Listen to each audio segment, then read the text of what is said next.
blasting through berms, or navigating the trail, AE has you covered. Team Associated, Element RC, Reedy Power, Factory Team, vehicles, parts, accessories, and information can all be found in one place. So blast, slide, soar, and crawl with us at Associated.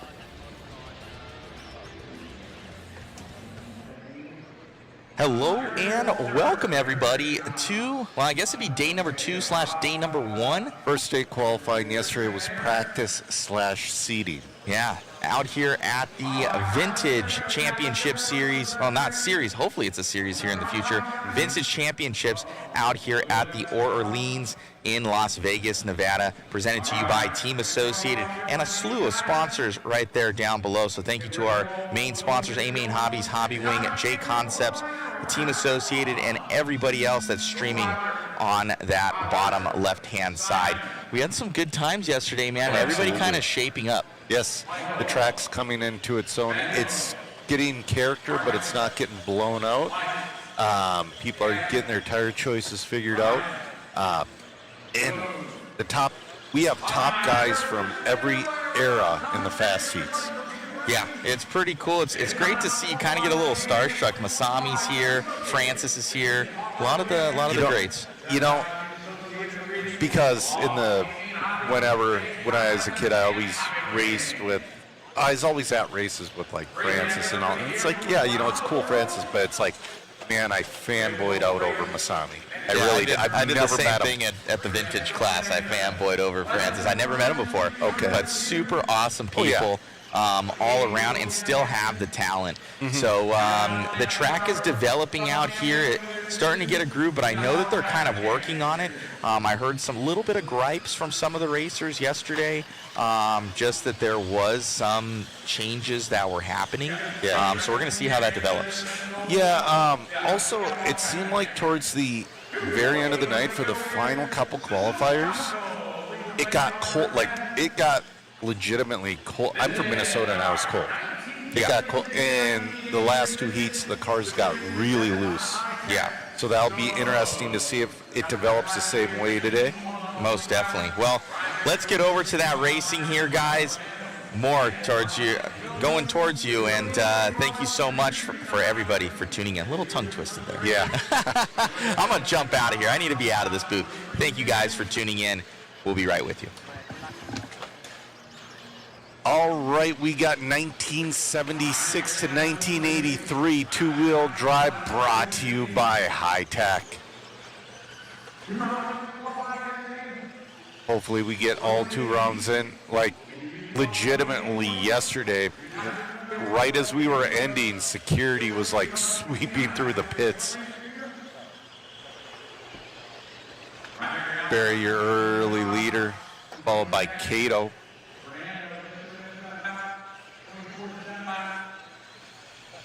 It's cool we have 2 heats of this one. Oh no, we got a dead car. That's your leader, died right at the line.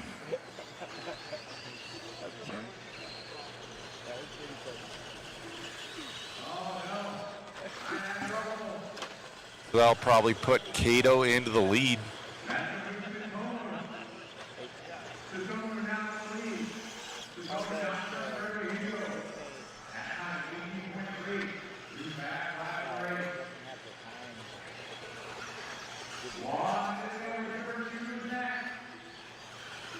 The big screen would be like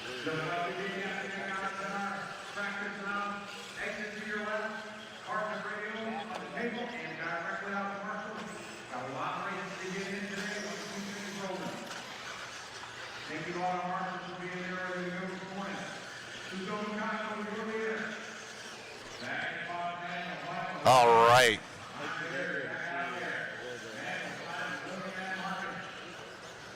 Yeah, we're following along with the leader. He's moving pretty good for a car as old as I am.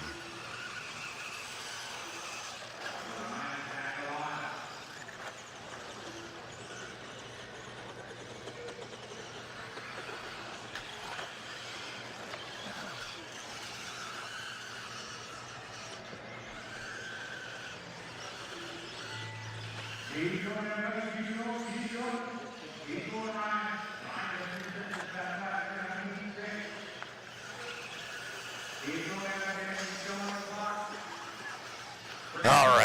Sorry about that. We're still booting up. I just got the chat live. Oh, that's a bummer. That car keeps on dying. Yeah, he didn't charge his batteries. He didn't turn the. Yeah, he forgot to turn the 15-minute dial twice. He didn't wait till his NiCads were warm. Yeah, he didn't warm up his NiCad. You see the guy with the crystal? He might be the guy with the crystal radio.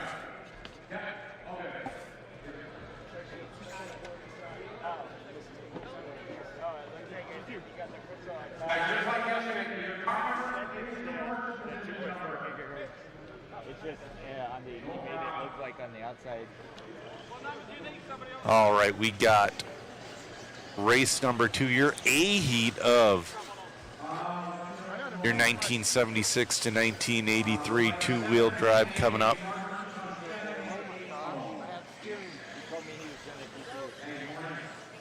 Good morning, everybody in the chat.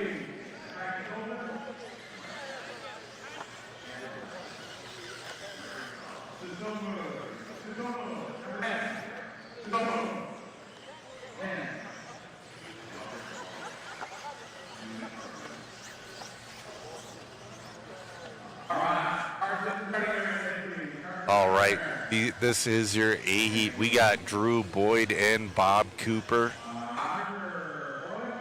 We got Jason Ashton in this one. This is going to be a quick heat.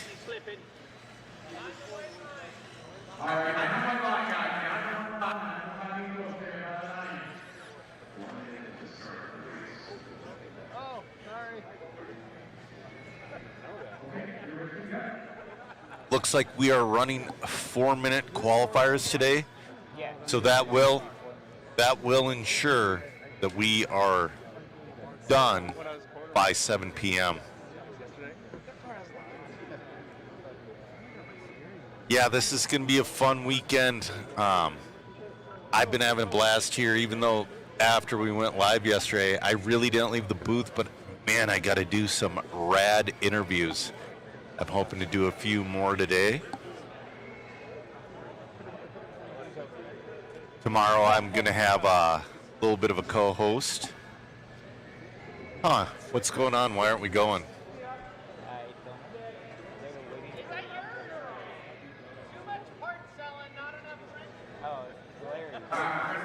Oh.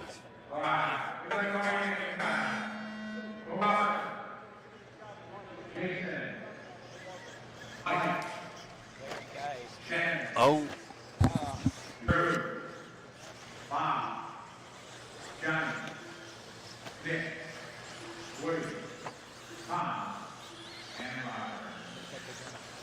Oh man, Scotty.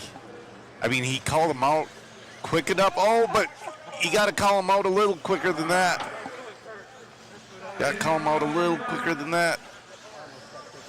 Because when that other guy started, the leader was already on him.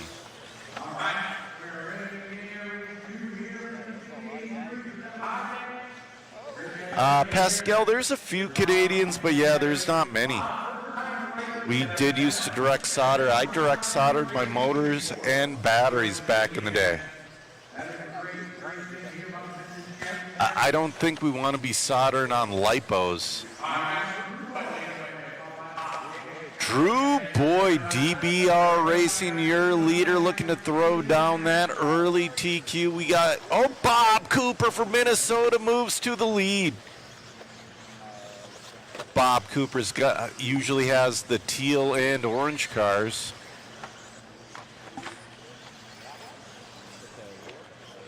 Nope. Oh, no, Hudson now moved to the lead. They are battling.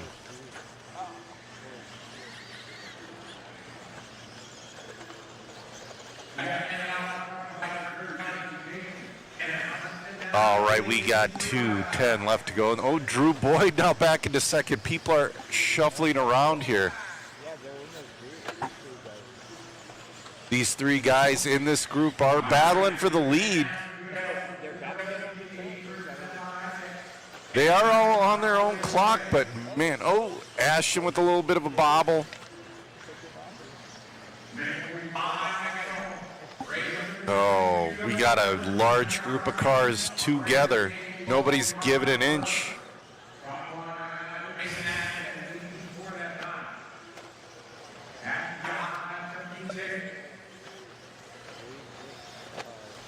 Drew Boyd to the lead now.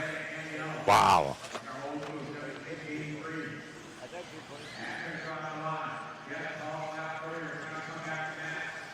Here is Drew Boyd as he crosses the loop.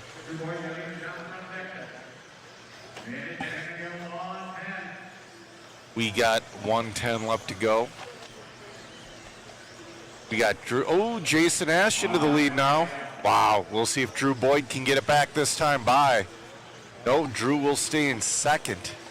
Kaz has made his way up to that number 3 spot.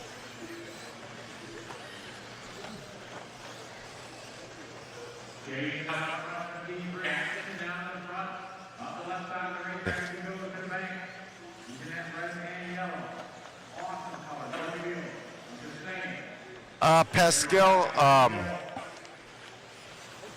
so everything, like Scotty floats between many different media companies. Actually, Scotty's behind the microphone running the races right now. He does RCTV and he does live RC. He might do a little bit other places as well. We're Mod Live Media, so you'll either hear me or Matt Olson or David behind the mic. David will be coming tomorrow to help out a bit. Oh man, they are blocking Jason.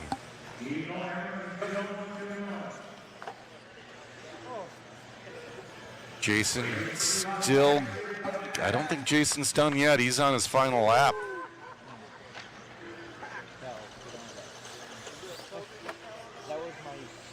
Mm-hmm.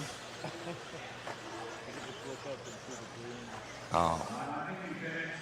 Jason Ashton in and done, set an early TQ with a 13.402. Bob Cooper ends up in that 2 spot with a 13.407. Drew Boyd 13.408. Hudson 13.409. Kaz 13.410. Guess we're done. Super close racing. Matt's going to try to grab an interview with Jason Ashton.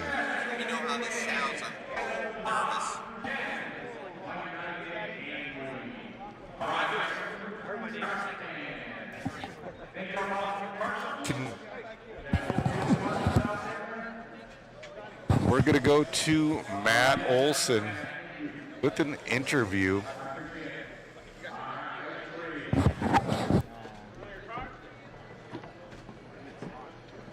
We're here with Jason Ashton. I got nothing. How's it feel, man? It's pretty fun because it's a dune buggy class. It actually doesn't even have any front suspension. Locked out. Good luck, Corey. It's Thank you. All look good out there. You enjoying this track? Yeah. It would have been nice if we would have got more maintenance. Hey, brother, how you doing? Due to time constraints. Yes. But yeah, it's fun. The little track, just a little old school. Lap traffic. I got to go with that grass off. Who thought it could sit there on the grass off? But yeah, I'll get it. Congrats, man. Appreciate it. All righty, guys. Jason Ashton grabbing that one. But, well, All right. we've had. Congrats. Yeah, D-Sai was afraid of that. I know, guys. Matt didn't have his headset on. The mic did not work.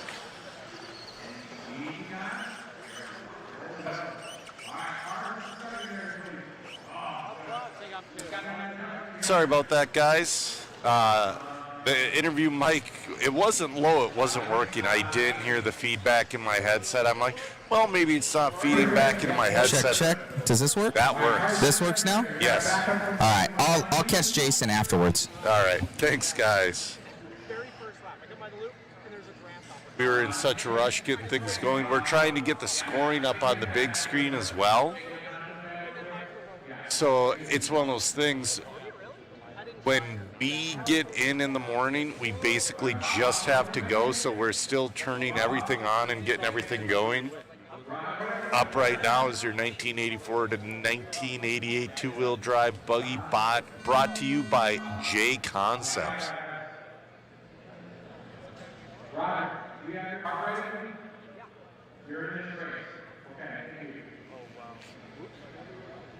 Oh my.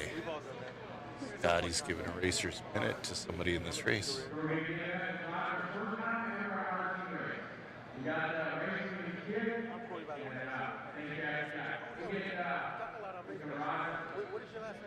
Oh, I heard Shoes got a little bit of competition in the photography area. Hannah Hardson is doing photos for J Concepts.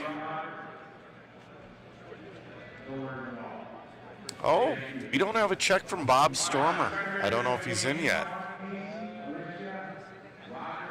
Oh, I heard he's sitting in his pits.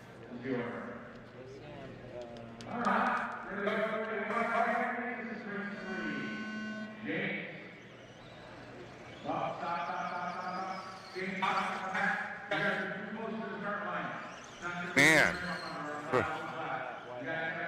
Yeah, these guys got to get behind the white line. All right. Hopefully this is our only real hiccups of the day. We can't be having hiccups like this. We're on. Alrighty, guys, just testing this microphone. I'm just seeing how this one sounds to everybody out there. It sounds good on my end, Matt. All right, so we'll go with that, guys, and figure it out. Sorry about that, but I think Joe probably told you guys it's a mad rush in the morning here, so just getting it all figured out. Thank you so much. All right, we are off and running in this one. Took about 4 or 5 full starts to get her rolling, but we're rolling. Oh, he's got to go. He's got to go. Go, go, go. Oh, boy. Yeah. Blount is trying to navigate his way through traffic. He's got to go through it early on. Oh, we got to tangle up. Come on, Marshall, get there. Marshall, get there. That was your leader. Marshall's not getting there. That's all right, though. He's got 3 minutes and 10 seconds to try to recover from that one. Blount is the leader still? We'll see.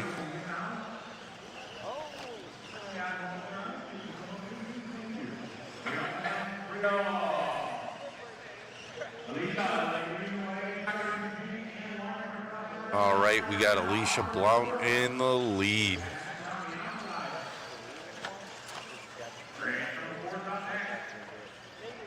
Followed by Faulkner and Cabs. Oh, man. Is that a... Man. Let's see here. That's Eichler we're following along with. He's in that number 5 spot. There's Alicia. Alicia's got that pink and white ride with the pink rear wheels. Looking pretty good out there. Oh, but she ends up on... Oh, she almost got lucky there. Pascal, it is a pretty short track. This is... it's a little bit skewed, but they tried doing the 1985 replica track for the Worlds. I'll tell you what is genius doing the grass infields, because there's no piping there. Their cars have been staying alive. Oh man, Alicia trying to make her way through traffic. She's still your leader, but she's getting the short end of every stick out there.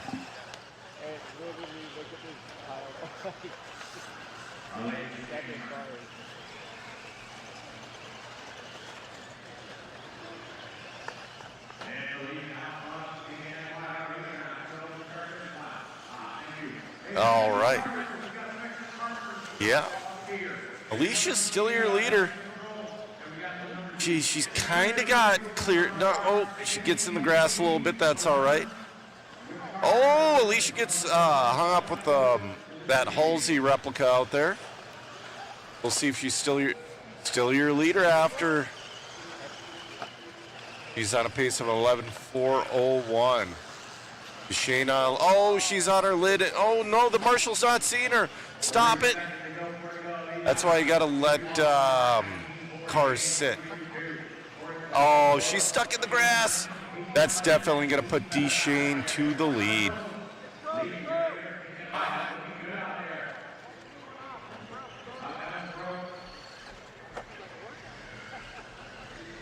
All right, we got 20 seconds left to go. Deshane is going to be your leader after that. Oh!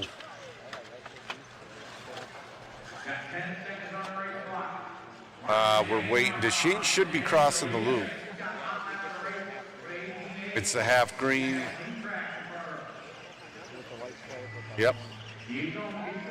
Looks like he's got 50-50 paint job. Oh!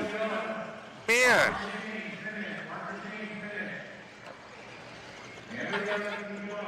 We're still running.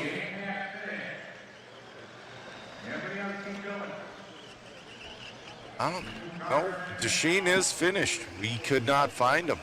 That race was chaos. It was hard to find the leader and follow him.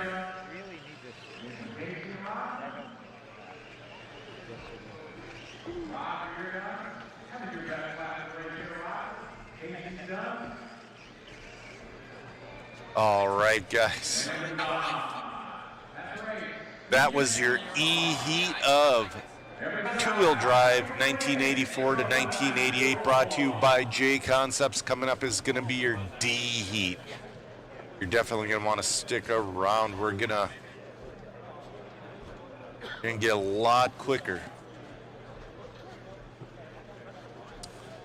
Yeah, you know, D-Saw, there's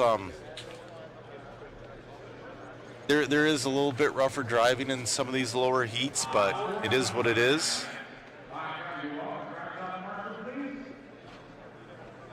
Oh.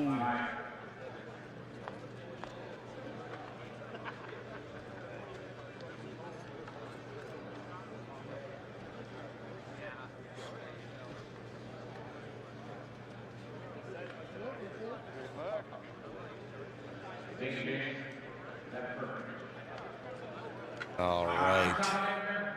We got the Miklos in this one. We got Bob Cooper. This is going to be a fun one.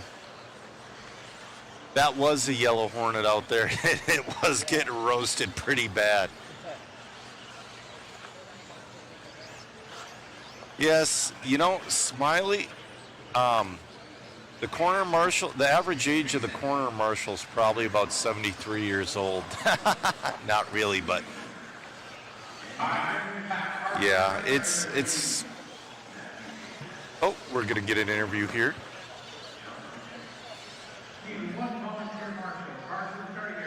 Bit better this time. Congrats on that TQ run, man. Car looked great. Track's developing right now. Yeah, it's getting a little better. They didn't get to do enough maintenance because of time constraints in this building, but the track's good right now. It's fun. I mean, again, we're just kind of bouncing around out there, little dune buggies, and the Kyosho Scorpion is actually box stock. That one has no modifications, just battery, motor, and we're good to go. Right on, man. How do you like this entire venue and kind of the vibe out here? It's fantastic. It's 20 minutes from my house. That works out.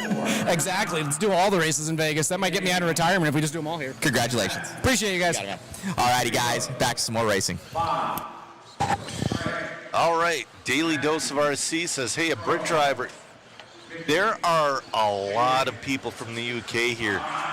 There's got to be at least 10 people. It's so cool to see there's a bunch of people from Australia, a couple people from Germany, got Masami from Japan.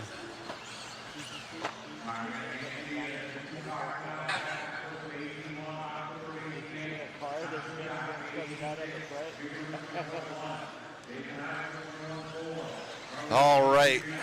Right now, Diaz and Bob Cooper are looking to decimate TQ. Oh. Diaz, your current leader. All right, we're working on it. We're working on getting our scoring up as well. Bob Cooper moves to the lead. He's going to be driving a Kyosho out there, I can tell you that much.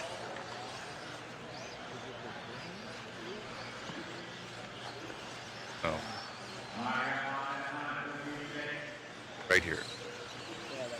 Bob Cooper and I kind of share a paint job. We like the same Tamiya PS54 cobalt green on our cars. But he chose pink, I chose orange. We got 2:25 left to go on this one.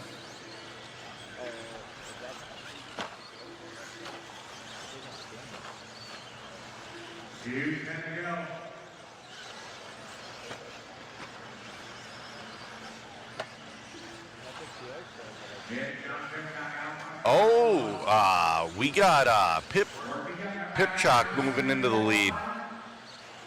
This is your D heat of two-wheel drive 1984 to 1988, brought to you by J Concepts. Oh, they just took a big header off that one. Oh no, the car. Oh, nobody's on that number 4 cone.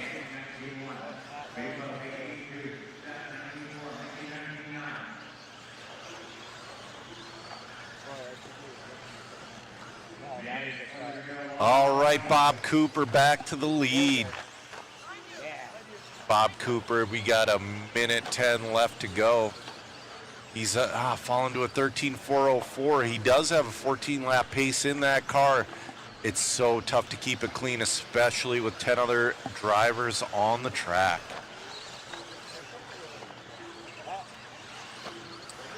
Daily Dose, there are no spec tires. Marcus, these vintage races are killer, and yeah, Bob trying to navigate around traffic. He's on a 13.404, just trying to keep it clean these last 35 seconds.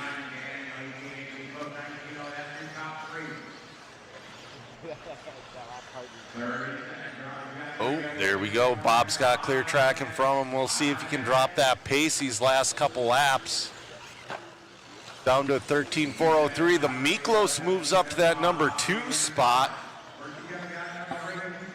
Miklos on a 13.408. Diaz on a 13.409.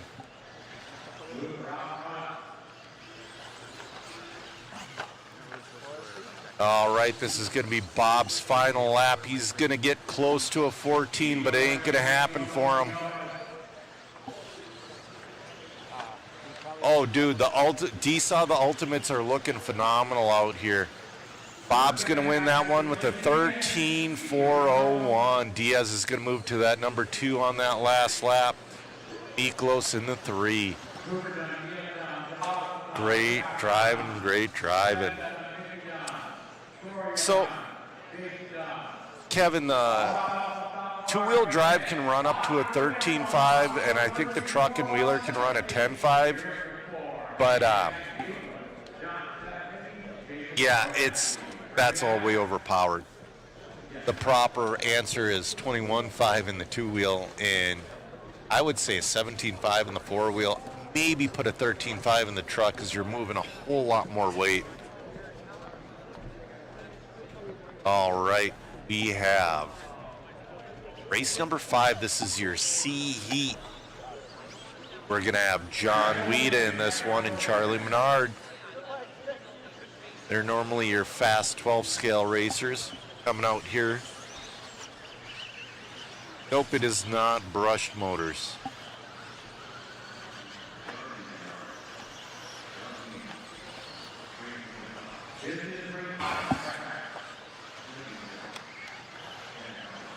All right, we're going to go to a commercial break, guys.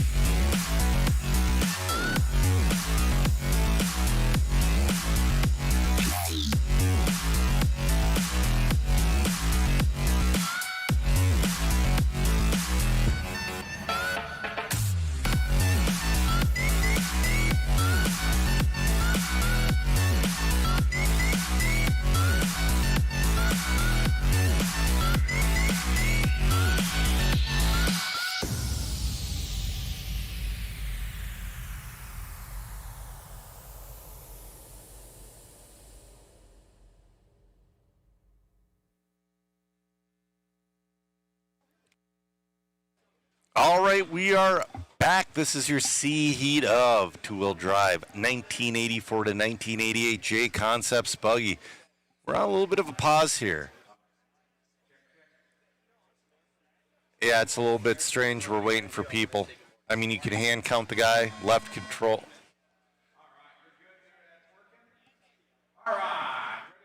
All right, we are ready to go in the C heat.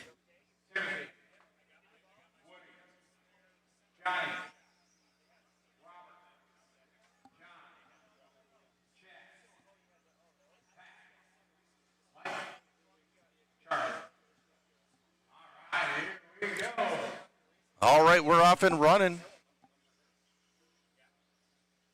Looks like Timothy Stella's going to be your early leader. He had a clean first lap. Oh! Chad Howard moves up into the lead, followed by Charlie Menard moving up into that number 2 spot. Team MFR Racing in that number 2 spot. Oh, John Weeda to the lead. He's got multi-national championships in 112 scale stock racing. He's getting his wheel rolling. Super talented racer from Twig, Minnesota.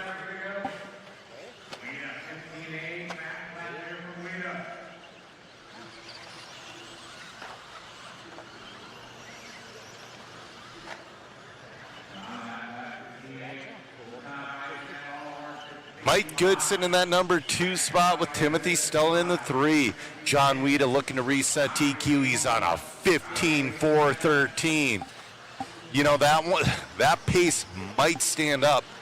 He is driving smart out there, not over driving the car.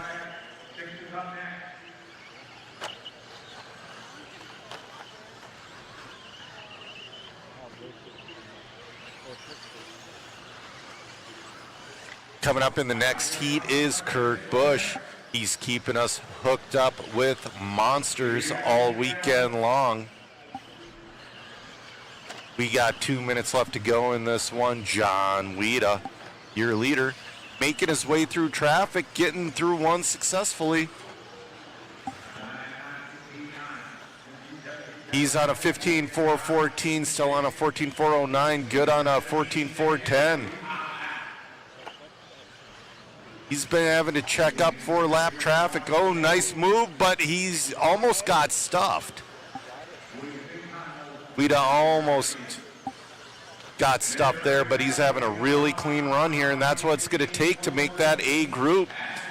We got a minute 20 left to go in this one. And John Weeda rounding out the top 5. Charlie Menard from Eau Claire, Wisconsin. That's Paul Menard's cousin. You know, back in the day, Charlie was actually a faster ASA stock car racer than Paul Menard. He just took the safer route. Instead of being a race car driver, he worked for his Uncle John. And, you know, I'd say it's probably the better bet. We got 35 seconds left to go. John Weeda holding on to that 15-lap pace.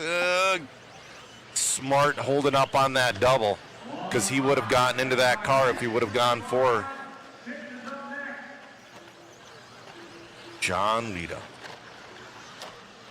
Race number 6, your B heat is up next. Now he's got clear track in front of him. We'll see if he can throw in a hot last lap. Good moves up to that number 2 spot. John Weeda's got about a lap on the field. John on a 15, Stell on a 14. He went for that double. Cased it a little bit, no harm, no foul. Oh, he's going to go for one more. He's going to go for one more.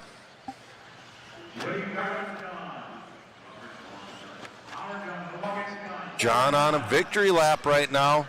That's going to hold. I bet that puts him in the A group. John Weeda in and done with a 15-4-15.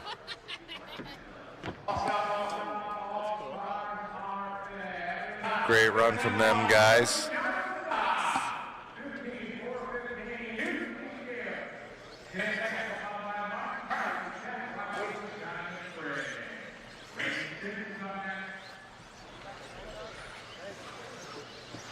You know, Spectra, everybody's been calling for the re-release of the SC8. I kind of wonder if they'll do it.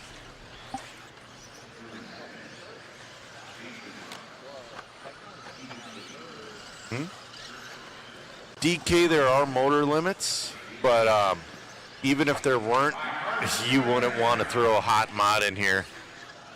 Yeah, Pascal, that was a really nice run. You know, I started racing with John Weeda, I want to say in 2009. Our kids are about the same age. And just watching the guy get faster and faster and faster. In this one, we got Chris Hackinson, your Renaissance man. We got Kurt Busch. We got Steven Chamberlain. This is going to Billy Spence. This is your B heat of two-wheel drive, 1984 to 1988 two-wheel drive, brought to you by J Concepts. No DK, we're not running brushed.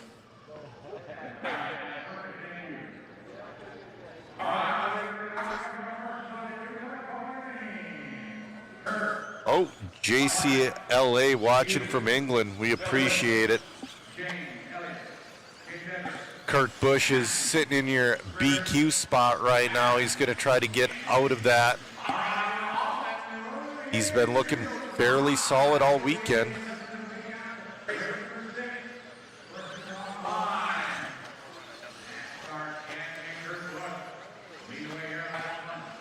Steven Chamberlain's going to take your early lead lap one.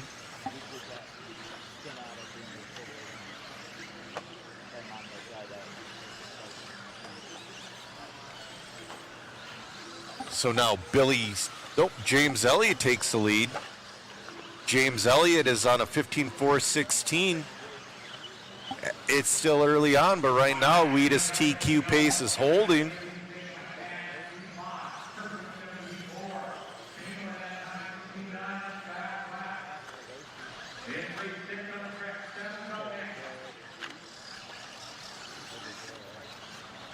That looks like the JRX2 that he's running.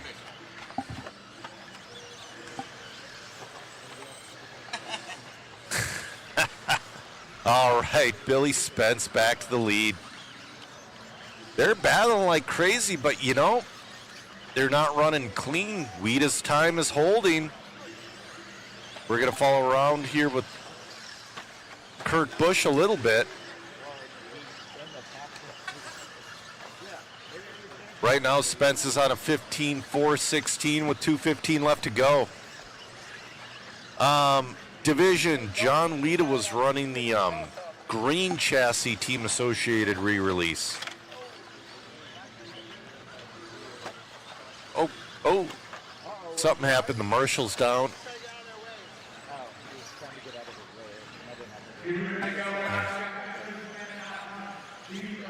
All right. 150 left to go. Oh, Chamberlain back to the lead now. Wow. They are battling. He's right. Oh, he ends up on his lid. He was right behind Kurt Busch. That will put Kurt Busch to the lead. Oh, but dude, lawn darts going towards Kurt Busch.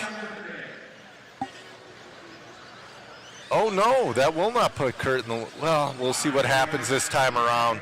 Because yep, Kurt Busch to the lead on a 14.405. Kurt Busch is looking good out there right now. It's going to put him number 2 overall. And we still have the A heat left after this one.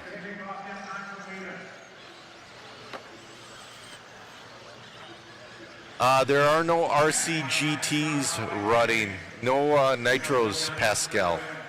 Kurt Busch, your 2004 NASCAR Cup champion.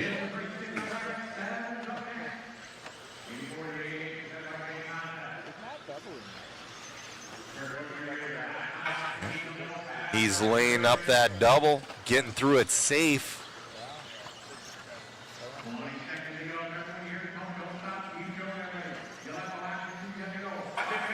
Kurt Busch, your monster sponsor driver, local at Hobby Action RC. This will be Kurt's last lap. If he finishes clean, it'll be a quick 14-lap pace. Crowder is going to finish about 5 seconds back. Kurt Busch in and done with a 14.405. Good run from Kurt. So far, he's sitting second overall.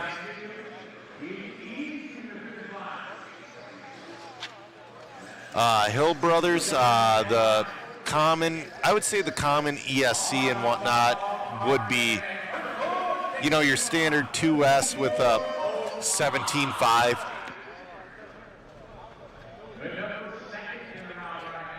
Okay, we're going to grab an interview with Kurt Busch here. Matt put the...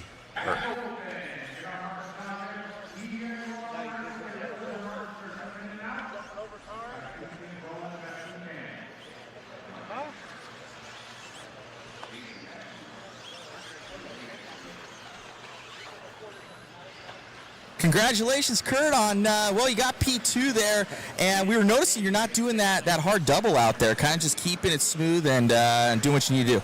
What I saw with TrackMate, well, first of all, I thank my crew, my team, my sponsors. It's been an incredible journey to get here.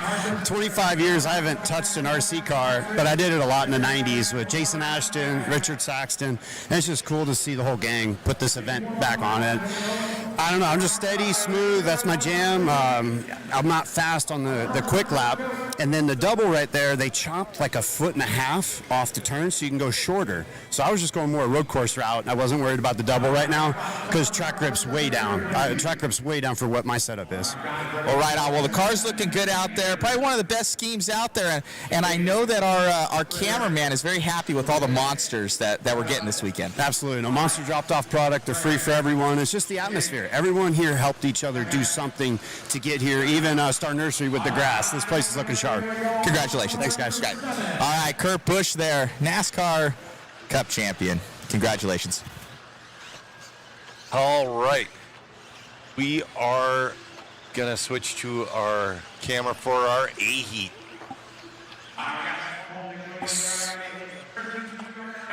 Andrew Smolnick, your early leader, followed by Jason Ash and Kevin Van Aert from Superior, Wisconsin in that number 3 spot.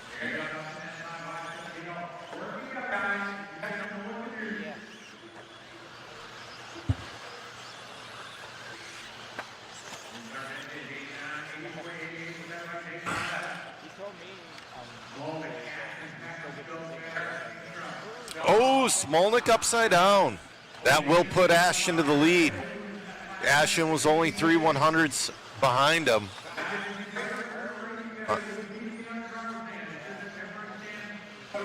Jason Ashton, but oh man, he's got a ton of traffic in front of him. This is an A-Heat, so we'll see what kind of problems arise. You know, John Weeda's time is holding up. He's sitting P2 right now. But we still got 2:30 left to go in this one. Jason Ashton, has 1 TQ so far. He's going for a second one. Oh, he gets a little hung up. No harm, no foul. Still a 17-1 on a 15-4-10. I mean, you always know Jason Ashton's paint jobs.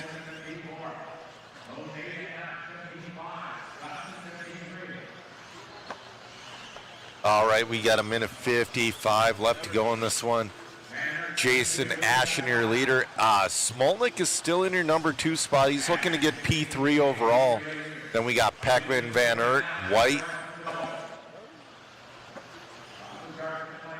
Jason Ashton just super smooth, super consistent, 15-4-10.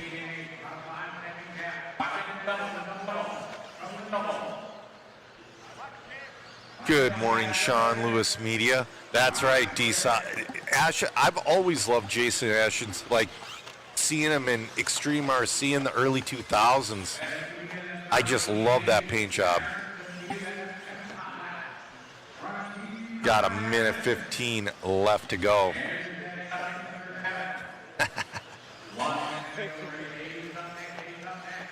RC Victory Lane, we appreciate it. Jason Ashton has clear track in front of him now. Brought his pace down to a 15.409. Smolnik trying to get back into that 15-lap pace. He's got 45 seconds left to do it.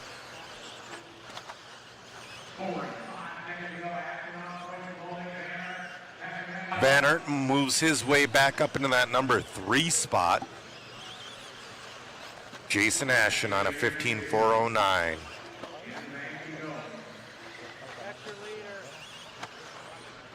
Oh, the car behind, that's third place, White behind Ashton. He's pushing him pretty good.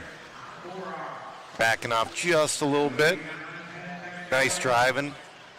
In the larger heats, we're seeing a little bit more courteous driving in the A heats and B heats. Van Aert moves his way back up into that number 3 spot on that final lap. Oh, Smolnik got caught at the loop with a 14.402. Jason Ashton's going to take your TQ at a 15.409.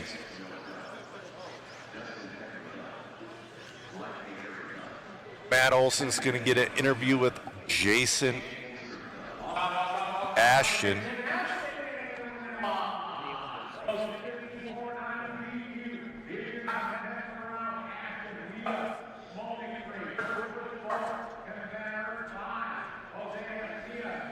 Van Aert moves his way to the number 5 overall spot.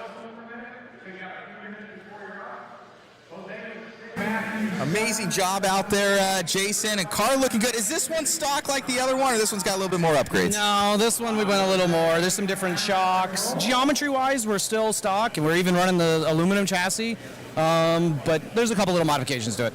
It looks good out there. I know these J-Concept Goosebump tires seem to be the ones to have. Yeah, that's what we kind of liked so far. The double Ds are good, but with a little bit of water and that little kind of fluff until it gets burned in, we like these. They're a little easier to drive. It look good out there. 2 TQs for you, setting up well, at least going into the morning. Congratulations on the run. Anybody you'd like to thank?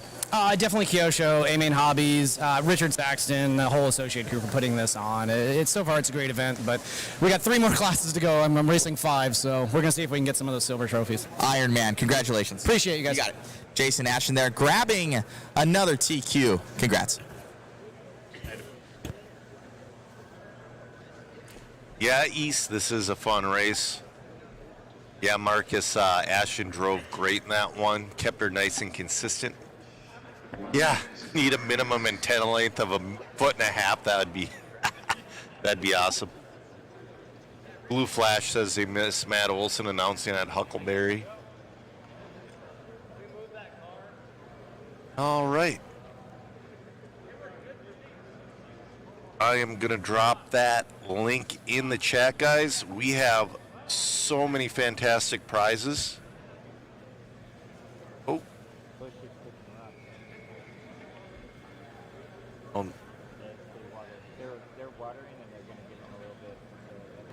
They're watering and they're going to give it like a minute or 2 and let it soak in. Because literally they just got to give it 2 minutes.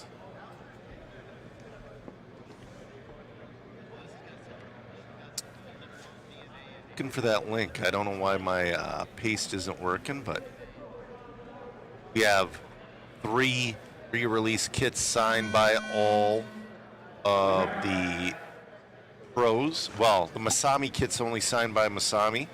The graphite kit is signed by all of the heroes from yesteryear, and the associated 4-wheel drive is signed by modern pros. Plus, we also have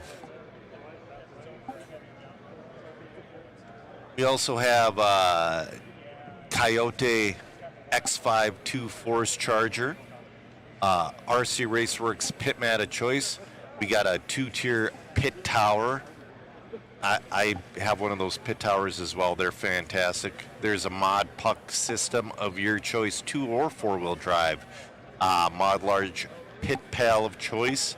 Mod hat and shirt combo, a mod sweatshirt, a DRC charge cable. Plus, if we sell enough, Matt always throws in one or two more things. So, 76 Sharky, Matt might get the handy cam out later and do a pit walk. That would be very cool because, come on. Oh, also, by the way, if you're watching yesterday, it'll come up later. The Traxxas truck we were trying to figure out is a Blue Eagle. I talked to him right before the stream starts. So he's running the TRX-1 in Buggy, and he's running the Blue Eagle in truck.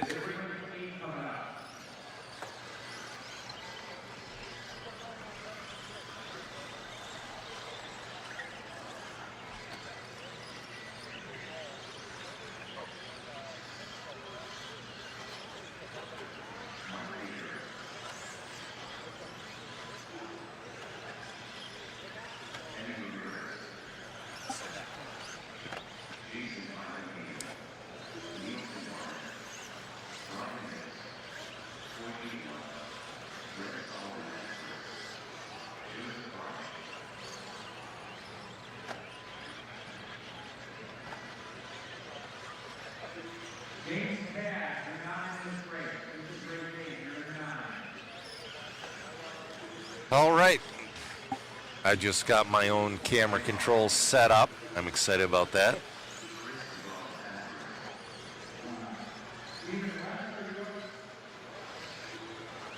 Yeah, D-Saw, this is the largest class of the weekend. Yeah, I believe there's 180 entries in this one. I don't know if anybody dropped yesterday.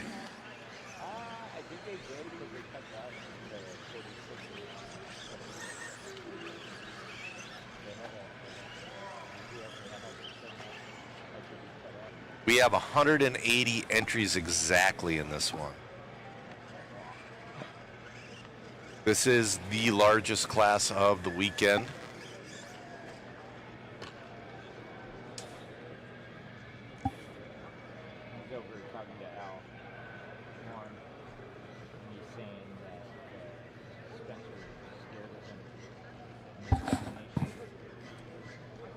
There's already some smack talk going on in the pits, I'm hearing.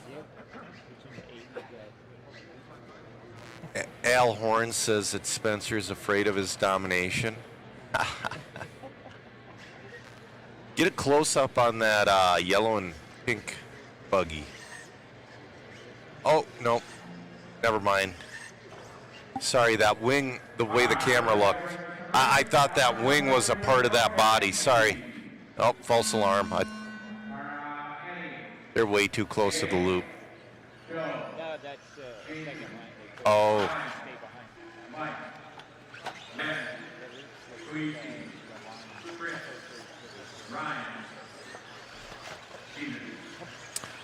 Robert, you can find the heat lists on liverc.com and search event. This is your Team Associated Vintage Championships.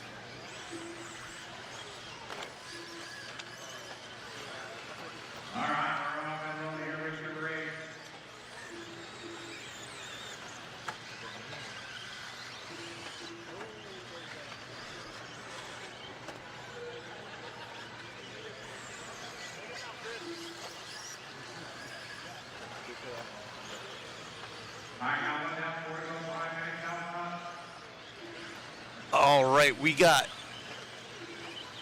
Ryan Minks in the lead, followed by Mayberry. Then we got EY in that 3 spot.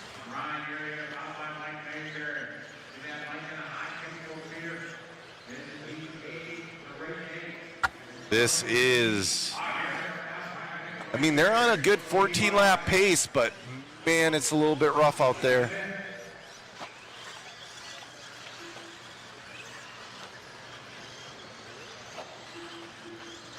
This is your O main sort. This is your own main sort of your two-wheel drive 1989 to 1993 buggy, brought to you by Team Associated.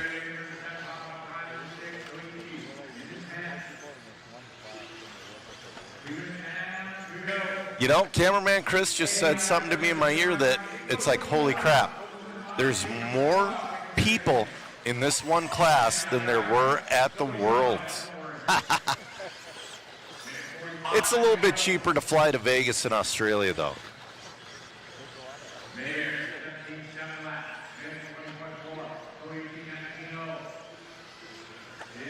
Oh, man. Mayberry has taken the lead.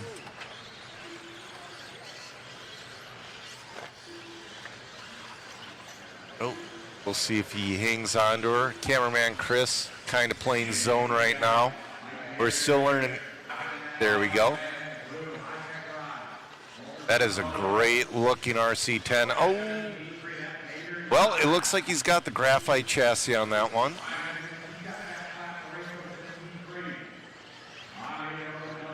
Mayberry looking great out there. Oh, that looks like the 91 stealth car with those long front shocks. All right. Sounds good.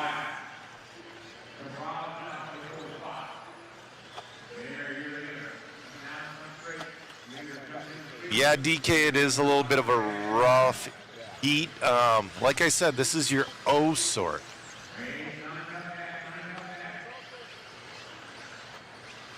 All right. Mayberry, you know, still on a 14-lap pace, still throwing down a pretty good pace.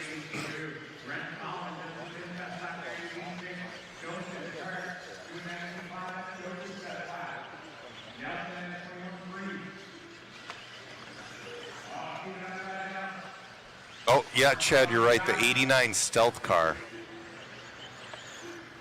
Got about 500 people watching right now from all over the world on all of our streaming channels. We really appreciate you guys tuning in. Well, for us, it's early in the morning. At home, I live in the central time zone. It's about 10:42 a.m. Looks like Mayberry's going to come home with this one with a 14-lap run.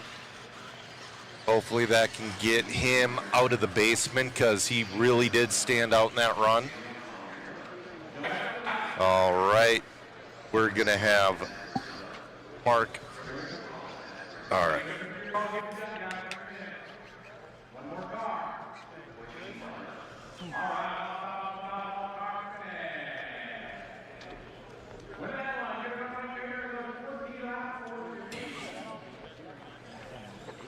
All right, I am here with the man, the myth, the legend, Mark Pavitas. How's it going? Good, good. So you've been in the RC community and whatnot. You were with AKA for a while. Your son got into the professional side of racing for a while. Yeah, he did. Yeah. So, has he kind of retired at this point? No, he's kind of taken a step back. He's got his, got a job and, job outside of RC. Yeah. Girlfriend and Oh. yeah. So, no, he's doing good, but he still races here and there, but just not as much as before and, taking a little less serious. So. Yep. So what do you think about this event? You're multi-time IFMAR world champion. How many ever Roar national titles you have and all that, and you've been an instrumental part of RC for several years. Where does this event rank in your... It's a different event for sure than what most people are used to going to. You walk in here, right away the vibe is it's not serious. Everyone's here to have a good time.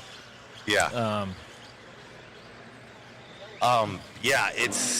It's awesome to have all these. You got old legends, you got young pros, you got Spencer Rivkin out there running, you got Mayfield still throwing it down at 38 years old. It's fun to watch.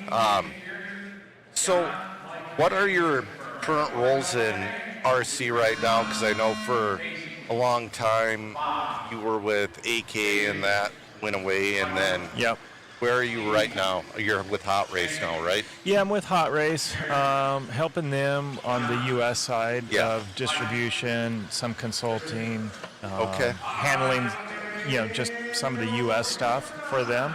And, it's been a great partnership with them. And, Nicola over there at Hot Race, his passion is very high. So we have a good fit there. And, it's good to see the brand grow. It's growing every year. And, As an average club racer myself, I really see the passion and what Hot Race does bring to the table. And they brought on some serious racers at the start of this year, right, on the team, and they're growing. It's super awesome. What classes are you running this weekend? Yeah, I'm running I'm in the gold tub class. It's I'm not sure what year that they have it set in, but I think there's like over 100. Is it what's on the track, 1989 to 1993? 89 to 93. Yep. Yeah. Oh, there's 180 entries. 180 entries just in this class. In one class. It's super cool. I regret not bringing my car with. Yeah. I really do, because I have a re-release team car, and that thing's pretty dialed. This was all just kind of last minute, so Matt's like, hey, I need you. It's like, all right, Right. So have you been traveling a lot for racing lately for Hot Race, or have you just been kind of behind the scenes? Yeah, I'm kind of behind the scenes. Hot Race isn't a full-time job for me. Okay. So, it's more, like I said, it's more of a part-time, side thing, helping them. But they're still a young company compared to some of the other brands in the industry. So, to see them grow like they are, it's exciting. It really is awesome. I actually talked about Hot Race on the last episode of my podcast I did, and I would say because the development and the passion and whatever and all that they're on par with J Concepts right now with the development and everything they do and whatever it takes to win. It is really cool to see. Yeah, right now their focus has been primarily more on the 8-scale side, and they're starting to get into 10-scale, and they, a lot of I'd say the current versions of the 10-scale cars, they all race on, more prepared tracks, nothing like we're racing on here. Right. So it really lends itself to racing on slick tires, which, then it comes down to, carcass design, and then rubber compounding. So, it would be fun to see them kind of jump into the vintage market and make some tires for this category. I mean, that would be cool. It's growing, so it's fun. It's growing, but also though they have jumped in on the carpet off-road side as well, and they came out with the strong tire right away. Yeah, which is really cool to see. It looks like Billy Easton checking in. He says he traveled the world with you in so many categories. He says you're one of the greatest talents in RC, and I would have to agree. I've watched you over the years with Team Associated, then with Kyosho, and, I want to say some of my favorite racing I've seen you do was with the TC3. Yeah. Did you help develop that car, or did they just give you the car to run? And No, so I worked at Associated for 11 years. Yeah. Growing up, working there part-time in high school on up through the later years there. And, going back with Billy, Billy and I both worked at Associated at one point, and and both helped develop a lot of the cars that they released. And, TC3 was a great car, and we came really close to winning the World Championships there in Japan at Masami's home track. Oh, yeah. I remember that back in the day. I have a literal hobby shop full of new and packaged old parts. Wow. Of TC3 stuff, like boxes and boxes. I've just bought out a hobby shop for dirt cheap once. Wow. And I have a TC3 I just mess around with a little bit here and there, and I still love the car. It is awesome. Yeah. So many options. What kind of tires are you on this weekend? Yeah, so I'm running J Concepts. Jason Rona, we go way back, and he's been kind enough to lend me a few sets of tires to get me going, and we're awesome. running some J Concepts. So. Yeah. Well, one more thing. So Hot Race, they're making bodies now as well, too, right? Making bodies for 10 scale and 8 scale. So, it would be kind of cool to see a vintage package, like make a vintage style tire and then like an RC10 body. I think that would be a good setup for them to do, and probably fairly inexpensive. Yeah. Well, I think like you see here, there's a lot of people that you don't see on these big race events, right? This event has brought in a lot of people that maybe had some cars tucked away in their garage, and they just want to come have fun, and that's really what this event's about. Completely different vibe. Yep. Not serious. Of course, the top guys they all want to do well, but Yep. Yeah. There is a guy here this weekend. He came over from the UK. It's his first race ever. Wow. He jumped the fence when he was 14 years old at one of the UK Worlds in the 90s and just watched. And then nobody heard anything from him since, and then he's here racing his first time ever. Yeah, I've heard a few stories of this is people's first race. Yeah. It's wild. It's pretty cool. But people are having so much fun, and it's the little things like these team associated energy drinks and the buggy in the back and all, the vendor row. It's an awesome event. So. Yeah, I mean, to put this event on, we know it's not cheap, right? And Associated really stepped up, and of course they've seen kind of how this category has been growing, and to have an event with all this stuff, right? The full-size buggy and a lot of the former world champions and national champions here, and it's so cool. It is, definitely. Well, I won't take up any more of your time. I'm sure you're in the heat of this, but you're going to be up fairly soon, so. Yeah, I was pretty happy yesterday. We had some good runs, and my car, it really shocked me how easy it is to drive. Yeah. And to out-qualify, I guess we'll call it the full-time guys. Yep. That was pretty, that's the highlight of my weekend. Absolutely. So, yeah. Well, hopefully you can keep it up, and good luck the rest of the weekend. It was great talking to you. Yeah, Thank you. Appreciate it. All right. That was Mark Pavitas, everybody.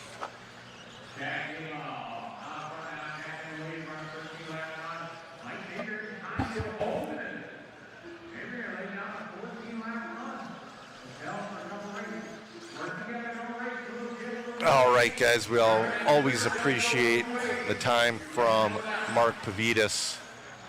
Looks like Adam Shaver is your leader. I'll tell you what, right now, I cannot see for crap. I left my glasses at home, and I'm trying to look up at the giant scoreboard, and a little bit of a rough one there from Shaver. Running the Masami scheme. That's going to put Zemo up into the lead. One of these guys here. This is your M main heat.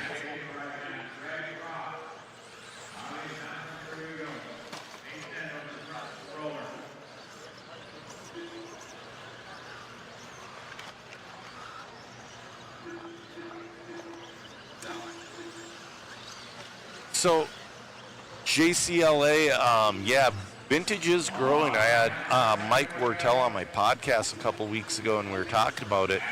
And the reason why, the first re-releases didn't work, because the people of that era didn't quite have the disposable income yet. So now that we're all in our 40s, 50s, and 60s, we have the disposable income. So people are buying up these re-releases like crazy. We have enough to race. We're trying to get a vintage class going in Minnesota on the carpet.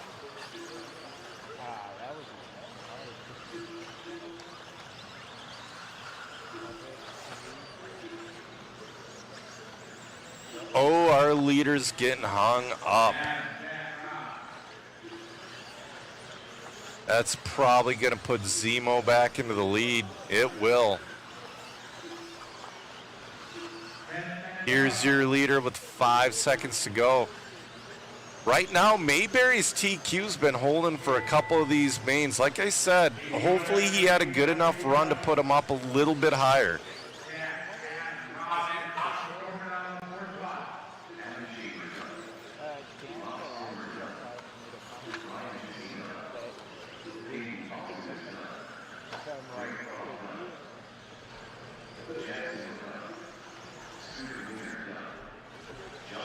All right, we are in and done. Oh, no, we're still hot. So Zemo moved to fourth overall so far with the 13.415. Right now, Mayberry's time is still holding at a 14.415.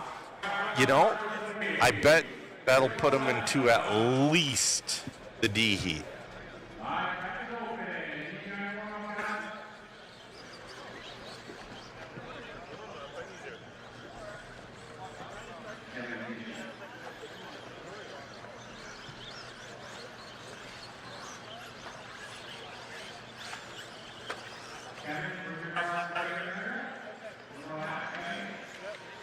All right.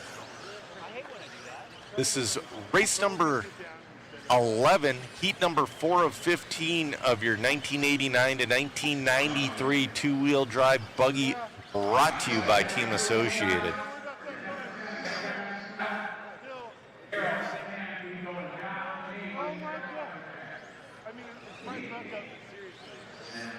Oh, local track owner Scott Brown's in heat 15. That's coming up soon.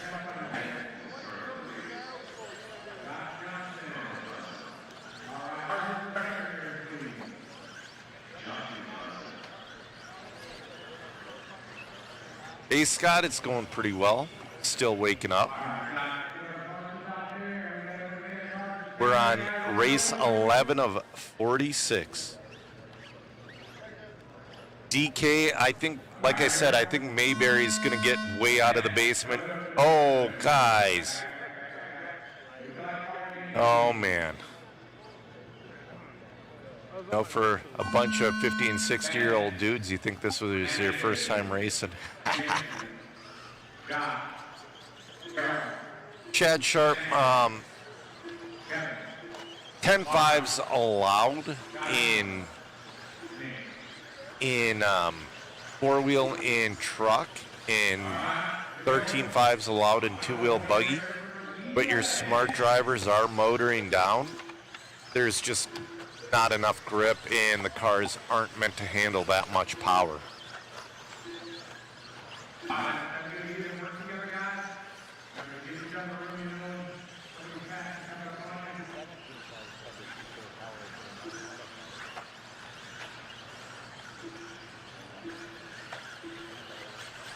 All right, Matt's mom, our #1 supporter, checking in. How's it going, Margaret?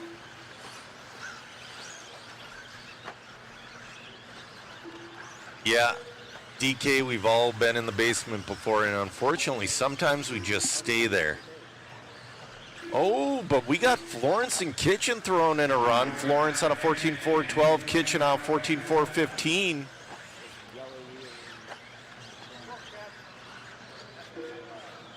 Jameson, your leader. Trying to get around traffic. This is race number 11, heat number 4 of 15. This is your largest, I mean, this is just a massive class.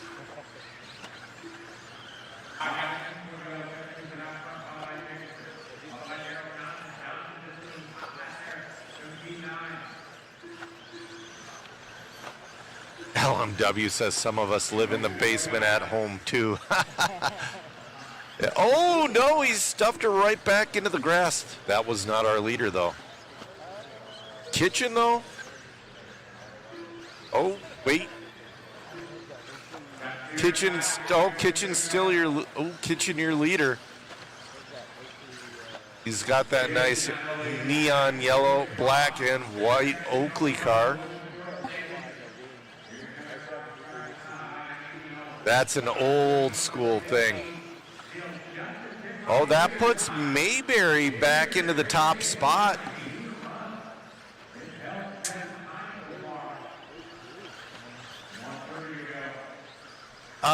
E. Foster's, so the breakdown for this, the car has to be produced or it's got to fit in the specs of cars produced between 1989 and 1993. That is the spec for this. They're two-wheel drive buggies, you know, like your team car, well, you know, I don't think, like I said, the Double X, I believe, was 94, so your JR Pro SE.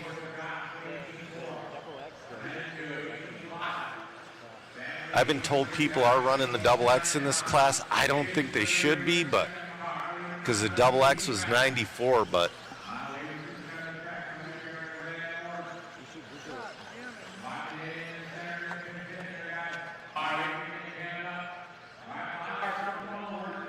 oh, E. Foster's wondering how many RC10s Cougars. You know, I would say the majority is RC10s, but we've been seeing quite a few Losies, couple Traxxases. I really have not seen any Schumachers, which is disappointing. The Cougars would have been fantastic out here. The Cougar and the Cat.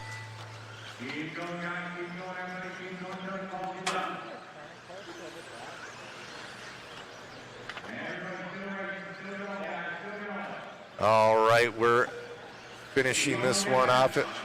Ooh, Kitchen. I don't think he can pick up 1.6 seconds to take over that TQ, but he might. After 4, Mayberry's going to hold. Let's see. Yep, after 4, Mayberry's still going to hold your TQ.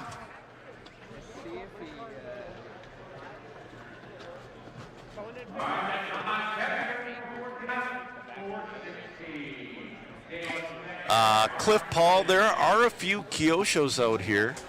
I've seen a couple on the track, but one of my local Minnesota buddies, he's running a lot of Kyoshos, and he's looking really good with them. The Kyoshos look awesome on this track. Pascal, the one Traxxas I saw out there is a TRX-1.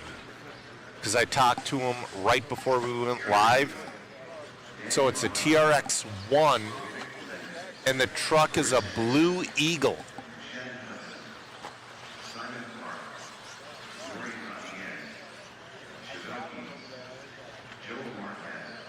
Zach saying he is looking for a B. Zach, why don't you talk to me? I have a really nice B3 sitting in my basement. I would have rebuilt it for you. It would have regular bore shocks though. So cameraman Chris is wondering how big my basement is, and it's not big at all. It's really me putting 10 pounds of crap in a 2-pound box. I have stacks.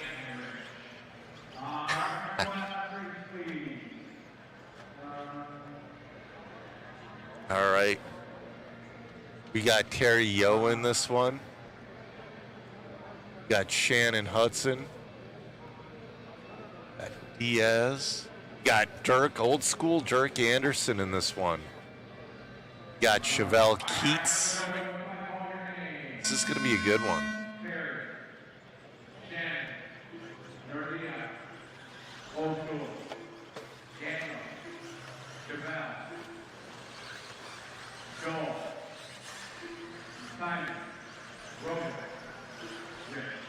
Scotty Slater, I don't want, so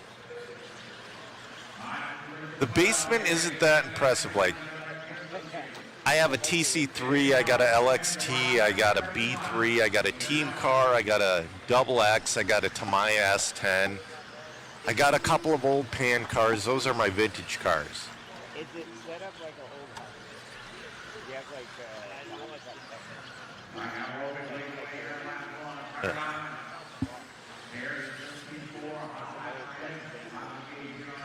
Oh, Zach say my audio cut out right when I said I had a B3. I said it would have to keep the old school shocks. Cameraman Chris is wondering if it's set up like old hobby shop, and no, it's not, unfortunately. But I do have a cool tchotchke shelf with a lot of cool fighting and RC memorabilia. Ooh, our leader got into it, so that's going to put Rich Sanderson into the lead. Rich running with Chevelle.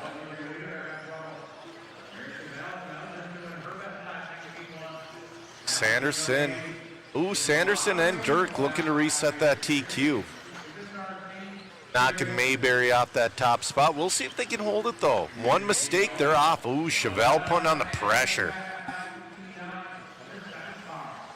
Old school Dirk to the lead now. Dirk Anderson on a 14.410, looking good out there.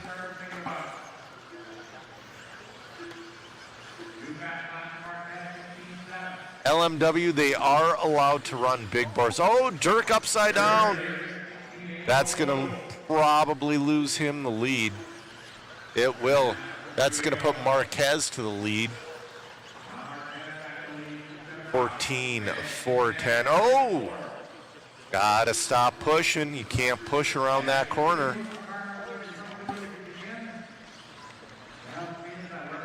LMW says he loved racing his Blackfoot. Our cameraman's racing a Blackfoot this weekend.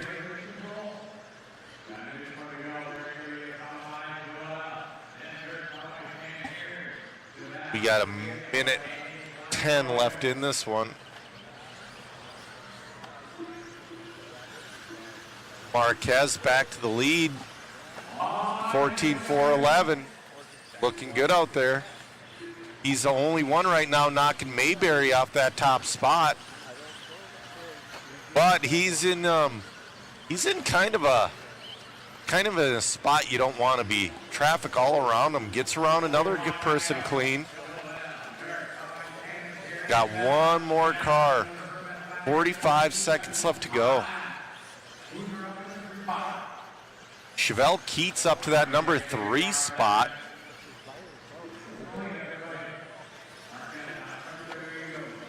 But right now, Marquez is looking to knock Mayberry off that top spot.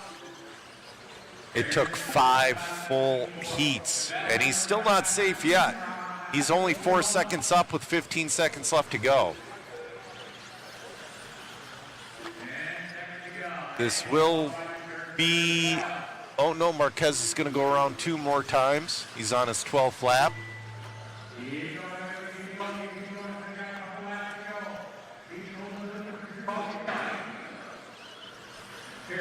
Marquez is still going. No, keep going, keep going. Oh, I think he thought he was done. Keep going, just finish. That's one thing I got to say to the chat. Always finish your lap if you're not sure. Marquez is going to reset it with a 14.409.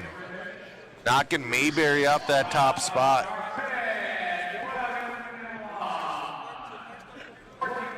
Robert, we really appreciate it. Thank you.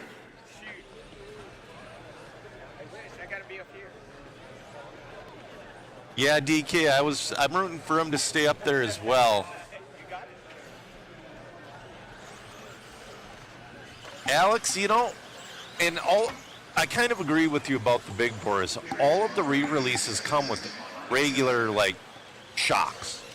Like, my team car does not have big bore. And to make the big bores work, you have to buy special shock towers and all that crap. I kind of agree.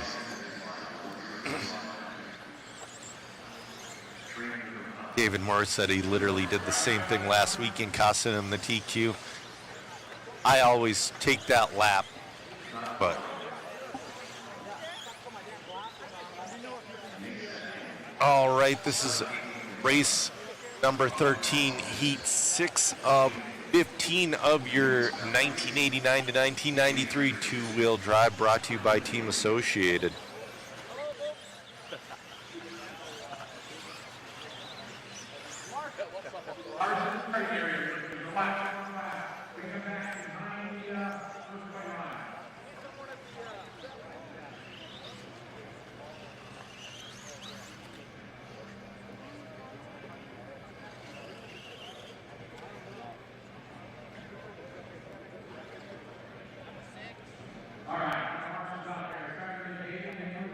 All right.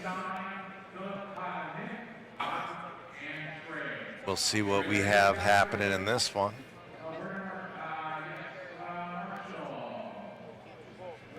Oh, sounds like we're missing it. We shouldn't be missing any marshals. These are 12-car heats.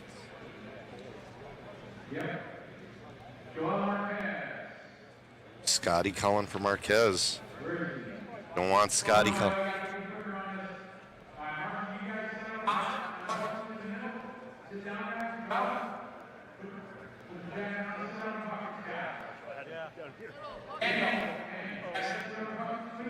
Mark Kuhn saying big shout out to the Michigan Racers.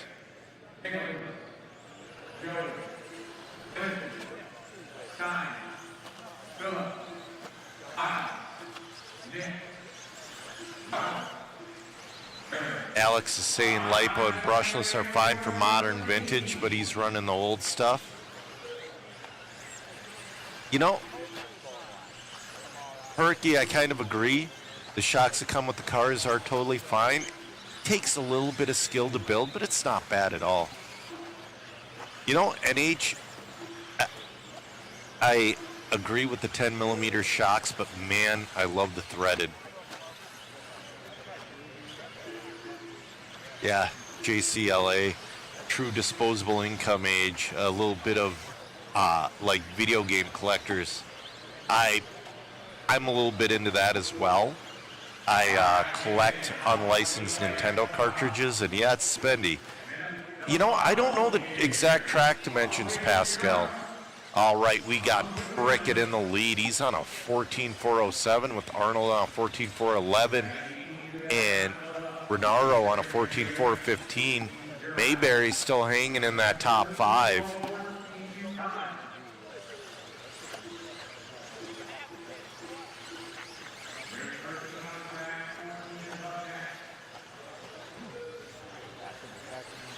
All right, Prickett on 14.403.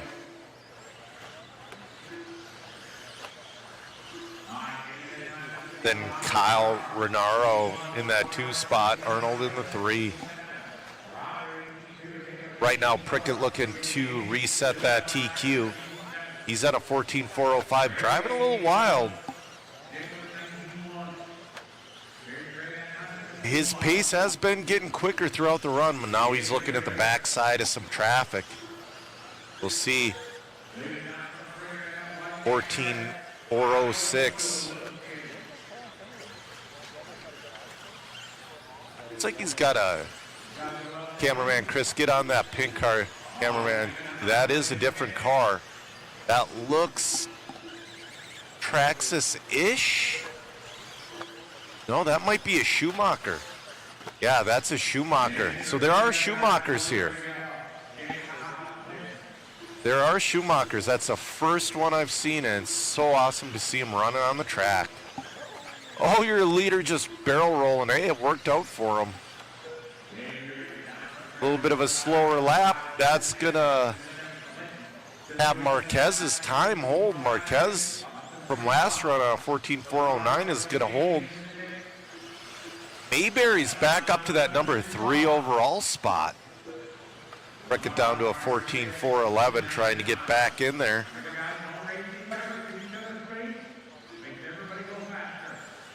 Al Renaro in the 2, Philip Arnold in the 3.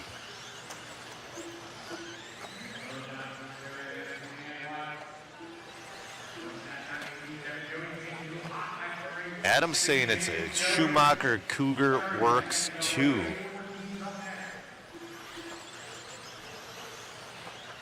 Not like in the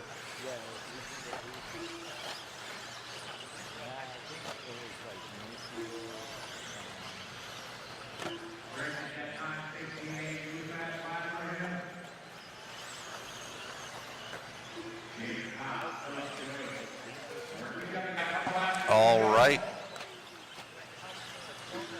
Prickett, he gets back up into that early TQ pace. We'll see if he can finish her out. This is going to be his last lap.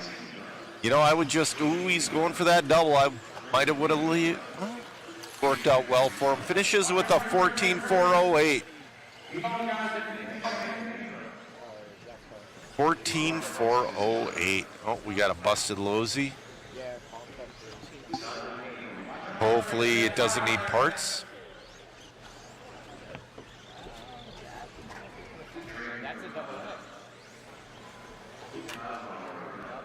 Ooh.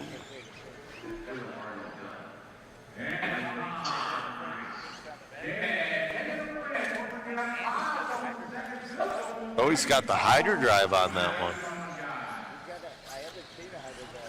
G1, I believe they're all running brushless. There might be a couple running brush, but yeah.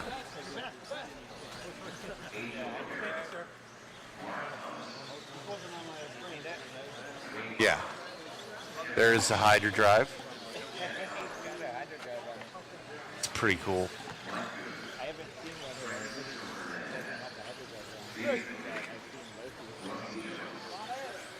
All right.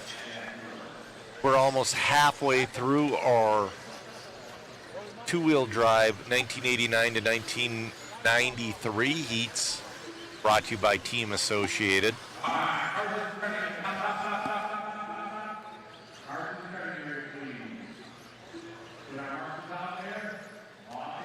Somebody says a busted Losey. Some things never change.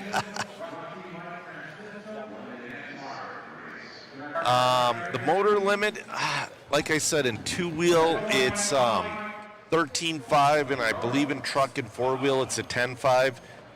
Nobody's running that. Everybody's motored down at this point. Yeah, G1, it is awesome seeing all these old cars out here. You know, DSA, a lot of people have 17.5s in. Honestly, with the grip level, I would have a 21.5 in myself.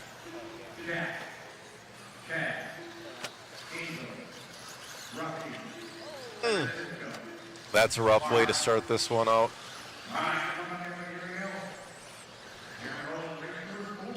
Oh, we need a marshal. All right. That's going to put Chet Howard early. Oh, no. Mark Thomas, your early leader.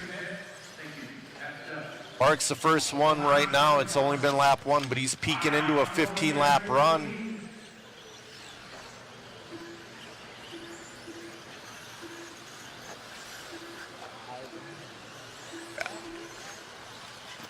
Yeah, you know, the only thing that, I mean, I don't foresee anybody making a 10.5 hookup, but Chet Howard, your leader, on a 14.401. Mark on a 14.406. Looking to knock Prickett off that top spot. Oh, a little bit of a bobble.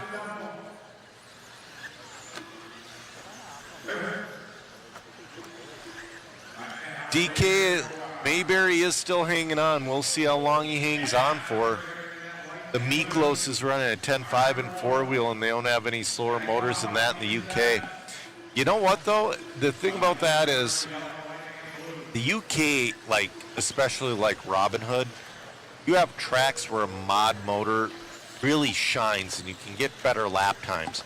A lot of the American tracks, like especially on carpet, 13.5 times and mod times are very similar because we don't have a place where you can use all that power.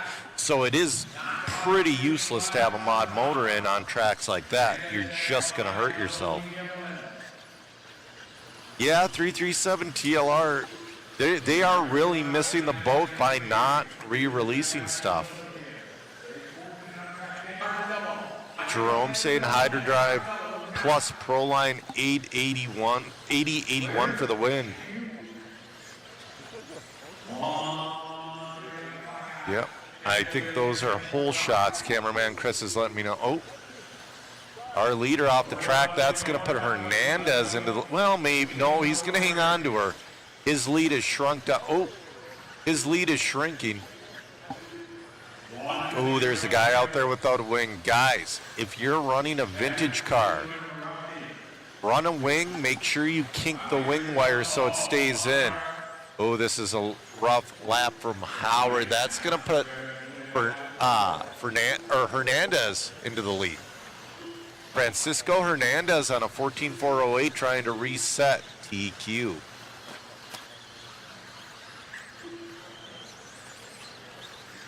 He's looking, oh, gets a little, oh no, he died. That probably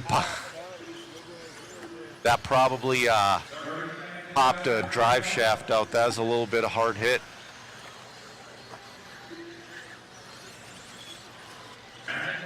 Monty, the corners, you know, that's a UK thing where corner marshals wear an orange vest. That's the one thing I've been pretty vocal about in the United States. I think we should do the same thing. It's just good for the marshals to have high-vis vests. It doesn't hurt anything. Yep, Adam says AE, Kyosho, Tamayo, and Schumacher have the best support for vintage racing. Yeah, props to cameraman Chris. We feed him in Starbursts and Monsters, and he does a great job for us all weekend long.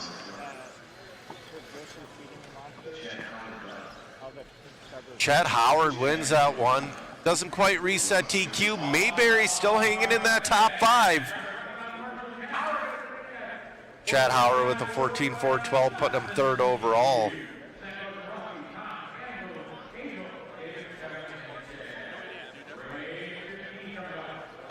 Steve Ball, it's going to get better as it goes on throughout the heats.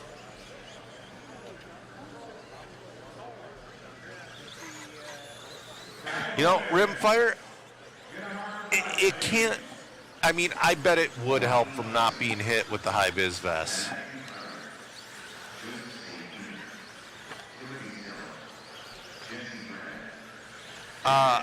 Dr. Mosfet, you know, eventually, like I said, in the latter half of this, we're going to have a lot cleaner driving. And also, it's a little bit harder to get out of the way on this one. The groove is so narrow that you get out of the way and you just fall flat on your face. We got Joaquin Pelez in this one. We got Tim Stella. Got Matthew Crowder. It's going to be a good one. I'm going to predict we see a 15-lapper out of these guys.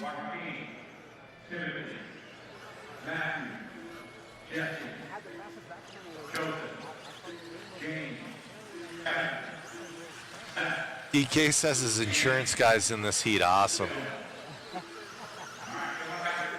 Yeah.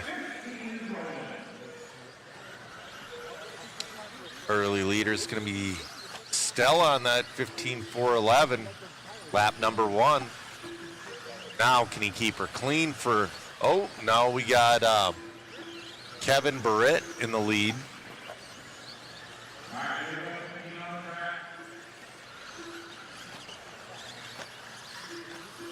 We got 3:20 left to go in this one.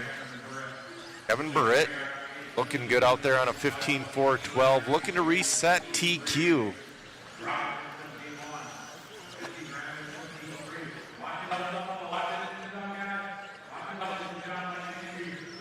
Ooh, Marshall's doing a little dancer. Oh, Stella back to the lead. Stella on a 15.416.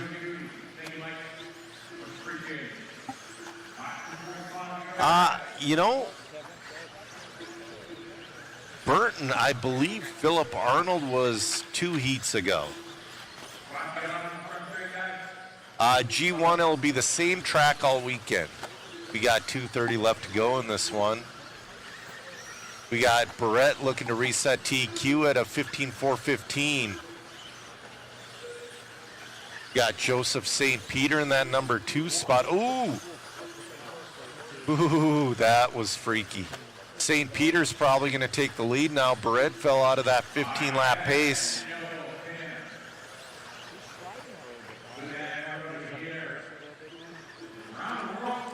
All day, all night, making that double. If you can make it clean, it's super important. If you can't make it clean, you're better off laying it up and taking that corner onto the side straight a little bit better.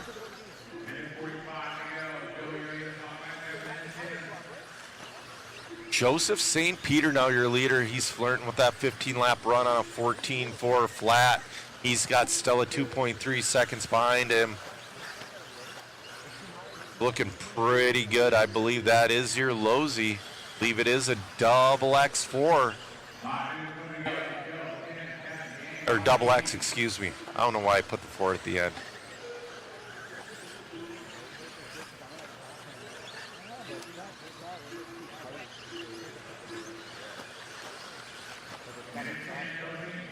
St. Peter moving back to a 15-lap pace on a 15.416.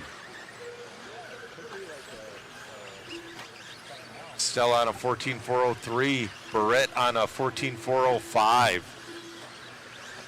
Ooh, your leader getting a little hung up. Driving smart. He has not needed a marshal, really. That's going to put him back down to a 14.4 flat. He's got 35 seconds to bring that back into a 15-lap pace. Oh, leader upside down. It's not going to be enough for Barrett to take the lead, but that's going to dash all hopes of getting a 15-lapper in this one.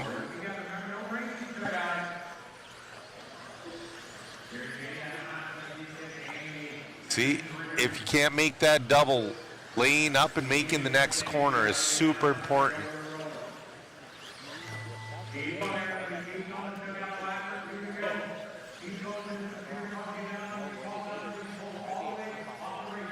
Chris says that might be a Schumacher. I'm not sure. Joseph St. Peter resetting TQ at a 14.402. Get a close-up of that guy. No, those are people in the way. Those are, I don't know what that is, guys. Is that a JC? That might be the JC car. That's a JC10, I believe.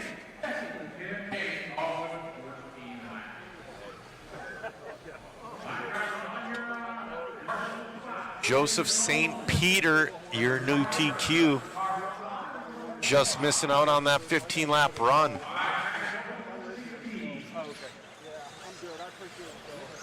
All right, we got John Weeda in this one. We got Curtis Hustings. We got Charlie Menard. We got Jay Halsey in this one. You're not going to want to miss this one. This is race number 16, heat 9 of 15 of your two-wheel drive 1989 to 1993 class, brought to you by Team Associated. All right, I would like to once again thank all of our sponsors scrolling across the screen. A-Main Hobbies, Hobby Wing, and Team Associated being our main ones. Got a TRX-1 right there. Oh no, John Weeda does have a transponder.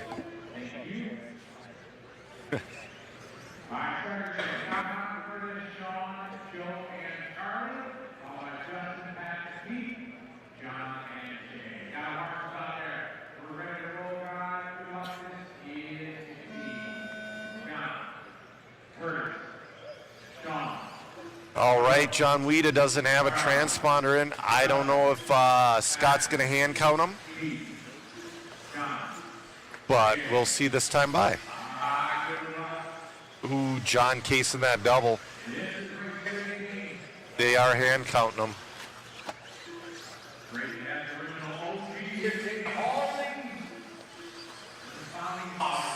We got Jay Halsey. There he is. Jay Halsey just got started. John Weeda, your leader, on a 15.416.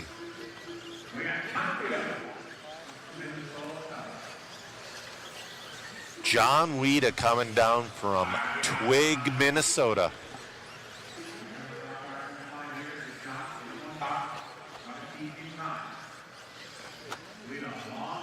He's on a TQ time of 15.415. Jay Halsey, though, he's made his way up to that number 4 position. He's been holding John Weeda off because on that first lap, John Weeda was right on his back bumper. Halsey up to that number 3 spot. Jay Halsey is right in front of your leader in that number 3 spot, only a 10th behind that number 2 Morgan. Jay Halsey is going to move it up to that number 2 spot. He's on a 14.406 himself.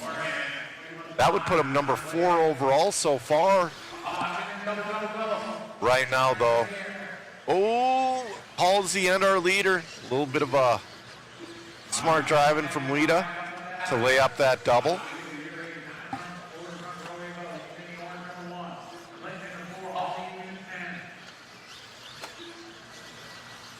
Halsey moves back up to that number 2 spot. Weeda making his way through. Oh, Weeda gets hung up.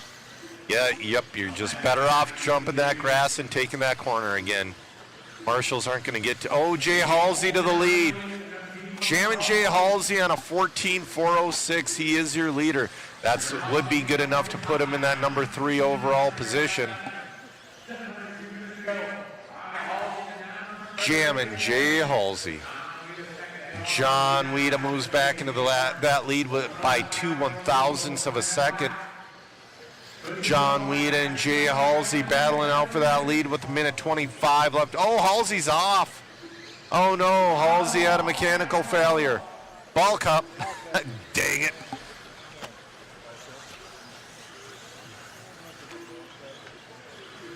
All right, we got a minute 10 left to go. John Weeda down to a 14.405. He doesn't have enough time to bring her down to a 15, but he's going to try. He's down to a 14.404. He definitely wants to reset TQ, and he is within reach of that with 55 seconds left to go. I believe Jam and Jay's running the team car. Oh, nope, that's right. He's running the Masami car. Yeah, he's running the Masami car.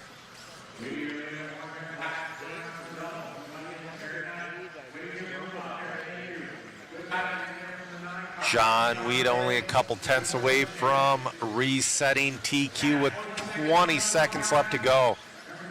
We'll see what he can do with it. It is a clone D-side. It is a 1989. John Weeda on the, oh, that's right, they're hand counting Weeda. So his TQ is so dependent on when Scotty hits that button. John Weeda got it by almost 6/10. 14.401.8. John Weeda resetting TQ.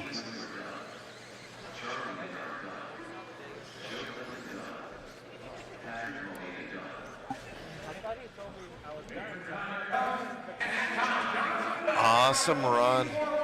It was so cool to see Jay Halsey up in there. It's such a bummer he broke out of that one. Weeda is driving that the JC10. That's what John Weeda is driving, and that is such a cool car.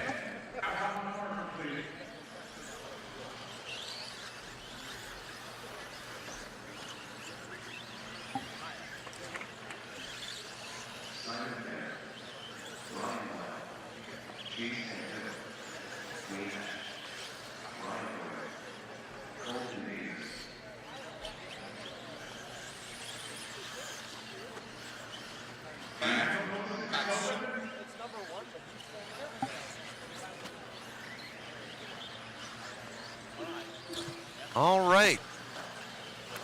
In this one, you got Wayne Ash, you got Chase Antill, you got Blake White, I believe it's Blake, or Brian, sorry. Oh my, I cannot see without my glasses.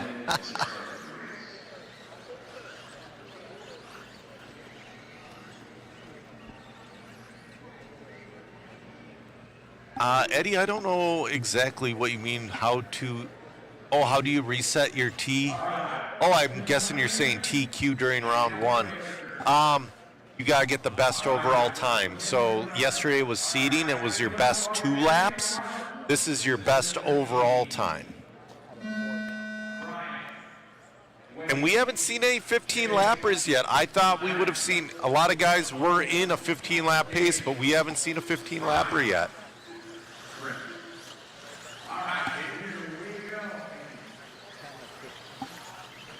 All right. We got just over 700 people watching right now over all of our streaming platforms. Hello. We appreciate all the support.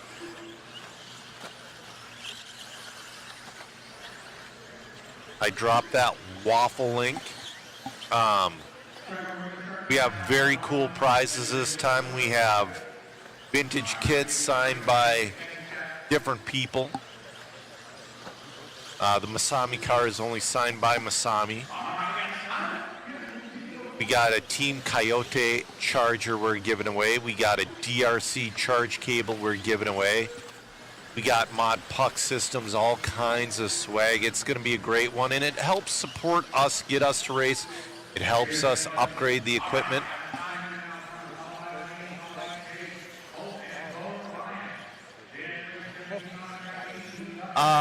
Benny Shapiro, it is free to watch. You just got to go through Gate B at the Orleans Arena.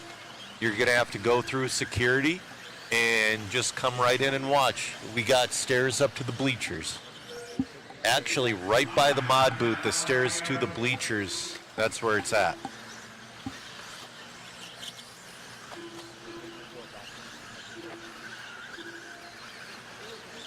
Jason, the rules are posted on Team Associated had a link, and it's somewhere on the Team actual Associated website somewhere. Yeah, it is surprisingly hard to drive 15 laps mistake-free in 4 minutes.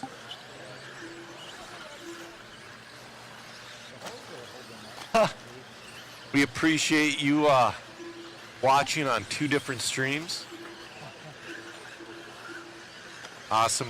Got a painter in here. That's one thing I could not ever get good at, was painting RC bodies. It's like, I've tried a few times over the years and I'm just terrible at it. So I'm being told Kemp's driving an Astute. Kemp was on a 15 lap pace, but he got hung up there. Oh no, that's going to put Antill to the lead. Antill's your leader on a 14.402 now.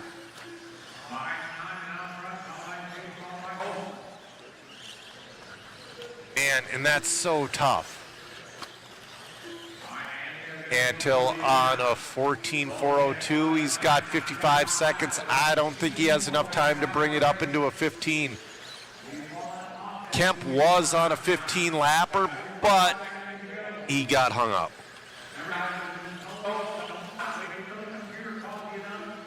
Antill down to a 14.403. Right now he's sitting 3rd overall. Ash is sitting in that 2 spot. He's sitting 5th overall. G1, they got a lot of Tamayas on the track in the pre-1990 truck class and in the pre-1984 two-wheel buggy. There's a 1976 to 1983 buggy class that we start out the round with. There's a bunch of them. 5 seconds left to go. This will be Antill's last lap, I believe. He's got clear track in front of him.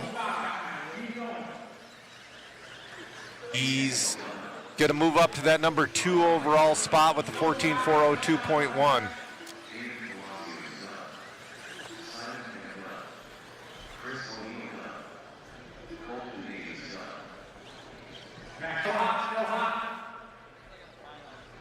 Track's still hot. There's still a couple cars still running.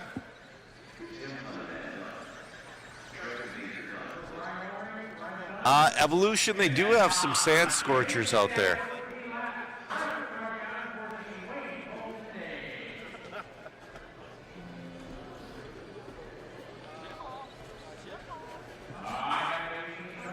All right, this is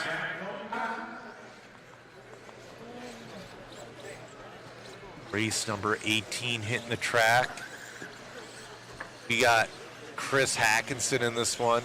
We got another Antil. We got Drew Boyd. We got Stinky Pinky Dean Carnes in this one. We got James Pritchard. This is going to be a great one.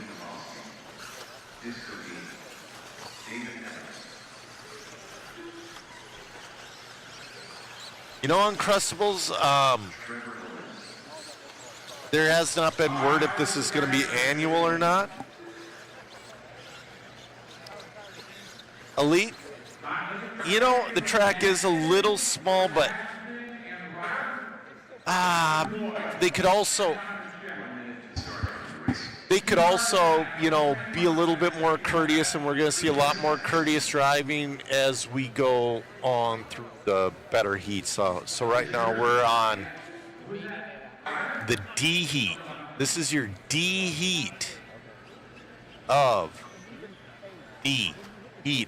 1989 to 1993 two-wheel drive buggy, brought to you by Team Associated.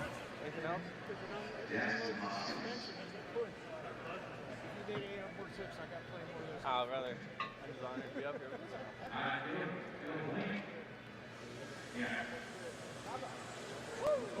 Don't suck. I'm the all white one, so you gotta yell it. I'm coming up. Drew Boyd in the house. No Drew. Starting grid. Ashton James Chris, Ryder C. David, Trevor Stephen Drew, Pat and Marcel Roland 18. Jackson, James, Chris, Ryder, Steve, David, Trevor. All right, we're off and running in this one.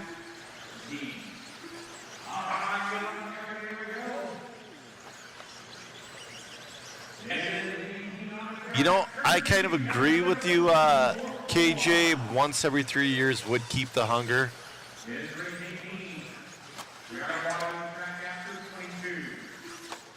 Yeah, Dean Carnes is an awesome guy.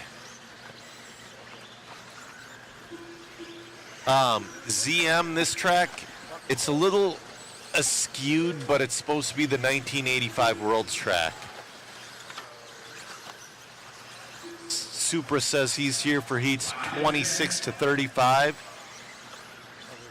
Adam, I've seen so many replica Ken Walden Masami paint jobs, and it is awesome. You know, G1, it does look like a fun track. I want to do a lot of laps on it.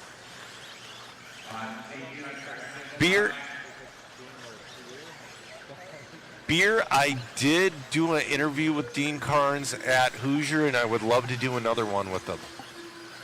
All right now, Allens is your leader on a good 15.411. We'll see if he can hang on to it. We've had a lot of strong starts, but not a lot of strong finishes.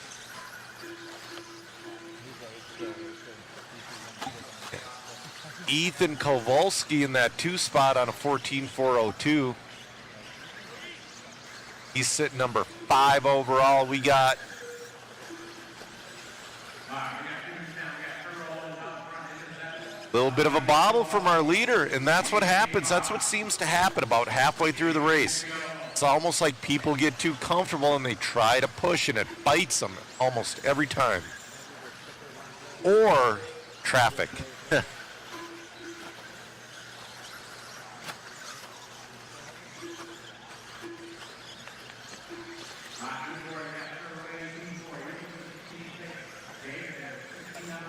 76, I have not heard any good gambling stories, so I don't know who's done best at the tables. But I'm halfway thinking, Sunday night the rooms are super cheap. So I was thinking Sunday night I was going to get a room here and gamble my rear end off. 90, I've raced with Weeda so much in Minnesota with 12 scale, and my best against him is going 1.5 laps down to him. Yeah, 337. We were talking about that yesterday about the potential of dirt like this coming back for 10 scale, because the Worlds was on dirt, and this is dirt. There is definitely a potential. Ooh, our leader's getting loose. He's still on a 15. He's on a 15.416. Kowalski on a 14.401. He's catching up. He's a white car. There's a car splitting 1 and 2 right now. Seems like Allens is kind of losing it. Kowalski's now only 2/10 back. Oh, leader gets hung up. Oh, second gets hung up. Yeah, he's waiting. I don't know if that was long enough, but oh, man.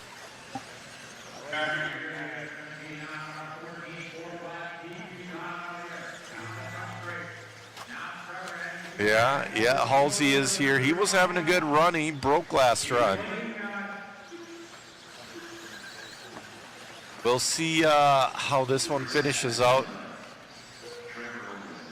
Trevor Owens finishes less than 1/10 off of John Weeda's TQ. John Weeda's TQ held out of 11 of them so far. Like I said, we've seen 15-lap runs on the clock, but nobody has finished one off yet.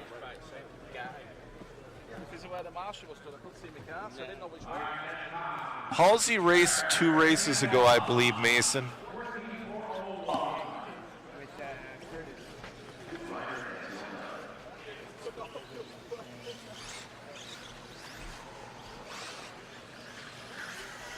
John Weeda's TQ holding so far.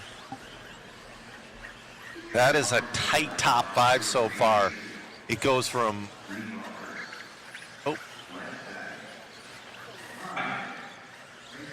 There's less than 1 second between the top 5, and it's going to get only tighter.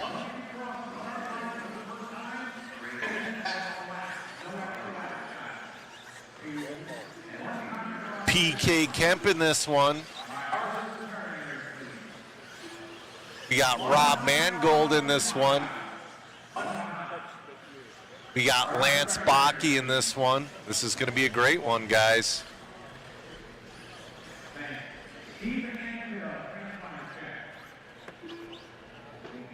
You know, Sciatica, I disagree. I think Astro is almost more fun than carpet. There's a lot more character to it. Chris, you can go to liverc.com, go to view events, and we're the Associated Vintage Championships. You can see your heat sheets and all that there as well. I believe you can see it on RC Garage as well. There are no bets on the event.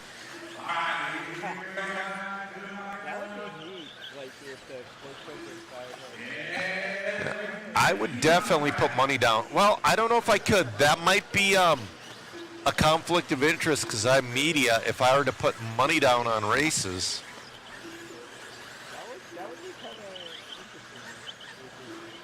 Oh, Chris Wright throwing that gauntlet down early. He's on a 15.406. PK Kemp on a 15. Ooh, PK Kemp to the lead. PK Kemp on a 15.406. Lomax on a 15.407. Wright on a 15.415. Mangold 15.415. So we got 4 guys on a 15-lap pace. The question is, can they hold it?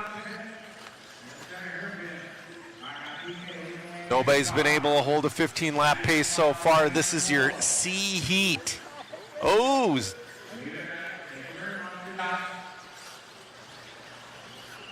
PK out there looking great on a 15.407.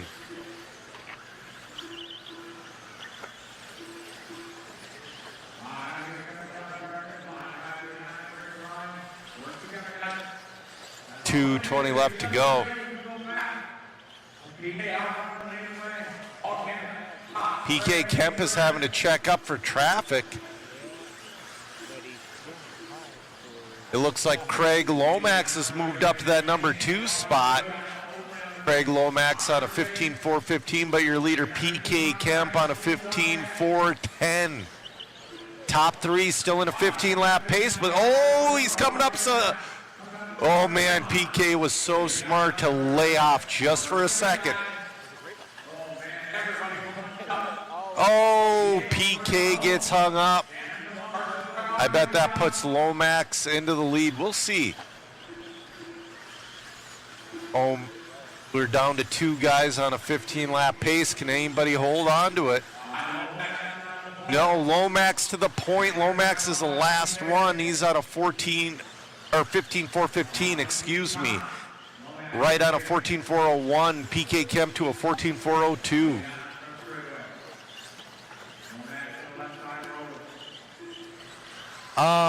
Nick, I swear I've seen at least 1 or 2 of the Vegas edition cars out there racing, which is wild.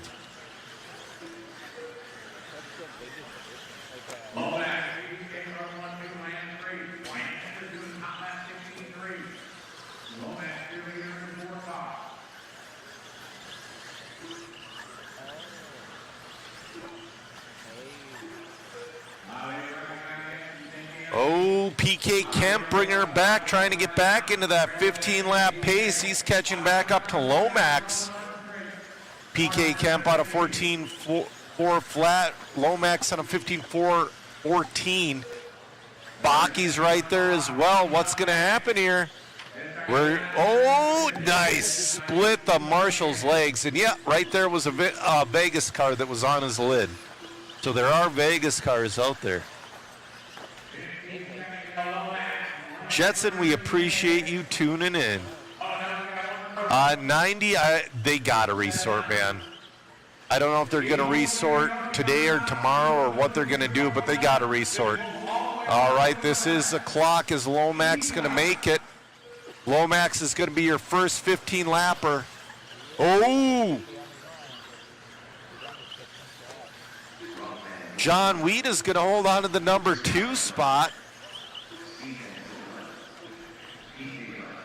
Craig Lomax, your first 15-lap run in this class at a 15.413.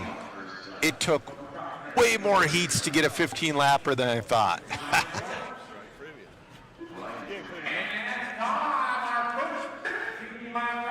Oh, I'm seeing Astutes are getting popular in the UK now. People are looking to copy Jamie Booth's car from the early 90s.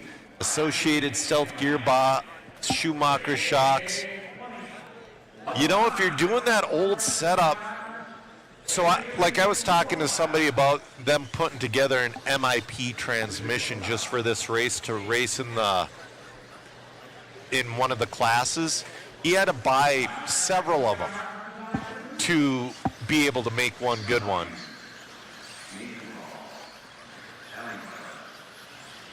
Division, I'm glad you're liking it.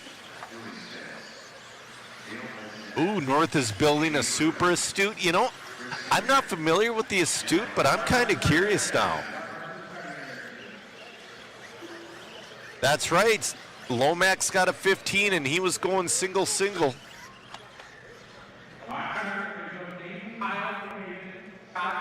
Got a shout out to Dave Burton for getting Leslie into the hobby in 1988. All right, guys, we'll see. We're on race number 20. This is 13 of 15. Excuse me, last heat was a D heat. This is a C heat. I've been off a letter.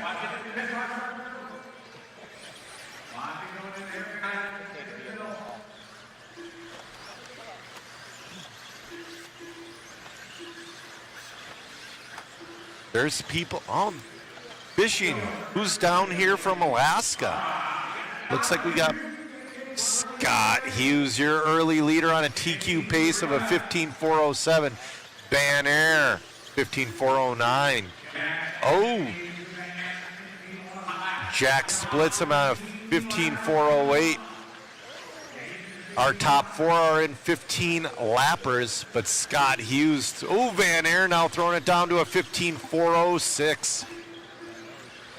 Chris Van Air right behind Scott Hughes.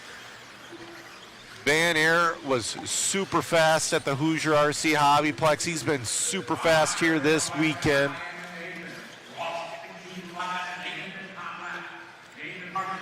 Top four are in 15 lap runs. Oh, got a little squirrely there. That was Van Air getting squirrely. So that's going to put Hughes back up into the lead. Scott Hughes looking good out there with 2:20 left to go. Nice and smooth. He's going for that double, but he's going for a proper apex set outside to inside. Keeping her just tight.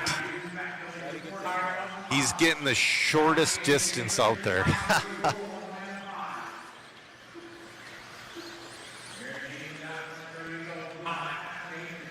Nils watching from the Netherlands. We appreciate you. Scott Hughes on a 15.405.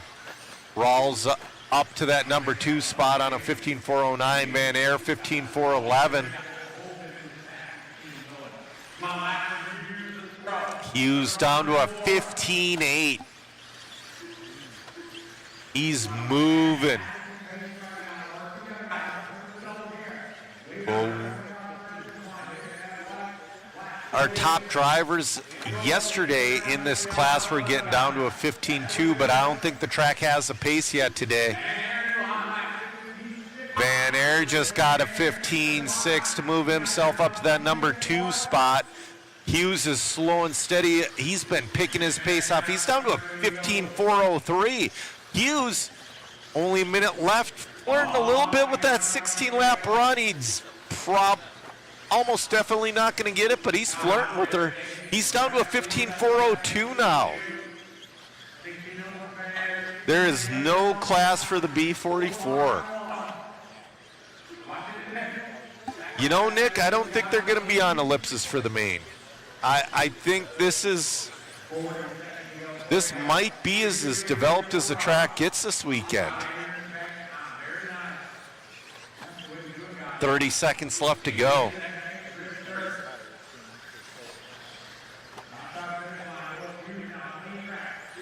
Hughes 15.402, Van Air 15.406, Rawls 15.408, Wenstead 15.412, McNair 15.413. Our top 5 are resetting the entire top 5. Oh, gets a little squirrely. That's only going to cost him about a second though. Master clock is about to expire.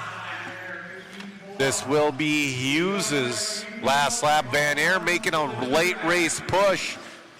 We'll see. Hughes is going to get across the loop clean. Scott Hughes finishes with a 15.403. We'll see how Van Air finishes. Van Air finishes with a 15.405. Scott Hughes reset TQ with a 15.403.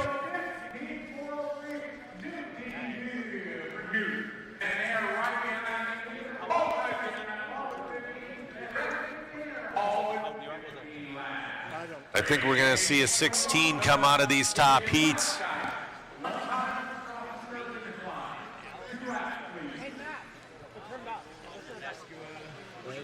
Oh man, I call this A2 heat. We got Horn in this one, we got Ledger, we got Amescua, we got Hodap, we got Smolnik, we got Chamberlain, we got Van Aert, we got Jacobson, Jimmy Jacobson in this one. This is stacked, guys. This is one you don't want to tune out for.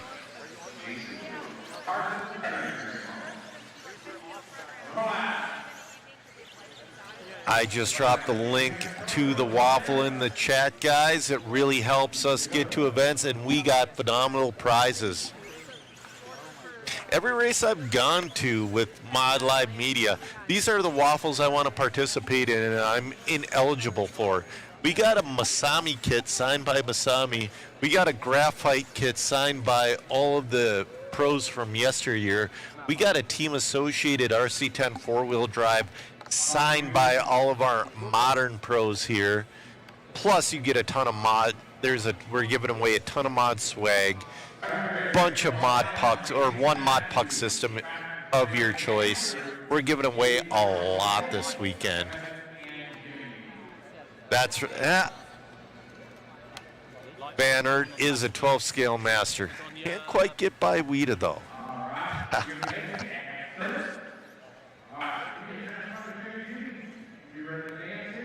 All right, Jimmy Jacobson just made it out there. All right. Al Horn seated fairly well.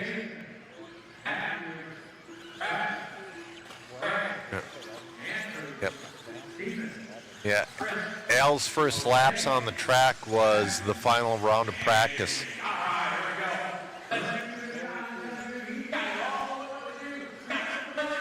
Al early pace 16:4:14. Wow. Oh, he's upside down. Smolnik's going to take the lead. He's on a 16:4:12.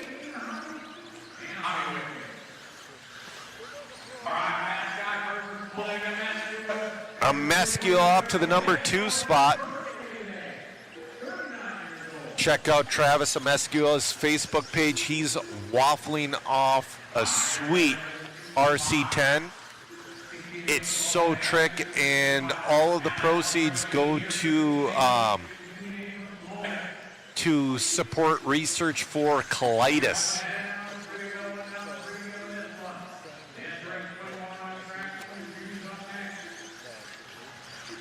All right, Travis Amescua to the lead. Oh, but they've fallen out of TQ pace. Now it's Amescua on a 14:5:07. Peeing it out there, cruising. Looking really good. He's got 2:30 to pick her up. He's down to a 14:5:06. Oh, he's getting a little loose. Peeing it, hanging it out. Horn up to that number 2 spot, only 3/10 behind Travis. Now Horn to the point. Al Horn to the point. Nice wheelie from Horn. Oh, you're right. Proceeds go to Crohn's. You're correct about that. Oh! Behind you, behind you, behind you! Oh, that's going to dash his chances in this one. He caught a divot. Yep, proceeds go to Crohn's research. That's going to put the Peanut back to the lead. Peanut sitting 3rd overall. Minute 35 left to go. He could hunker down and put her back into TQ.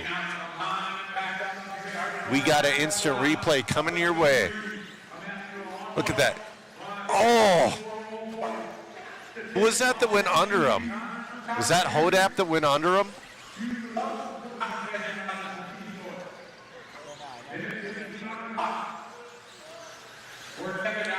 All right, we'll have Matt fix that. Rawls is from the UK and not Belgium.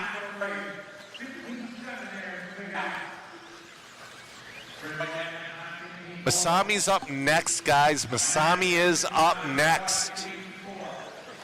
And we got Francis. Everybody you want to see is in this heat and the next heat.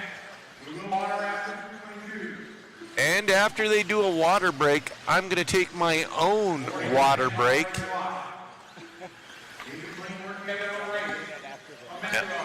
Mescua sitting number 3 overall, sitting pretty solid on a 15:4:05.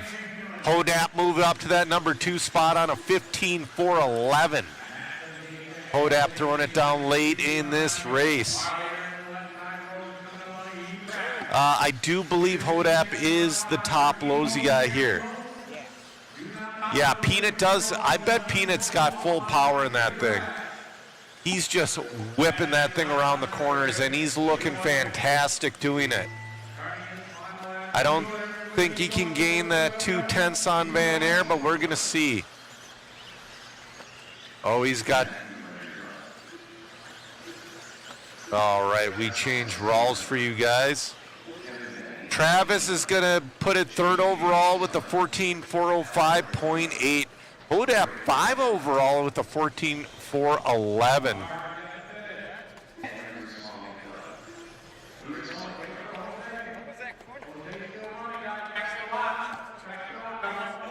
We're going to get a quick interview with Amescua.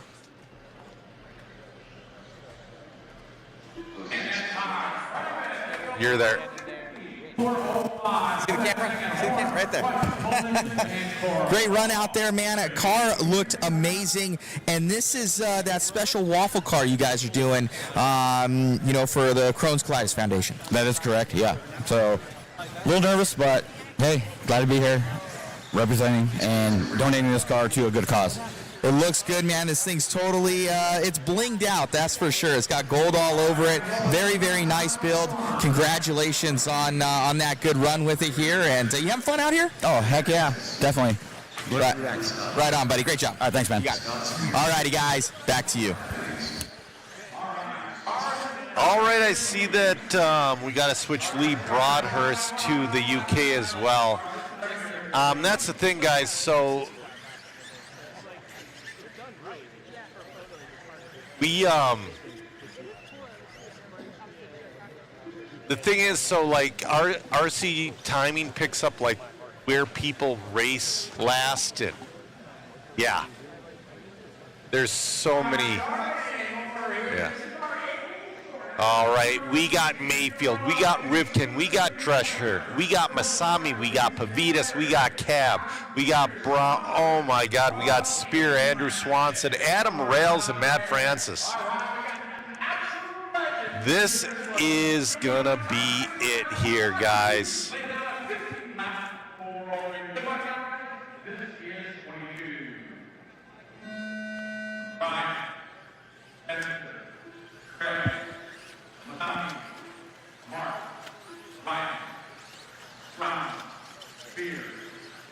All right, Mayfield out there.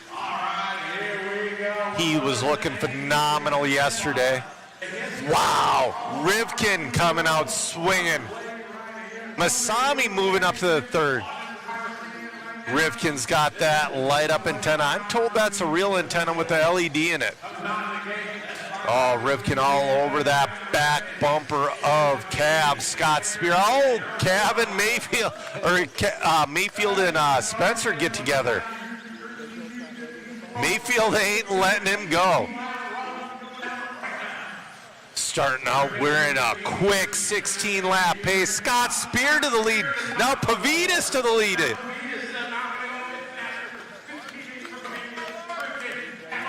Oh, Pavitas, Endo's off that. That's going to put Rivkin back to the lead.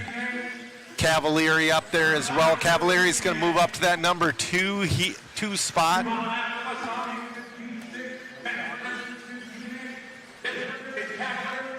Masami in that number 4 spot, but right now Rivkin, your leader.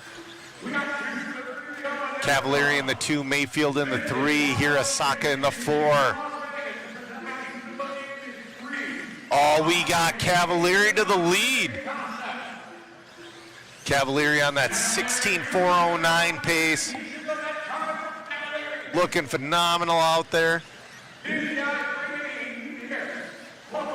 He's got Spencer Rivkin all over his proverbial rear end on the clock. They're 8/100ths apart. Rivkin moves back into the lead.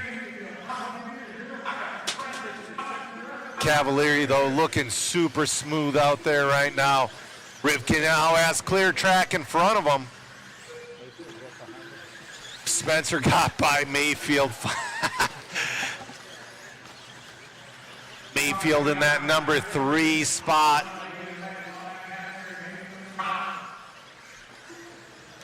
Bob Brown up into that number 4 spot.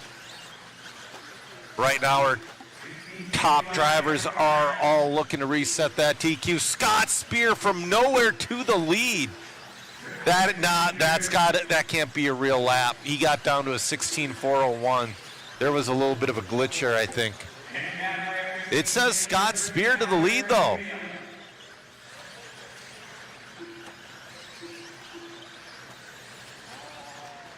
Oh, there we go. All right, Rivkin back to the lead. Cavalieri in that 2, Mayfield in the 3. We got the 2 Ryans battling it out for that 2 and 3 spot. Rivkin got a 15.0, backed up by a 15.0. He is on fire, getting by traffic, no issues. Oh, nice driving from Spencer. Got by a bicycling RC10. That was Pavitas he just got by. We got 30 seconds left to go. Spencer throwing it down here at the end. He's on a 16.406. Mayfield up to that 2 spot. Cavalieri in the 3. Francis in the 4. Scott Hughes still holding on to that top 5. We got 15 seconds left to go in this one. Rivkin on fire. He's on his 16th lap right now. He's the only one that, well, Mayfield's on that 4th lap. We're going to see if Mayfield gets caught at the loop or if he makes it around for 16. Mayfield got caught at the loop. Rivkin resetting TQ 16.406.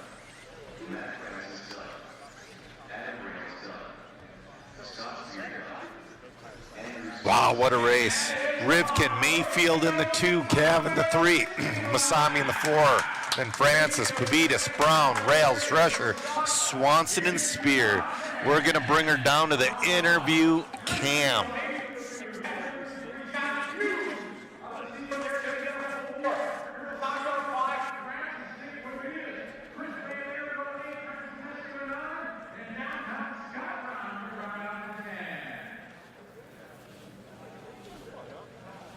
Man, congratulations on the run there. I haven't seen you counter steer in quite a while. No, well, we did it a couple weeks ago in Australia. So, yeah, having a fun weekend with the old school crew. Obviously, Ryan and Ryan are still modern racers, and standing on the driver's stand next to Masami was pretty cool. I actually am vlogging myself with my camera on my shirt. So, yeah, it was cool. I mean, I had some friends help build the cars while I was in Australia. Ethan from Hobby Action, and some of my friends Kyle and Colin and Andrew Joyner with getting the cool like LED light on the car and getting the painted bodies with the Kinwald scheme or the theme for that matter. So yeah, it was a good drive. It was kind of fun, kind of starting behind Ryan and kind of working my way through, and we were kind of battling it out. And then I think it was me, Mayfield, and Cav was the top 3. Was that what it was? I believe so. And so that's, it's pretty cool.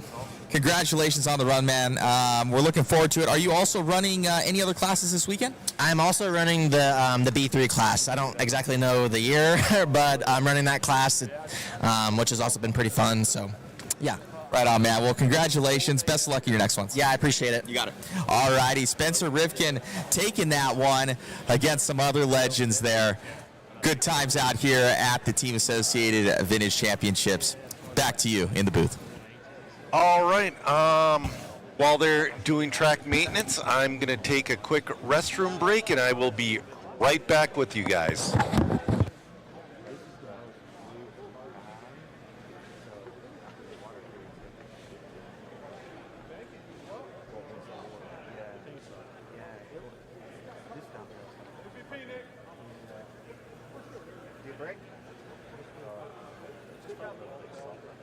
Yeah, appreciate it.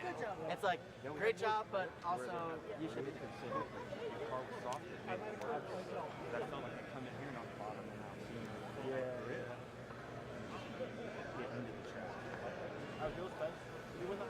did. It was, dude, it was fucking so fucking fun. Yeah. Dude, I mean, the more you drove it harder, the more traction you had.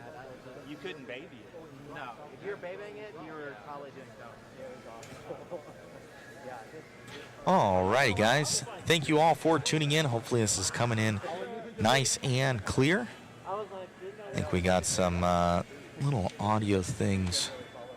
There's cords everywhere in the background if you were to actually see it. A little bit gnarly. So thank you all for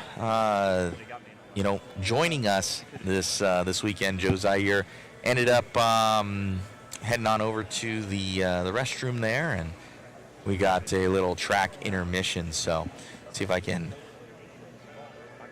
get any sort of questions answered here. I'm looking at the chat.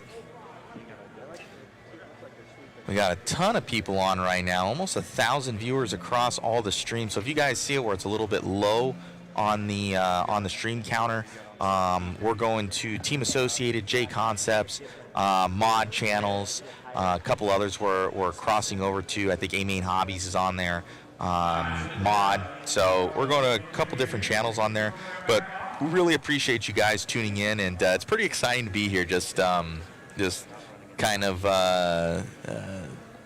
just being a fan, growing up, looking at these guys and seeing them, a lot of these legends, and not being able to meet them because a lot of these guys are at the biggest races in the world back in the day. So you watch them on, Live RC and a lot of those other ones, and RC Car Action Magazine, Extreme Magazine, RC Driver, and you didn't see these events happen because of it was just print media, and social media really didn't exist back then. So it's pretty cool to see and to bring you guys this level of coverage. Special thanks to Team Associated for bringing us out.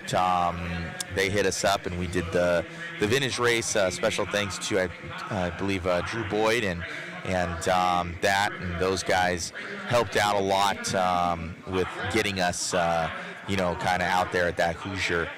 Special thanks to the Henleys and Hoosier. I know they have a big INS event going on for their finals. So it's cool, and we were able to get the crew out here for another vintage coverage, and the cars are just so cool. It's different, and I think that's really what it is. We're kind of getting back to the base. It's this outdoor feel, but still indoors. We don't get that these days, and it's unfortunate. It is very cool. This is what I grew up on. My first car was a double XT. I've actually brought it. I'm going to show it off. I also have my dad's.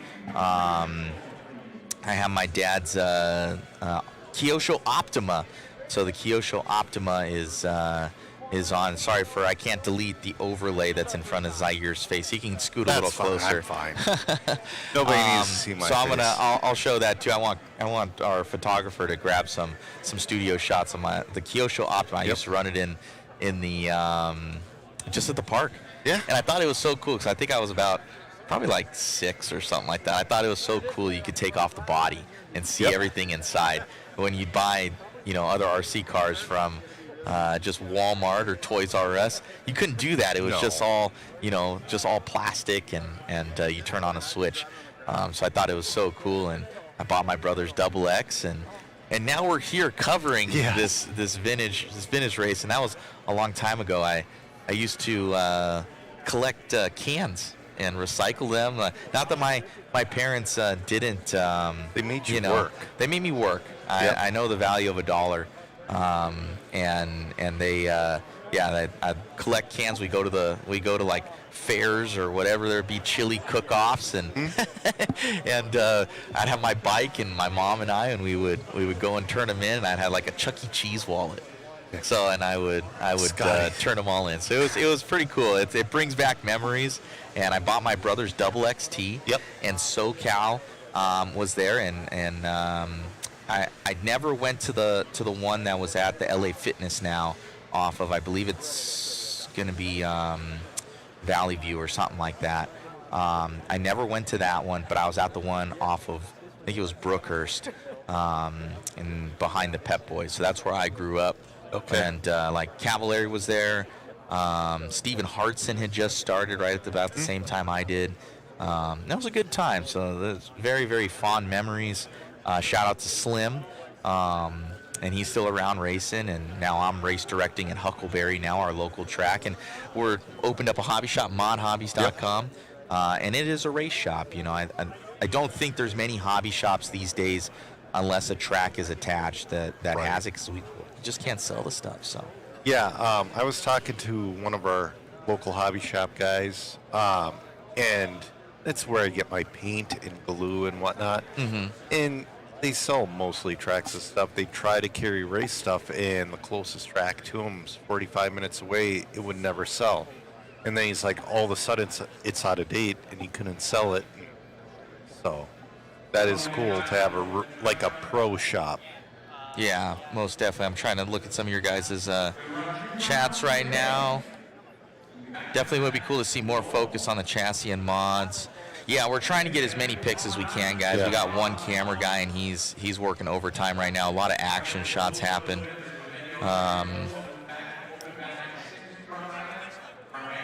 Yeah, where is Steve Hartson these days? They're wondering. Yeah, we have a guy who says, donate Ethernet cables. Oh, thank you. Need to let you know and send them your way. I'll have to send you my information. Add me on Facebook. Yeah, we use a lot of Ethernet. We do. We got just cables everywhere. My one thing, if you guys saw the setup behind, it looks like organized chaos is really what it is. And everything's working in unison. Don't touch anything. That's the thing. It's like everything will go down. I'm only comfortable hitting my mute button I in have front a of me. couple buttons he can touch, and then after that, That's don't it. touch. I'm not touching anything. Don't touch anything. It's running smooth. Yeah. And that's a good thing. So much appreciated, guys, for everybody tuning in. We really appreciate you guys. If you do want to support the stream, grab a couple tickets. He'll drop that in the chat. And one of our best waffles ever. And what that really does, guys, is we get out here, and the cost that to do this for Team Associated is quite extensive, just to get the guys here. So we break even on it. The other stuff is we're able to reinvest. We had a couple cameras go down on some of our last ones. We've got laptops that are going out. So all of it costs a lot of money. But every once in a while, my big head will break a microphone. Yeah, we had another mic go out. That was about $250. So, yeah.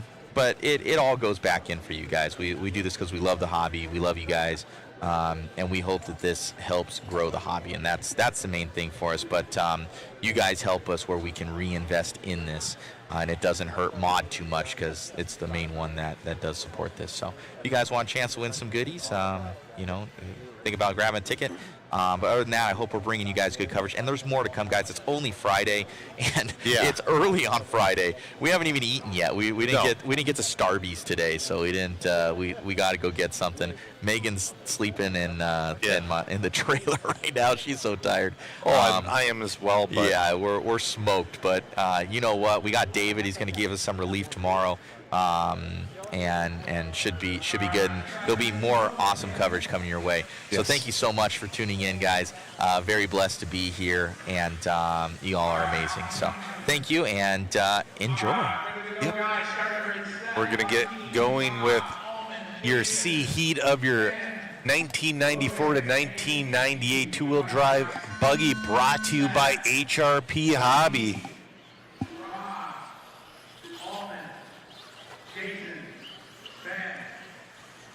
Zach, I am so hoping to have Masami in the booth for an interview.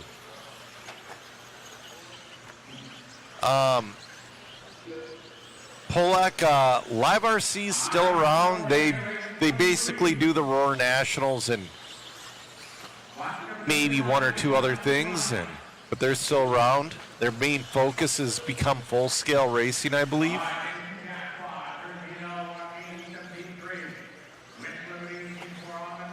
All right. We're going in this one. Wow, they're moving. That can't be real. We'll see. All right, our leader. Ooh, our leader upside down.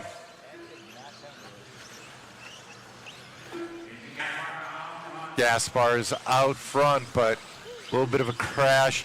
His first lap was a 13.0. That's not real. If he is getting 13 O's, he would need to be a paid driver.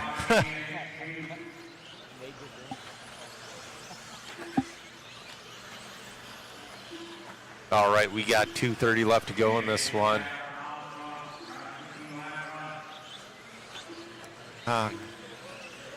Whistler moves up into the lead. He's on a 14.410.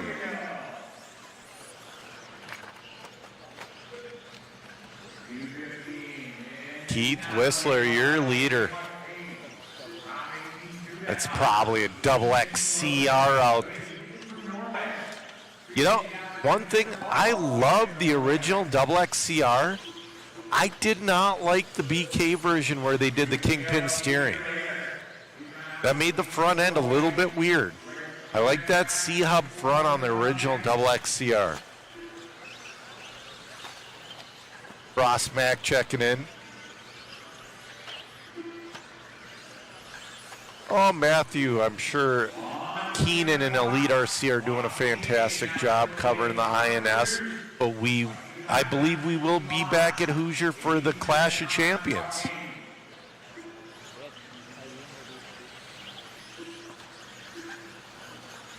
Whistler putting down a pretty solid run with a 14.410.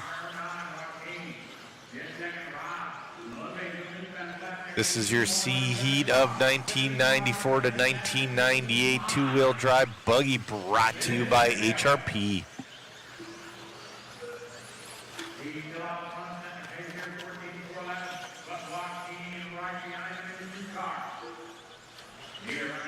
Oh, Keith Whistler used to own Slingshot batteries.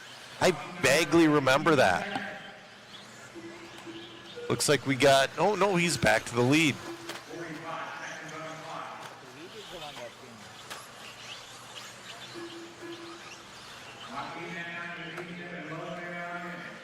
Oh, pushes out in that corner a little bit.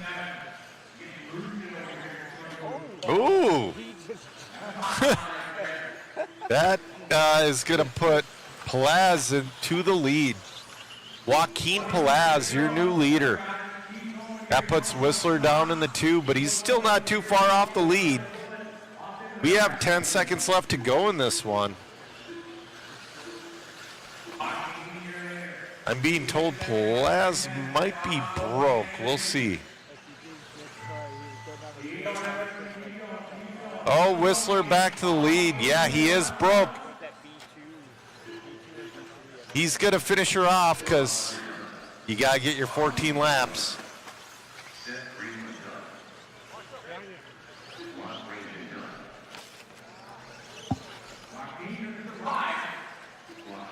Broccoli saying mod pucks for the vintage cars would be cool.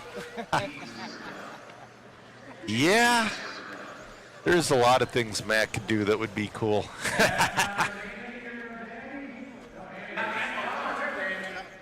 We're going to get an interview with Keith Whistler real quick.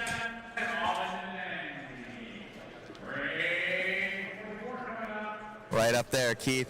Congratulations. First question, was there any Slingshot batteries in there? No, but I wish there was. Ah, there should have been. Yeah, old school, right?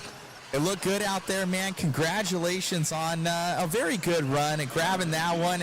Are you enjoying yourself out here? Absolutely. That was the first run I completed in that class all week so far. So it's a good day. That was a good day. Right on. Well, congratulations out there, Keith. It's great to see you, my friend. Thanks, Matt. You got it, buddy. All righty, Keith Whistler there. I know we need to work on this mic a little bit. I think the sound is a little bit hot maybe, so we'll do our best to kind of get that dialed in. Thank you all for tuning in. Back to you, Joe, in the booth. What the heck? I just got Drew Boyd just put a message on our Facebook feed saying he's en route back to California. No, man, you got to be here racing. Stuff come in? Because he was missing a lot of stuff.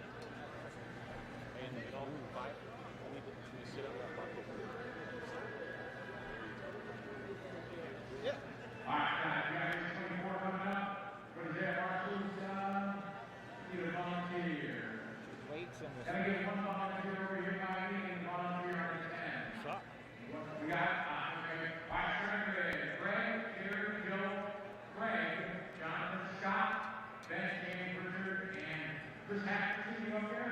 No.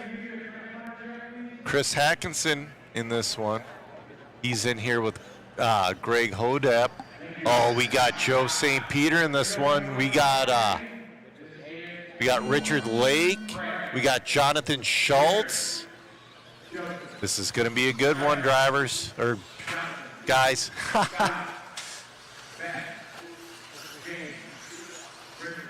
Greg Hodap running his old hand is what I like to call it. He's very familiar with that double XCR out there.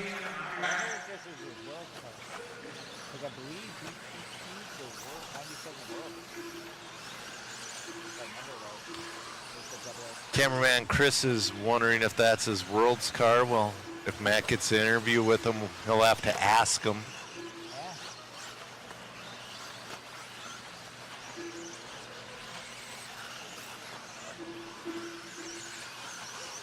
All right. We're rolling in this one. Hodap is your leader. He's looking to reset TQ at a 15.403. St. Peter not too far off of him on a 15.408. Then we got Jerry in that 3 spot. Oh, Pritchard moves up to the 3. St. Peter's only a 10th off of Hodap right now.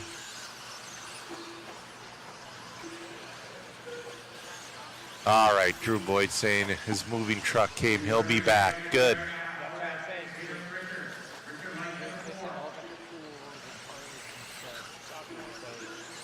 That's right, Supra. Richard Lake, world famous race announcer.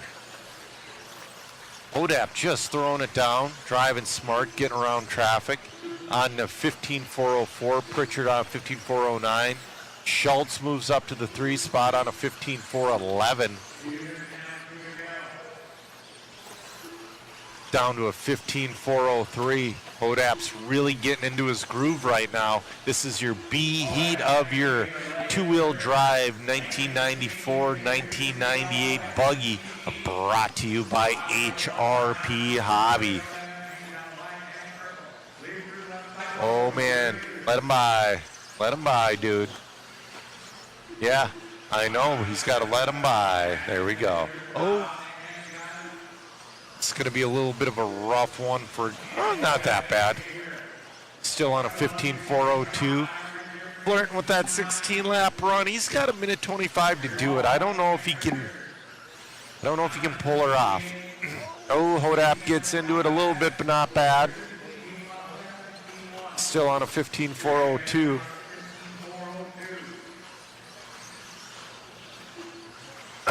Mark, I don't know if there's anybody here from Island.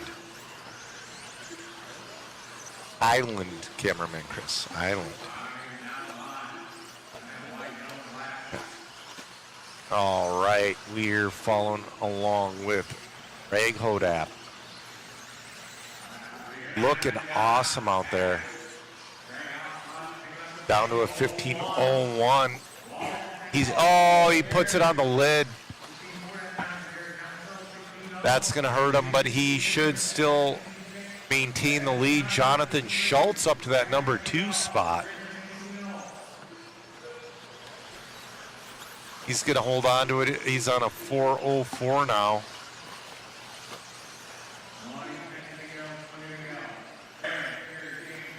There we go. Gets by Richard Lake again. Richard Lake sitting in that number 4 spot. Well, Hodap having a solid run, literally 1 crash, 1 Marshall.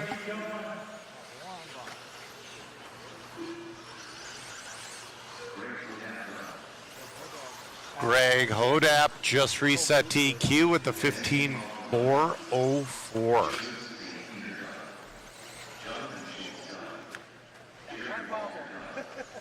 Sounds like we're going to grab an interview with Greg.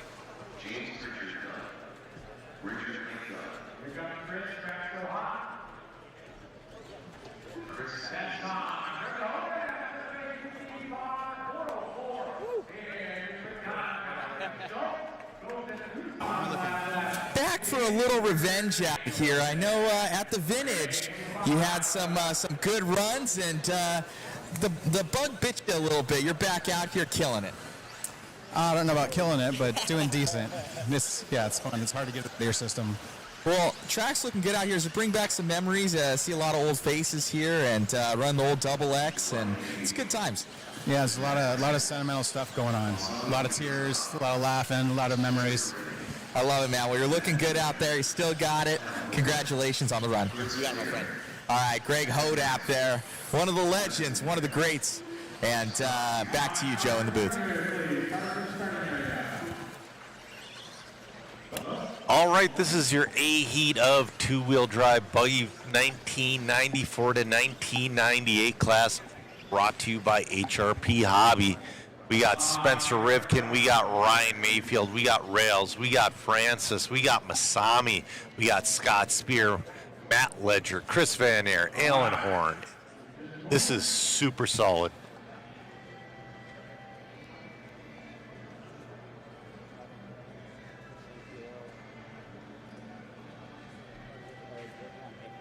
Oh, they're working on Mayfield's car.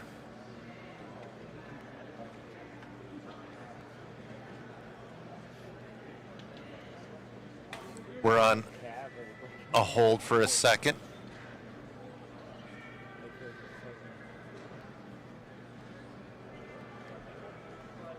See if cameraman Chris. We'll see. Oh. All right, we're gonna get going.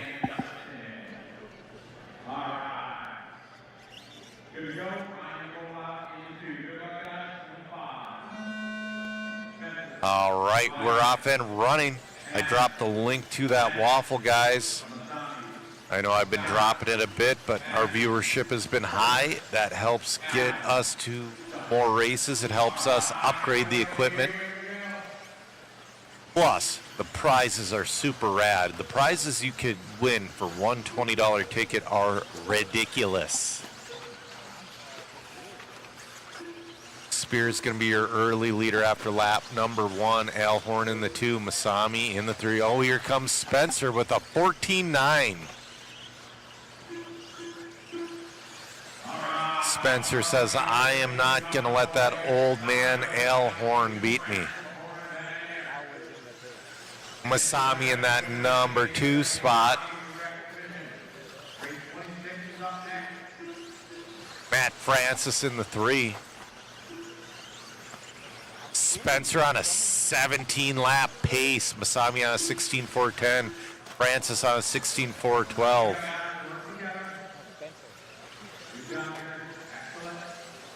We're going to follow along with Masami here in a second.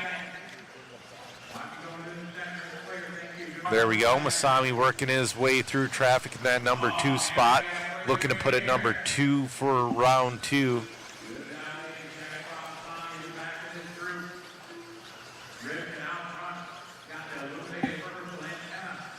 All right, we're following along with Masami. Masami trying to make his way through traffic.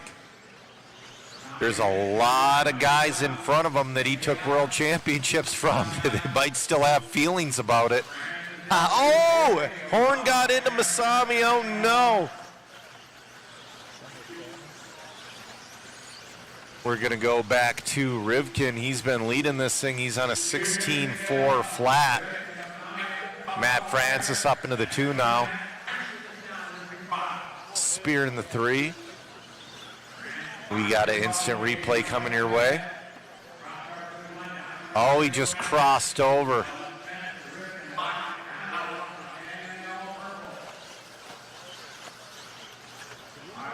All right, we're going to follow along here with Matt Francis, multi-time IFMAR world champion. Still out there crushing it. Actually, he has not picked up a radio since the Vintage Clash. And then before that, it was 2008. And that was with a touring car. Mark Cooper, we appreciate it. Yeah, Chris is saying hopefully Masami doesn't have another hinge pin pop. Yeah, Ryan Mayfield passed him on the track. Now Mayfield's got clear track in front of him. Mayfield laying it down in this last part of this race. It's going to be close. Spencer is gone, but Mayfield's pulling from... Masami back up into the number 3. Oh, he went upside down. Mayfield with the 15-2. 20 seconds left to go. Rivkin getting around Francis. Mayfield to the 2. All right. Rivkin just flying 16.4 flat. He's not going to get into that 17, but by far the fastest of the 14.9 that last time. He's just doing what he wants with that car.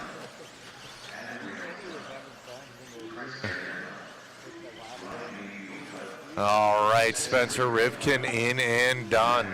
Your top 5 reset in the top 5. Spencer Rivkin, Ryan Mayfield, Matt Francis, Scott Spear, and Masami.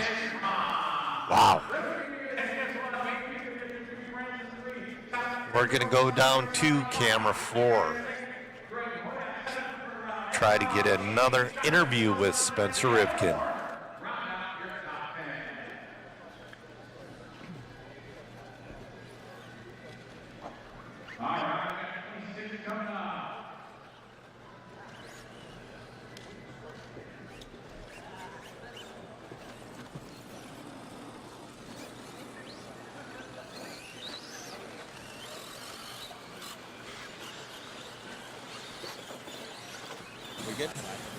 Yeah, I was like, congratulations on the run out there, man. I could see you throwing that thing around.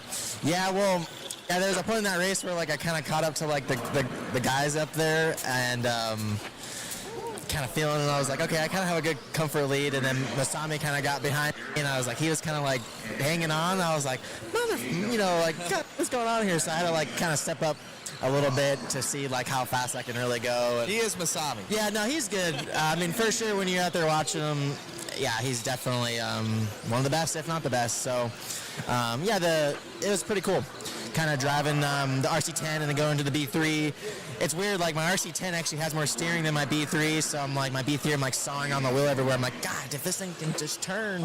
So it looks like you're having fun out there. It's a lot of fun. For those who didn't come, definitely put it on your calendar if we do it again next year. I don't know if we are, but if you're in the area, definitely should stop by this weekend and check it out.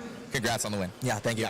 All righty, guys. We'll get some more interviews here with the likes of Matt Francis and Masami there, and it should be really cool. So we'll grab those as time permits. Thank you so much for tuning in. Back to you, Joe, in the booth. All right. This is your one heat of your 1980 to 1990 two-wheel drive truck. Brought to you by Dragon Punch. There are allegedly 13 trucks in this. Bob Stormer leading off in TQ.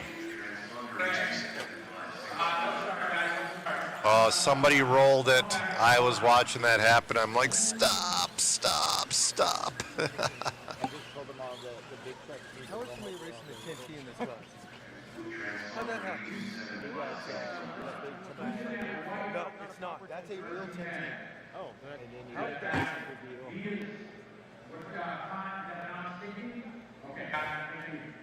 Speedy's looking to carpool and watch the mains on Sunday from Phoenix if anybody's interested. But it sure looks like a 10T. It sure slammed like a 10T. Because if you look at mine, mine's a CRP conversion RC10. It don't look nothing like that. See how high it sits? That's a monster truck RC10, not a 10T. It's a Jack J. Halsey truck. Jay Halsey was pretty impressed. All right, they're trying to get it figured out. Yeah, and an MIP transmission. You got a monster Beetle. You got a Blackfoot. Got two Blackfoots. One of them is cameraman, or sorry, not, it's Shoes, our photographer. Jason Bollinger. Oh, go, go, go, go, go, go, just go, go, go, go, go, go. Bob ain't letting up, guys. Oh, let's just follow Jason, the one in the back. We got a few Blackfoots.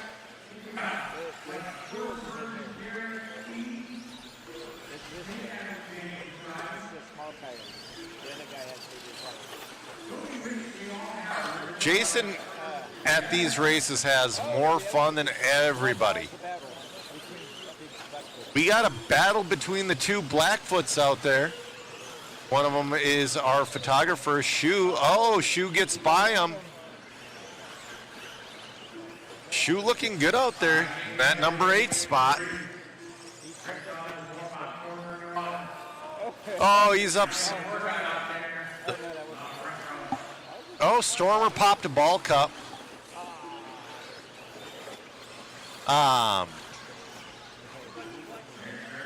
All right, we've been getting a request to follow the, let's go to James Elliott for a minute, but we've been getting a request to follow that monster beetle. Yeah, we've been, whoa. Jason Elliott's picture.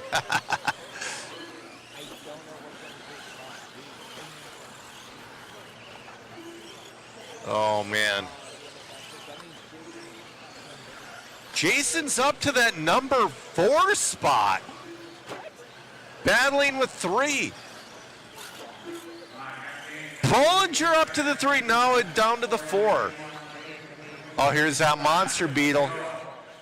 Shoes right behind the monster beetle.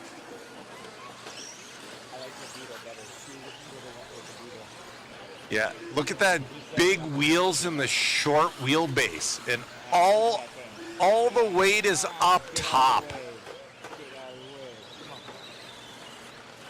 Shoes right behind the monster beetle, looking for a way around.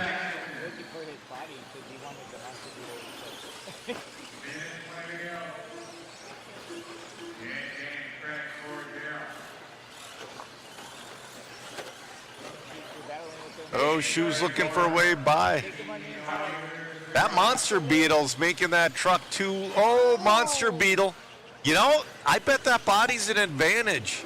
He rolled onto his wheels. I don't think he can stay on its lid. It's too round.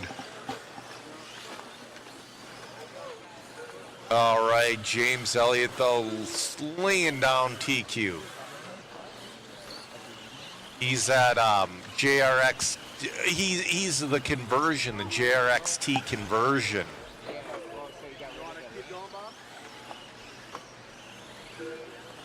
He's on a 14.409.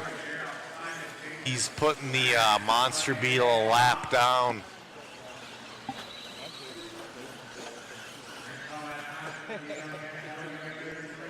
See, Wiz, I would put a pound of weight in the front of that monster beetle.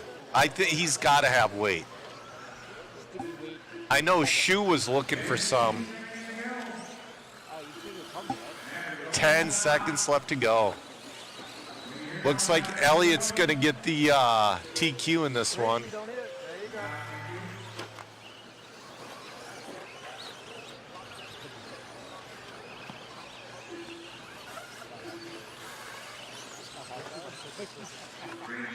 Wow, that thing looks fantastic. James Elliott throwing down TQ at a 14.409. Matt's going to go in, get an interview with him.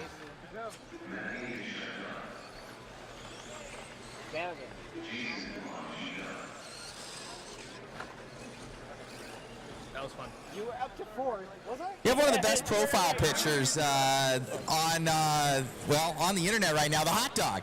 I love it. It's so dumb. It's great. I just love it to death. Well, looking good out there, man. Your truck looks in a different league with those other ones, so against the Monster Beetles. Monster Beetles and Blackfoots, yeah, it's kind of a little unfair, but it's still fun. Having some good times out there. Congratulations. You enjoying the event? Oh, it's fantastic. We need more of this. We need more of the vintage races. It's so fun. I love it. Congrats. Thank you. Got it. Shoe. Jason. We're waiting to get another interview with Shu.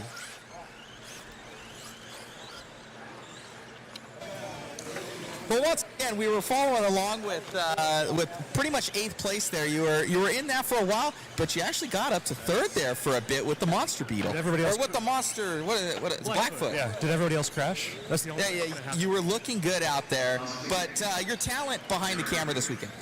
It's better than my driving talent, at least. Yeah. Well, look good out there, especially with the competition and that James Elliott. He's got like the cheater truck out there. I was looking at that thing. It's pretty quick, but you're having fun. Congratulations. I think you finished 4th or 5th.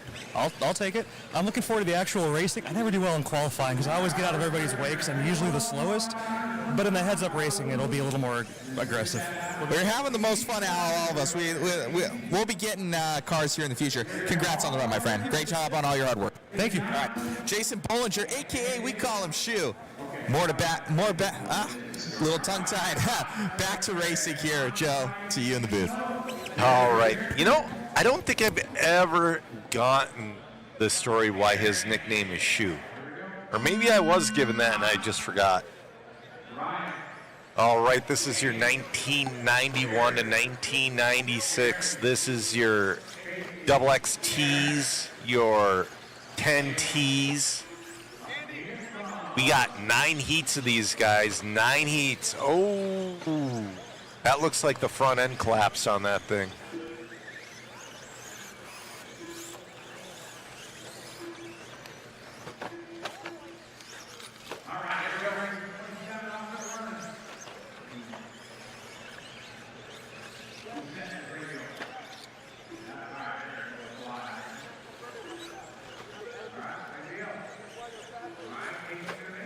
All right.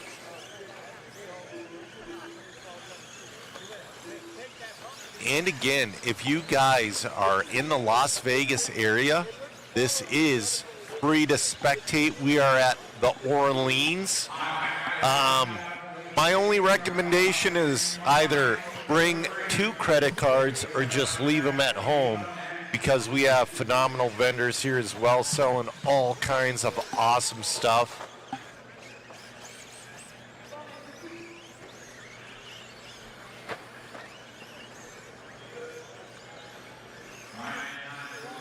All right, we got 2:35 left to go.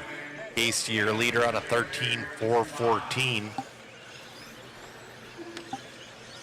Jeremy Raymond in the 2. Stickney in the 3.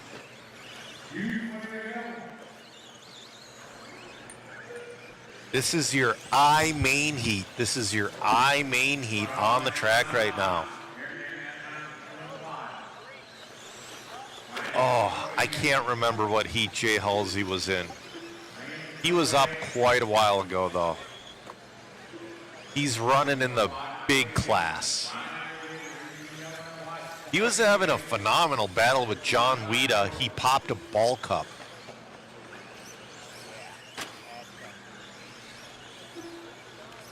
That's par for the course with vintage cars.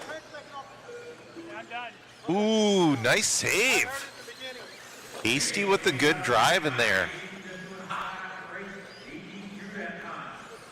Hasty on a 13.413.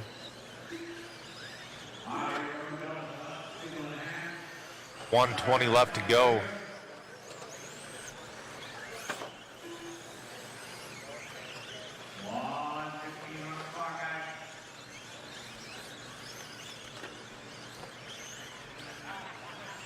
Ooh, Hasty looking at the backside of traffic.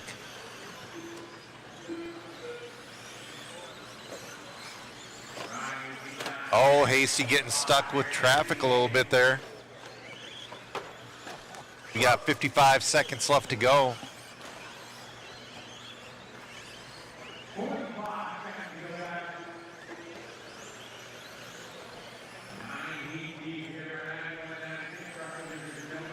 Chris Wiz, yeah, he's a lot of people with the Team Associateds have the Dragon Punch RC front weight system. it's awesome, and it replaces those silly washers that for the body post. Well, for the buggy at least, but it'll fit on the truck as well.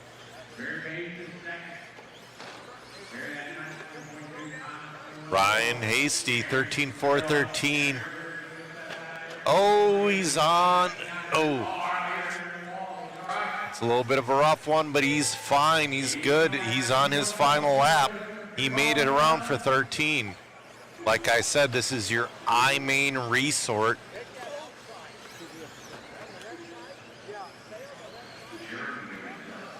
Where can you find the raffle or waffle, Voodoo?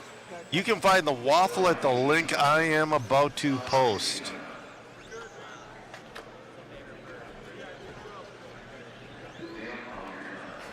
I'll tell you what, you got companies out there like Dragon Punch RC and JC Racing Products, not to be confused with J Concepts, and a ton others that keep these cars awesome.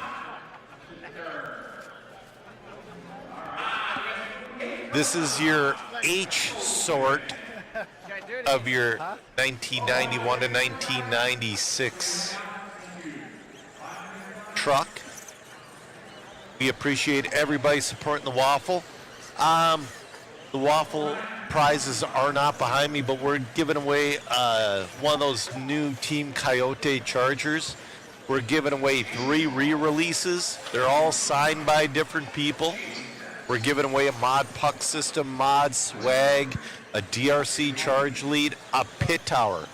Guys, I'll tell you what, do not sleep on the pit tower regardless. If you don't win one on the waffle, you got to get one. It's so nice to have in the pits because your cars sit on the tiers, and then it has a place for your power supply to tuck in, and then your charger to sit there, and it just keeps your pits so clean. That's right, and Factory Works, they do a phenomenal job too. I mean, there's a lot of companies out there making great products for these vintage cars. There's like too many to list.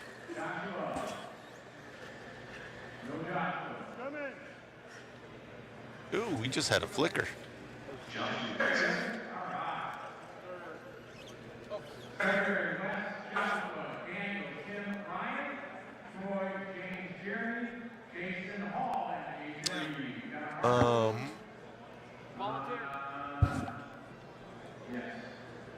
All right. This is your H heat. You know what? I love that factory paint job that Wes did to his double XT. That is really sick looking.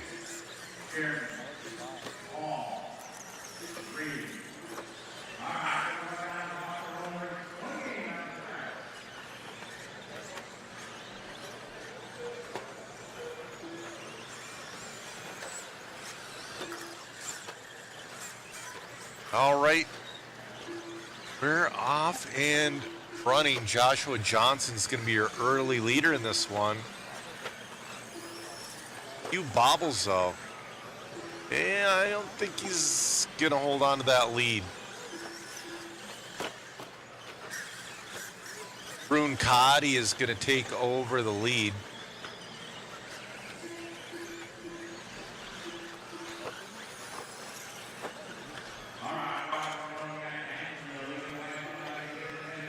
All right, Brune Cotty. He's got those J Concepts skinny wheels and those, yeah. J Concepts has really been supporting the vintage crowd as well. They've been coming out with a ton of stuff. Yeah, Nate, I was saying that double XT factory paint is awesome. Well, Mini Z, there's 2 fun things to do with the vintage truck. And if you're not going to do one of these 2 things, the HPI Firestorm is good. You either race it in a vintage class or you put it on the shelf and look at it. Those are the most fun things to do with the vintage. I mean, they're really not things you take out on the street, even though we did way back in the day. All right.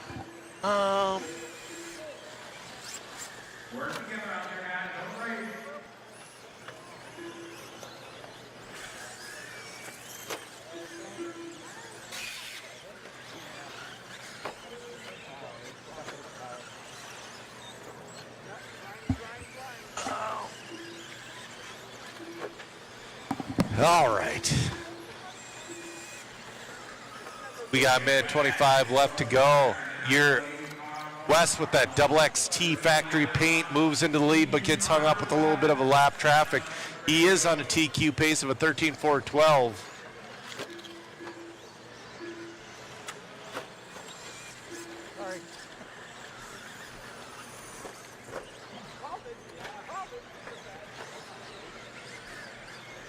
All right, we're in our final minute. Wes on a TQ pace. This is your H heat of 1991 to 1996 two-wheel drive truck, brought to you by Hobbywing.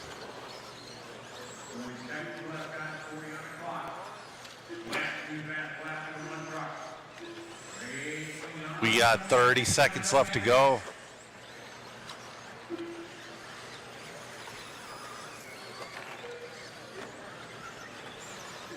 We're doing pretty well. We started at 7:45. It's 11:01. We're about 2/3 of the way through, almost 2/3 of the way through the round. We might get out of here before 7.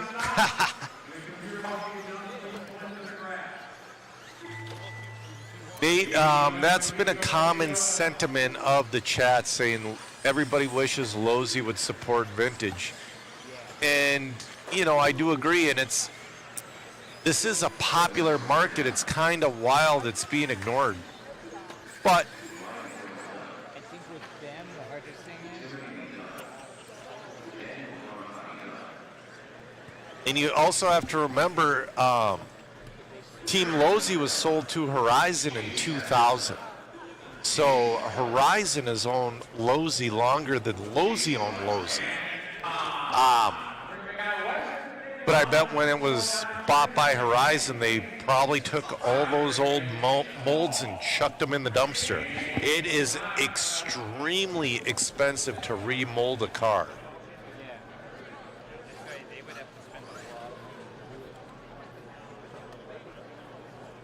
Shamrock, the re-releases do qualify for these classes.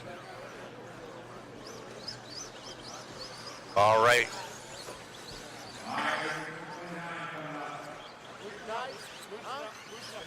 This is your G heat of 1991 to 1996 two-wheel drive truck, brought to you by Hobbywing.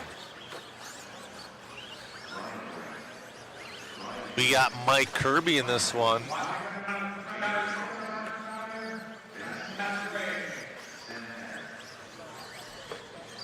I'm hearing that Saxton might be running his old paint scheme. I'll believe it when I see it.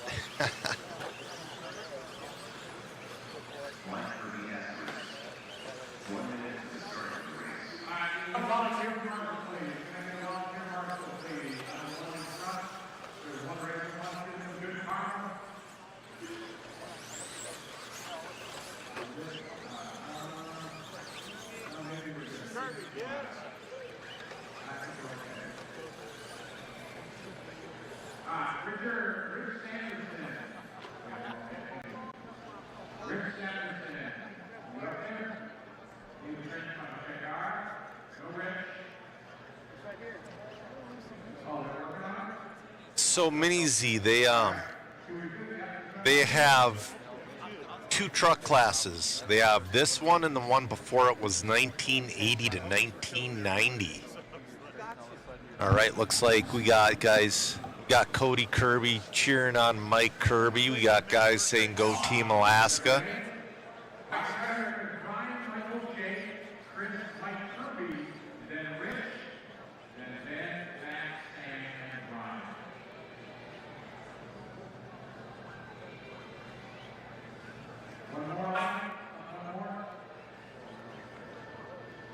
right, we're about ready to get this one going.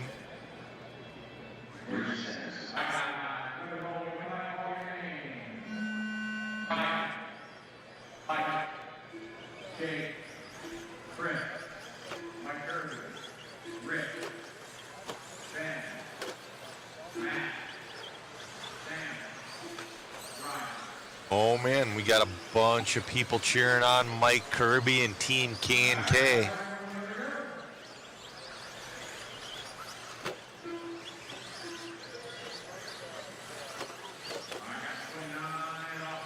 Mike Kirby's going to start out in that number 2 spot. Oh, I think that might be him hung up in the grass.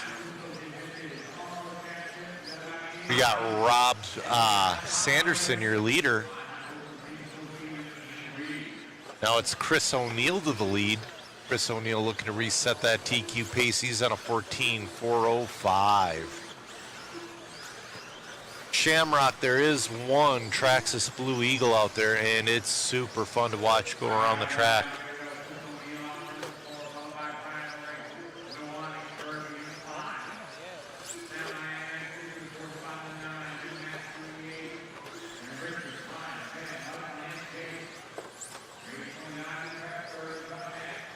All right, we're a minute 20 into this one.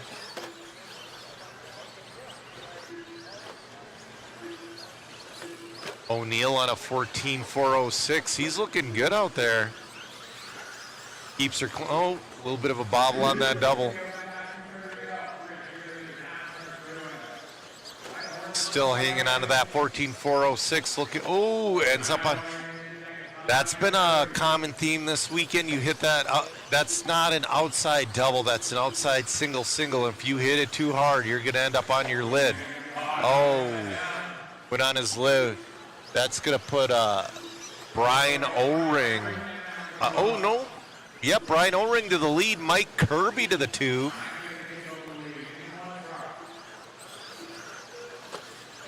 Mike Kirby not too far back in that number 2 spot now.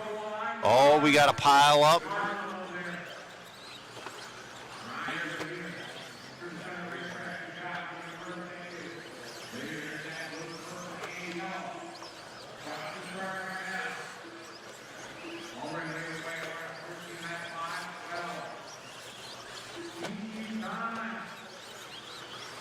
All right, we got a minute 20 left to go. Kirby, now your leader, Mike Kirby.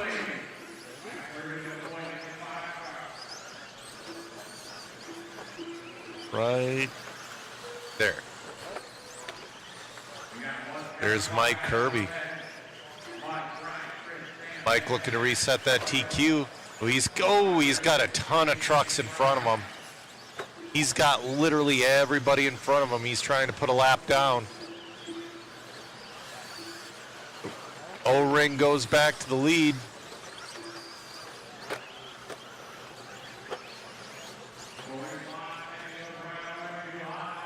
Yeah, Shamrock, it's not a series, but, we're hoping this continues at least every other year. 30 seconds left to go. You got to keep people hungry for it. You can't burn them out. And Vegas is no longer cheap to go to, guys. 25 seconds left to go.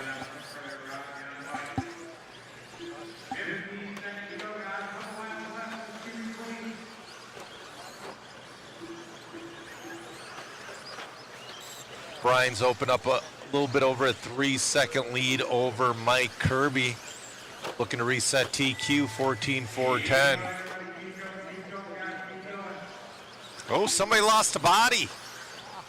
Oh no.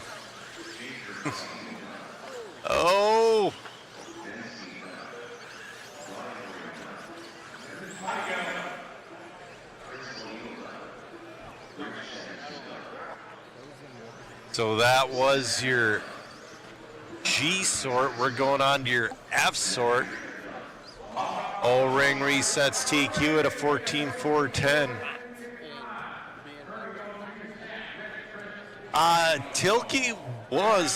Brett Tilke was here. BT, he's still here. He's just not racing.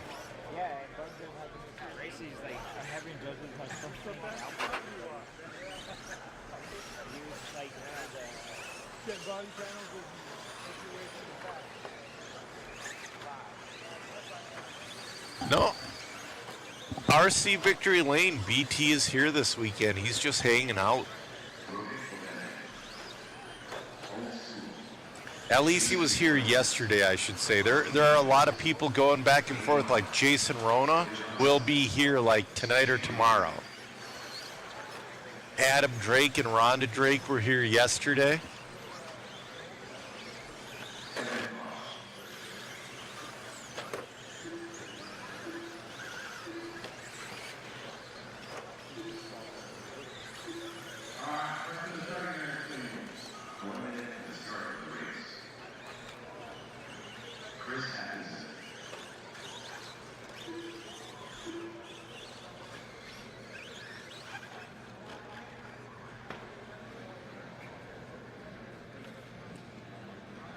All right, this is heat 4 of 9 for your 1991 to 1996 two-wheel drive truck, brought to you by Hobbywing.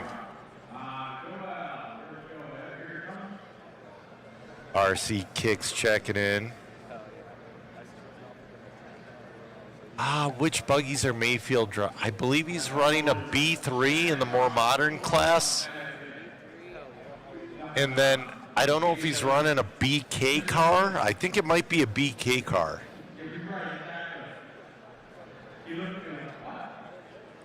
Oh, this one we got old school Dirk and Chris Hackinson in this one.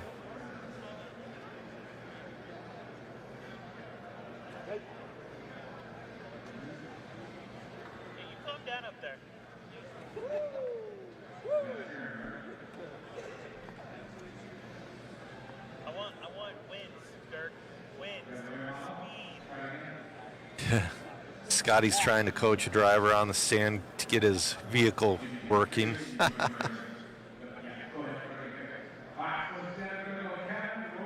That's right, Chris. You guys,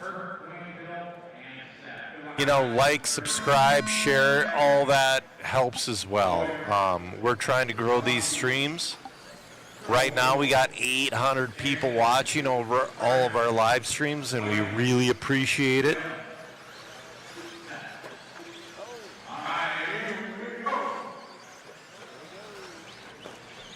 All right, we're off and running.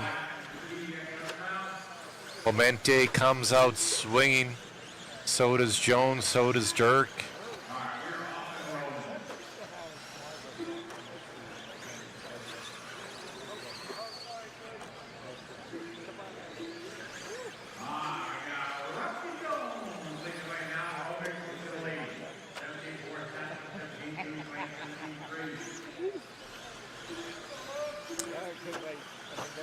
All right.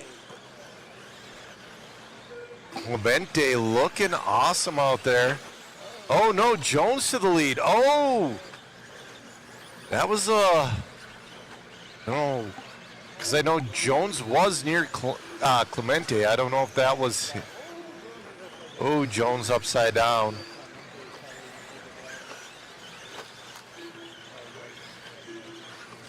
Clemente taking it back, bar up into that 2 spot.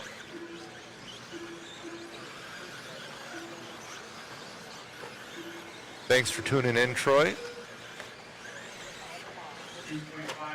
Clemente looking good. He's just, it's almost like they need to loosen their slipper and, try a different ball stud location. They're sliding like crazy out there, but he's on a 14.406. He's looking to reset that TQ. Jones in the 2. Kevin Focht in the 3. Oh, your leader upside. Oh, landing on corners like that is dangerous.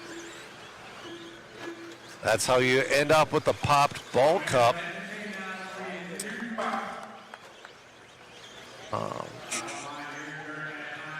Kyle the Waffle is available to everybody around the world, and shipping is free.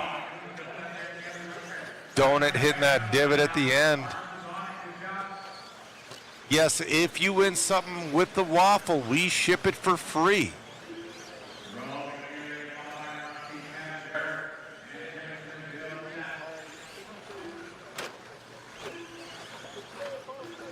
All right, Clemente, your leader on a 14.409, looking to reset TQ. O-Ring's sitting there at a 14.410, so Clemente's not exactly comfortable right now. We got 55 seconds left to go. Old School Dirk has made his way up into the number 3 position. He is very instrumental in all of these vintage races you see. Casey, I'll post that link right now. I just don't want to overdo it with the links, so. Knucking Futz, I don't think any. There were a couple guys running period correct tires, but I think the good chunk of them are using modern tires.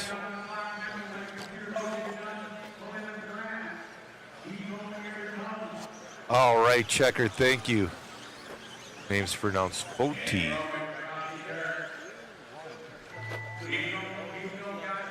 Clock has expired. Jones took the lead at the very end there. Jones and Clemente all above O-Ring. We'll see if they can finish there. Clemente's barely there. Clemente and Jones swapped the lead on the last lap a couple of times. Jones is going to reset TQ at a 14.408.8. Clemente 14.409.6.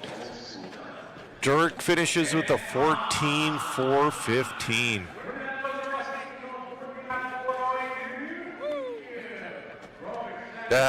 Dirk.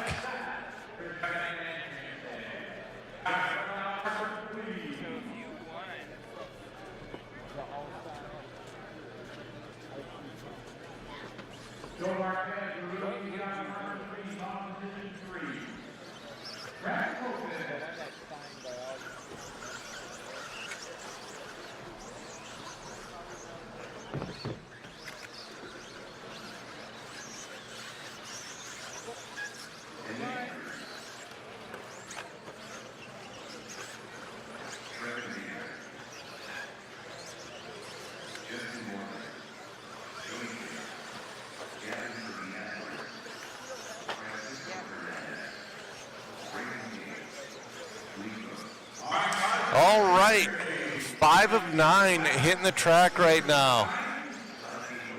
We got Gavin Kirby in this one.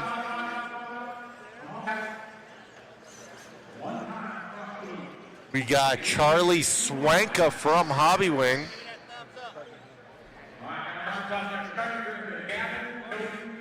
Hobby Wing, one of our largest supporters out here, not just for Mod Live Media, but for this whole event as well.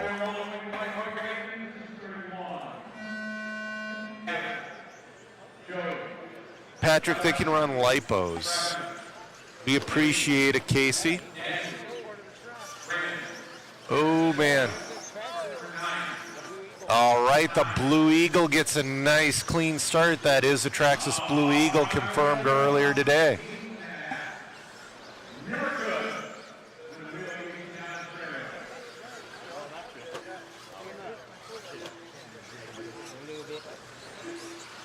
Following around with this Traxxas Blue Eagle.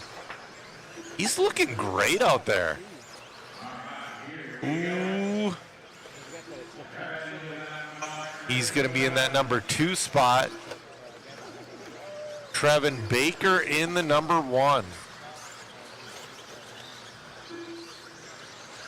A little bit of a bobble there in the beginning part of the lap. We'll see if he can recover. Ooh. I think your Traxxas Blue Eagle, it will be. Francisco Hernandez will be your leader. Marlon, it's not modified. They can put a 10.5 in, but most people don't because that's silly. Oh, it looks like Justin Morgan has taken the lead.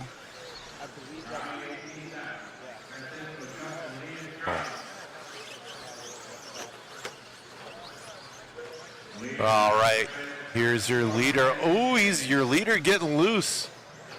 Francisco Hernandez looking to reset TQ. He's on a 14.406, but now you got the Traxxas coming back swinging too. Justin Morgan with that Blue Eagle.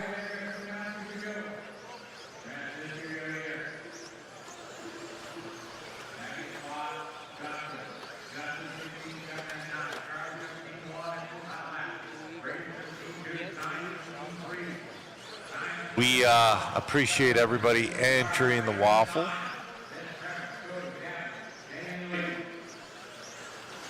Charlie Swenka up to that number 3 spot. He's right in front of the blue. He's one of those trucks in front of the Blue Eagle. He's a pink chassis. Leader got taken out there a little bit. He's still your leader. Still on a 14.408, looking to reset TQ. I don't think Traxxas has seen any kind of TQs in like 30 years. Hey, Joe, they've won their own event. They used to have the national title. 45 seconds left to go. Justin Morgan driving very well out there.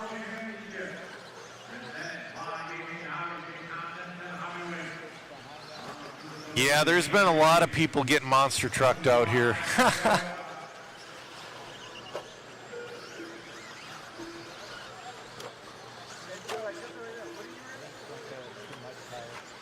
Justin Morgan looking good out there with that Traxxas Blue Eagle.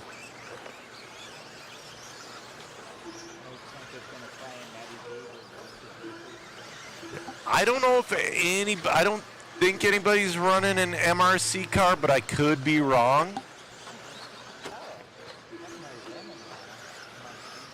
Oh, your leader getting hung up a little bit. There's Charlie right behind him hitting that double. Charlie's going around for one more.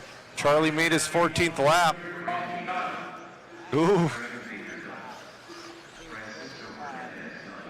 So Justin's going to win that one, resetting TQ with a 14.406 with the Traxxas. Charlie looking pretty good out there too. Oh, he's on his radio case.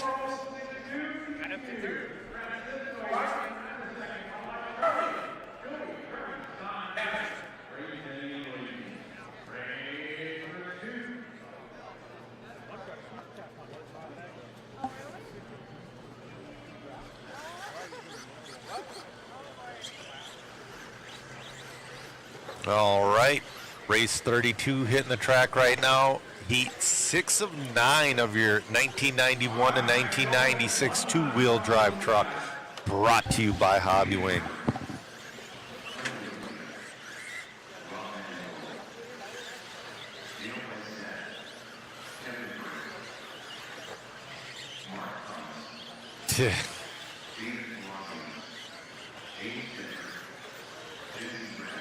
You know, Checkered, I bet there's probably a handful of guys running old school electronics, but I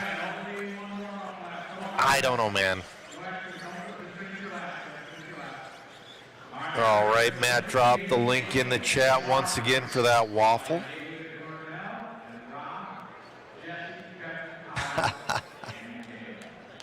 Lots of good Traxxas jokes in there.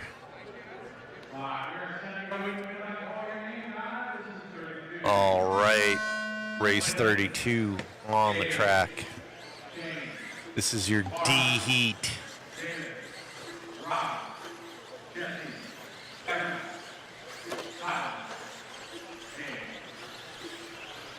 And again, I think this one's going to take a long time. Well, it might not. It might happen this run, but it's going to take a long time before we see somebody, I think, get into the 15s.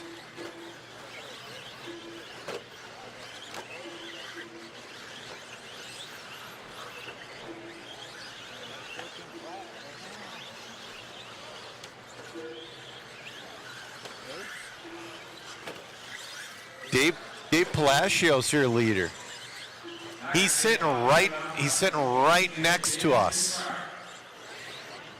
That is your leader. Cameraman Chris says something's wrong. No, those trucks just push like that.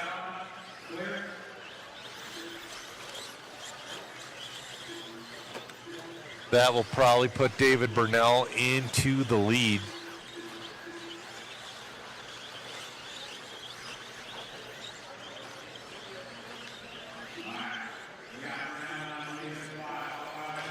We appreciate you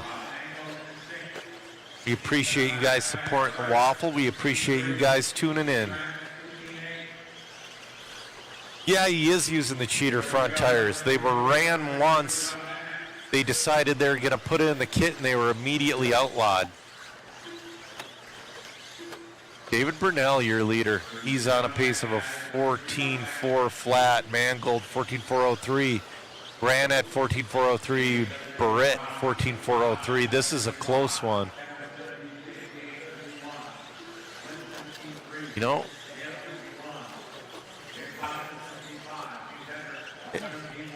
if they do this one again next year, I might have to sit out the media side and compete with Chris Hackinson, see how many classes we can race.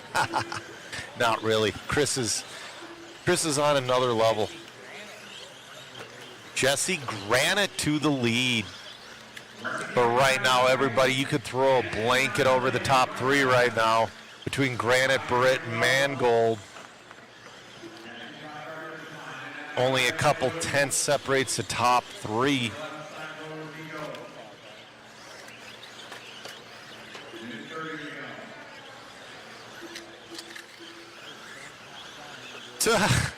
Roland says, dang, we got Extreme RC Editors racing stadium trucks before we got Grand Theft Auto 6.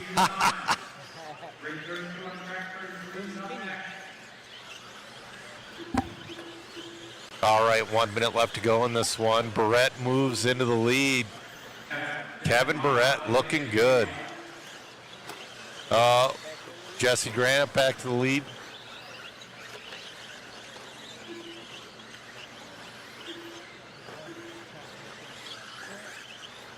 Thanks for tuning in, Chase.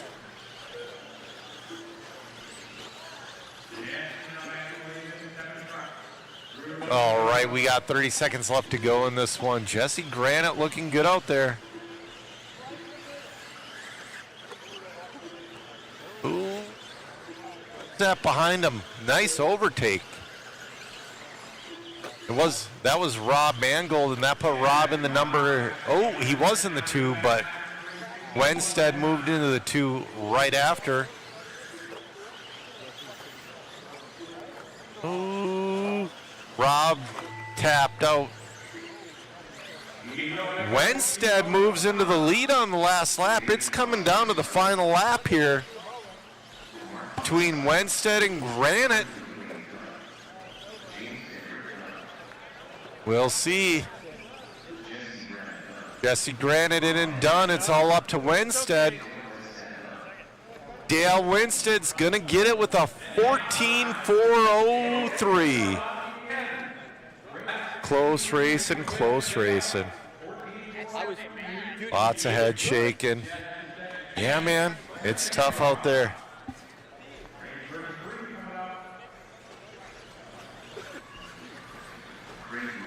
Abby, the entry fee for this event was, I believe it was $150, but you also got $100 off the pre-registration of a Vegas kit. But it's free.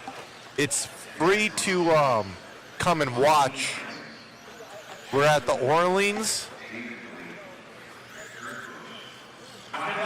Yeah, Jetson, this track is cool. It is definitely old school.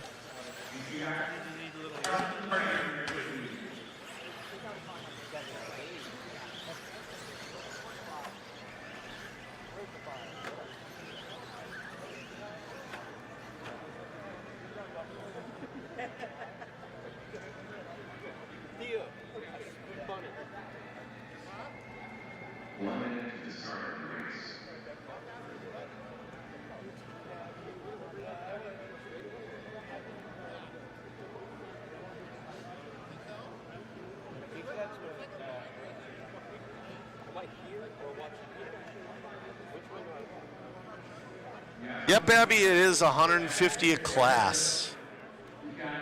Scotty Slater, his Vegas car from Stormer just showed up. I ordered my Vegas car from Stormer as well.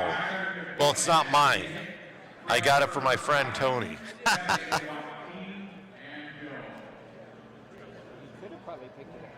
Well, Chris, you know, RC, here's the thing. RC is a spectator sport for people who are into RC. But people who are into RC are watching, you know, but yeah. But also, I was going to say, Abby, this race is full this year.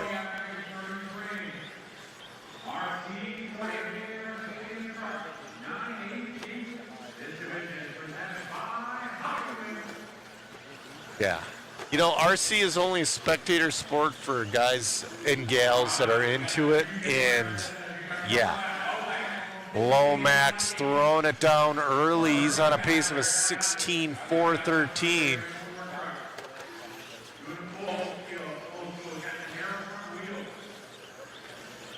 Those narrow front wheels, there's something to them. Kurt Busch is in this one. He's rolling around in that number 4 position. This is not the first vintage race. There's been several. There's been the Vonats every year. There was a Vintage Clash. There's been so many good ones. There's a big one coming to Australia.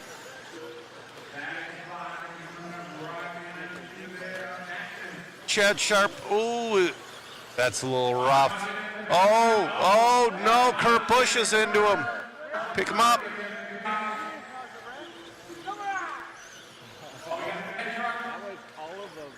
That was like all your top 3, top 4 guys. So that's going to put captains to the lead on a 14.402.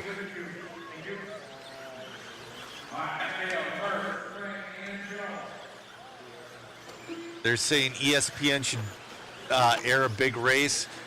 They should. They can't do it live, and they should definitely air A mains. S-Beer, we don't know if this is going to be annual.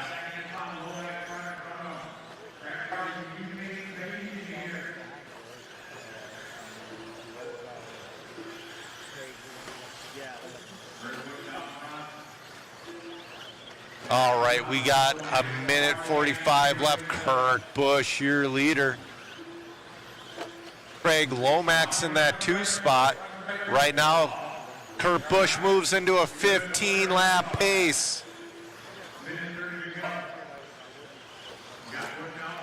Kurt Busch out there putting down blistering lap times. Oh, Lomax took that lead back. Lomax and Busch battling out for the lead. Hoskins is right there as well. Hoskins on a 14.4 flat. We got a minute 10 left to go.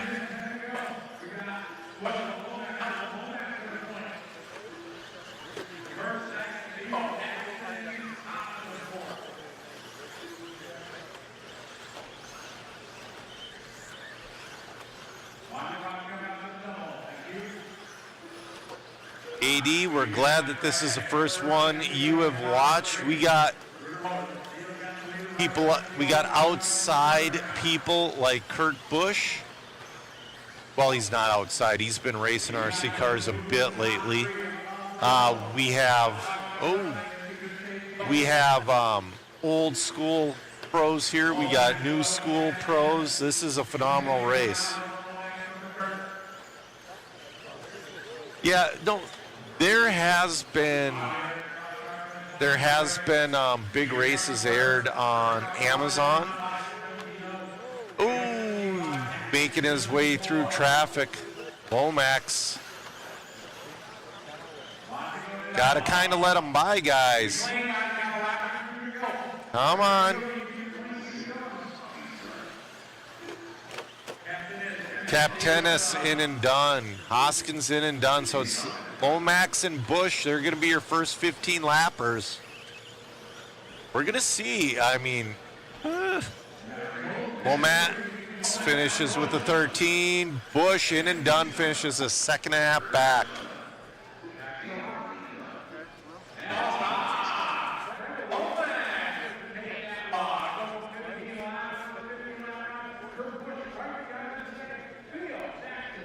Awesome run, awesome run. No, guys, we're not running RC10 GTs this weekend. It's electric only.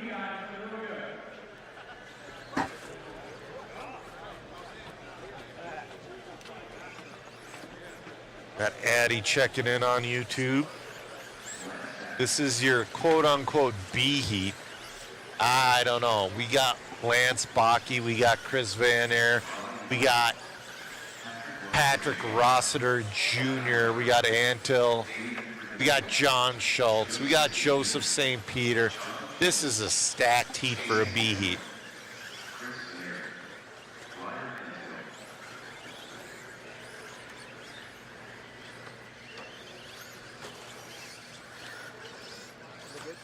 Flipper's a little off, but it'll do. Front needs to be tightened a little bit. Come on, Brian. Don't hit me. Don't hit me. Just don't go right there. Watch your head over there. Yeah. Yeah, That's why they put me on this side. it was some pretty good driving in that last one. Yeah, we know Ross, we were talking about that yesterday on the stream. Rossiter is hosting a truck event as well in a couple weeks.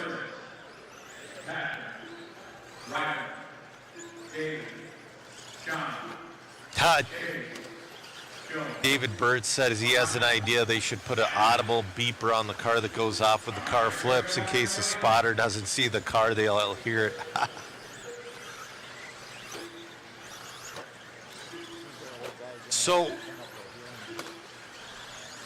It's next week. So beer and bratwurst. I don't know what's going to happen to that banner. It's probably going to get hung up at the Team Associated headquarters. But I would buy a few tickets if they did waffle it off.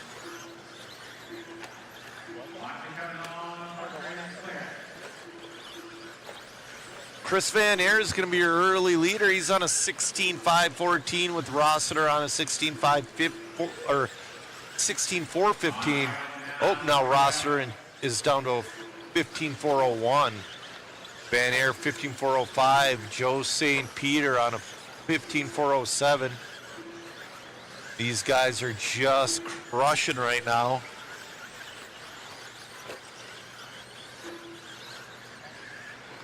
Rossiter, your leader. One of the best interviews out there as well.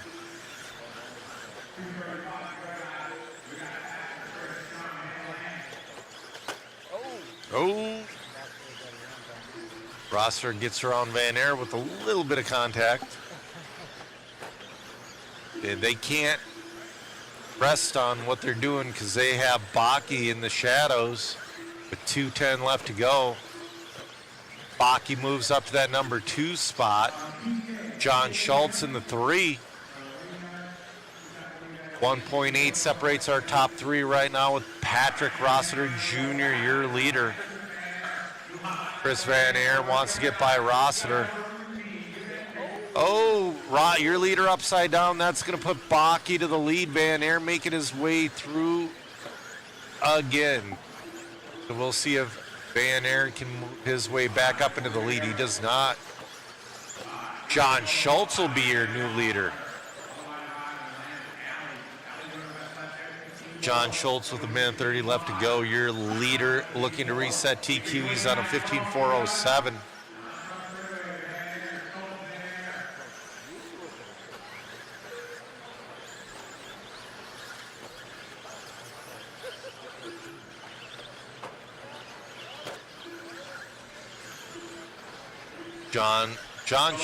John Schultz is one of the people responsible for,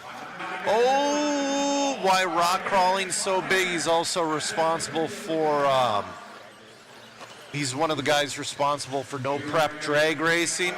Used to work for Team Associated. Now he's working for HRP. This might put Bakke into the lead. What was that? I just heard a bang. Buggy will move into the lead.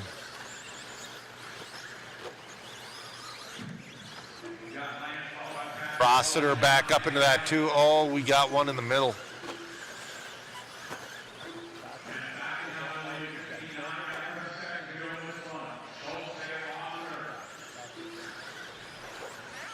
We got 15 seconds left to go.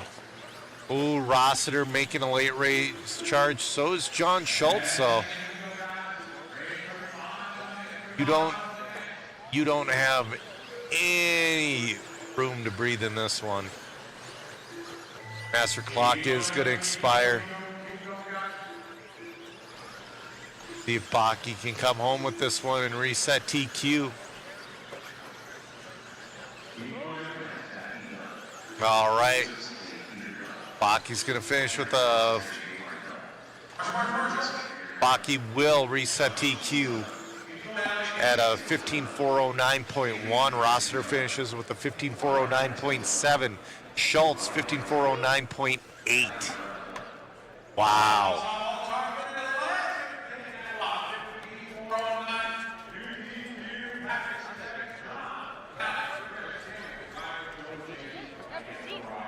Yeah. Oh, Saxton's running his scheme. The king.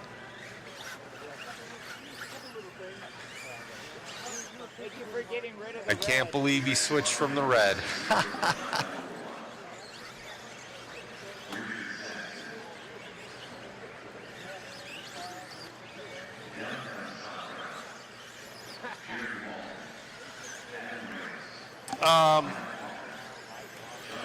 More, they don't have a list of what they're driving, but you can see the entry list at either RC Garage or Live RC.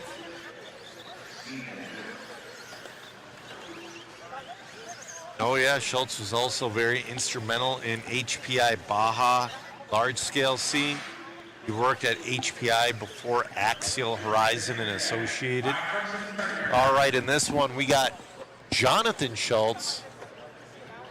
We got Kyle Keenan. We got Mike Walker. We got Scott Brown, Adam Rails. We got Richard Saxton. This is a stacked heat. This is your A heat of 1991 to 1996 two-wheel drive stadium truck, brought to you by Hobbywing.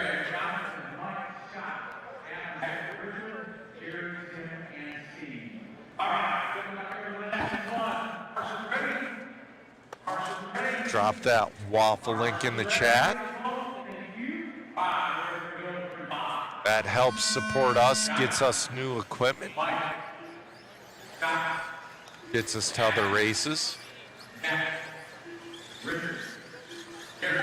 All right, I'm expecting to see a TQ out of this one.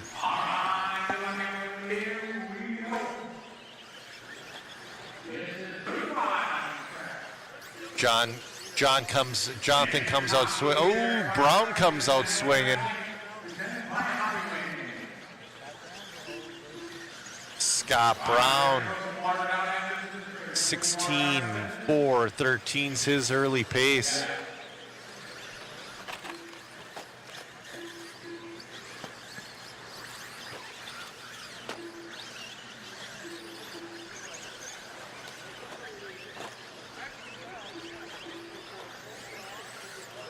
Adam Rails in that number 2 spot.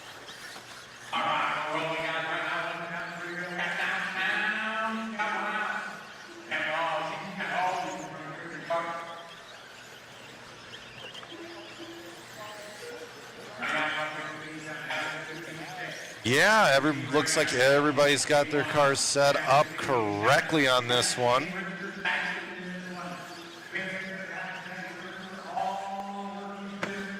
Richard Saxton, the king, running that number 4 spot. We got Scott Brown, 16.414, looking to destroy TQ. Adam Rails on a 15.4 flat. Jonathan Schultz on 15.402.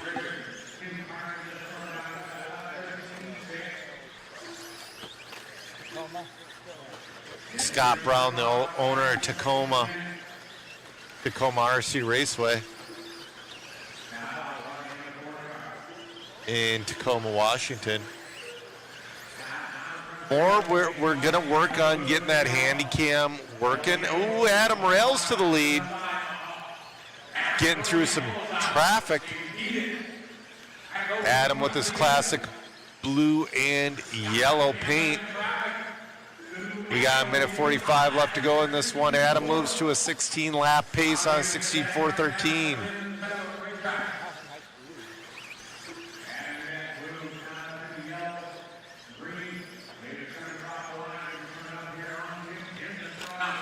Scott Brown is right behind Rails.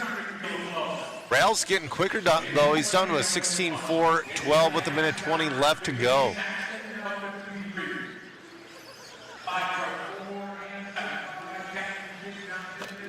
Oh, that's all. See, great racing from these guys. All the fast guys need is that much room.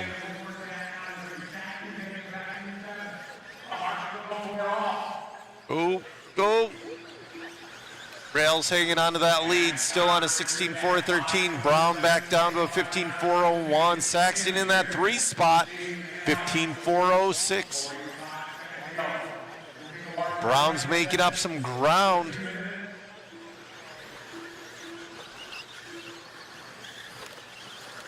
Brown's still on a 15.401 with Adam on a 16-lap pace. Adam Rails looking to reset TQ.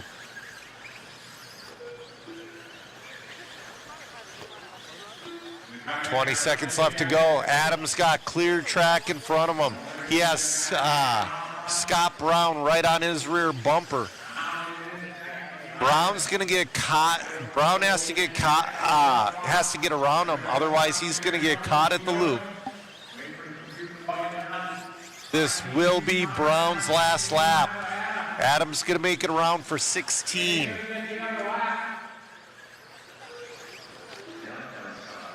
Scott Brown in and done with the 15.401 to put her 2 overall.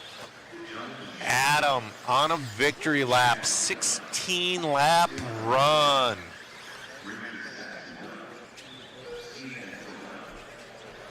Adam Rails resetting TQ. Matt's going to go get an interview with them right now. Great run. The King, Richard Saxton, ended up in that number 4 position.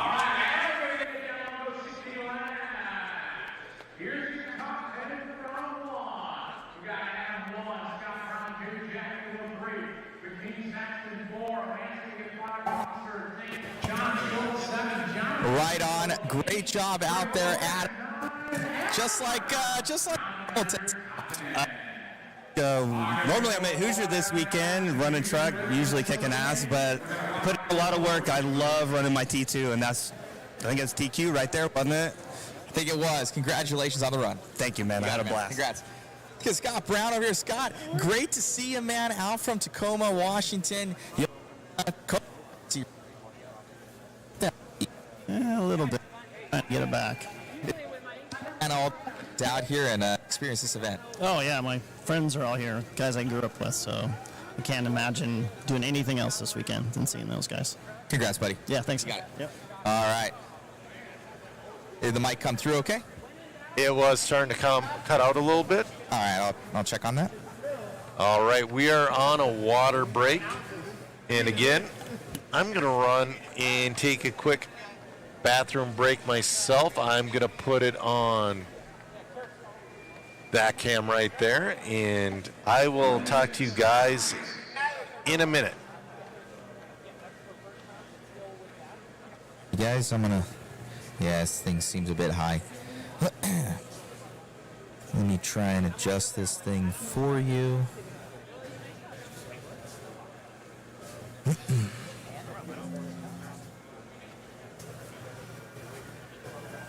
Sorry for the noise here, guys. Just only way that I can hear it. Give me a second. I went with something that was going to be more comfortable to speed, but the problem is it's too comfortable and not fast enough. All right, let's see if that's a little bit better. Turn that down. think that's gonna. No, it needs to blow out and be old school, not groove up. I can run in a lip. Alrighty, guys, how does that sound? Is that a little bit better for you? I think that might be better. Go watch the videos. I grew up in that era. That's when I started racing. I think my gain was up a little bit too high. Yeah, this is the way most big races actually work. We dialed in the other mics, my interview mic. Just haven't had a chance to do it. It needs to be lumber. I'm looking at the chat now. Let me know how that's coming in for you guys, Step pins or nothing. if that's proper. They don't make step pins. You know what a paddle pin is from Tecate? A step pin.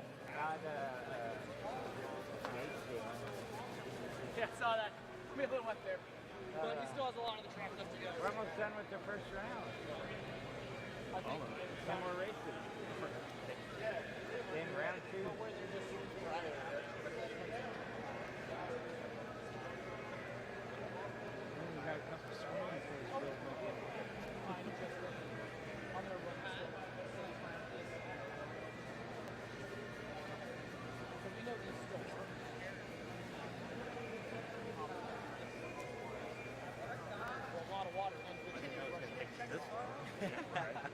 I would have went and glued my tires. Alrighty, guys, we will go with this setup and see how it is out there for those next interviews. Thank you.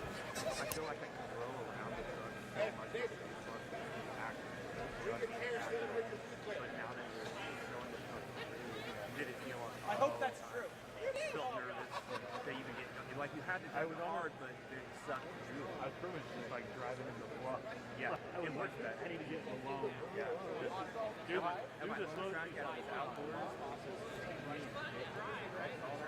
When you can get the low, all you do is hit the gas and suction skill. So when you can ride the bump and just go full fucking and it works out higher. It was on top. I'm gonna put it in. Yeah, I didn't expect it. You know what I mean? I didn't expect it to go up. After the after the first run, if you had my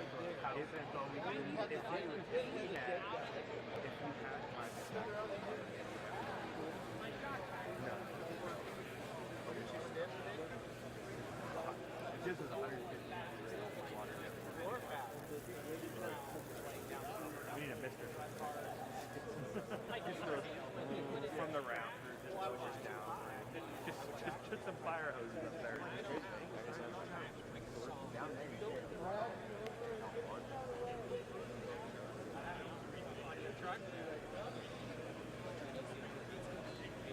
What's up, fast guy? We gotta do some wrenching on that. How's that, the car? I didn't want to go out. Something happened. Yeah, you better watch out.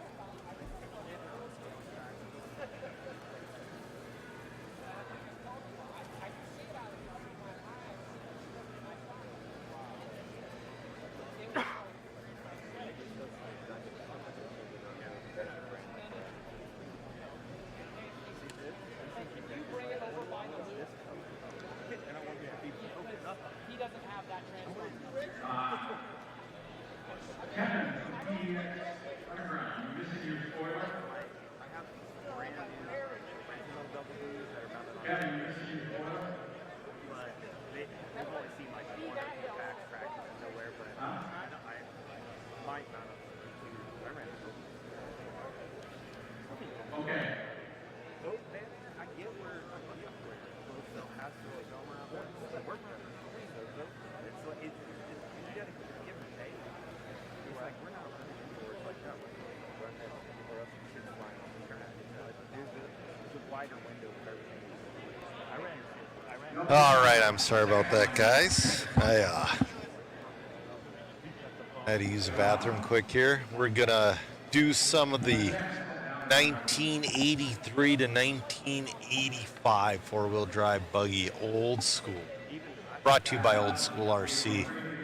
This is where you're going to see your Tamayas, Kyoshos, all that other fun stuff.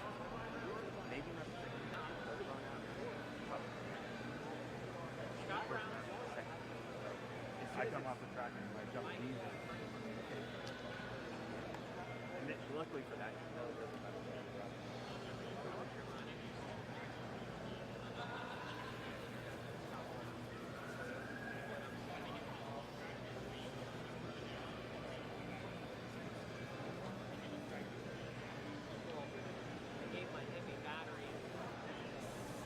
Oh.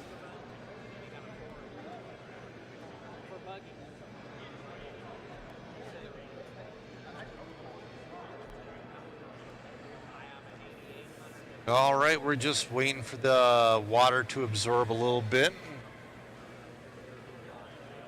Should be getting going pretty quick here. 10 more races left for this round. We're going to have one more round of qualifying after this one. They're really going to have to get moving after this one.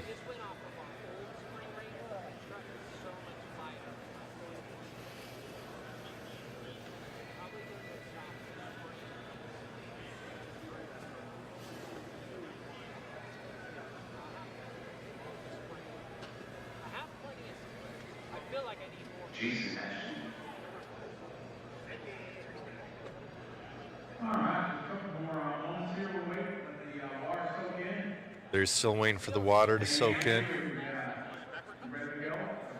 Jason Ashton's going to be in this one.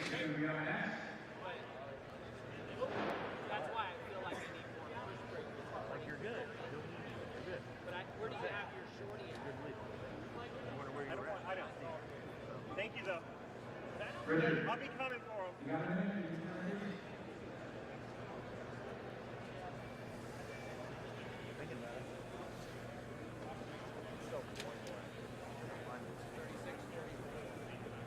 I don't know. I haven't looked.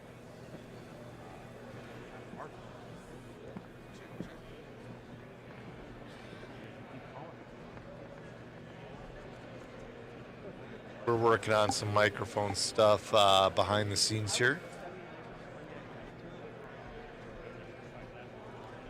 As we wait for the water, just a reminder of how the program's going to go for the rest of the weekend here.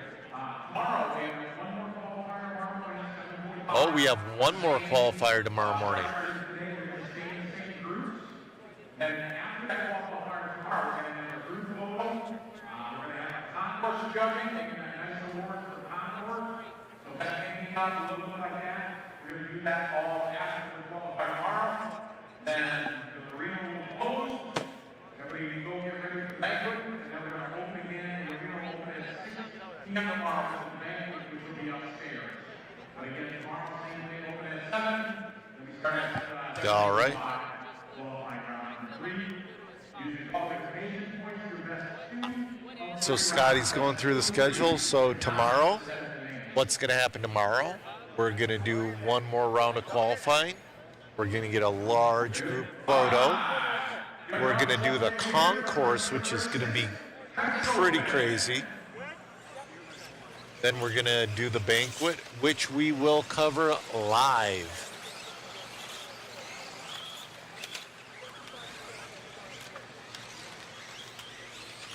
All right. This is your 1983 to 1985 four-wheel drive buggies brought to you by Old School RC.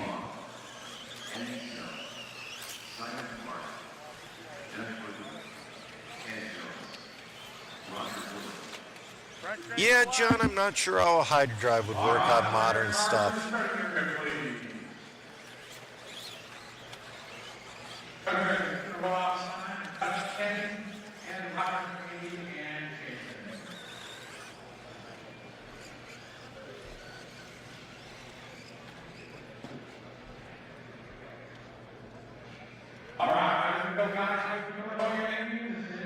All right. I don't think Jason Ashton. Ooh. I don't think Ashton got a seeding run with this car yesterday.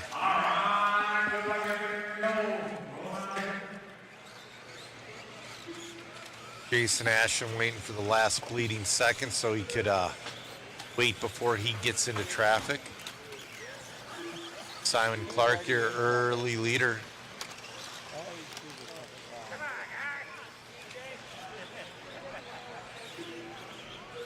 You know, I don't know if there's any boomerangs out there. Jason Ashton, your early leader. Pace of a 14.417.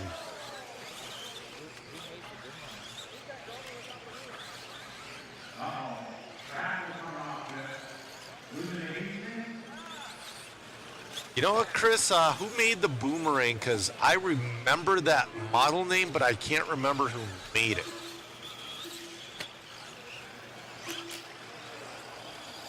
I remember for a while as well, so Tyco was actually trying to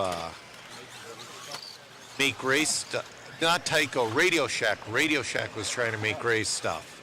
So it was kind of like demoralizing for him because they came out with the Golden Arrow. Oh, it's a Tamiya. That's right.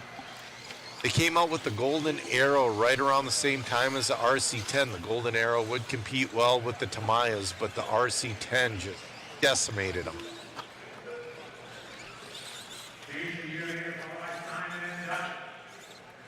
All right, so I'm being told the boomerang is an improved hot shot.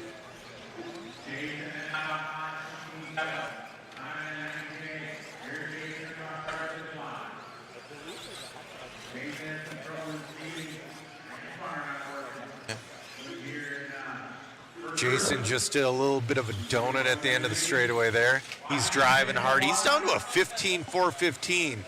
This is a little bit of a rough lap, so that'll put him back down to a 14, but 14.401. But I'm guessing Jason Ashton is going to TQ this entire class.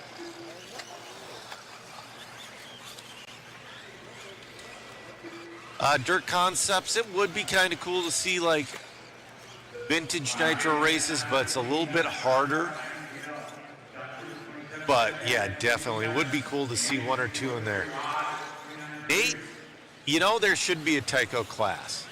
And Ashton gets a little hung up with lap traffic but gets through. There were so many guys that tried to race with like turbo hoppers, and obviously it never worked, but it was fun to watch them try.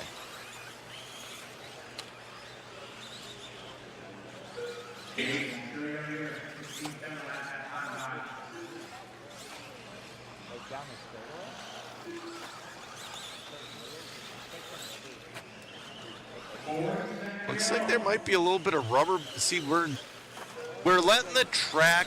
This track was loamy yesterday. We're not really packing it. We're letting it do what it does naturally. And this is Las Vegas sandy dirt, and it's starting to get a little bit of a groove on it.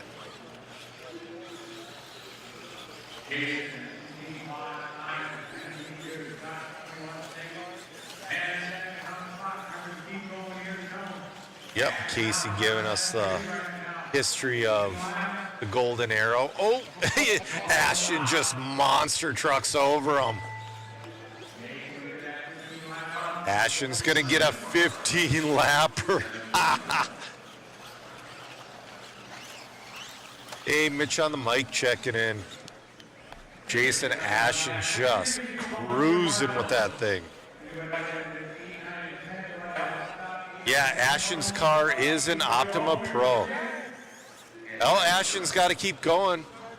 That was his 14th lap. Oh, that's right, because he waited so long in the beginning to go. So now Ashton is on his... That's going to be a tough one to beat. 15.417 from Jason Ashton. Simon Clark with the 12.4 flat. Yeah, that Optima Pro does not have a wing.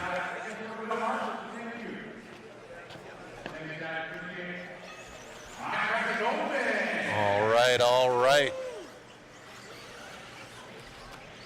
In this one, you got Chris Hackinson.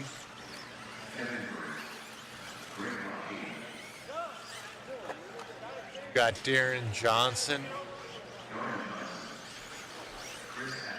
This will be a good one. Kevin Burrett's been putting his car in the mix, his cars in the mix all weekend.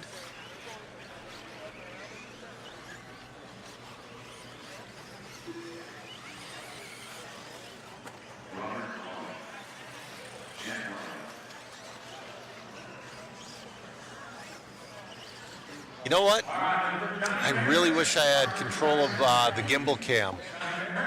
This is a class I would want to race. I mean, they're cool looking old cars.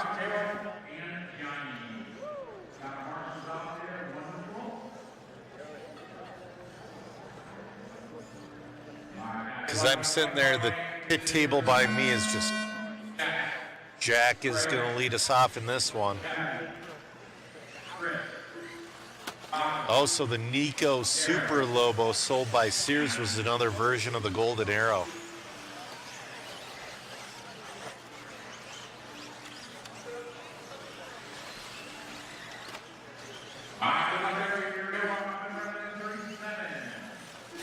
You know, Darren, I wonder if they would allow the Clodbuster in the 1980 to 1990 truck class.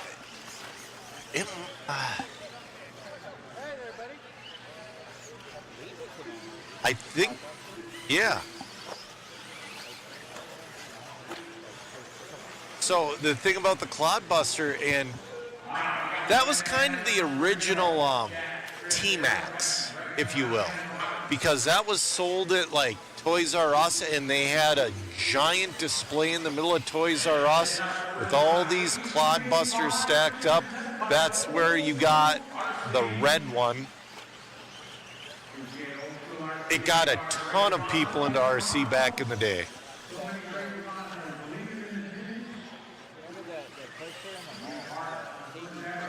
Yeah, and KB Toys also. Yeah, KB Toys used to carry Tamiya stuff back in the day too. Rack's checking in from Perth. So somebody asked, the chat's going super fast. Somebody asked about the banquet tomorrow. You know, I'm sure all the old pros are going to get up there, give speeches, share stories, all that stuff. We will be broadcasting it. It's going to be kind of like a soft broadcast. Obviously, I will not be talking in the background. Jack looking to put down TQ. He's on a 15.404. He's looking to beat Jason Ashton's 15.417. So we do have Beetles and we have Blackfoot. We do not have a Midnight Pumpkin out there. But you got to check out the 1980 to 1990 two-wheel drive truck class. That's where all those fun Tamiyas are in. Yeah, Chris is saying got to get a lunchbox out there. You know what? I think when I get home next weekend, my son's birthday's next weekend, I think I'm going to buy him a Midnight Pumpkin or a lunchbox. And I'm going to, yeah, and Chris is saying I should build it for him and run it for him. All right, we got a minute left to go. Jack on a blistering pace of a 15.406. Looking to 10 seconds up on Jason Ashton's TQ. Jason Ashton sitting number 2 overall right now with 45 seconds left to go. Matt, are you gonna?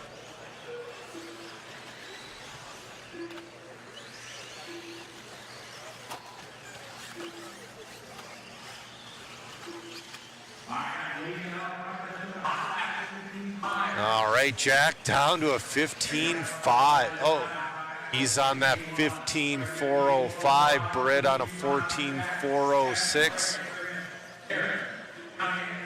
Greg Ronja on a 14.410.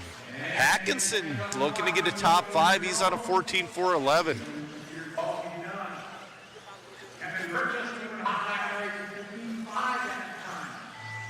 Tevin Burrett just got a 15.5. Little too late, but great lap out of Burrett.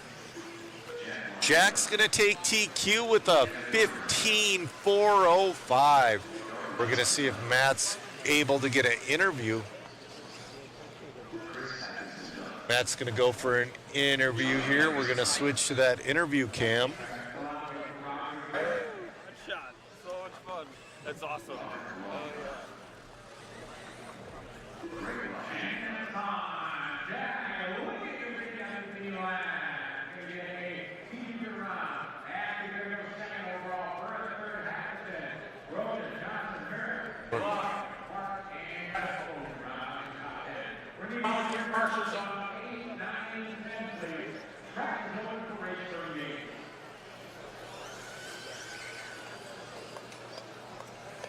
Great job out there, Jack, grabbing that TQ, man. Thank you so much. I sure appreciate that.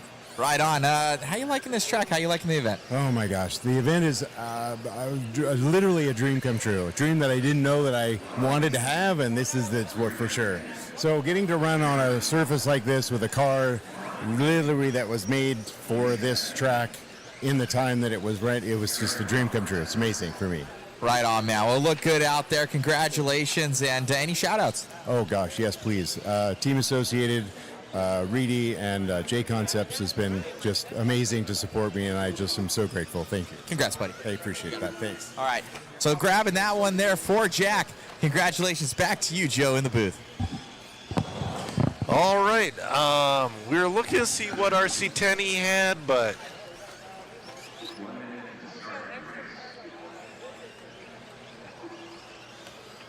with that one, it had to be the MIP.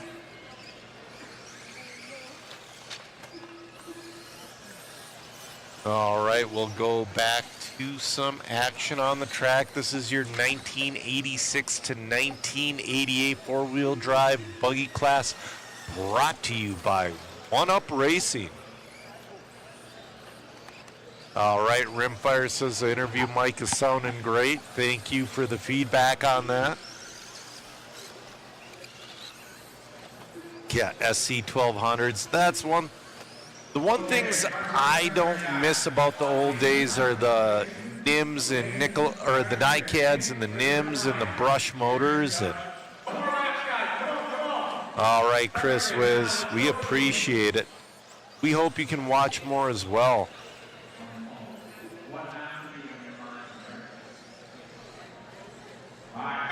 Yeah, the old Futaba brown box. A lot of people have those on display this weekend.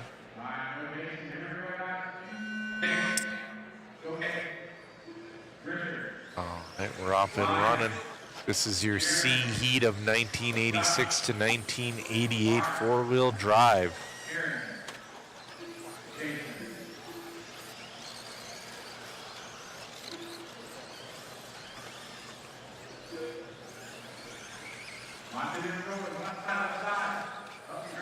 Oh, your lead. Oh, he can't get out. Why is there? Oh, Nick Sacandy was your leader, but he just had an insanely rough corner there. Yeah, Rax, I don't miss changing radio crystals either. It was pretty cool when Novak came out with the dial frequency, but it seems like the second they did it, 2.7 gigahertz came, or 2.4 gigahertz came out.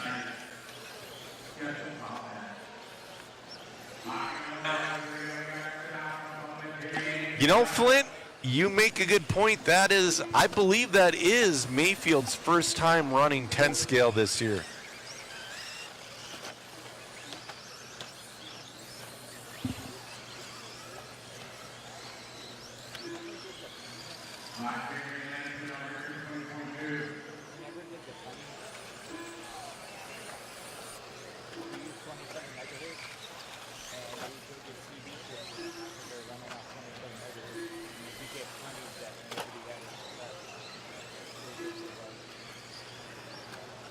All right. Oh, it looks like Ryan Hasty is taking over the lead in this one. He's on a 13.412.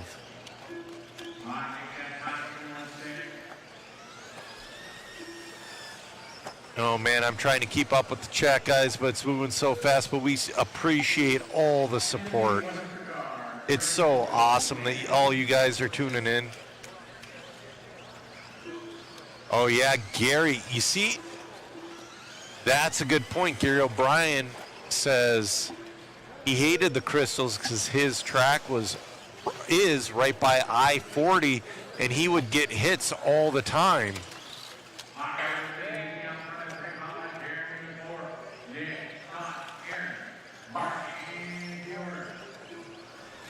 Yeah. Tim Wallace, legit question, why isn't Mayfield running any vintage Schumacher cars after the Schumacher announcement earlier this year? I'm not sure. I'll be honest with you, I'm not sure.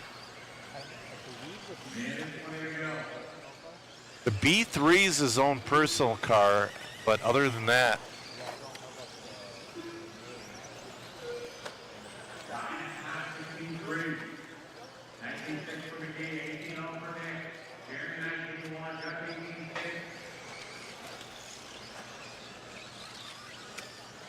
yeah. Somebody's asking for a shot of the mullet and headband corner marshal directly in front of the camera. Hasty is your leader on a 13.405. We'll pan around with Hasty here.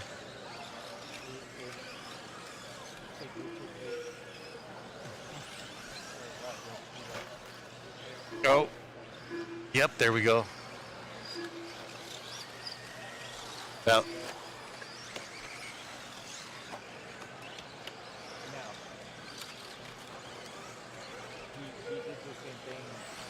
he's got the John McEnroe headband going there. What's up, Trevor?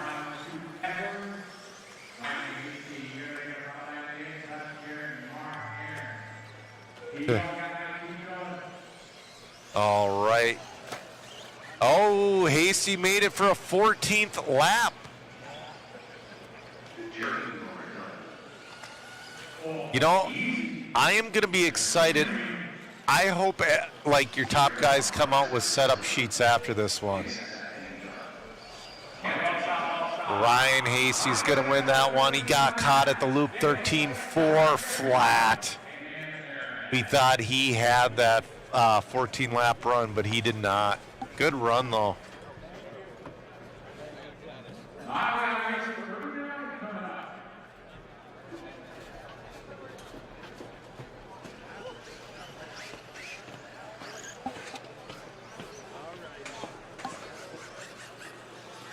All right, 39 of 46 on the track.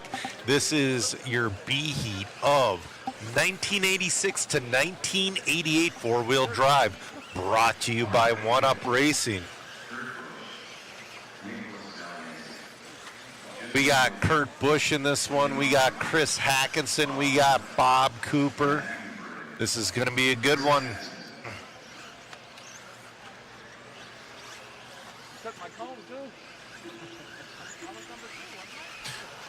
Dirk is asking if there's Maury Ninja there. Oh, man, I'm not sure.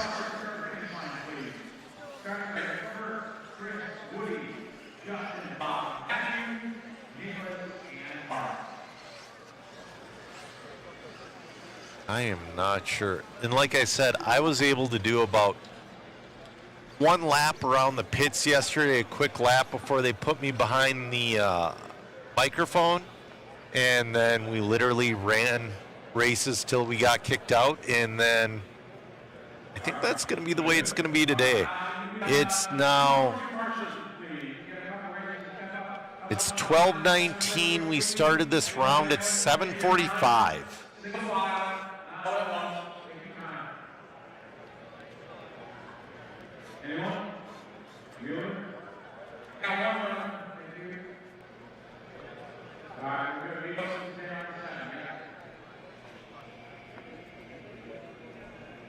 RC kicks, nobody's running a Predator. That one. That would be cool, but we're not seeing that this weekend.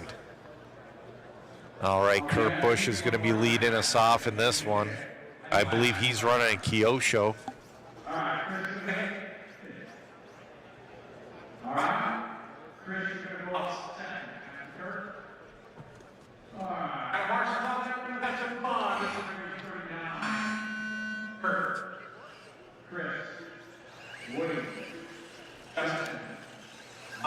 We appreciate you all for watching.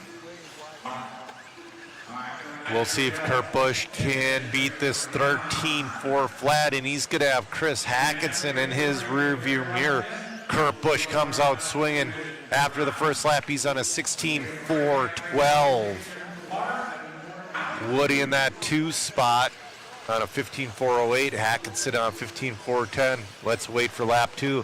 There's a divot developing after that double that's bouncing the cars pretty good.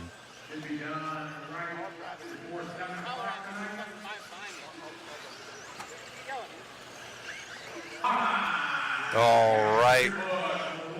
Done a few laps with Curtis on a 15-4-05, looking to reset TQ. This is your B heat of 1986 to 1988 four-wheel drive, brought to you by One Up Racing.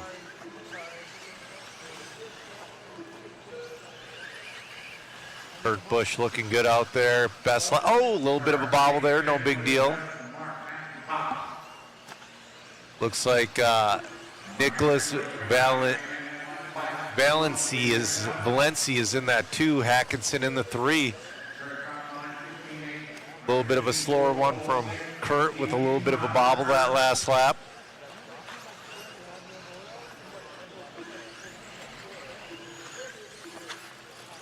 No, Kurt left the Cup crew at home. Kurt looking good out there on a 15-4-05. Valencia on a 15-4-10. Hackinson 14-4-01, trying to get back into that 15-lap pace.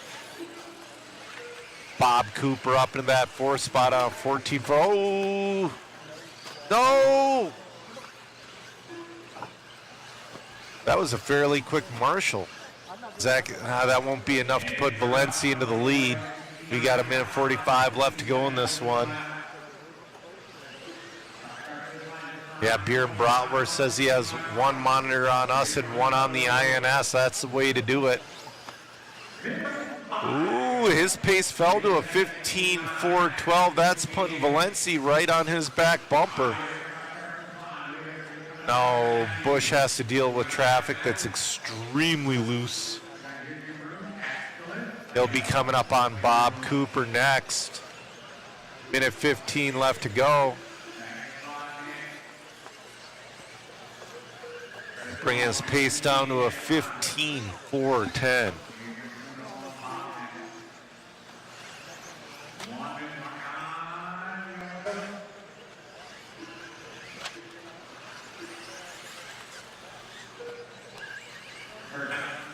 Yeah, LMW, I'll tell you this much. Everybody's vehicles have pins on them this weekend. I don't see even a bar tire working. We are getting a little bit of a groove, but not much. Not enough to have a bar tire work.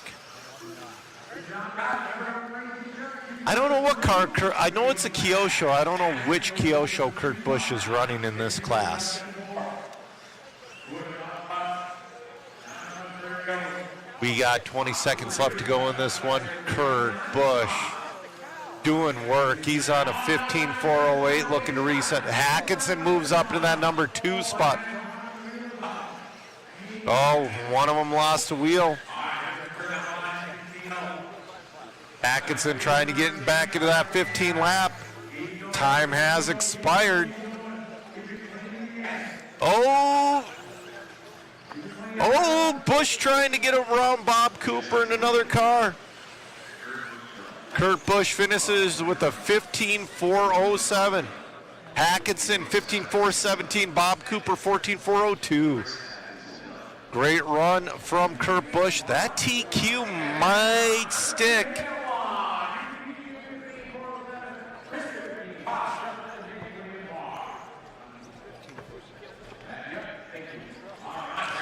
So JCL, funny story. So we're going to be doing the Mini Z Worlds in a few weeks, and they have a double A class. It's the AA class.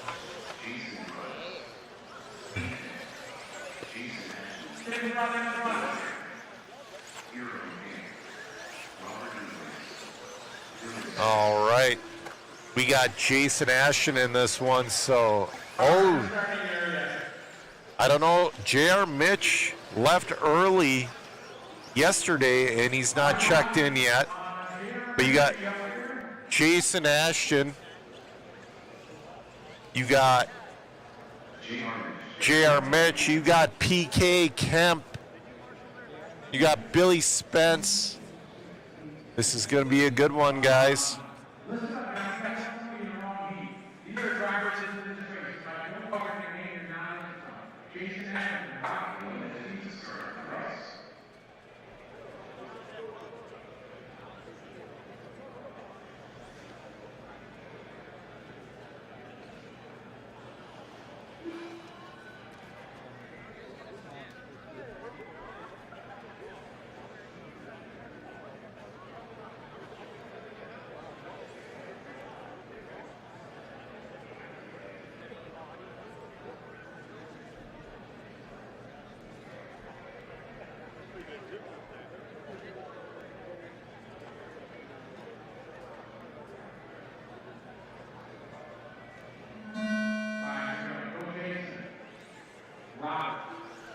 All right, we're off and running in this one.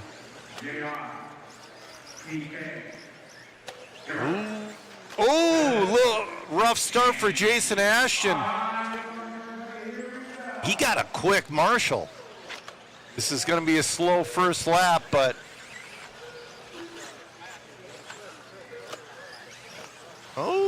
JR Mitch to the lead, followed closely by PK Kemp.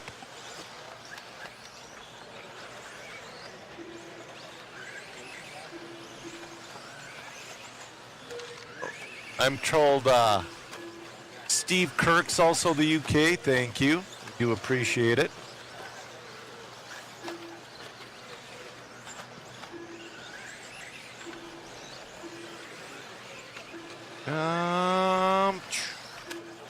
We'll see what happens here.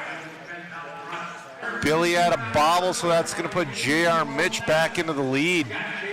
JR with a 16.414. Looking great with that car.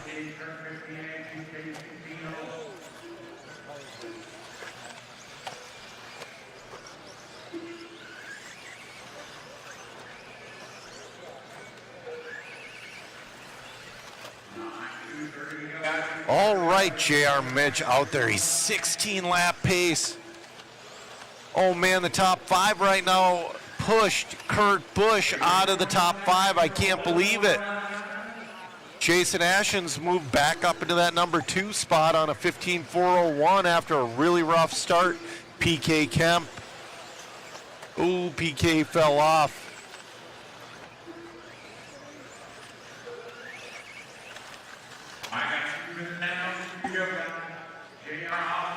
JR Mitch throwing it down after all these years.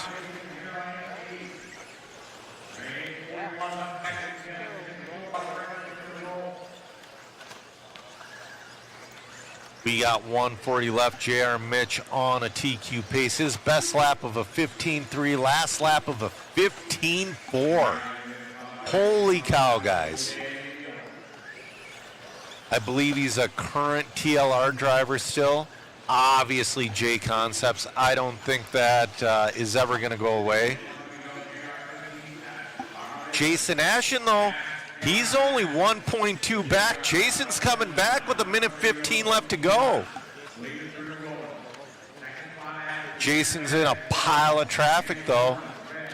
Spence in that number 3 spot. PK Kemp in the 4.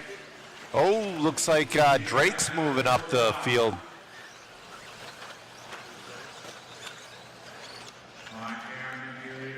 JR Mitch, he is driving a Kyosho out there. JR Mitch and Jason Ashton looking to throw it down. Ashton making up ground. Ooh, 35 seconds left. Any kind of bobble, Ashton's going to get by him. Oh, Ashton went upside down. That's going to give JR Mitch a little bit of breathing room with 25 seconds left to go. That's right. JR Mitch has been running on a national level since the 90s.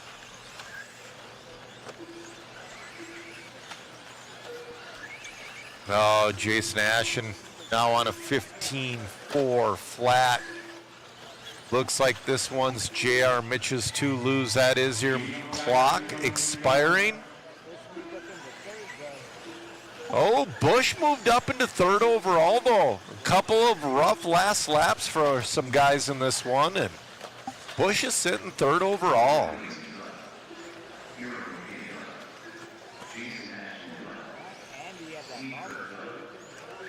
JR Mitch in and done, resetting TQ with the 16-4-11.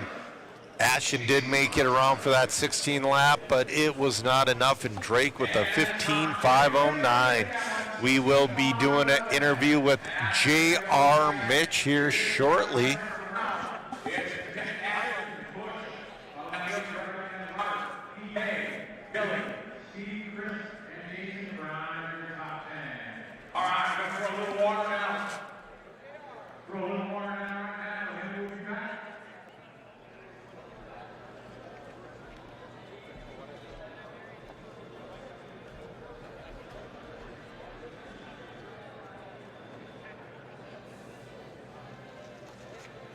Amazing run out there, man. Car looked great, and you've been racing out on the East Coast for a long, long time now with TLR stuff, but must be pretty cool to kind of break out the vintage rig.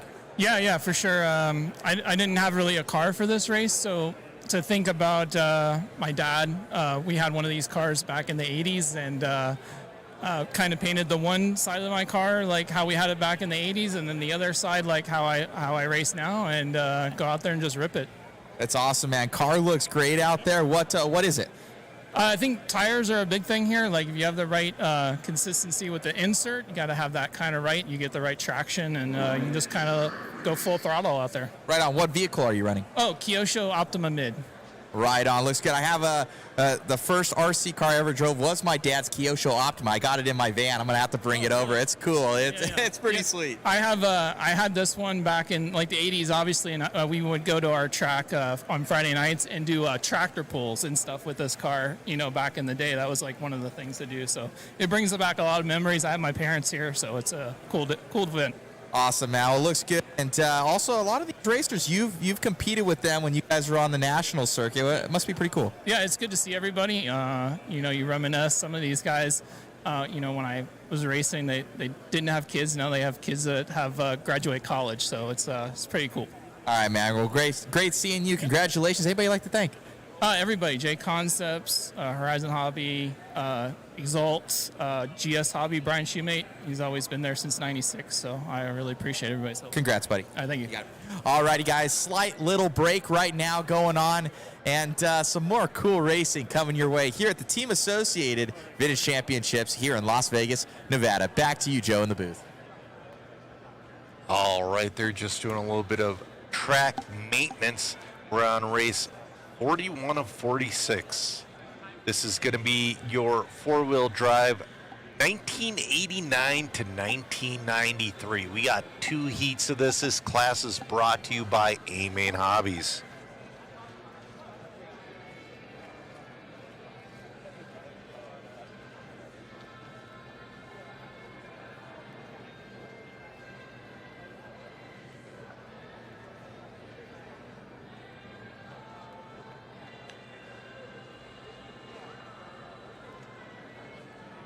All right.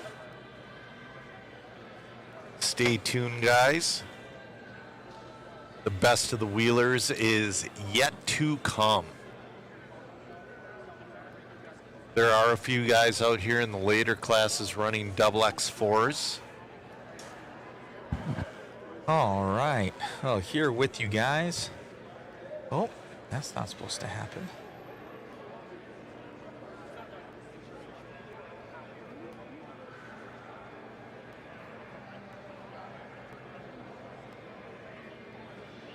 See if that works. No. Nope. Oh, man.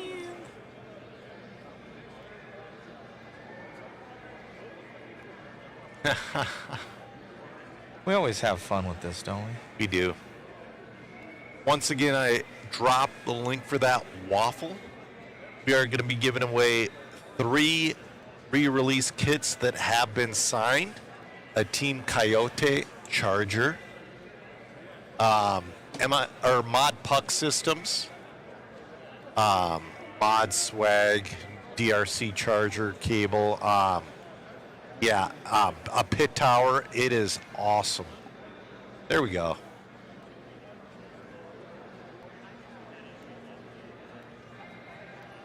Nate's saying he sold his XX4 to a vintage racer for $1,000. He's wondering if it's out there. I don't know, man. I know Chris, with his XX4 yesterday, he lost a belt. And if you know how hard it is to change a belt in a XX4, he was scrambling. He is also running 8 classes as well. I don't know if I'm trying to adjust this thing. Nothing's working. Yeah. All right, whatever. It is what it is for now. The green screen, it's the bane of my existence. But we're getting we're starting to line people up, guys. We're going to get a lot of chassis focuses going on here as well. So be sure to be on the socials. I'll get a QR code up for the Mod Live Media Facebook because a lot of the chassis focuses will be there, as well as the Smug Mug link. So Shu will have that up very, very soon for everybody, so you guys can really check out those nice action photos and stuff that's going on. But if you go to Smug Mug, Mod Live Media, if you search it on Google, it'll pop up. We don't have any on there right now, but I know he's getting thousands of photos. Yes. Right now, so he's working really hard. He's got some up on the Mod Live Media Facebook page, but that was all from yesterday. He's going nuts out there. So we end up. He sits out there for an entire qualifier and gets every car, every action shot, so people have those photos. Those nice action photos for RC kicks in. Look at these handsome guys. Yeah, no. Somebody's wondering what our first RC cars were. Well, mine was officially mine was a double XT. Yes. But my dad's Kyosho Optima, I got it in the van. I gotta go get it. You do. But I ended up driving that. That was the first RC car. That was an actual purpose-built RC car that I drove. So my dad's first one that I drove, it had the old Futaba sticks. It was a 1/12 scale Kyosho nitro-powered Datsun truck. It had a .08 motor in it. Nice. And it had that yellow pole start, that saw pole start. But my first car, my dad built me a car out of spare parts when I was 6 years old, and it made it around the track. Nice. Yeah, we ended up. I think the radio was an Aerotronics like XL2P. Yeah, something like that. Had the bottom cartridge that you put in the battery from the bottom. That was sick. And the little slider plastic on there for changing. I don't know what it was. It was changing some sort of trim or something like that. With the XL2P, I don't think they had it, but with the CS2P, they had a dead switch button with your thumb. Okay. And I would sit there and hold that switch and my throttle at full, and the second the tone would go off, I'd let go of that button, and I thought I was going so fast, but I was just spinning my tires because it was just instant voltage to the rear wheels. Yeah. No, a lot of people are asking for those pit walks. We're going to get that going, guys. I'm actually going to be changing out some equipment on one of the cameras, and I'm going to use that one to go to another one right now. We're our equipment right now. I'm starting to run low. on what we've set up and with the transmitters and everything. So I'm gonna take one other one, so one camera will go down so we can use the pit walk camera because that current system is out there in the wild. So I gotta change that out and have something that we can walk around with. That'd be pretty sweet. Yeah, I think people really appreciate it when you did it at Island at the hoodie event. Yeah, no, it's a cool setup. We we will be doing it. So we'll do it live. So it'll be pretty cool, not pre-recorded. Yeah, awesome. All right, so back to it, guys. Some more racing coming your way, and we'll have some more interviews coming up here. I know that Matt Francis wanted to get in here. I already talked to him, and he's excited, and we're going to grab some chassis focuses from him, Masami, a bunch of the ones out there. So. All right, sounds good. All right, guys. Well, thank you so much. Thank you for tuning in. All right, let's get back to the racing. Somebody's asked whose first car was the Golden Arrow. We were talking about that one earlier today. That was an interesting car. That was Radio Shack's only real attempt to be competitive with RC. It didn't quite work out. All right, this is your D heat of your 1989 to 1993 four-wheel drive buggy, brought to you by A-Main Hobbies.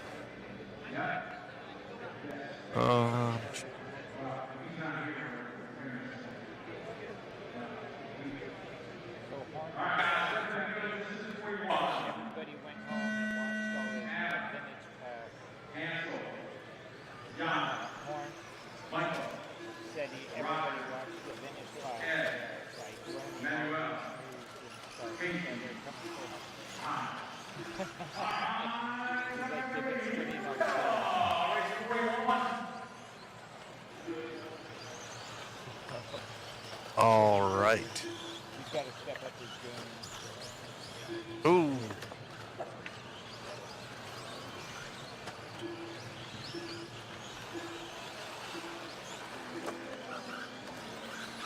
All right.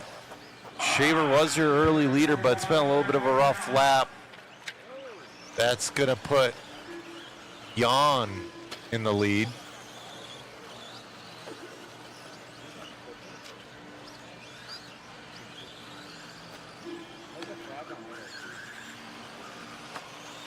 We got Gamber in the 2, Shaver in the 3. Early pace is 13.406. Oh, Jan's got a Pro Cat, another Schumacher out there.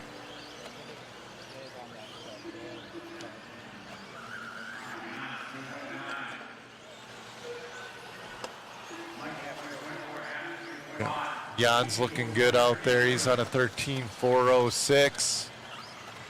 Trying to get around traffic. Sometimes traffic's a little tough. Oh man, I see one of those RC10 four-wheel drive cars without a wing. Guys, you gotta put a wing on your car.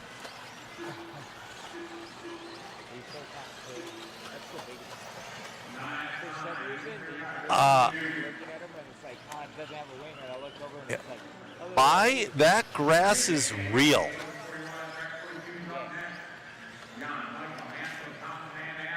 All right, we got a minute 55 left to go.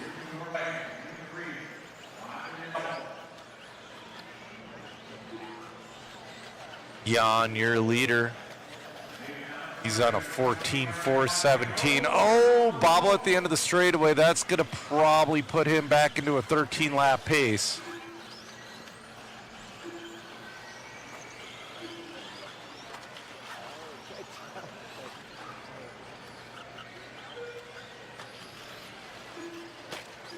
We got a minute 20 left to go. Jan looking good, 13.4 flat, still flirting with that 14-lap pace. Smart driving there, single. He's not making that double. Might as well lay it up and figure it out later. You know, I'm not sure if there's any... I know there's an Avante or two out there. I don't know about the egress. Hey, Chris W., you missed me. David's not coming until tomorrow.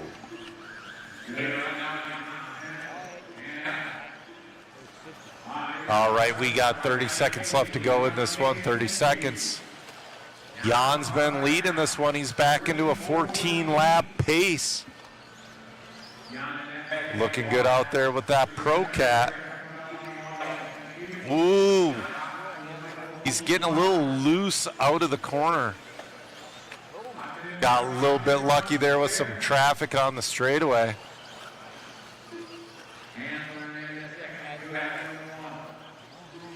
Yeah, Chris is making jokes in my ear. Yeah. All right, clock has expired. Jan made it for 14 laps, so Jan is going around. Oh, bobbles on that 14th lap. Man, traffic's giving him a tough time.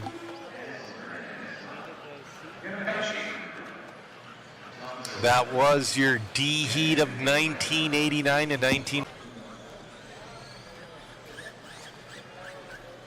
We got, well, Drew Boyd's not here, but we get, oh, wait. Things just shuffled on the screen. Oh, we're shuffling. All right, what are you doing?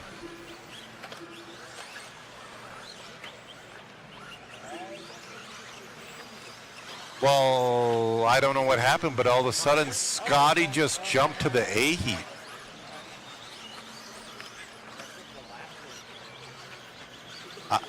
I don't know why Scotty just jumped to the A heat.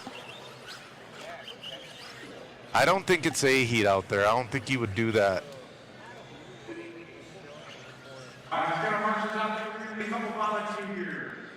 Huh.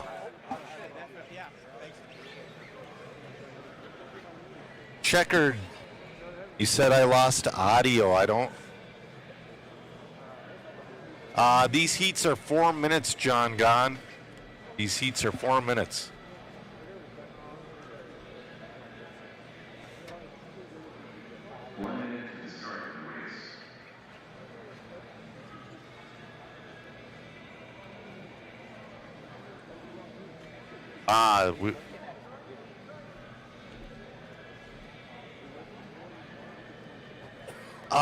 Absurdist, the status on the MIP conversion, it's about 80%. It is going to come out. He's about 80% done. He will not do it. He won't release it unless it's all the way right.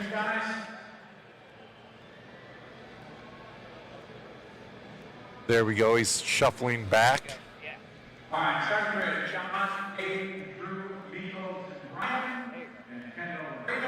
So we have Kendall Bennett from A-Main Hobbies.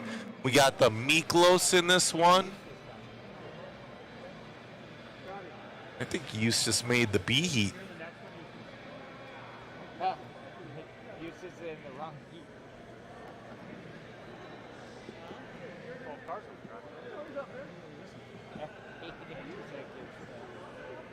No, he's moving him around again. Yeah, Gary, he's been moving it around. He got it back to where it needs to be. I don't know what he was doing, but you know, I'm almost 100 yards away from Scotty. Not quite, but.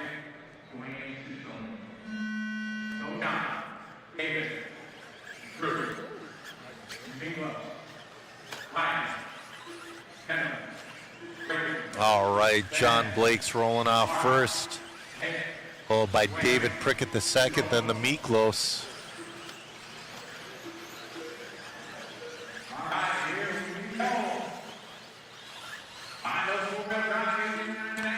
John Gunn, it's never a requirement to run NICADs or NIMS. They're allowing modern electronics, which it's proper.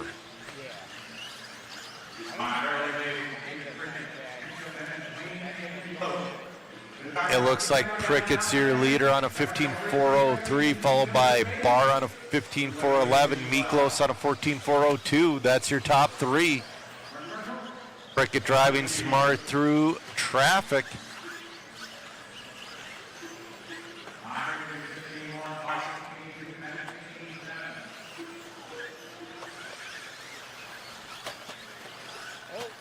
Oh, Prickett gets hung up at the end of the straightaway. That might put Barr up into that number one spot. Kendall Bennett up to the 3. Oh, he just got taken out pretty good there. That's going to put Dwayne Barr up to the number 1 spot. Dwayne on a 15.414.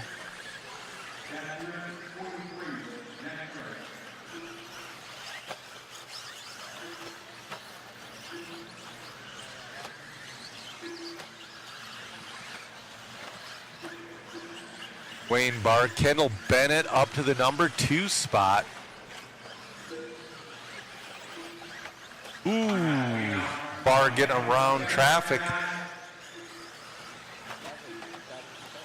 Kendall Bennett not too far back. Barr on a 15.415. Bennett 15.416. Prickett 14.401.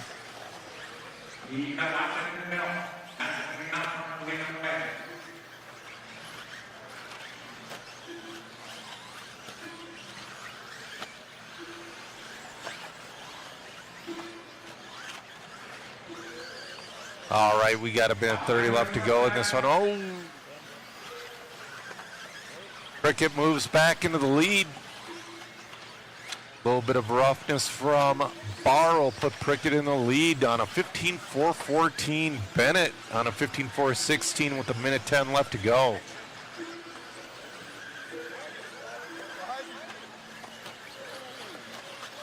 Ooh. Yeah.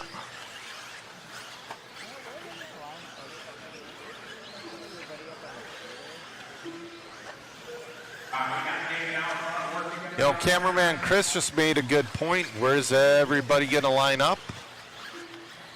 I guess we'll find out. I think it's going to be from the outside all the way up to the hump. We got 30 seconds left to go in this one. Prickett on a 15.413, Barr on a 15.417, Kendall Bennett 14.402. That is pretty cool to see old wheelers do wheelies.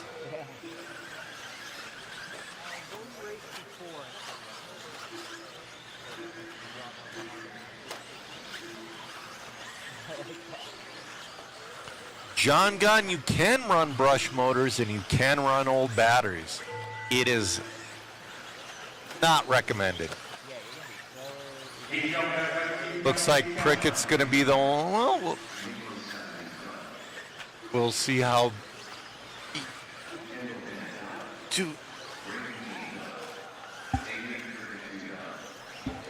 All right, Prickett made a 15.412.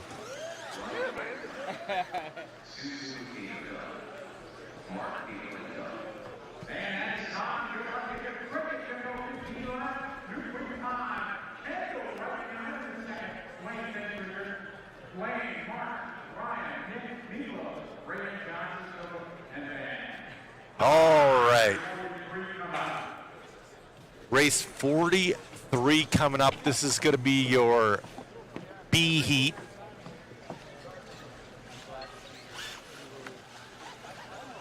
Got 2 more heats of this, and we got one, I believe it's like 93 to 2000. We got Joe St. Peter in this one.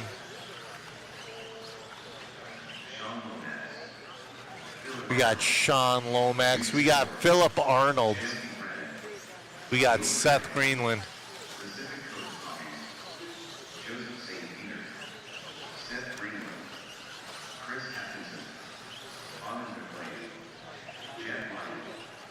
Chris Hackinson's in this one. Eustace Moore is in this one.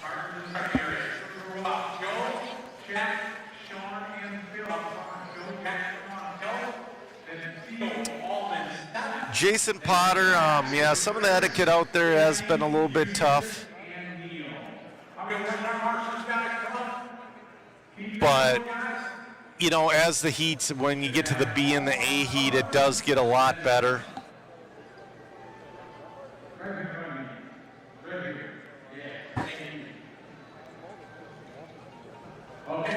All right, Joe St. Peter's going to lead us off in this one.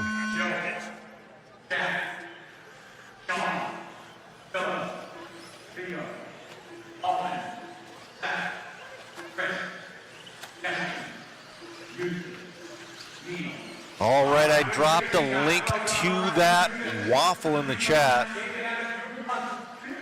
You're definitely going to want to enter this one. We got 3 re-releases that have been signed by various pros, old school and new school.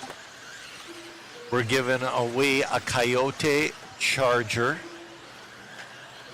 Mod Puck system, mod swag. We got a ton of prizes. We're giving away a pit tower.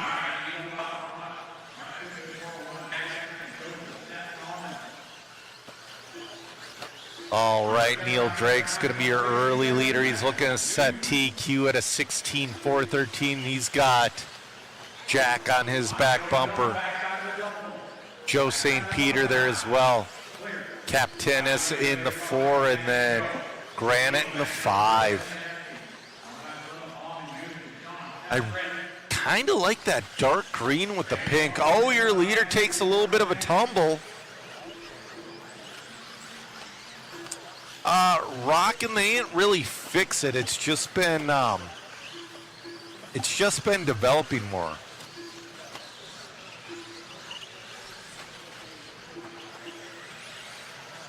We got 2:20 left to go in this one. 2:20.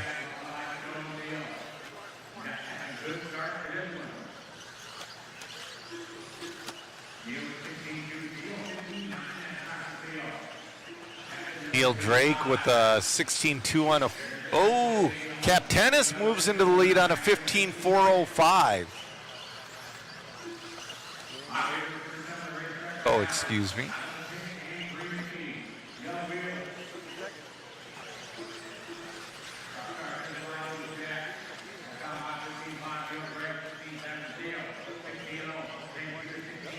It's going to be Jack in the lead, actually, on a 16.412.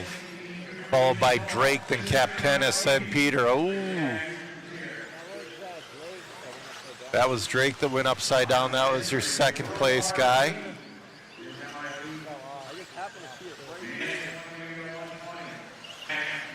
Jack, your leader.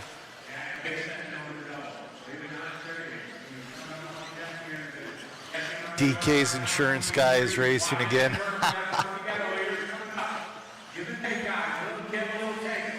All right, come on, guys. Oh, he just jumps right over him with 1 minute left to go. Jack looking phenomenal out there, looking to set TQ with a 16.413. We still have our A heat left to go.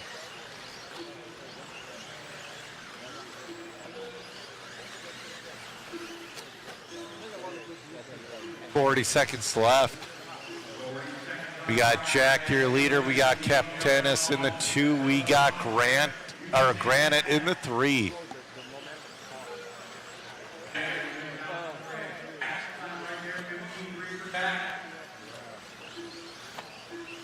Yep, that's right. A lot of these guys are running modern size tires. They're running Goosebumps and Double Ds and Hole Shots. RC Flies, Jay Halsey is racing today. I don't know where he's going to stack up in the next round. There's 180 drivers in Jay Halsey's class.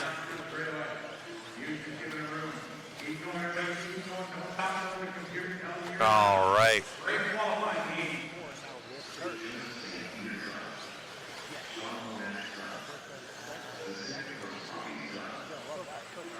Jack's going to win this one.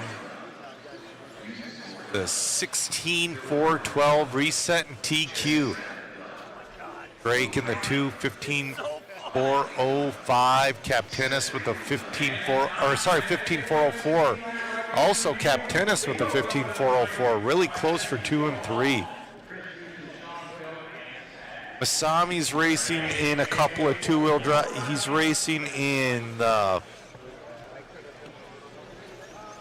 Masami's racing in the 89 to 93 and the 94 to 9. He's racing in the 2 large classes. All right, this is your A heat. We got Craig Drescher, we got Van Air, we got Ashton, we got Kemp, Sava, Lomax. This is going to be a fast one. Jack just threw down a 16-lap run. I don't know if it's going to hold with these heavy hitters.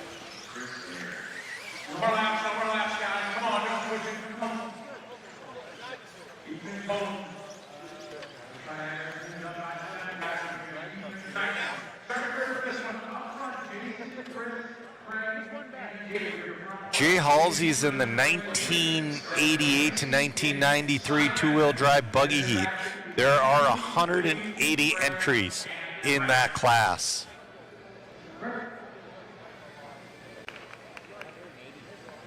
$180 entries. All right, this is your A heat of your 1989 to 1993 four-wheel drive cars. Ooh, Ash a little loose.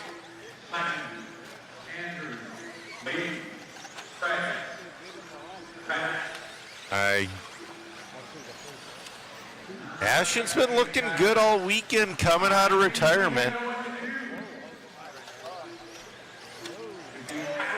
Neil, there's a guy running a TRX-1 and a Blue Eagle, but no TRX-3 and no SRT.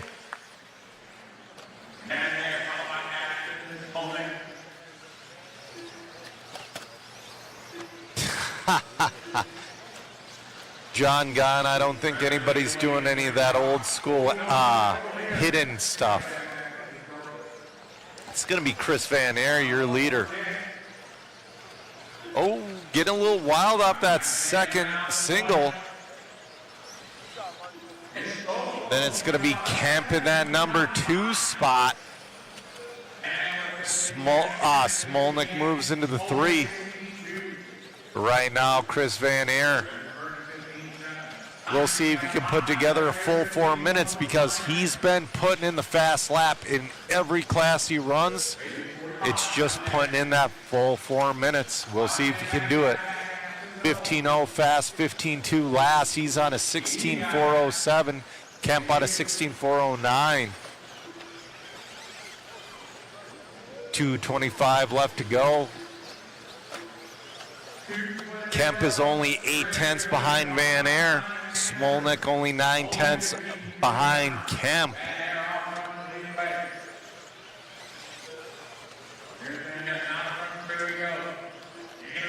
Jeremy saying, I once saw Van Air 360 on a shopping cart.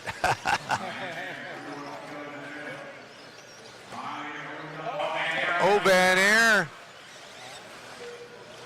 We'll see if that really didn't hurt him too bad. Van Air still on a 16.407.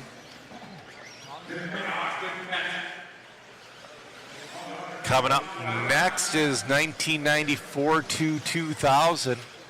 Van Air did get down to a 14.8, but he's been settling into those mid to high 15s. He's on a 16.408. He's well on TQ pace right now. Jack's time is holding pretty well, though. Everybody else is below Jack's time. Van Air, though, on a TQ pace of a 16.407. We got a minute 10 left to go in this one. Van Air just needs to take a deep breath and have a solid last 1 minute. Clubhouse, we appreciate you supporting the waffle. That really helps us. Oh, Van Air upside down on his lid.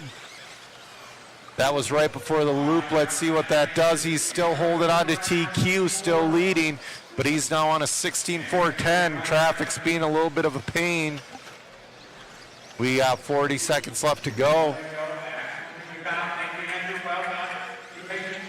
Still holding on to that TQ. Burt moves up into that number 2 spot. Van Air with a little bit of a bobble. We only have 25 seconds left to go. There is no room for bobbles. He cannot make it up. He's still on TQ pace, but Jack, his pace is holding pretty well in that number 2 spot. Traffic not giving Van Air any help.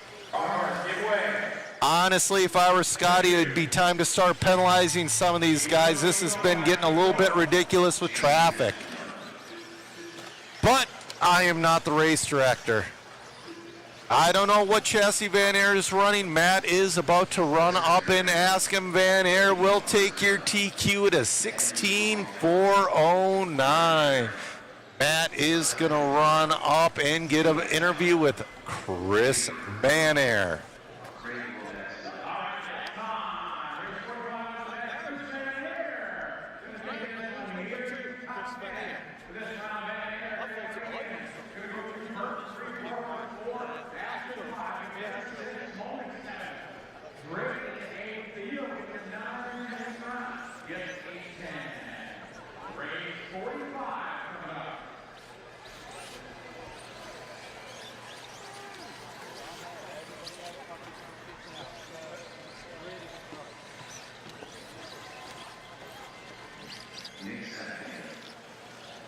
Amazing run out there, man. It must feel good to grab that win.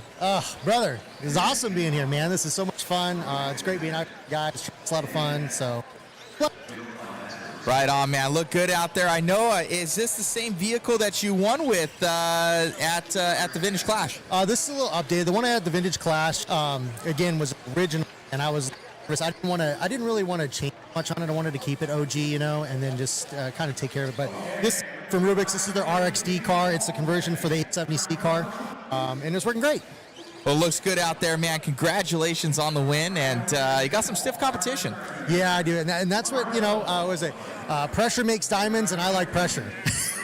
Congratulations. Thank you. All right, Chris Van Air grabbing that one, guys, with that Rubik's car. Back to you, Joe, in the booth.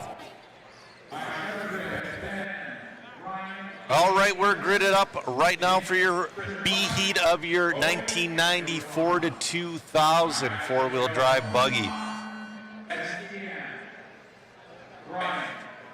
Van Air out there with the Rubrics. Man, that Rubrics car looks phenomenal.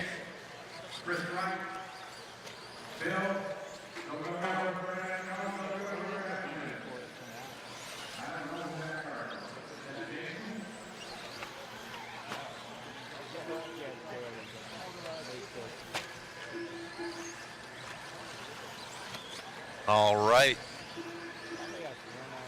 Brian Oring, your early leader on somebody got a false lap. We'll have to wait for that to shuffle out. 12.5s don't count.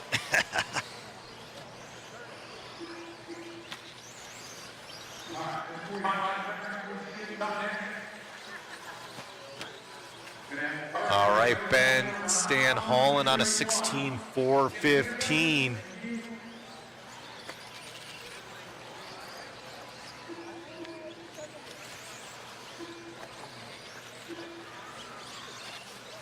Oh, a little bit of a bobble. That's going to put Oring back into the lead on a 15.408. Hackinson moves up to that 2 on a 15.410. Right in the 3 on a 14.4 flat. You got a double X4 in the lead. That was my first four-wheel drive buggy and my favorite. Setting up that clicker.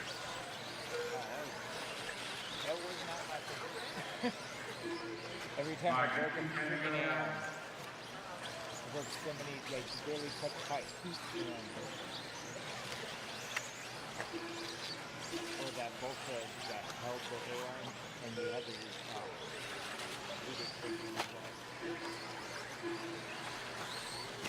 All right, a minute 50 left to go. It's cool to see Chris got this car back on the track. Like I said, yesterday he tore a belt out of it. Those are really difficult.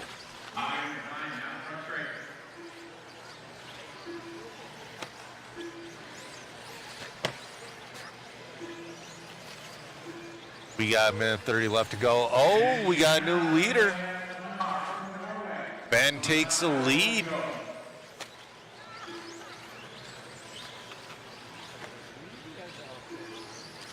RC Kicks, thanks for tuning in. We appreciate it. We appreciate all the support from you guys. Whether if you're just watching, click like and share, we appreciate that, but we really appreciate it.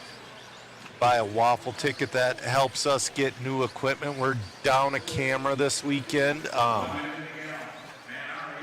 but also it helps us get to races, and you get the chance of winning super cool prizes that I'm always jealous of.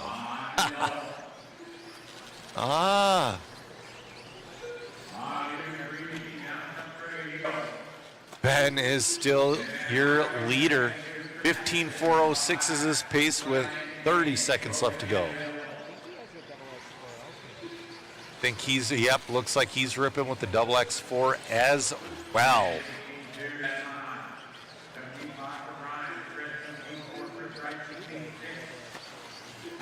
Looking great.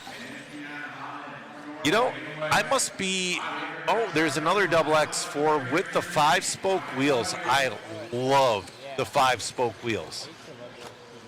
I mean, I know it's kind of basherish to have the spoked wheels, but they look cool on the car. All right, Ben's still going. He's going to make it for a 15. We'll see if he gets to a 15.405 or makes it a little quicker this time. Chris finishes in that 2 spot with a 15.409. Ooh, Ben finishes with a 15.406, setting an early TQ. Oh, still got one guy running, still got one. Yeah, I don't know if he's still rolling. All right, all in, all done. Ben Holland's gonna throw down that early TQ with a 15.406. Atkinson 2 in Oren 3. Atkinson beat Oren by 3/10.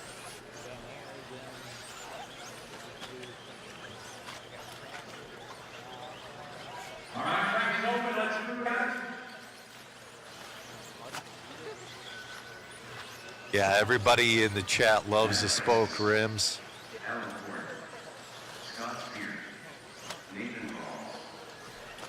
In this one, we got Chris Van Aer, we got Al Horn, we got Scott Spear, we got Francis, we got Rossiter, we got Pavitas. This is gonna be stacked.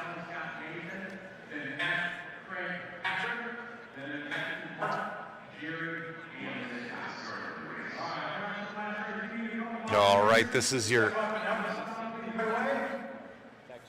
Oh, Matt Francis is racing Brian Dunbar's actual car. So that's pretty cool. Look at that driver's stand.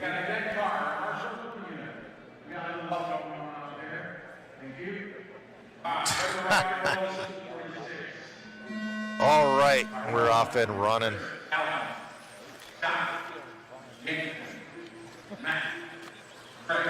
This heat is so stacked. Mayfield volunteered to Marshall. A little bit of an early bobble from Van Aer.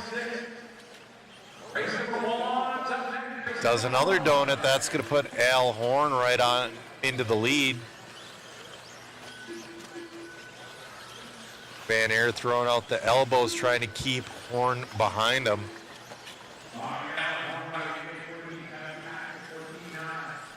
Rossiter moves to the lead now. Rossiter on a 17-lap pace. We'll see what he does after lap 2. Rossiter is on a long lap. That's going to put Horn into the lead. Francis in the 2. Rawls in the 3.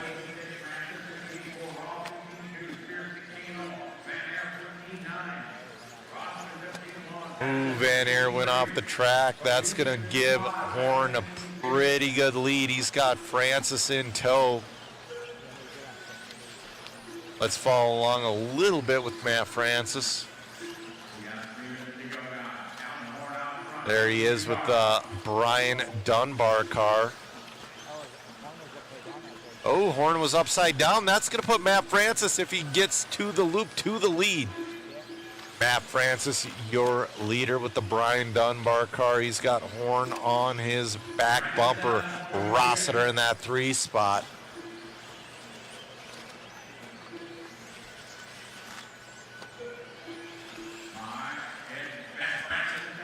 Matt Francis looking great out there, looking to TQ with the 16.403. Pavitas moves up into that number 2 spot. Van Aer back in the 3.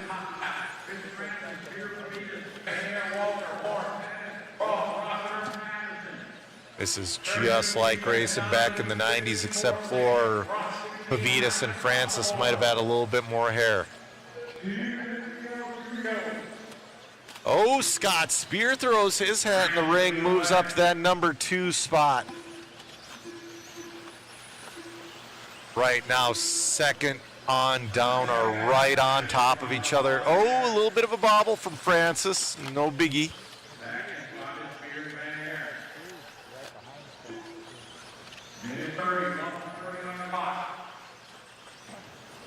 Looks like Scott Spears right behind Francis.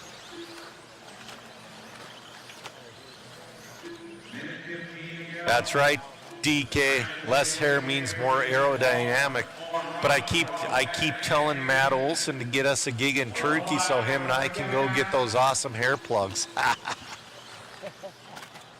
All right, we got a minute left to go. Francis out there on a solid run on a 16.402.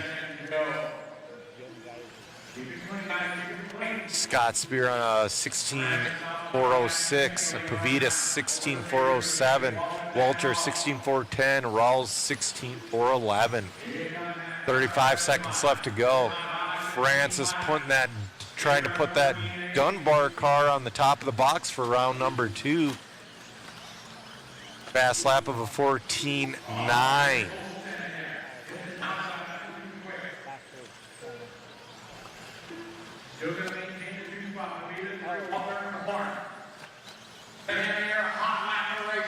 Van Air got his hot lap of a 14.7. Unfortunately, he did that from the number 8 position. Francis with another 14.9. He's just a really solid run. He's got to finish her out. This will be his last lap, and Matt Olson is going to get an interview with Matt Francis.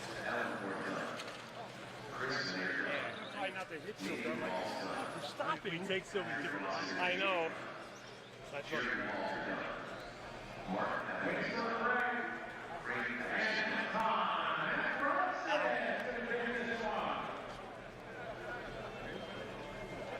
Good to be racing. Yeah, for sure.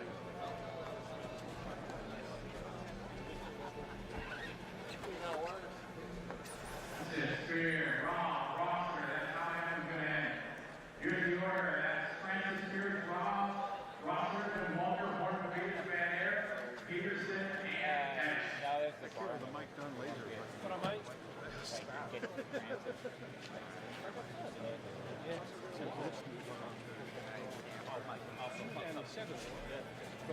All right, so we're going to do a little one now. Race number 1 to be coming up. We're just keeping the same order that these guys have.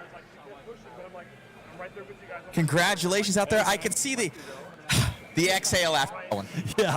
Yeah, it was. It felt really good, man. It felt great. The car worked great. I was a little nervous in the beginning. I think I started off a little slow, and then kind of picked it up towards the end. So I stayed clean and had a great run. I'm really excited. Right on. Make sure, is our interview mic okay? All right, we're just gonna keep going with it. The car looked good out there. This is a special one. This is Brian Dunbar's car, kind of a tribute to him. Obviously we lost him back in March, and Ruben from Rubik's and Dave Dunbar, Brian's dad, asked to run the car for today, and I said absolutely. So I'm excited to rep the colors. Looking good out there, man. Congratulations on the win. Doing him some justice with his own vehicle. We'll be getting this thing in the booth. We already got your other car as well. And how's it feel being out here with all the guys? Feels great. Feels really good. I love racing RC cars, right? It's amazing. It's a ton of fun. Get the competitive juices going. I've been shaking up on the driver's stand each qualifier. I'm competitive, so it's a lot of fun. It's great to see you back out here. .com for real estate, I'm guessing. Yeah. And your sponsored shirt here might have Matt Francis back with us. Congratulations. Yes, the Matt Francis Story is my website. We revamped it. We didn't get it all the way done for this weekend. I was hoping to have it done, which is why it's on the shirt. Designers didn't. So, but it's still up and running. And hey, business is business, man. I'm always selling. I love it. Congratulations, Matt. You have a ton of fans online. Thank you so much for being out here. Thanks, Matt. Appreciate it. All right. Matt Francis there, taking that one, a TQ run with Brian Dunbar's car here. Congratulations. Thank you all for tuning in. Back to you, Joe. All right. They're watering the track, and we're going to go right into round number 2. They are not resorting for round number 2. So it'll be the same order as last time. A little bit tough for some of these guys who didn't have great seating, but you know what? That's part of it. I'm going to go use the restroom really quick. Yeah, I'll be back in just a minute. Hang out, talk amongst yourselves in the chat, and I'll be back in just a moment.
Alrighty, guys, so hopefully this is coming in all right to you. I'm trying to work on the green screen. Okay, so bear with me. I know it's going to look terrible. Let me see if I can adjust this, though. That's not too. Oh, you can see my hat.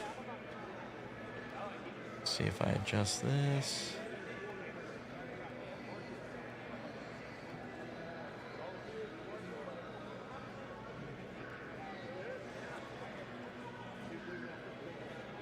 For some reason, this one doesn't adjust, so you can see my hat. Hopefully, you guys are enjoying the coverage.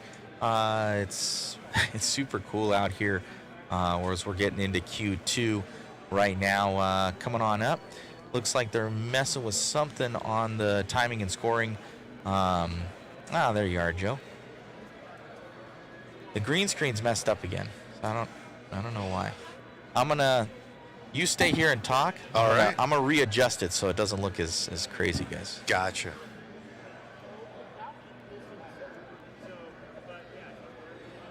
All right. Oh, marshals are starting to hit the track. We're about ready to get going with round number 2. Yeah, that round took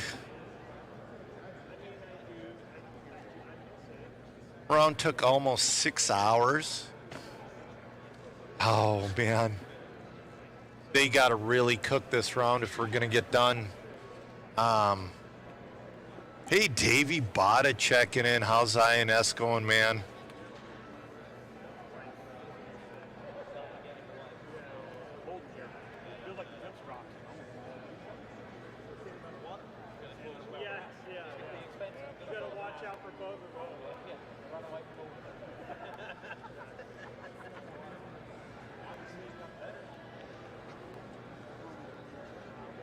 All right, guys, this is gonna be interesting. Matt comes back around. We'll talk about it a little bit. So, Matt, what happens if we make it to 7 o'clock and we still have 10 heats left? Do we finish them tomorrow? Do we cut it at a class and then finish round 2 tomorrow?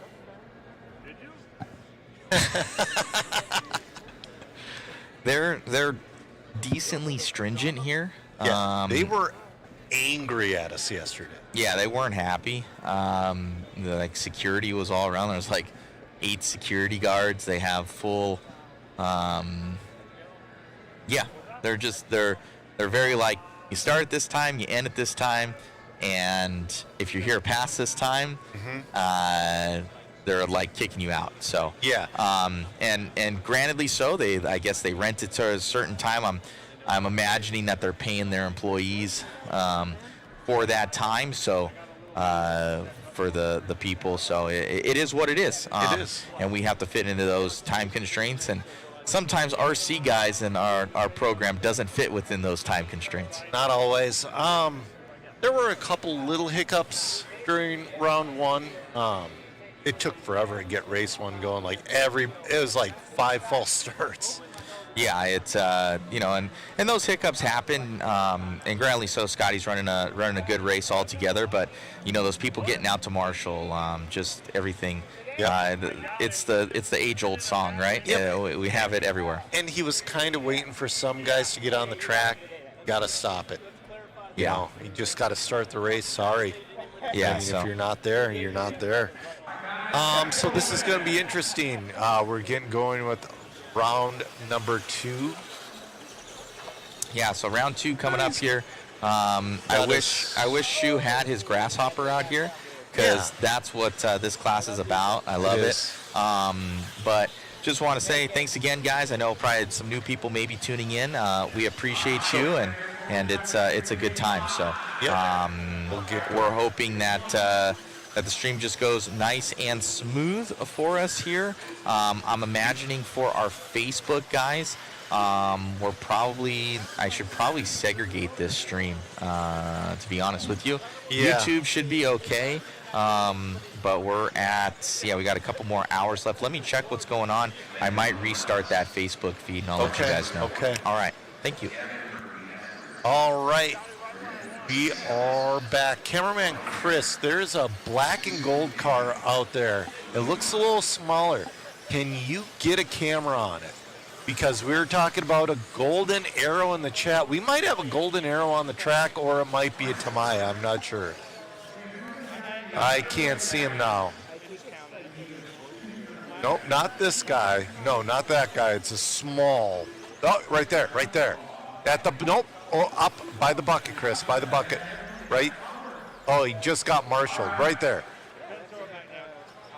Oh, that's a Hornet, excuse me. That's the Hornet. See, that looked a lot like the Golden Arrow. Yep, that's a good looking Hornet. Oh, there's a blue Hornet. Okay, so yep, we got Hornets. Hey, Jason Klein checking in. There's no grasshoppers. There's no white grasshoppers. Yeah, there's no white grasshoppers because Shu ain't doing it. That's right, Tacoma Chris. Get your waffle tickets. I'm going to drop that link right now. We're giving away awesome prizes. All right, we're starting round number 2. This is your 1976 to 1983. Oh, they did it again. Everybody just started. They. All right, guys. New Facebook feed coming, guys. New Facebook feed coming. He could have been in this. Just so you guys know, on Facebook.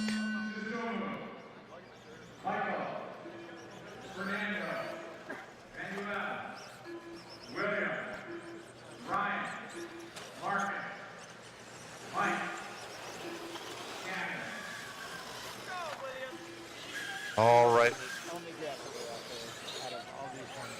We're off and running. believe that's a Sand Scorcher in the lead.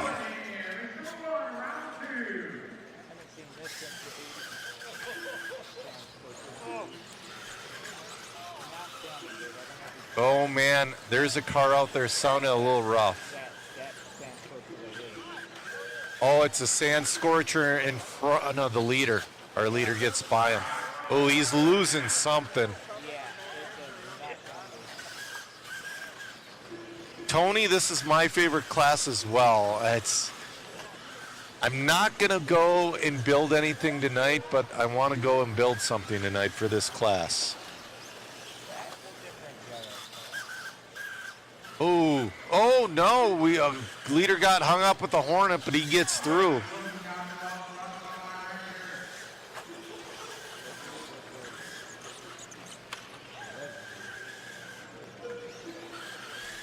All right.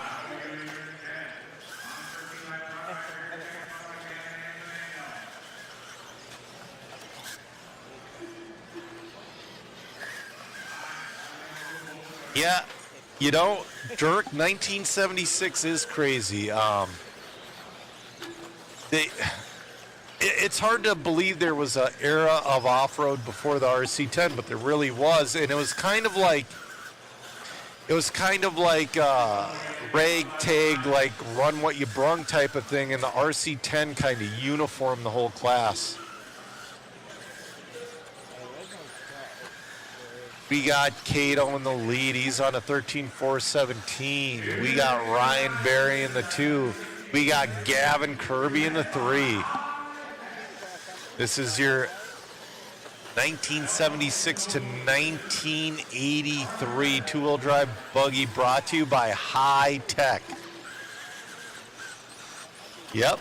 Everybody talking about that Punky Brewster episode. What was that wheelie truck they had in that thing? Yeah, it was called Wheelie something. And like, I remember the track. The track was actually pretty cool, but it's like the kid wheelied off the track and then they're like, oh, he's done for forever. It's like, why? Cato out there looking good on a 13.414. Really consistent. Barry's flirting with that 13-lap run. He's on a 12.401. Gavin Kirby on a 12.413. The Wild Willie. That's right, E. Foster is a Wild Willie. Yep. That whole Punky Brewster episode was a Tamiya commercial. Is the Scorcher broken, or is it like leaning that much in the corners is what I'm wondering. That right rear has an insane amount of negative rear camber. It might be that way, we don't know. Oh, it looks like Kirby's out of this one.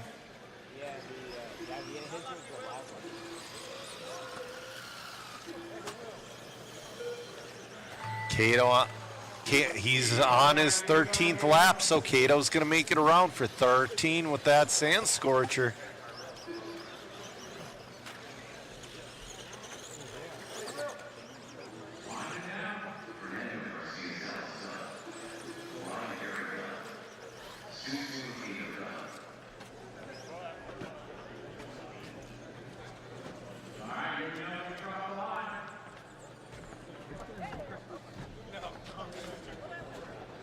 All right, yeah, you know, I have some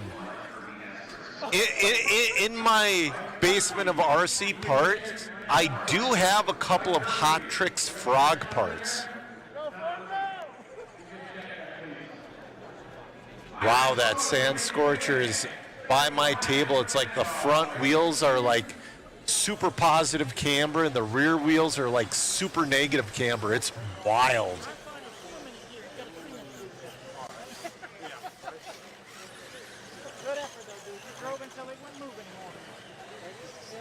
Tim, nope, there are no AA batteries in these. Oh, that was a Turbo Scorpion in the lead.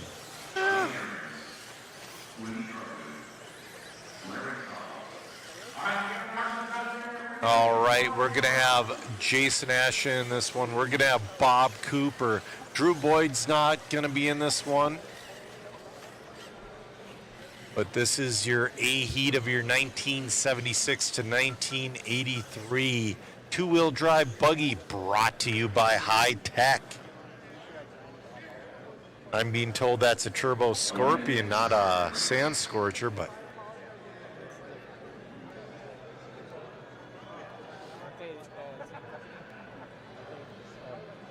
Mm-hmm.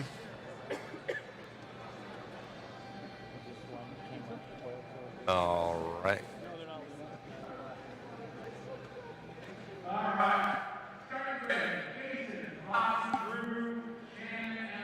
Yeah, there is a Beetle body out there. I want to say Bob Cooper's got the Beetle body. Nope, he changed it. It's Larry. Larry's got the Beetle body. Yep, that's the owner of Hobby Action with that Beetle body, Larry Tom.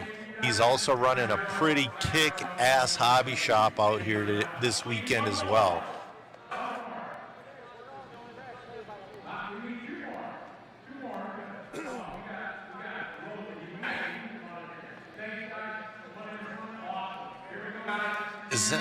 There's a frog in this heat as well. This is your A heat.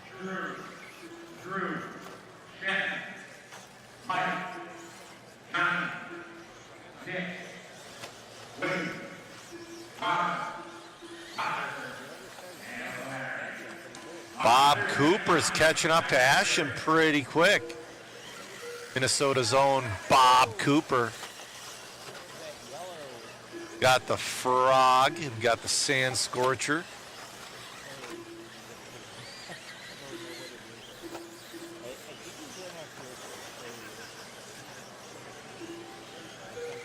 Bob Cooper, your leader, looking to throw down TQ for this round. He's on a 14-4-10, Ashton on a 14-4-13. Robert on a 14-4-16.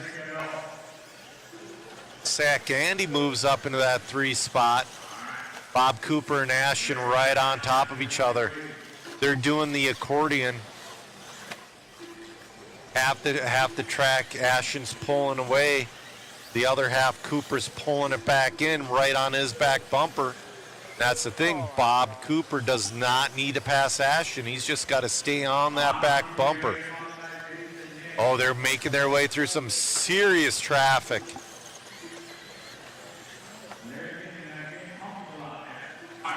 Oh, Ashton getting a little bit of grief from a lapper.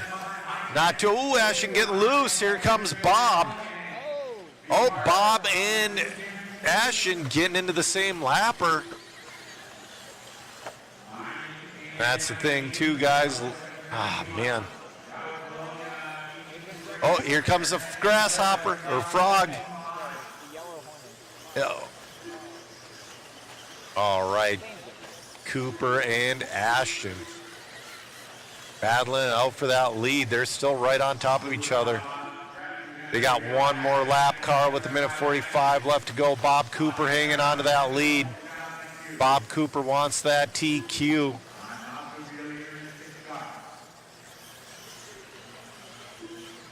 Chris Alex still has the frog that he drove for Punky Brewster back in the day in 1985 at the NBC studios. Jason Ashton back to the lead. Bob Cooper with a little bit of a bobble.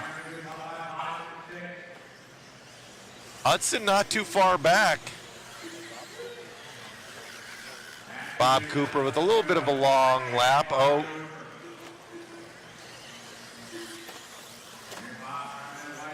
Ashton's car is a Turbo Scorpion as well. You know, it looks like a POV cam, but I believe that is a light bar. It is a light bar on Ashton's car. That would be a good cam mount, though. Ashton masterfully working his way through traffic. Oh, Cooper fell off hard. Shannon Hudson moves into that number 2 spot. Sack Andy into the 3. 30 seconds. Let's see if Ashton can hold him off.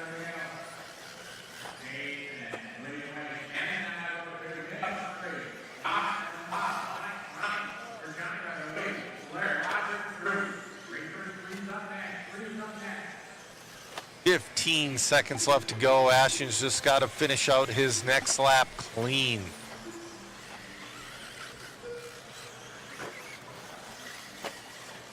This is Ashton's last lap. He will be taking your TQ. No.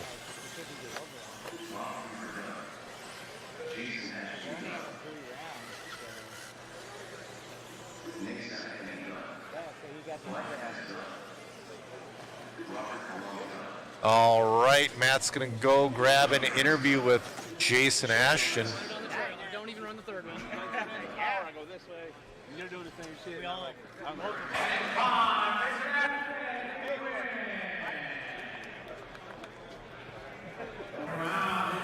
We're gonna get this thing in the booth there, man. It's pretty tricked out. Yeah. Steve Antil, he did a great job painting it. Even, I don't know if you guys can see here, even painted the helmet on it even to match. So it doesn't even look like you put any sort of air holes in your tires there. I don't know what's up, but it's growing.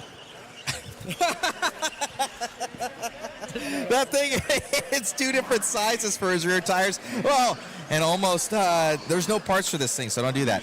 Congratulations on the win there, man, and look good out there. Another TQ run. Yeah, I appreciate it. Yeah, it's going on the trailer now. We're not even going to run the third one in this. It's about making sure it doesn't break and the drivetrain and all that with how much power we're putting it. So not even going to run the third round, clean it up, put holes in the tires, and call it good for the main. Congratulations. Appreciate you guys. Got it. All right, Jason Ashton there. His tires need to breathe in the back there. Back to you, Joe, in the booth. Jason Ashton, your overall TQ for 1976 to 1983 two-wheel drive buggy. Coming up now is race number 3, two-wheel drive buggy 1984 to 1988, brought to you by J Concepts.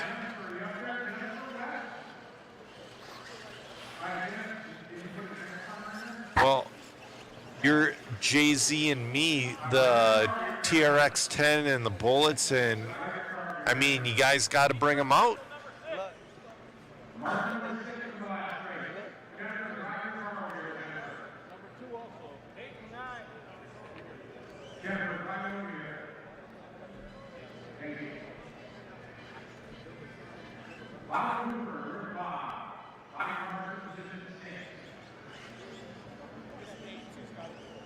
All right. We're about ready to get going. Yep. It's running a Turbo Scorpion. You know, Neil, the 3D printed parts, I don't know if they're running them or not, or I don't know. I don't think I would feel comfortable having a 3D printed part on my car rather than a molded machine. The real move is to machine the parts out of Delrin. For example, Mod teams up with Turtle Racing, and they make some sweet A-arms for the fifth scale, machined out of Delrin. Beautiful parts, strong, awesome.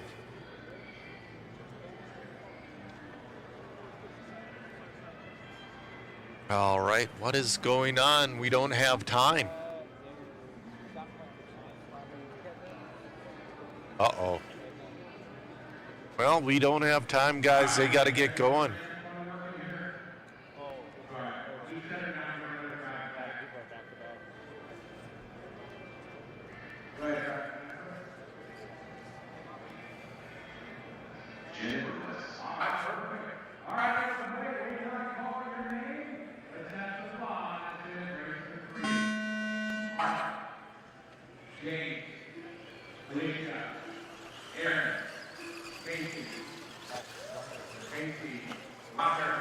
All right, Bob Stormer's in this one. He's really kind of putting all of his eggs in the truck basket, so we'll see how he does.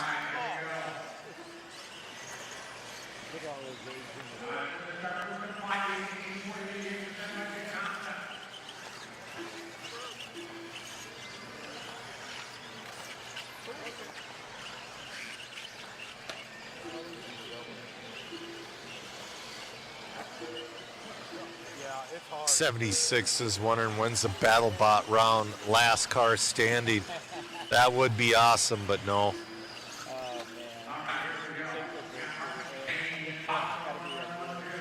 Mark DeShane, your leader, followed by Bob Stormer in the 2 and Corey Yeller in the 3. Bob Stormer to the lead.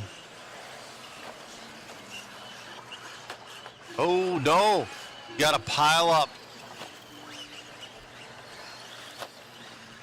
All right, we'll see what happens after that mess.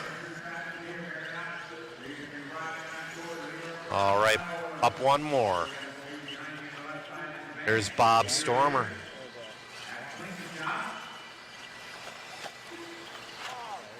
Oh, Bob's just like, hey, man, I got to go, go, go. Bob Stormer on a 13.407. Car's looking really good. He's just got to get some clear track in front of him, and it'll be a good time for him. Bob Stormer, he's been giving away all kinds of good swag all weekend. I got my Bob Stormer my Stormer Hobbies t-shirt. He's also giving away the cows, the little like cows that say Stormer Hobby. Bob Stormer, your leader, making his way through traffic, dancing through. He's on a 13.404.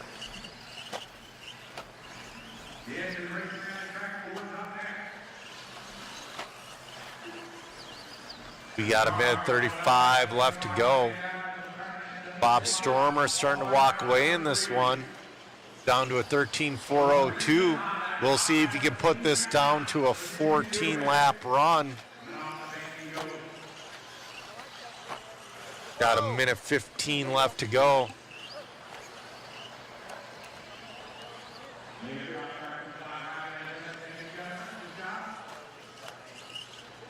Bob down to a 13.401.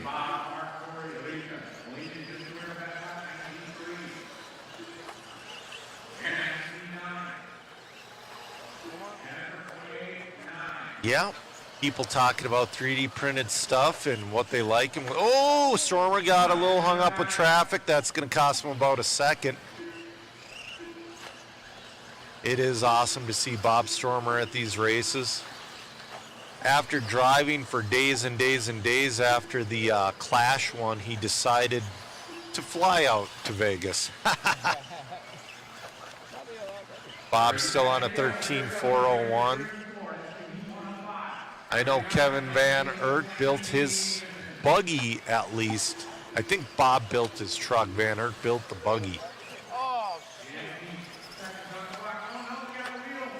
Somebody lost a wheel. Go around, Bob, go around. Oh, he got hung up with traffic. No! All right. Bob got a little hung up with traffic there. He's going to finish with a 13. Oh, he's still going. Bob's still going. Oh. I'm getting a little aggravated at traffic at some points here, but Bob wins that one with the 13.405. Bob Stormer is a Montana legend. Drag racing Honda Civics, racing lawnmowers, building cool art.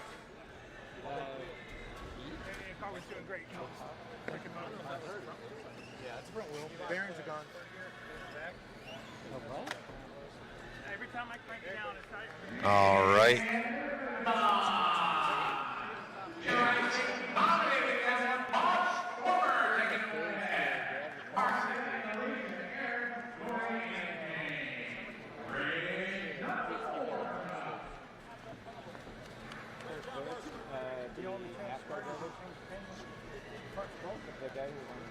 I've never had that problem.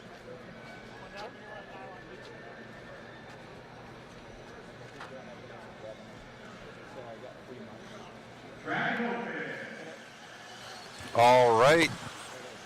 We got Bob Cooper in this one. We got the Miklos in this one. This will be a good one.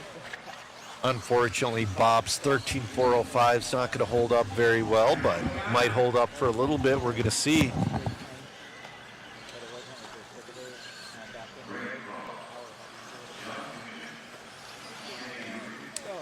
So Speedy, Bob Stormer got together with some Honda Civic tuners. He explained it on my podcast, Ran Out of Talent, but he was running ridiculous times. I want to say he got into the record times with the Civic. Like he was getting down to the 8s.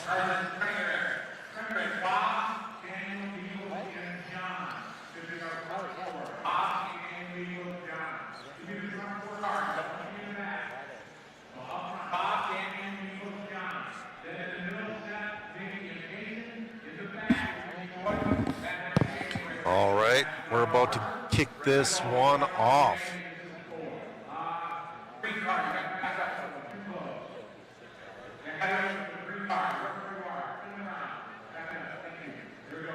This is heat 2 of 5 of your 1984 to 1988 two-wheel drive buggy.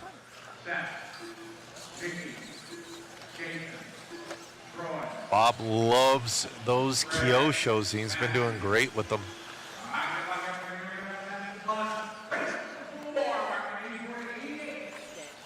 Wow, after lap 1, Bob's pace is a 14.403.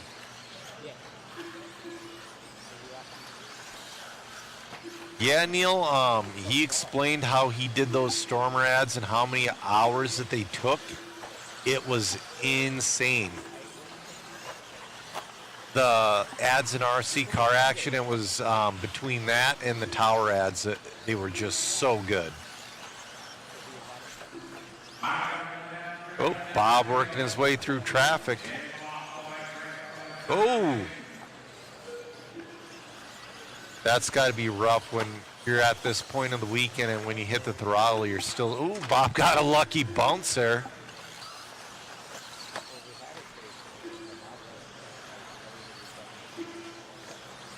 Bob's fallen to a 13.402. Let's see if he can bring her back into a 14. Now down to a 13.404.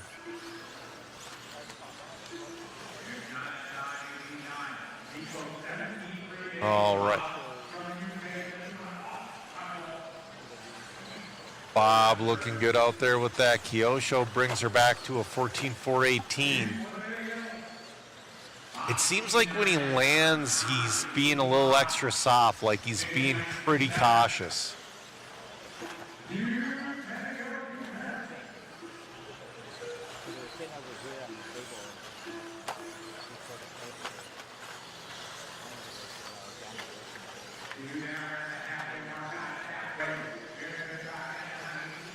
You know,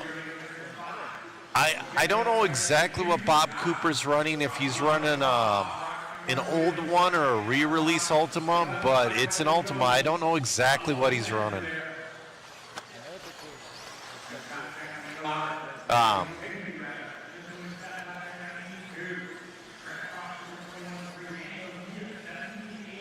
So, Neil, so you're talking about the Batmobile, and I think my local hobby shop, RC Car Kings, actually made the Batmobile, and Bob sold them as well.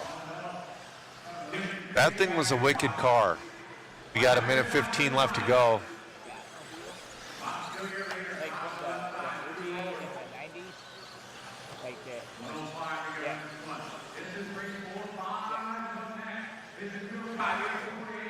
Bob Cooper on that 14.414. He's doing everything he can to stay in that 14-lap pace. Diaz in the 2. Louder moves up to that 3 spot. 3 overall. Second spot in the race, number 3 overall.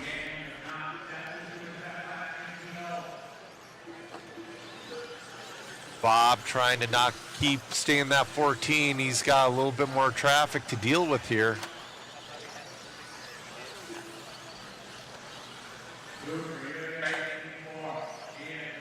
All right, we got 20 seconds left to go. Bob on that 14.413.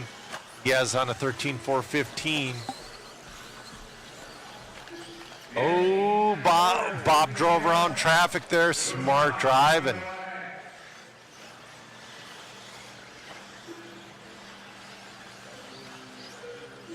He's still on a 14. He made her for 14. So he's going to reset TQ that was set by Bob Stormer.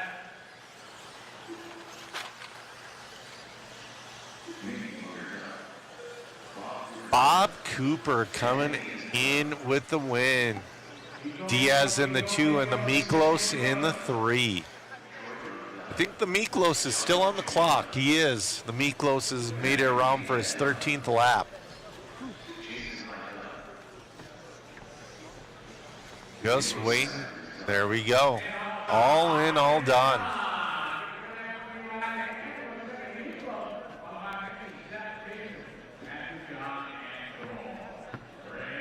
All right, coming up now is your C heat of your 1984 to 1988 two-wheel drive buggy, brought to you by J Concepts.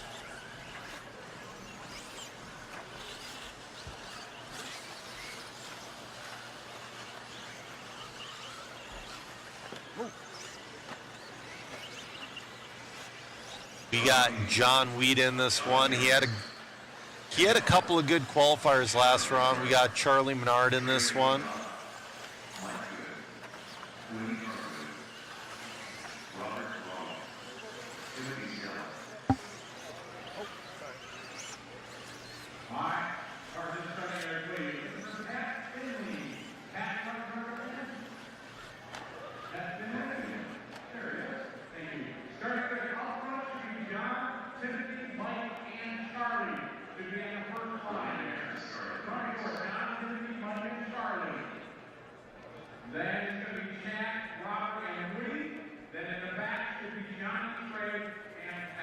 All right, I'm being told that Cav is going to be hitting the booth here pretty soon.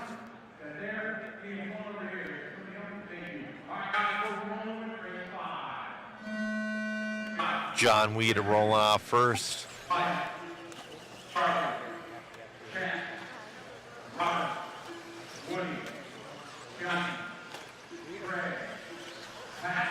All right, let's see what John Weeda comes around for. Lap number one. Oh, Weeda gets a little hung up on the straightaway. He's going to start out on a 14.401.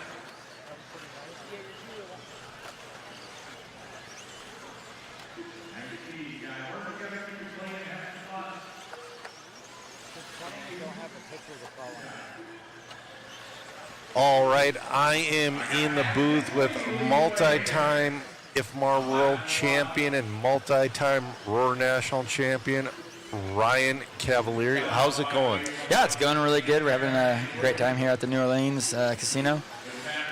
Team Associate did a great job. The whole crew from AE did an amazing job with the track.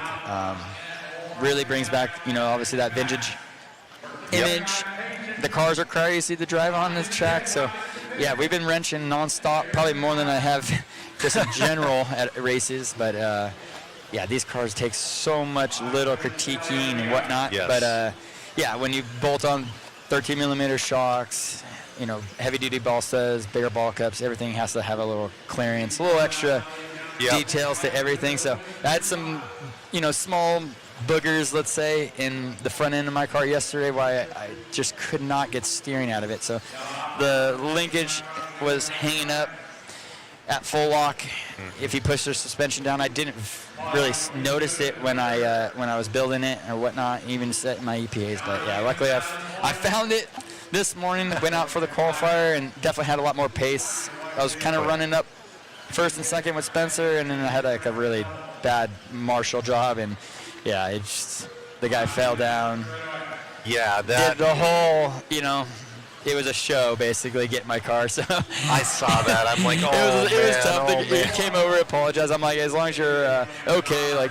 It's just how, it was a tough situation. So, but overall, it was still a good qualifier. I got like P3. So, yeah, I mean, it was looking phenomenal. So, what What are you running 2 classes or 1 class this weekend? I'm just running 1. Okay. So a lot of sitting around, but that's what gave me a lot of time yesterday.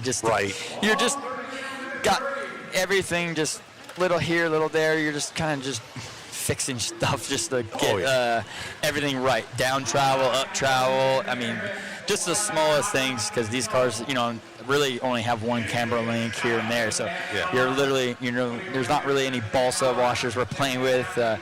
Shock oil. You're not doing anything. You're just making sure the car's going to withstand the 3 or 4 minutes that we're on the track. Right.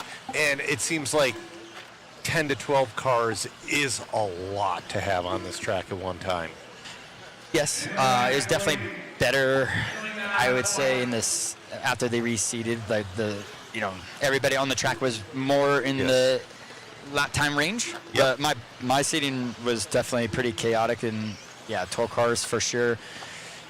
You're constantly passing cars left and right everywhere on the track, fast and slow areas. Through some of the rhythm, and it's definitely that qualifier was better to be with people all are near our speed. So everybody seemed to be pretty quick in the Q1. So I think a little bit of the nerves here and there for some of the guys that haven't done it in a while.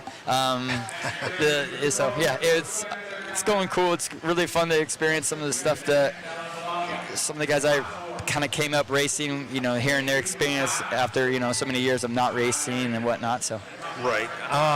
So how different? I mean, obviously, I know it's significantly different to drive than your average 2-wheel drive buggy, but is it kind of like old hat, like when you started driving, you're like, oh, I know this, or did it take a little bit to get going? Yeah, I mean, I never really raced an RC10. Okay. I would say I was around the double X. I was going to say you were double X. So started out with these the cars are, my dad started with these. This is probably what I drove around in the street or whatnot, just to kind of, let's say, get my first ever, experience with the RC car. But I mean, they're just different because there's not a lot to do, but there is a lot to do to them. With just fixing some things here and there and just kind of building in some traction and right. Ride height, is the biggest, I guess, adjustment right now. Where people are playing with closed cell foam and, just the standard open cell. We have the most experience with closed cell, so we've been obviously, V-cutting it, maybe a hole punching it to make it a little bit softer. And honestly, with us, it's that's what we're most familiar with, what we've been doing lately. And then it's better at high speed. We're not going that fast. On the driver stand, the cars feel like we're going quite a bit faster, and then I'm watching the other heats, and I'm like, no, these things are creeping around. But even in front of the driver stand, you're getting up to speed. So the closed cell foam, I think, is just the car doesn't get all wondery. Okay, that makes sense. I was thinking more you would want the open cell foam for grip, around the entrance of the corners. But what you say makes a lot of sense. Closed cell foam. Oh, they're printing. So now, is this just a nice kind of break for you? Because I would almost think you'd be going to INS this weekend. Yeah, I mean, they asked us to do this some time ago, so it's kind of, we plan our schedule. Yep. So obviously we're going to be, this was something that I feel like will continue to be, great. It's going to probably even be bigger, let's say, if they were to do another one next year. Oh, absolutely. So, I mean, they already have so many entries and 47 heats. That's a lot. It's cool. There's tons of people into the hobby. You got a lot of sponsors here, shop selling nonstop. So, I mean, we're going to go wherever it's making sense. And at the moment, this obviously the conflicts of some of our schedules, it's tough because there's so many different events. Every weekend you could be somewhere different. So, well, you've been all over this year. You've been racing carpet 10 scale. You've been racing your A scale. You did very well at the e-buggy Worlds. I mean, what's the rest of your year looking like for? Yeah, after this, we're going to go next week. We're going to race touring car up in Fresno for the Royal Nationals. Are you running the TC8? I will be running the TC8. I raced BWS for a one-up event a few weeks back. I think we have a little bit of work to do. We only raced the car once, but Randy's a really good mechanic. He understands on-road we kind of came up with a game plan on, what can we do to better the car for the next time out, and gonna hopefully put our best foot forward for the race. I haven't been up to Fresno to race on that track, but the track is a good size. Is that a paved track? It's a paved track, Okay. got nice curbing, and it's it's I would say more traditional size, like for Honor. All the nationals I've kind of done in the last, the last one I did was in 2019 up Sacramento. It was a good sized track. You're opening up the power, and just allowing the speeds are going to be a little higher than what I was just doing absolutely. at BWS. So, but yeah, we'll take it and do the best we can, and then after that we have AMS. So jump back in with my Invisible Speed, my Akko buggies, and then I will see about maybe doing Scotty Ernst's U.S. carpet indoor event in Ohio. Yep. And kind of go from there. I was contemplating on doing Florida, but it's back-to-back weekends, and I'm like ready for it would be like 4 weeks in a row. Yeah, that's tough. I mean, and with like, just making the arrangements and just mechanicking all the cars is just so much. So yeah, I'm like I could take a little break and then Scotty's races at the beginning of December and kind of finish out the year. Yeah. Next year, kind of the same plan, run everything. Yeah, next year, car-wise, be doing the same one-up, my Akko. Yep. And it would be better because now I'll have a whole year under my belt with the cars, and we, just keep getting a little bit better each time out. Yep. I mean, the competition is at the highest level that I've seen in a long time, and so it's very important to kind of get comfortable with a car manufacturer and just learn it, because that's why I was so good. Everyone's, you're so good with the associate cars. I'm like, well, duh. I ran it for years and years, 15 years straight. So you knew exactly what to do at a lot of times if you weren't comfortable, let's say. But a lot of the times the car was always money right in the ballpark. Yep. And you just had to wheel around the track. Sure. So a scale question with the Mayako, do you like that lay-down suspension more, or do you like the more traditional suspension? Yeah, I think the LCG has it's definitely like has its perks. The main goal was obviously e-buggy worlds. We knew it was going to be high by, we needed to have something a little bit different, and Joseph started testing and kind of got some stuff gathered up right before Silver State. We actually ran the cars, just got them done right before Silver State. Yep. We didn't have the best showing, let's say, in e-buggy. Yeah. That's what we drove it first in. But yeah, ever since then we've learned with the shocks and whatnot. So I think it has a lot of potential. I raced the LCG and Nitro buggy at the Royal Nationals this year, and had really good runs. Just I ended up having like a break in the end of my 45 or hour main, whatever it was. Yeah. It was forever, it seemed like, but especially when your car's broken. So yeah, I ended up still limping around finishing out, but we learned every time we go out with the Malco guys, we have learned how do we get a little better here and there, but they have a lot of experience in Europe, so obviously that was very beneficial to have going to the e-buggy worlds, and obviously having Pecco in the main was awesome. You were 3 points out. I was cheering you on from home. It's like, come on, man. Yeah, unfortunately, I just I had a really good first day of qualifying. I wasn't really up front at all during practice, even in the seating, but came out. I told Joseph I'm going to show up when it matters, and I definitely did that day. We had a little bit of rain that evening, and just the track changed a little bit, and we had the format changed on our group, so we were like the first group out. So it just, a lot of people could see what we were doing tire-wise, and I think that day I needed a slightly faster, cleaner run than I did. I think my best point that day was a 13. I needed like an 8 or a 9. So. Yeah. But it was still a lot of fun to watch. Yeah, it was still a good race. So it seems like you've had a really good resurgence in 2025, and I'm hoping you continue in 2026. I mean, I could see you getting right back up there. It's like your programs have been like really on point. You've been there. It's been a lot of fun watching you this year. Yeah, we've been close. It's just 5s, 6s, and 7s is kind of the area that I've been in around. But like I said, I think next year, of every track that I've been to this year is all, tracks that we've been to, but it's all new to me with the cars. Okay. And but like I said, every time that I've gone out, even my carpet program, like Nationals was the first really time that I got to go drive it on a little bit more open size track. I raced a couple of one-up events, and they were on the smaller size. Yeah. And you just don't get up to speed and really see the potential. So I went to PDX, did an event, and really focused on the setup. And hopefully, like I said, I'm like, if I were to go now next time, it would be even better than that. So. Island is my home away from home, so I'm very familiar with that track, and I love it there. It's one of those tracks where if you were to give a 13-year-old a couple $1 million to build an RC facility, you'd get Island. Yeah, no, it's awesome. I've been there 2 times, I think, so far. And it was an INS, and then for the Nationals. I mean, it's always fun to go there. The people are super friendly, super nice. So absolutely.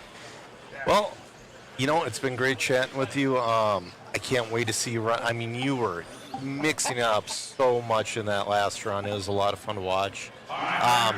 Good luck the rest of the weekend, and have fun.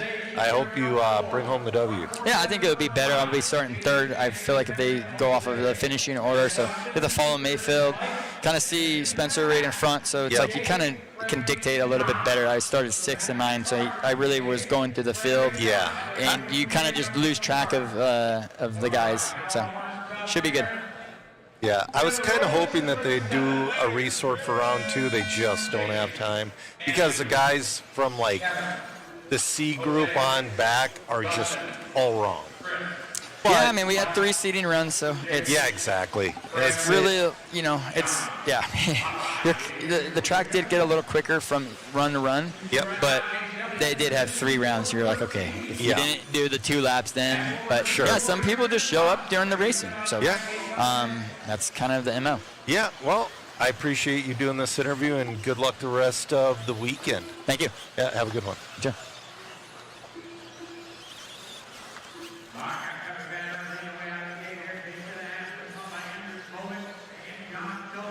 All right, we're back, guys. This is your A-heat of your 1984 to 1988 two-wheel drive buggy, brought to you by J Concepts. We got Jason Ashton, Kevin Van Aert, and Andrew Smolnick battling for that top spot.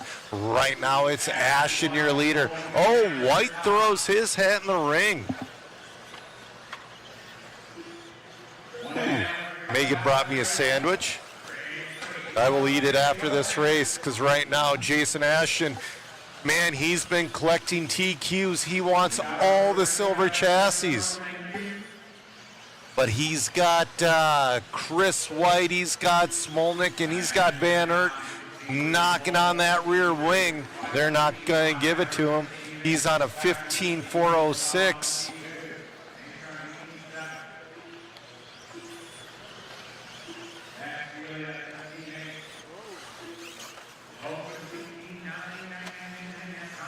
Jason Ashton looking great out there.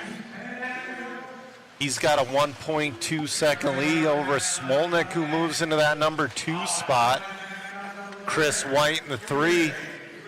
Looks like Peckham moved up into that 4. Right now, though, Ashton, Smolnick, and White are looking to reset that TQ. Ashton looking fantastic. Smolnick's shrunk that lead down by 1 second now. So 1 second between Ashton and Smolnick. Ashton doing a phenomenal job just coming out of retirement.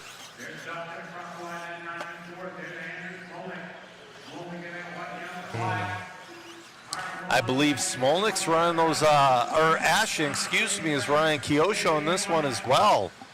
Ashton's all about the Kyosho. Even in those A-scale days, he was all about the Kyosho.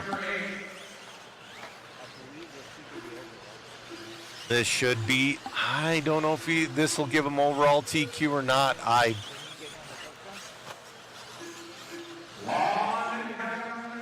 So if he can hold on for the last little bit, he will grab 2 of the silver chassis trophies. He is hitting that double like a pro.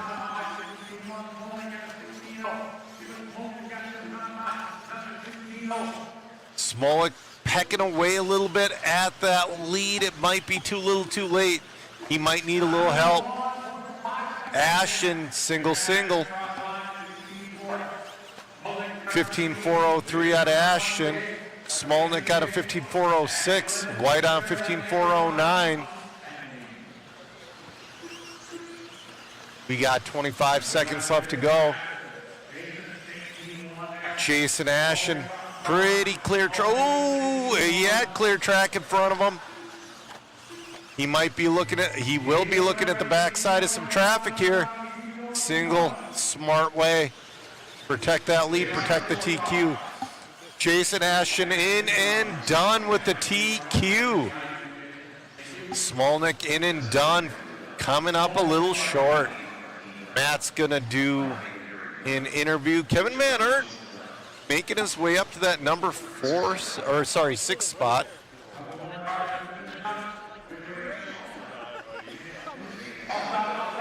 All right, we're gonna go to that interview cam. We're getting used to seeing Jason Ashton's face.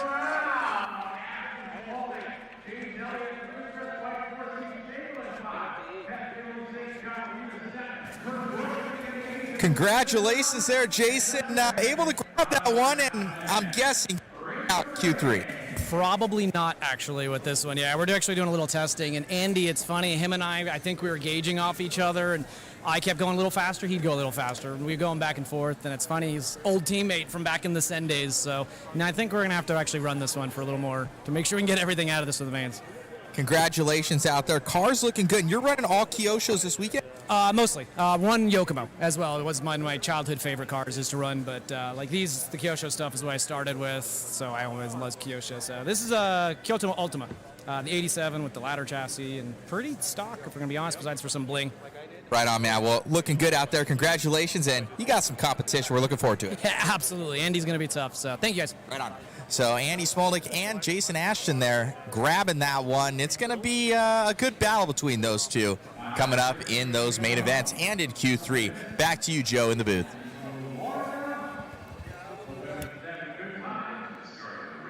All right, they're watering. All right, we are in the marathon class, 180 entries. This is your 1989 to 93 two-wheel drive buggy. You know what? You're right. Ashton did run for Mugen and A scale. That's my mistake. My JZ, the Ultima has looked fantastic. It really has. I mean, obviously, it's looking like a contender for sure.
All right. Oh, we got Mayberry in this heat. You know, Mayberry stuck in there pretty long in that last round, and he got really lucky and drove through traffic pretty masterfully.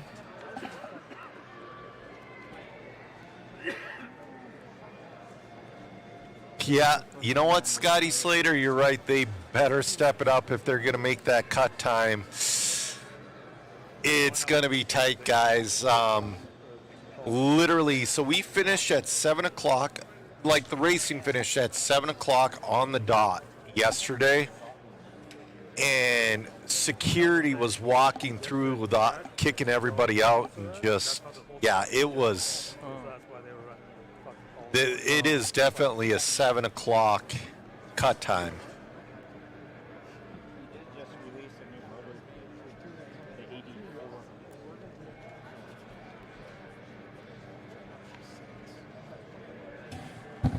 All right, in the booth with me right now is Adam Drake. How's it going today, Adam? Pretty good. How about you? It's going pretty well. You know, it's a mod gig, so we're not sleeping. We're just working around the clock. And yeah, that's most RC races. It is. So you've been coming here the past couple days spectating. What do you think of this race so far, like the different classes and the vintage cars and re-releases and whatnot? I mean, for me, it's super cool. It's basically like an RC reunion. You know, I had a number of people ask, you know, how come you're not racing? You should have just thrown together a car. Yeah. I do have a lot of my old cars, but to put, you know, brushless motors in them and line up the tires and everything, like, Rhonda and I were just like, you know, this is probably going to be more fun just to come hang out, see everyone, visit, not worry about, you know, having our races up in a couple of races, or we need to mount new tires and stuff like that. And so it's been really cool just to, again, just kind of chat with everyone, catch up, talk about old times, and but the event overall is pretty amazing. It's super cool that they've kind of brought back like old school track, old school surface, the awards, just the awards are so cool. Just all around, just have done an amazing job. So super cool. I felt super bad that I didn't go to the Hoosiers race. Early in the year. So then with this, I just kind of made it a point to make sure that we could come out for a couple days and check it out. Yeah, and back in the day, you ran a ton of electric and a ton of on-road as well. Yeah, I mean, what's crazy is, you know, you look at, like, over the years, the different kind of eras of RC, you know, the Jay Halsey, Masami, Gillespie Jr., Kyle Reed, and then, you know, you move into the Matt Francis, Brian Kinwald, Greg Hodap, and then the Tebow, Cavalieri, Mayfield. And what's crazy is I've raced with all those guys. Yes. And I'm still racing today, so it's, yeah, I don't really know where I fit in, I guess, but... you're timeless? Yeah. I mean, But, yeah, it's kind of crazy to, you know, see so many faces that I haven't seen in so long. Some, you know, I do still stay in touch with a little bit, but to actually see them here at the races, and even though the event, you know, it's a fun event, you see the competitiveness come out in the guys. The second, you know, they start doing laps, it's checking lap times and trying to make changes to the cars and stuff like that. So it's super cool to be here, you know, to spend a little time with Rhonda at a race, but away from kind of the stress of having to, you know, race ourselves. And that's the thing too. You're not only, you know, the Mugen guy, like everybody. Whenever anybody asks me a question for this or that, I send them to an Adam Drake video. Oh, thank you. I really do. It's just, you explain everything so well. You've been with Mugen for years.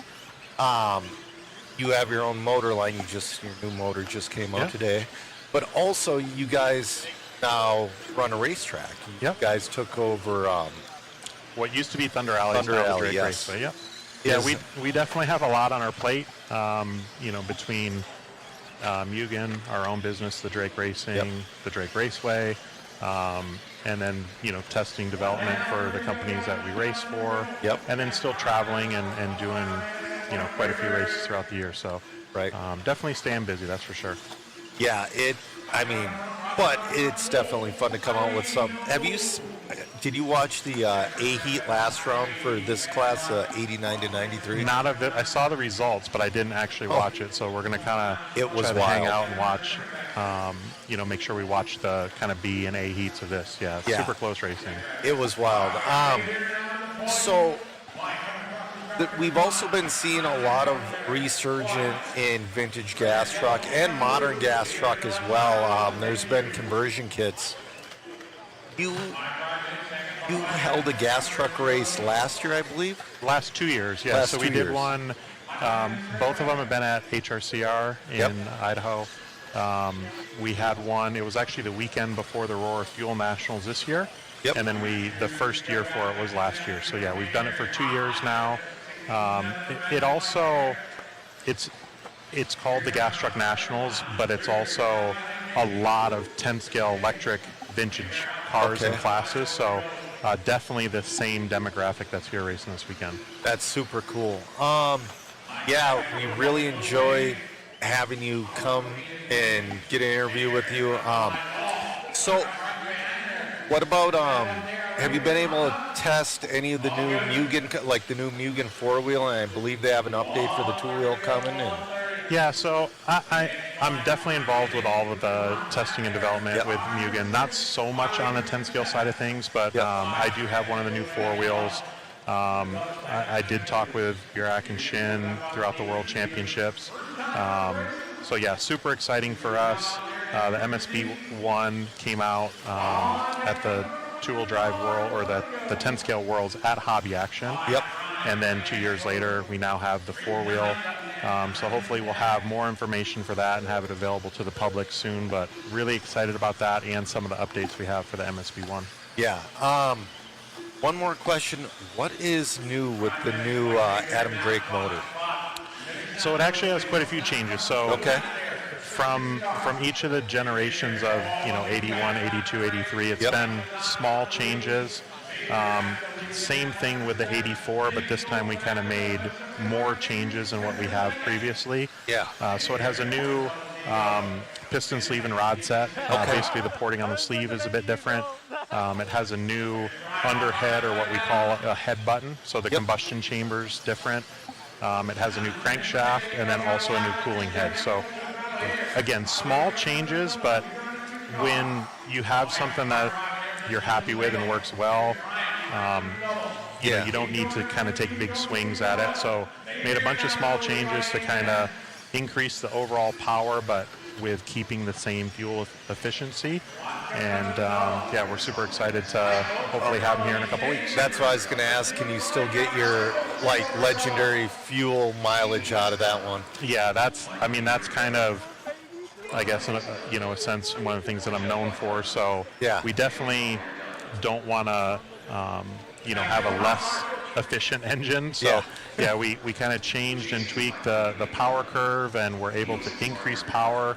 So some of the changes we made increase power, and then some of them kind of give us a little bit of that runtime back. So runtime is about the same, but with having even more power. Awesome. Well, it was great having you in the booth. I really appreciate you taking time off to talk to me.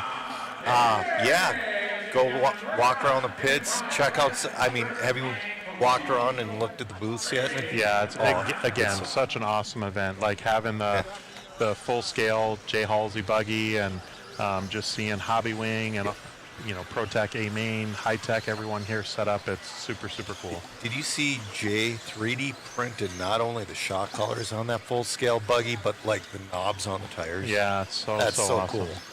All right, well, like I said, I really appreciate you giving us an interview, and go have fun and maybe get bit by the vintage bug. Huh? All right, sounds good. I appreciate it. Thank you. Thank you.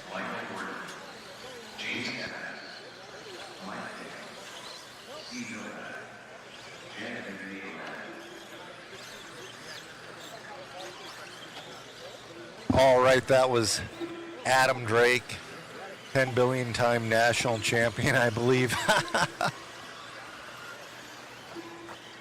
Still out there racing A scale, still making A mains, running the Drake Raceway.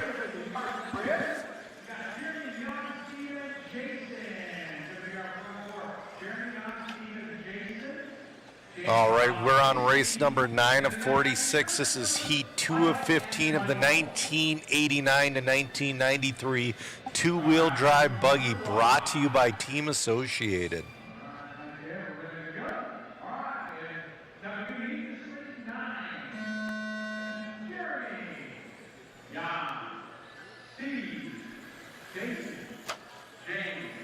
Mayberry had another good run last time.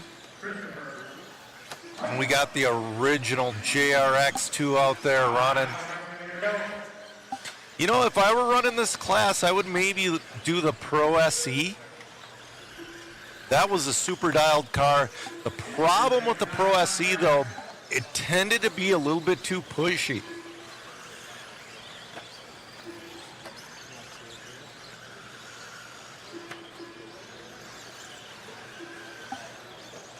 All right, we got 3:15 left to go in this one. Jason Reeves, your early leader, looking to reset TQ. He's on a 14.411. That car's pushing pretty good too.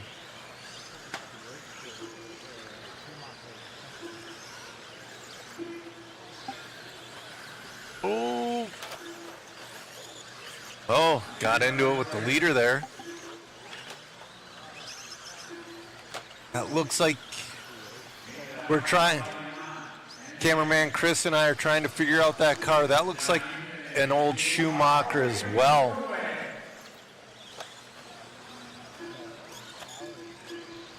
You know, Kevin, yesterday when I talked to Jam and Jay about driving that car, he said he is not and probably won't. You know what? I would love to take that thing for a rip around the desert. I would rip off every single pin on those tires, but I would enjoy doing it.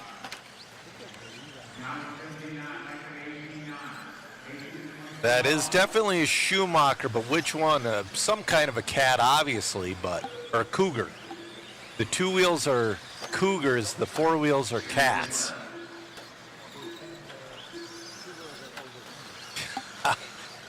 The two-wheel drive, cameraman Chris says the two-wheel drives are your older woman class. Jan, your leader. He's on a pace of a 14.418. Mayberry's pace is holding. Yeah, vintage that. Ooh, leader upside down. There is an original 5-link JRX2 out there.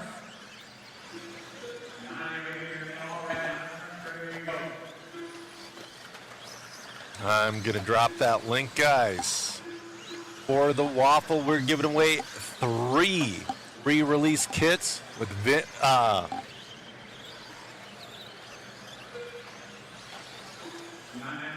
various signatures. We just added to the waffle a Eustace Moore black handle tool set, an MIP black handle tool set metric signed by Eustace Moore. Oh, Jan's falling off a bit. He's down to a 13.404. Mayberry's going to hang in there for a few rounds, it looks like. He did that last round. David Bird says that's a Cougar Works.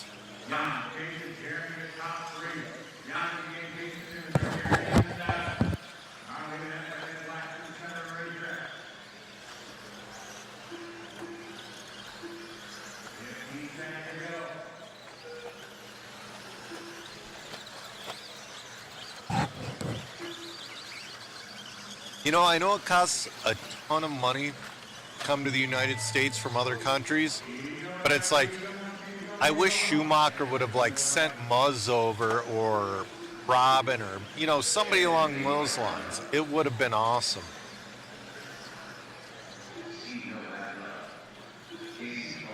Jan's going to win that one. He's going to fall out of the...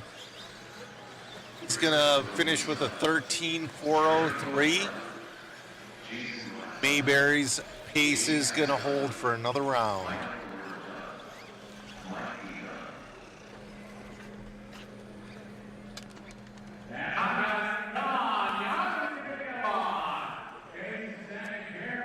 All right. E3 of 15 of your 1989 to 1993 two-wheel drive. Brought to you by Team Associated. Hitting the track right now.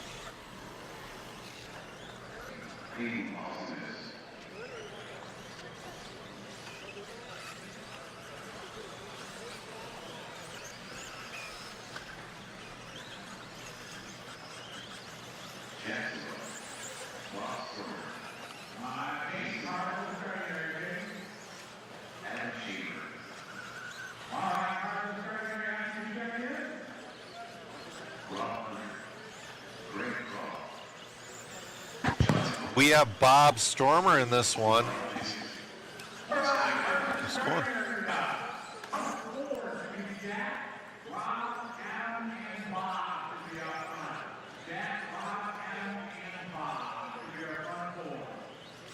Then to John, Ray, and Scooter.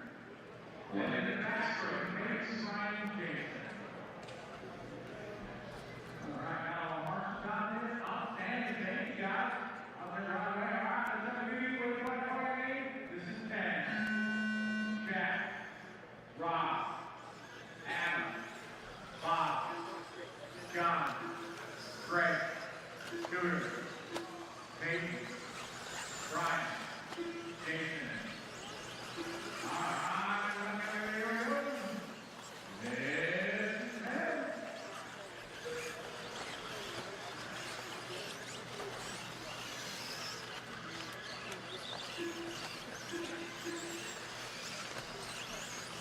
All right, we'll see if Mayberry's time holds on. It might not. We'll see, though.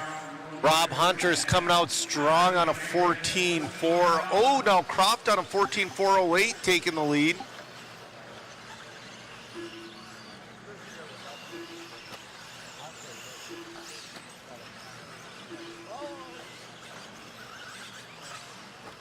All right.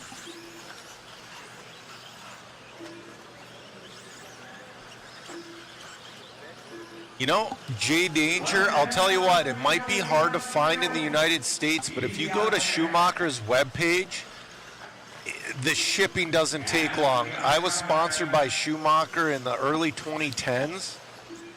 I used to order directly from them. Took a week. It's not bad at all. Rob Hunter, your leader. Oh, Mayberry's time's holding on. Rob Hunter on a 14.415. Croft in that 2 on a 13.401. Zemo on a 13.403. Oh, Paulsunas moves up into that number 3 spot.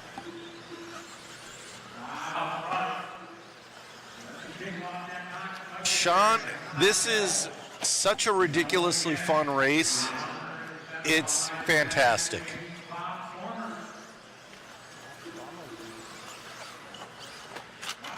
Bob Stormer moves up to that number 3 spot. I believe Bob Stormer is running the JC10 car. Oh, Hunter's getting faster. He's going to try to get back into that Mayberry pace, but he's all working through traffic. Trying to navigate traffic. It's been a little tough. Oh, he noses it. Bob Stormer's up into that number 2 spot. That is Bob Stormer with that JC10 car. He's still getting the hang of that one. That JC10 car, I'll tell you what, guys, that thing is a work of art.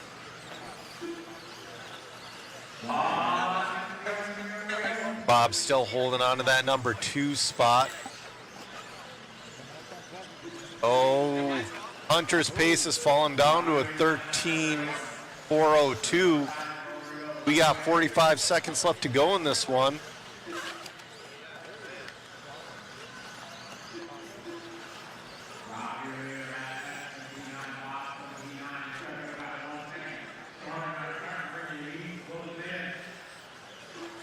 .30 seconds left to go in this one. Hunter trying to get back into that 14-lap pace. I don't know if he has enough time to do it. He's on a 13.401.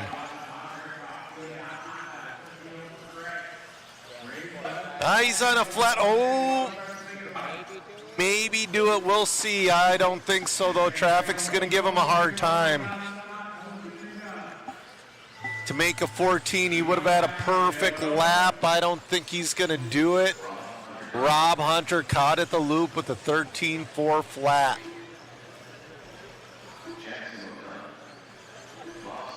Bob Stormer finishing that number 2 spot. Jack Zemo in the 3.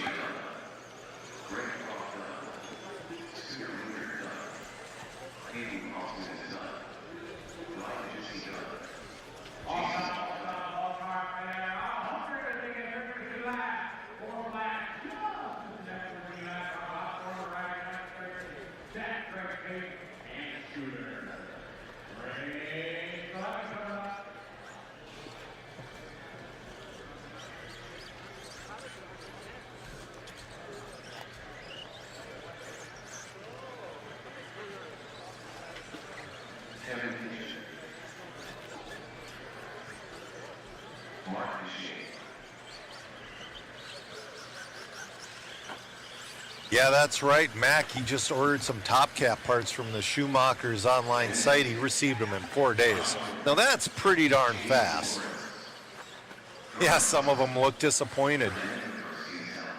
Some of them are. I mean, it is a little disappointing because some of those guys do have the pace, but they're just not finding the consistency out there.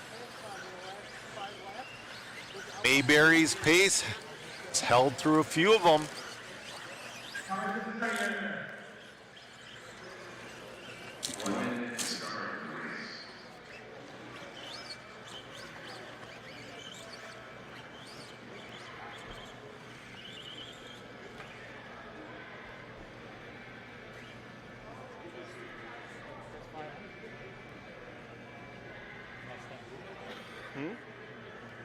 I guess. I'll let it slide. All right, starting with this one. Kevin, Nate, Daryl, and Mark should be our front four. Kevin, Nate, Daryl, and Mark. Then Sam, Jason, and Josh. In the back should be Fernando, Ben, and Josh should be in the back. Fernando, Ben, and Josh. All Mark's spots are covered. All right, trying to do this. I know we get the hands up. We never get start. Excellent. Thank you. All right, we're about ready to kick this one off. Kevin Kitchen's gonna start us off.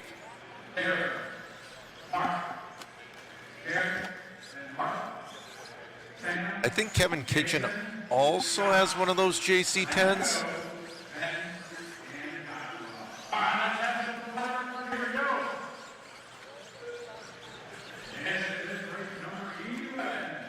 Yeah, John, that's right. They're not playing nice in traffic. Slow is smooth. You know, there are places on this track you can push, and there are places you can't. And it's really important to know where you can and where you can't. Yeah, the tariffs from getting stuff in the UK, it is a little rough. S-Beer, it's not a monster truck class, but there's a 1980 to 1990 two-wheel drive truck class. And our photographer's running a Blackfoot. There's a guy out there with a monster Beetle. It's a lot of fun. Kevin Kitchen, great start. He's on a 14.407. Working through traffic. He's the only one in this heat right now on pace to beat Mayberry's time from heat number 1 of this class.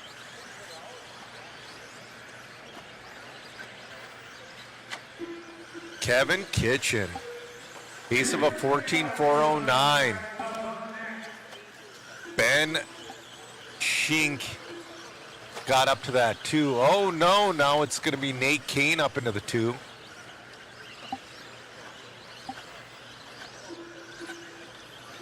Kevin Kitchen on that 14 lap pace. He's on gets a little hung up. Oh no, he's upside down on his lid. That's going to cost him a few seconds. And that's the thing, traffic's been pretty darn rough.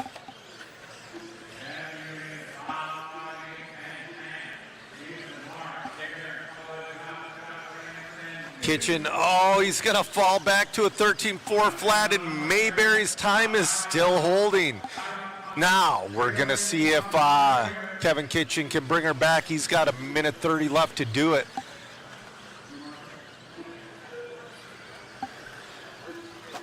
He's back down to a 14.416.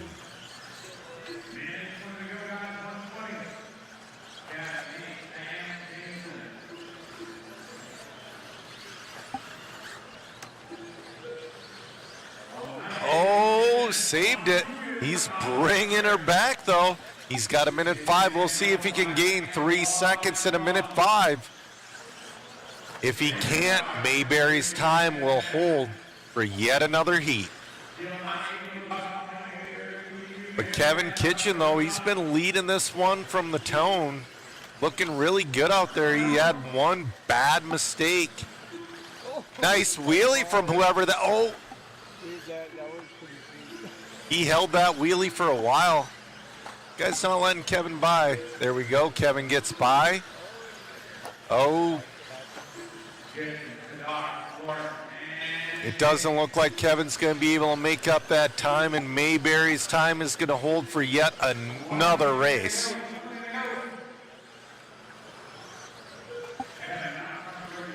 "15 seconds left to go on the master clock in this one. Kevin Kitchen on 14.416. Having a pretty good run out there. Mayberry's time's holding, though.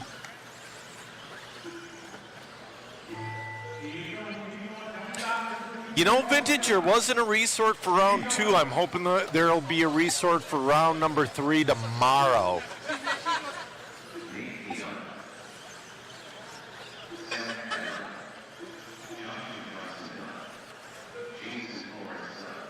Kevin Kitchen in and done. He brought her down to a 14.414 on the last lap. Not quite enough. He's about 1.2 off of Mayberry, so Mayberry's time holds for yet one more.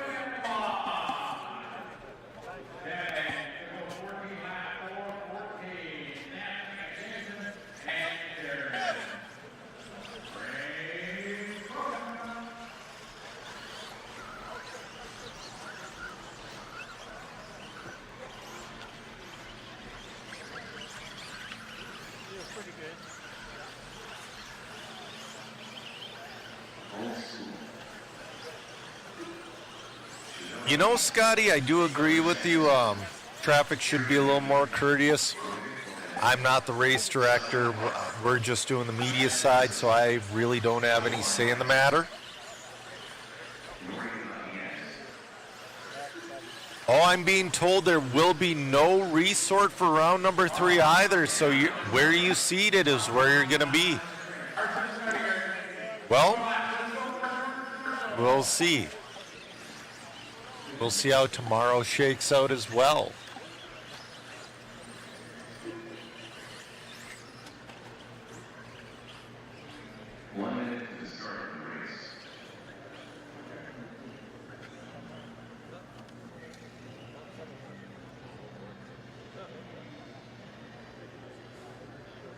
Kevin Klein wondering if the Traxxas Bandit would qualify as vintage. Maybe. You know, the thing is, would I'm kind of curious. I want to say the Bandit came out in '97, but I know they made a couple of little rolling changes throughout the years. So it's like, do those count? Do they not? That's a tough one.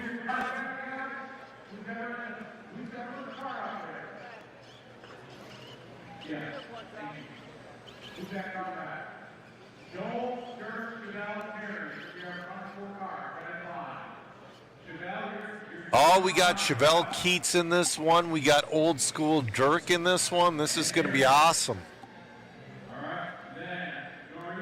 Dino says, make sure Dirk's lipos don't start on fire. That was one of the most famous RC pictures on the internet for years. Oh, the Bandit was released in '94. Some are saying '95. I suppose it I mean, yes, but would you want to? The question is, why not do a TRX-1 or a TRX-3?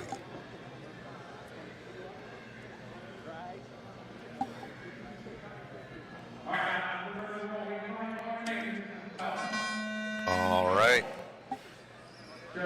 Joel Marquez is leading us off in this one.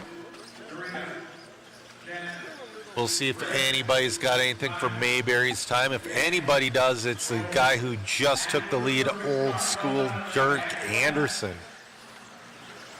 He's really one of the most instrumental people in the vintage community. He started the Old School RC Facebook group years and years and years ago. It's grown into a monster. He's responsible for a ton of these vintage races, and for the ones he's not directly responsible for, he helps out with. Like, I know he did a ton of help for this one. Him and Drew Boyd put together the entire vintage clash at Hoosier with Eddie Henley, of course.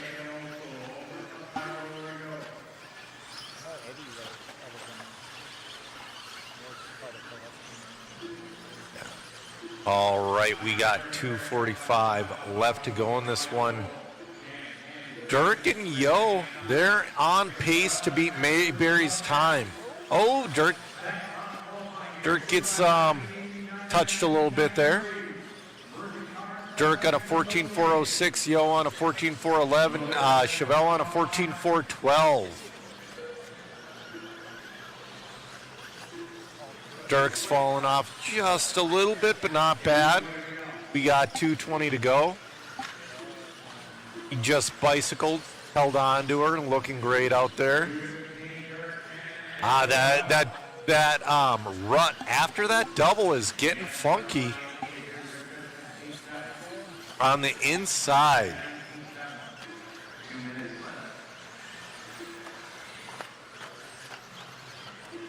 He didn't hit it that time. All right, Dirk back down to a 14.406. Oh, everybody else is falling out of Mayberry's time. Dirk's the only one. Terry, Yo back. Oh, Hudson and Yo battling for 2 and 3.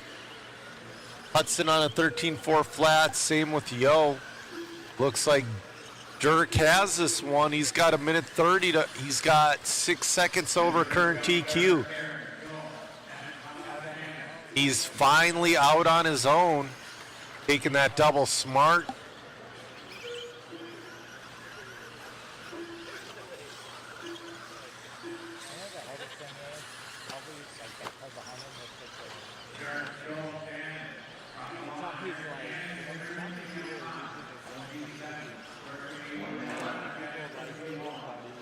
All right, Dirk holding on to that 14.407. He's slowing down a little bit with less than a minute to go in this one.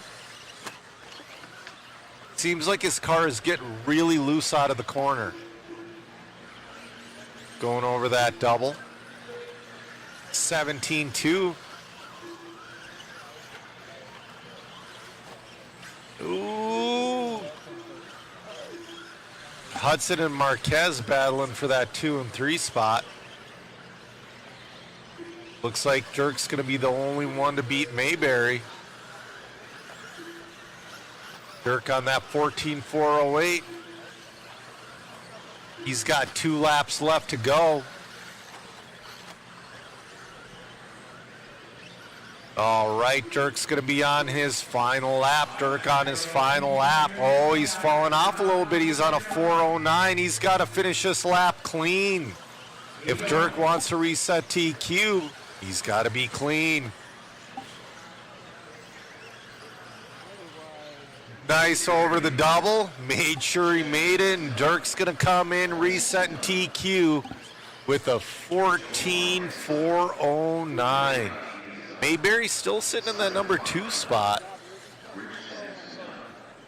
Joel Marquez finishing that 2. Shannon Hudson in the 3. Terry Yo in the 4. Great racing, great racing. Dirk held on to her.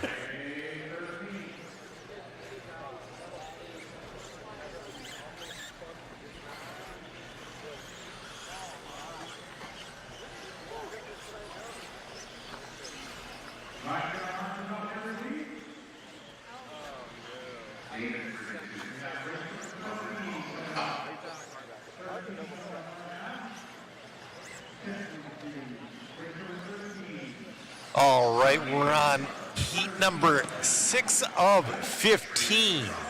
Race number 13 of your 1989 to 1993 two-wheel drive buggy, brought to you by Team Associated. You know what? This whole dang thing is brought to you by Team Associated.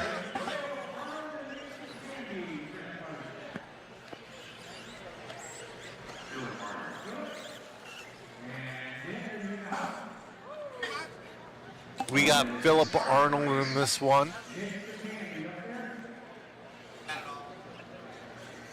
We got Nick Sack-Andy in this one, but he hasn't checked.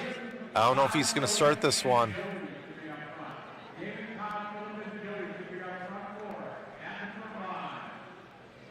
Rye, there's a lot of people running the Hydra Drive on both Associated and Lowe's cars. The Hydra Drive has been pretty prominent out here.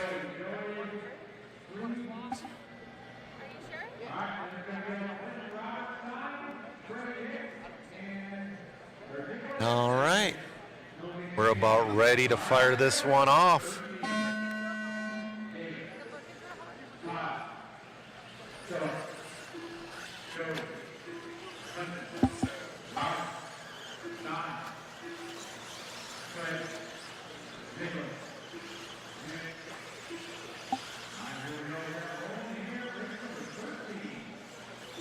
Oh, leader bobbles right away.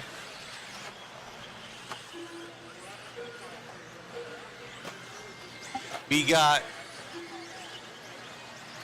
Robert Polsonis in the lead on a 15-4-12 early on here. People flirting with 15s this early on.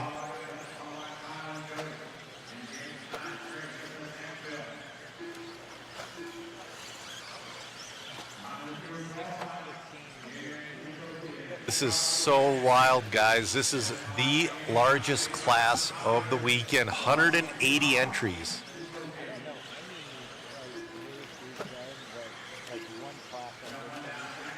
Cameraman Chris is saying he doesn't know any race that he's done where one class has had 180 entries. Maybe like Sportsman at DNC.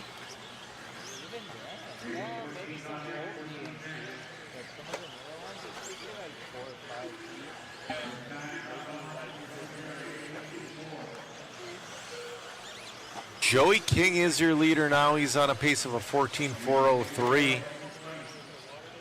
Gilliland in the 2, Prickett in the 3. 2:15 left to go.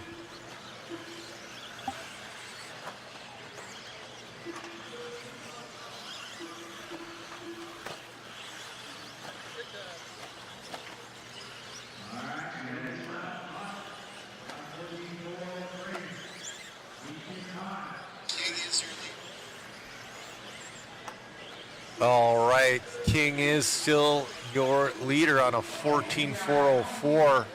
Gilliland in the 2 on a 14.405, right on his rear bumper. They're only 0.3 apart. 3 seconds behind them is Kyle Renaro.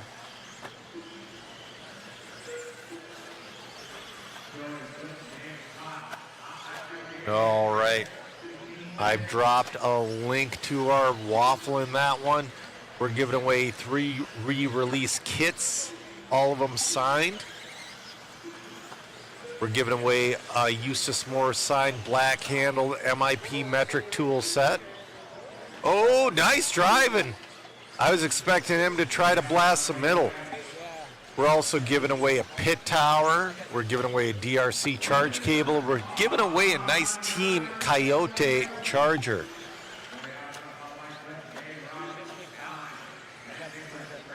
Yeah, that just came out. It premiered at the Worlds. Rye, I believe it's 180 entries, but you know what? It might have shrunk overnight because they took people out. I should say there was 180 entries in this class yesterday. We might be closer to that 160, 170 entry because yesterday every heat had 12 drivers in it. Now it seems like once we get into the latter heats, we have 10. So the first couple had 12.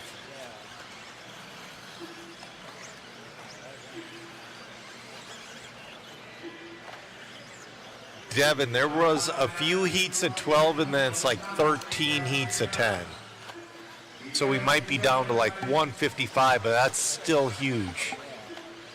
Looks like Joey King is going to reset TQ at a 14.405.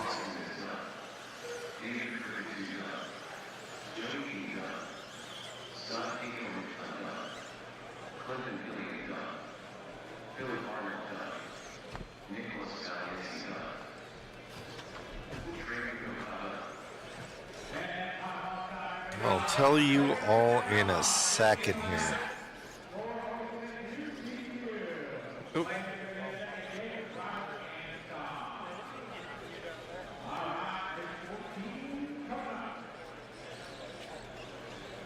Oh, I gotta hit this one. Sorry, guys.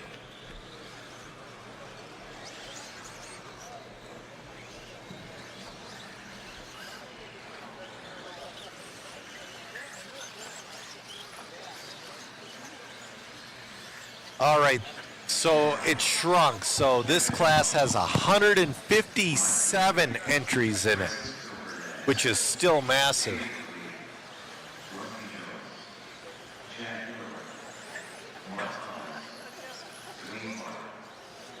All right.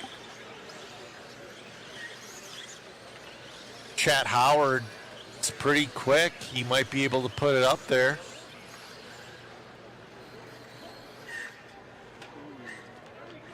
Rusty Jones is also in this one. Man, oh man.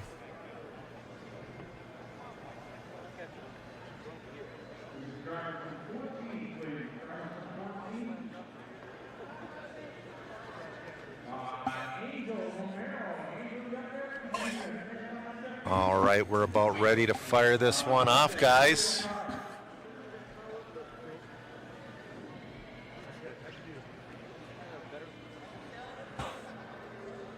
We're on 14. Ooh, we got 4 hours left to finish this program.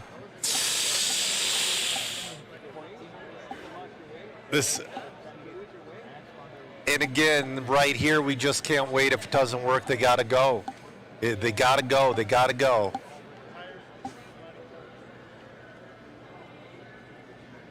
And that's the thing that sucks. And people travel from all over the world to this race. But if it doesn't go, you got to go immediately. We're at the point to where it should be one warm-up lap, and when the last guy's coming to the line, he hits start and starts calling names.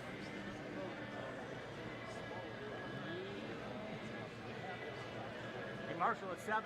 No.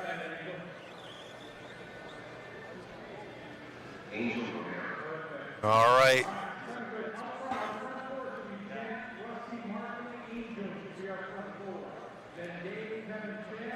We're going to get this one fired off.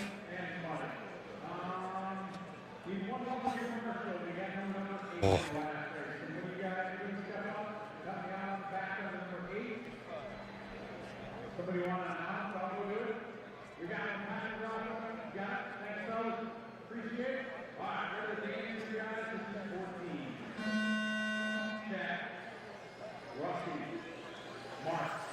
All right, we're off and running. Yeah, right. Dragon Punch, they make phenomenal products. They make really good shock towers so you can comfortably put the big bore shocks on your classic buggies. Ooh, our leaders are bobbling right away. That's going to put Francis Hernandez to the lead.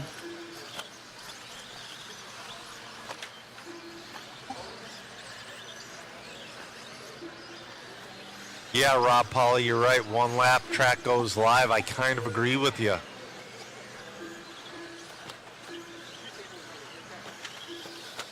Oh, leader upside down. That's going to put Kevin to the lead.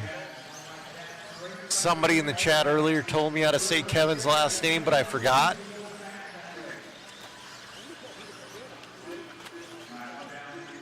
Oh, we got one upside down.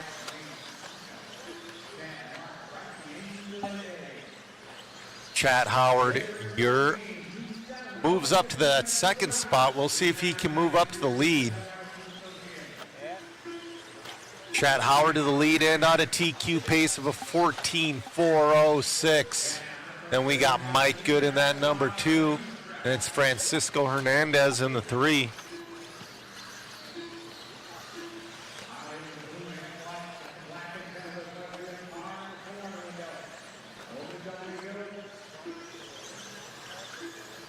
Oh, Good's going to move into the lead, and Howard back to the lead. Good and Howard battling for the lead. They've fallen out of TQ pace, so Joey King's TQ is holding up right now. We got 2 minutes to go. We're halfway through this one.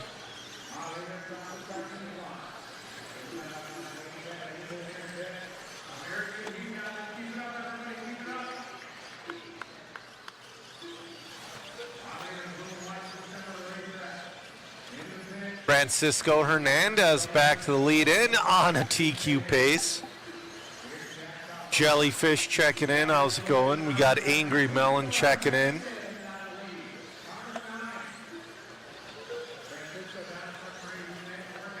Francisco Hernandez, your leader. On a TQ pace of a 14.404.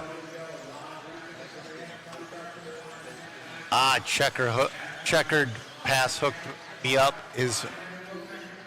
Kevin's last name is pronounced Fote. I appreciate it.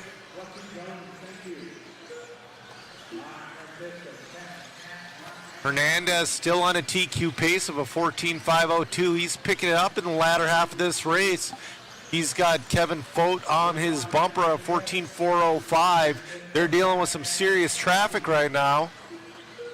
It's like Kevin kind of made the hole for Francisco to go through.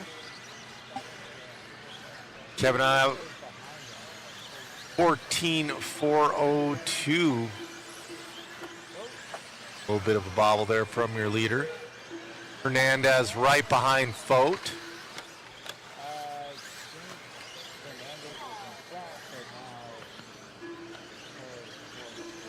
Looks like Hernandez got around Fote. He's on his final lap. He's on a 14.403. Let's see if he can finish strong and reset TQ. Yeah, Howard dropped out of there. Fote dropped out of the top 5. Hernandez resets TQ at a 14.402. It won't stand for that long, but it's still a great run. Yeah, Kevin owns PDX. You know, PDX, that's one of those tracks I always have wanted to go out to.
Francisco in the back.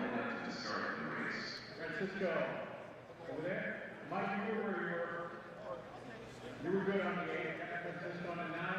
All right, front 4 should be Joseph, Kevin, Matthew, Joaquin. Should be our front 4 cars. Should be 4 cars up front. Joseph, Kevin, Matthew, Joaquin. All right, we're about to fire this one off. We got some fast guys in this one. Joe St. Peter's been looking pretty good all weekend. We got Jesse Grant. We got Seth Ruth. We got Bill Johnson. All right.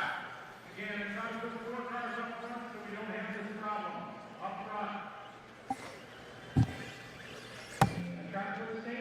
You know, I know it's more of an A scale thing and a 5th scale thing, but I do enjoy the hot loop. Then we don't have all of this.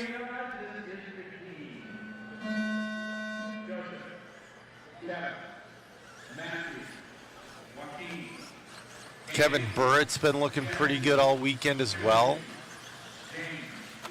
This is race number 15, heat number 8 of 15 of your two-wheel drive 1989 to 1993 buggy, brought to you by Team Associated. Joaquin's gonna move into that lead on a 14.4 flat.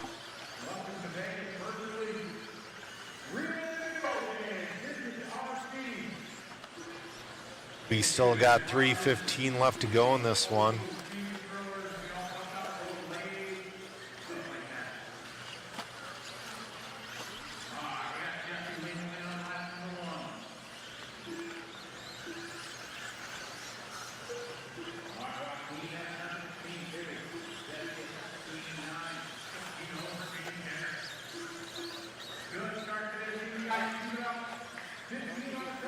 All right, Joaquin on a 15.415, flirting with that 15-lap run. But so is Jesse Granite. Jesse on a 14.4 flat. Then we got Diedrich in that number 3 spot on a 14.402, and Joe St. Peter on a 14.403.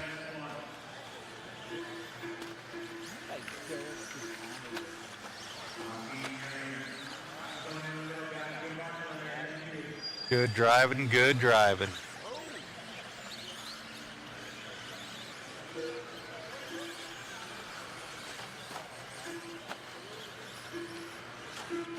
All right, we're halfway through this one. Oh, leader got pushed out of the track. Now he's on his lid. That will definitely put Diedrich to the lead. No, it's going to put Granite to the lead. Jesse Granite to the lead on a 14.4 flat.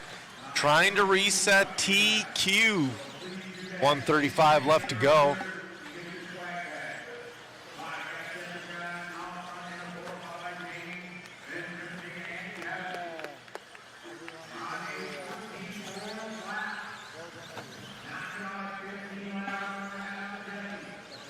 Jesse trying to get to that 15-lap pace.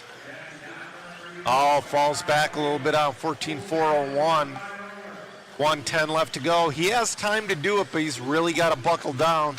He's also going to have some traffic in front of him really quick. Got 55 seconds left to go.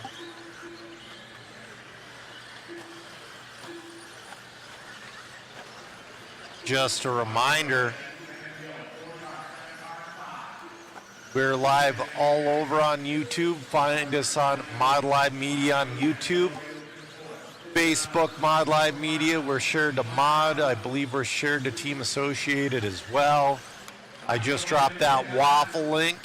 A lot of fun prizes, and it helps us out. It helps us get new equipment. St. Peter moves up to that number 2 spot on a 14.405. We're going to see if Granite gets caught at the loop. He's got one more. Oh, he just put it to a 15-lapper. Let's see if he can hang on to it.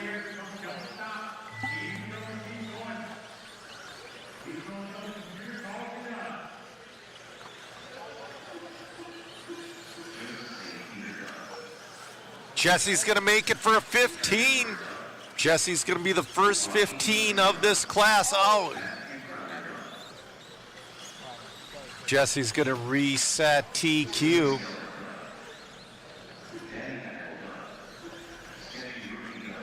Jesse Granite finishes with a 15.417. Great run, great run.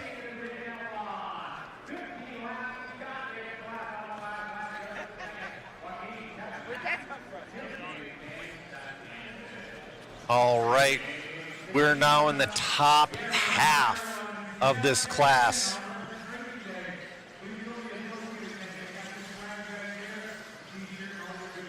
Wasted digits, I I would say the top heat, I wouldn't go anywhere. Their 4-minute qualifiers in the A heat and the B heat are going to be up in about, I couldn't even tell you. But we also have John Weeda in this heat. We have Curtis Hustings in this heat. We have Charlie Menard in this heat. We have Jay Halsey in this heat.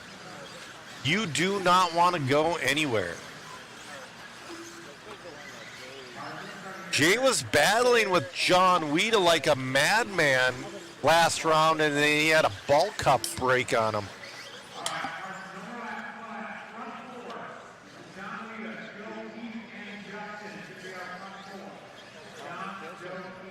John Weeda is one of the top 12-scale drivers in the country. He's actually kind of put the 12-scale away, and he's been doing more touring car. It's like, there's a TRX-1 behind the grass a little bit.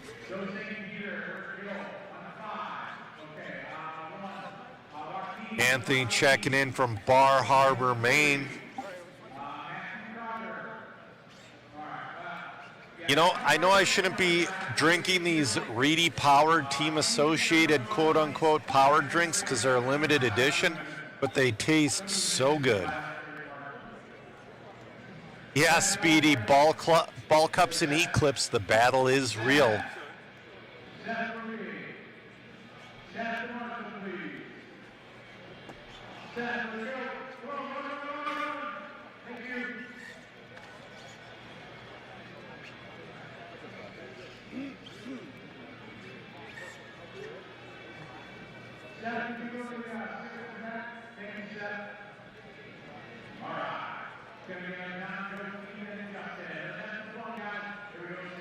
All right, we're going to fire off here with John Weeda.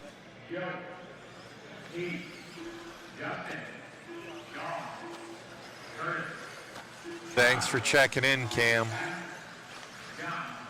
Cam, local Minnesota. Oh, rough start for John Weeda. We'll see if he can recover. That's going to put Joe Clinton to the lead.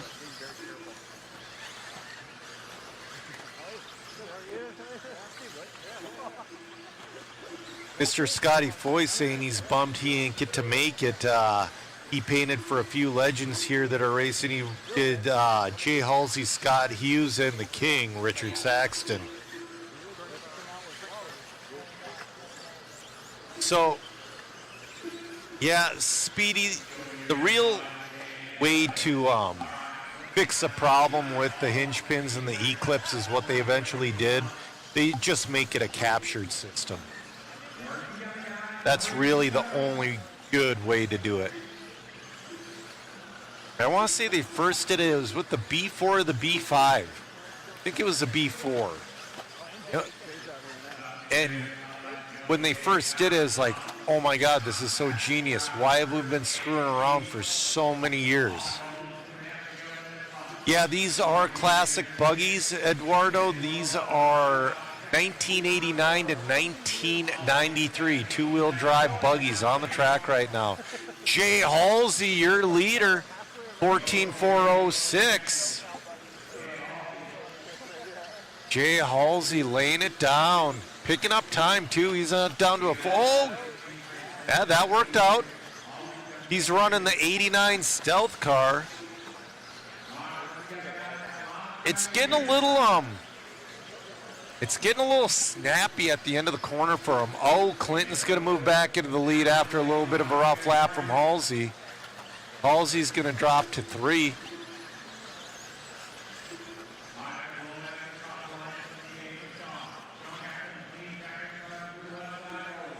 All right.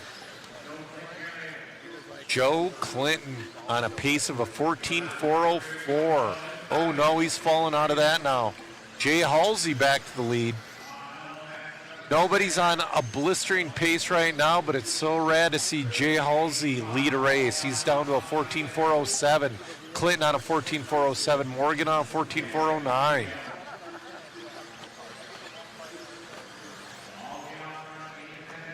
Yep, Speedy, I think you're right that JC Racing makes threaded hinge pins for the RC10. He also makes a few of the cars that are out there right now. I know that a lot of people are running the JC10. Jay Halsey's coming up to lap one of them, I think. Jay Halsey running that 89 Stealth car.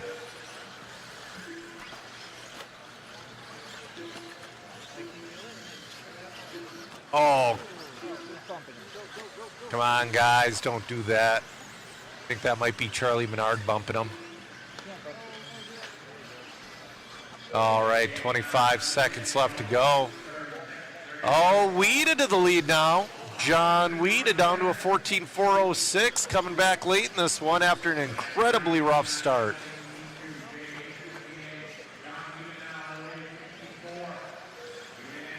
Ooh, Jay and John having a battle. John took her back. John Weeda on a 406, Halsey on a 407.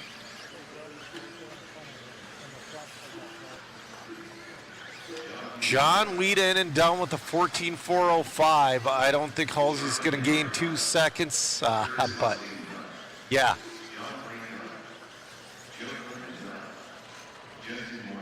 Oh, Halsey spins out. That might cost him second.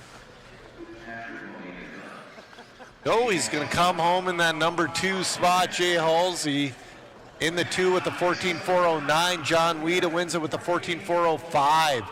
Justin Morgan in the 3, 14.410. Great driving, great driving.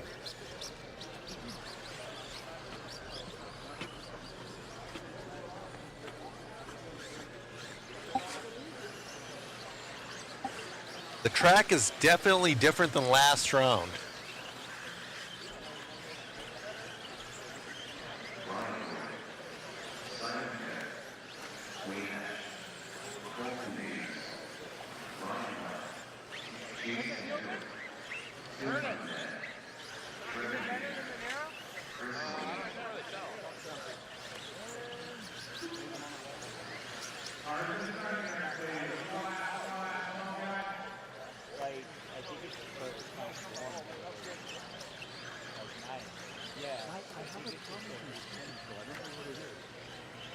All right, race number 17, heat number 10 of 15 of your 1989 to 1993 two-wheel drive buggy class, brought to you by Team Associated.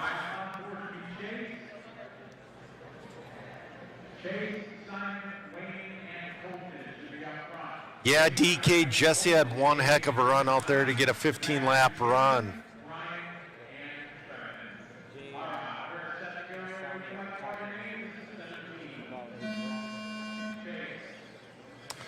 Nick, I don't know if this is horse arena dirt. It's Las Vegas dirt.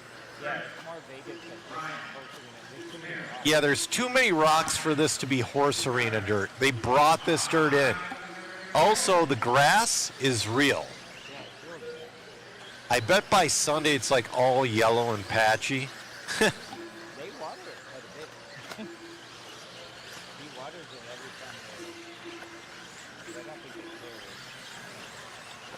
Chase Antill's going to be your early leader. Oh, Kemp's going to move up into the lead in this one.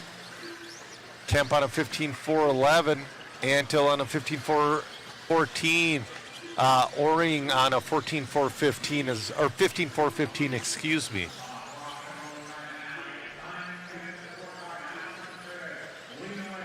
We're a minute into this one.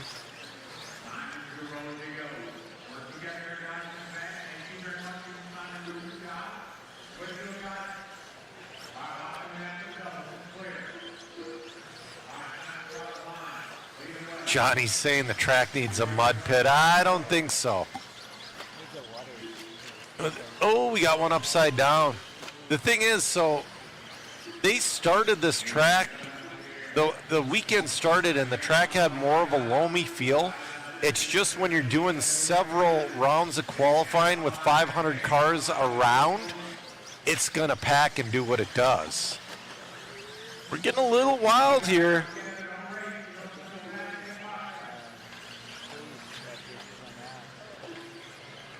That was Chase that spun out? I don't know. Kemp's going to move back into the lead. Simon Kemp. Simon Kemp on a 14-4 flat with 2 minutes left to go. We'll see if he can pull that into a 15-lap run.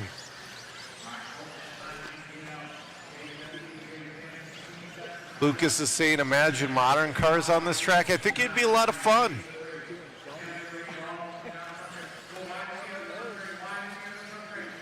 Says needs a sand section. Well, it's so hard to see on the camera, but where it's not like obviously hard packed like groove, it's very sandy, like very sandy.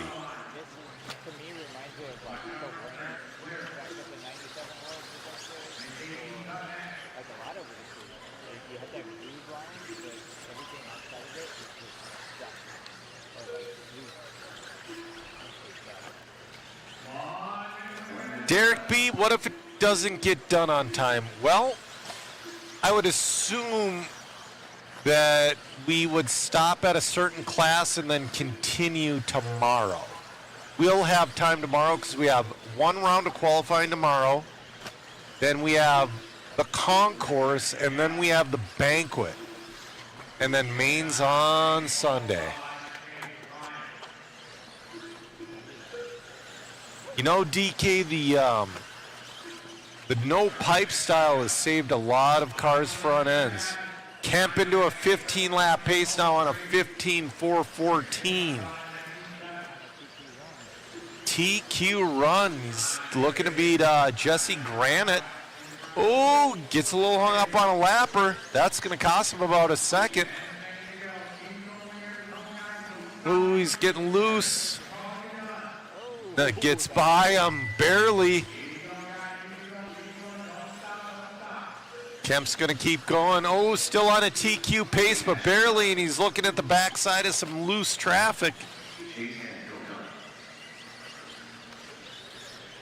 Hectic just bought himself a bacon and maple syrup waffle ticket. We appreciate it. Kemp will reset TQ by half a second, 15.416.9. Great run from Simon Kemp.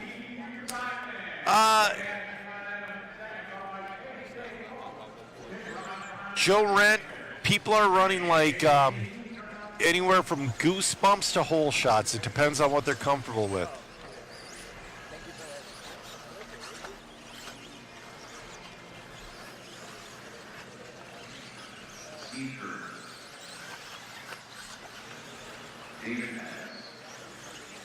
You got Chris Hackinson in this one. Drew Boyd was supposed to be in this one, but he had to go get the moving truck.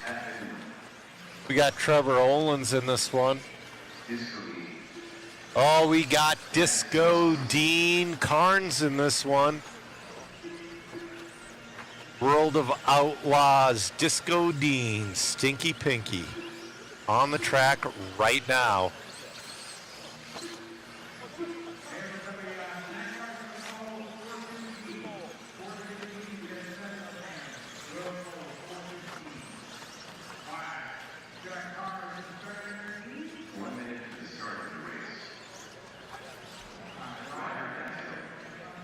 All right.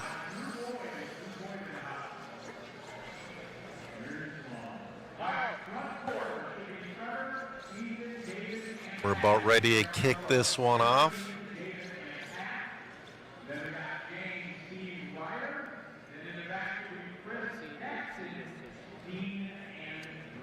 Got a few lowsies.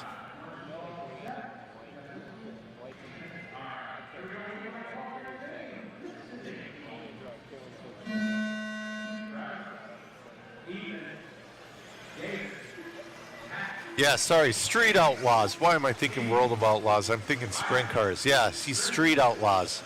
I want to get him in the booth. I want to talk to him about what he's doing now for racing. He totaled the Firebird.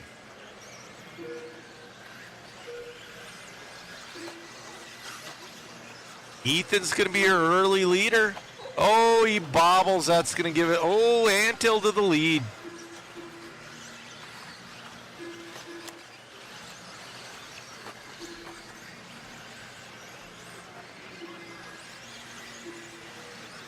All right.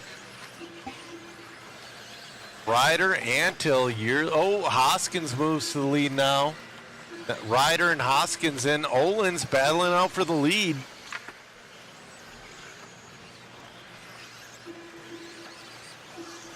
Rob, I don't want to know how Disco Dean got that nickname. Rob Antill on a TQ pace of a 15.410. Olin's on a 15.413. Pritchard on a 15.414. Cam, the classes are just off the year. You really can't put too much power into these, but this is the largest class. It's 1989 to 1993. Yesterday we had 180 buggies signed up, but after we dropped a lot of people, we ended up with 157.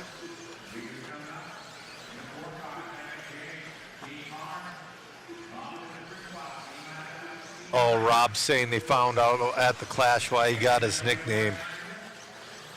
Gary's saying he's building a pro mod for IHRA. Rob Antill looking great on a 15.412.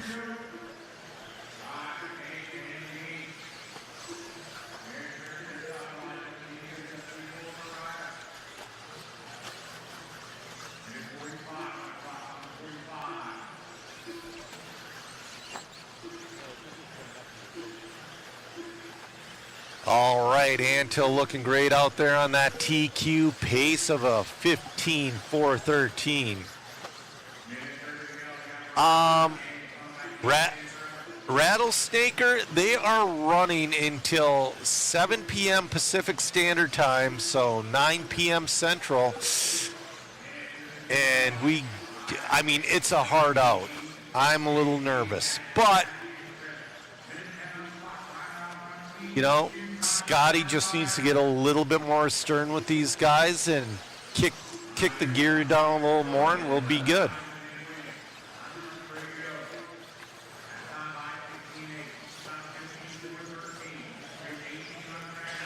Casey, I don't know the name of that old school car stand. Cam, I'm old, and most of these guys are older than I am. It is cool. Antill, though, he's having a really consistent run right now at a 15.413. Pritchard on 15.416. Carnes moves up to the 3 spot. He's on a 15-lap run, 15.416. Actually, Antill's on the tail of Carnes. Oh, no, excuse me, I thought he was. I saw a pink blur.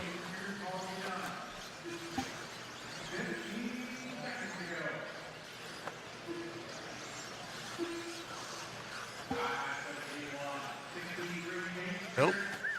We're following around with the Antill still. 5 seconds left. Master clock expired.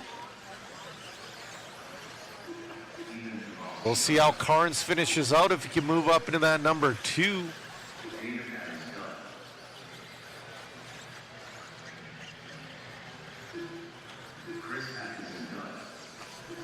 Dean Carnes is going to finish with a 15.417.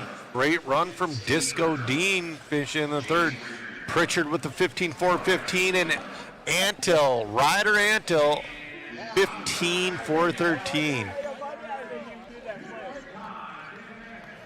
Gary Campbell saying Disco is doing more RC soon this winter. That's cool. Evan, you should be out here running that FX10. Yeah, Marlo, this is a rad track, man.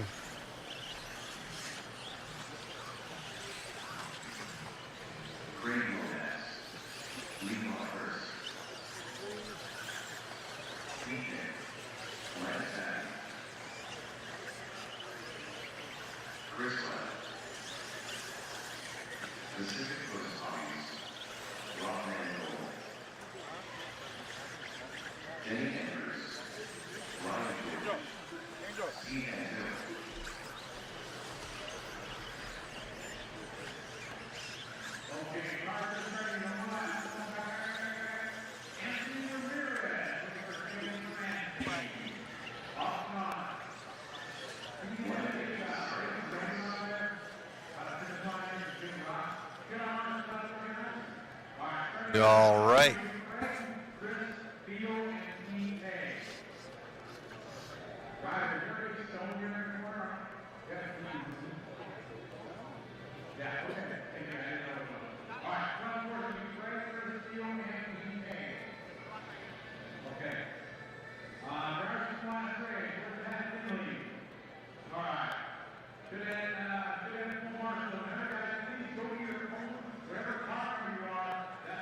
All right, it's the whole system's going to need to update for PK Chem to get the UK.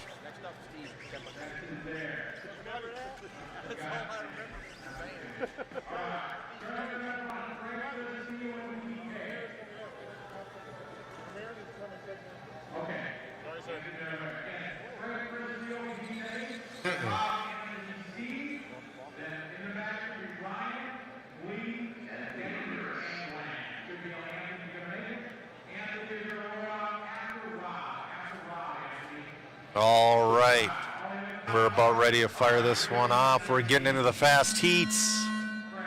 Pretty soon we're going to see some 16-lap runs.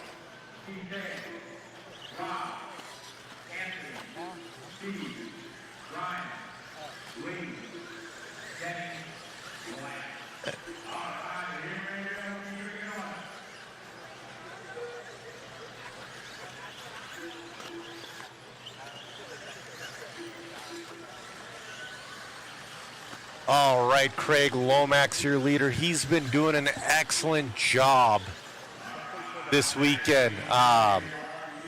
We got Rob Mangold in that number 2. Rob Mangold now Captinis moving up into that number 1. Furious first lap pace happening right now. RC Victory Lane, it will update tomorrow. Captinis on a TQ pace of a 15.409. Now Lomax to the lead. All PK Kemp peeking into that top 5 overall. He's sitting number 4 right now on a 15.415. These guys are making their way through some traffic. Oh, Lomax making her through clean. We got Captinis 8/10 behind Mangold in the 3. Man, it looks like there's like a loss of grip coming out of the corner right now. Oh, your leader with a little bit of a barrel roll. No big deal. That'll cost him about a second. Mangold, we'll see if he can capitalize on it. PK Kemp moves up into that number 3 spot.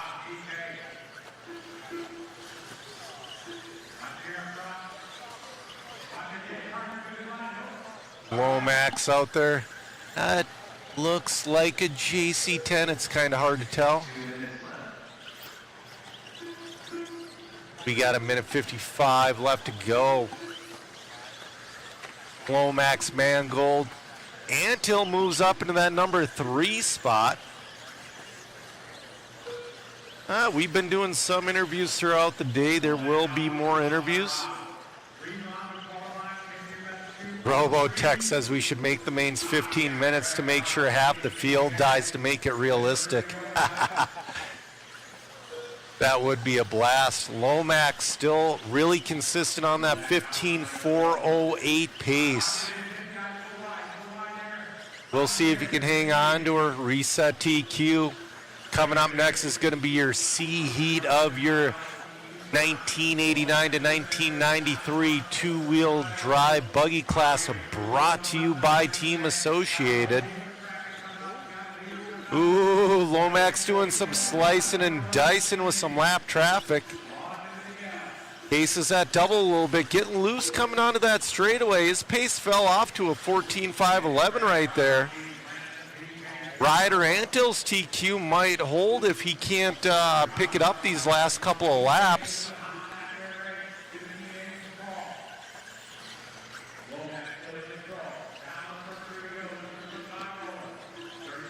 All right, we got 30 seconds left to go in this one.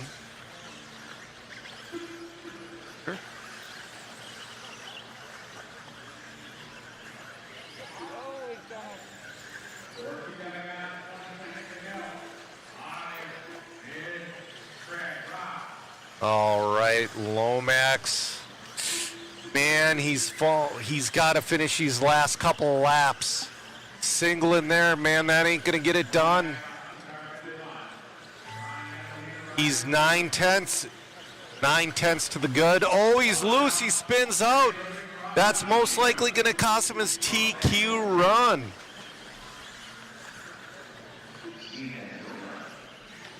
All right, Lomax is going to come. Oh, he's going to miss TQ by about 5/10. Ryder Antill's TQ is going to hang on for another race. Awesome racing, though. Awesome racing. Oh, I am here with NASCAR legend and RC car racer Kurt Busch. How's it going today, Kurt? What's up, my friend? Good to talk to you guys. So, it seems like recently you've been getting back into RC a bit. I would say a bit, but I'd say a lot.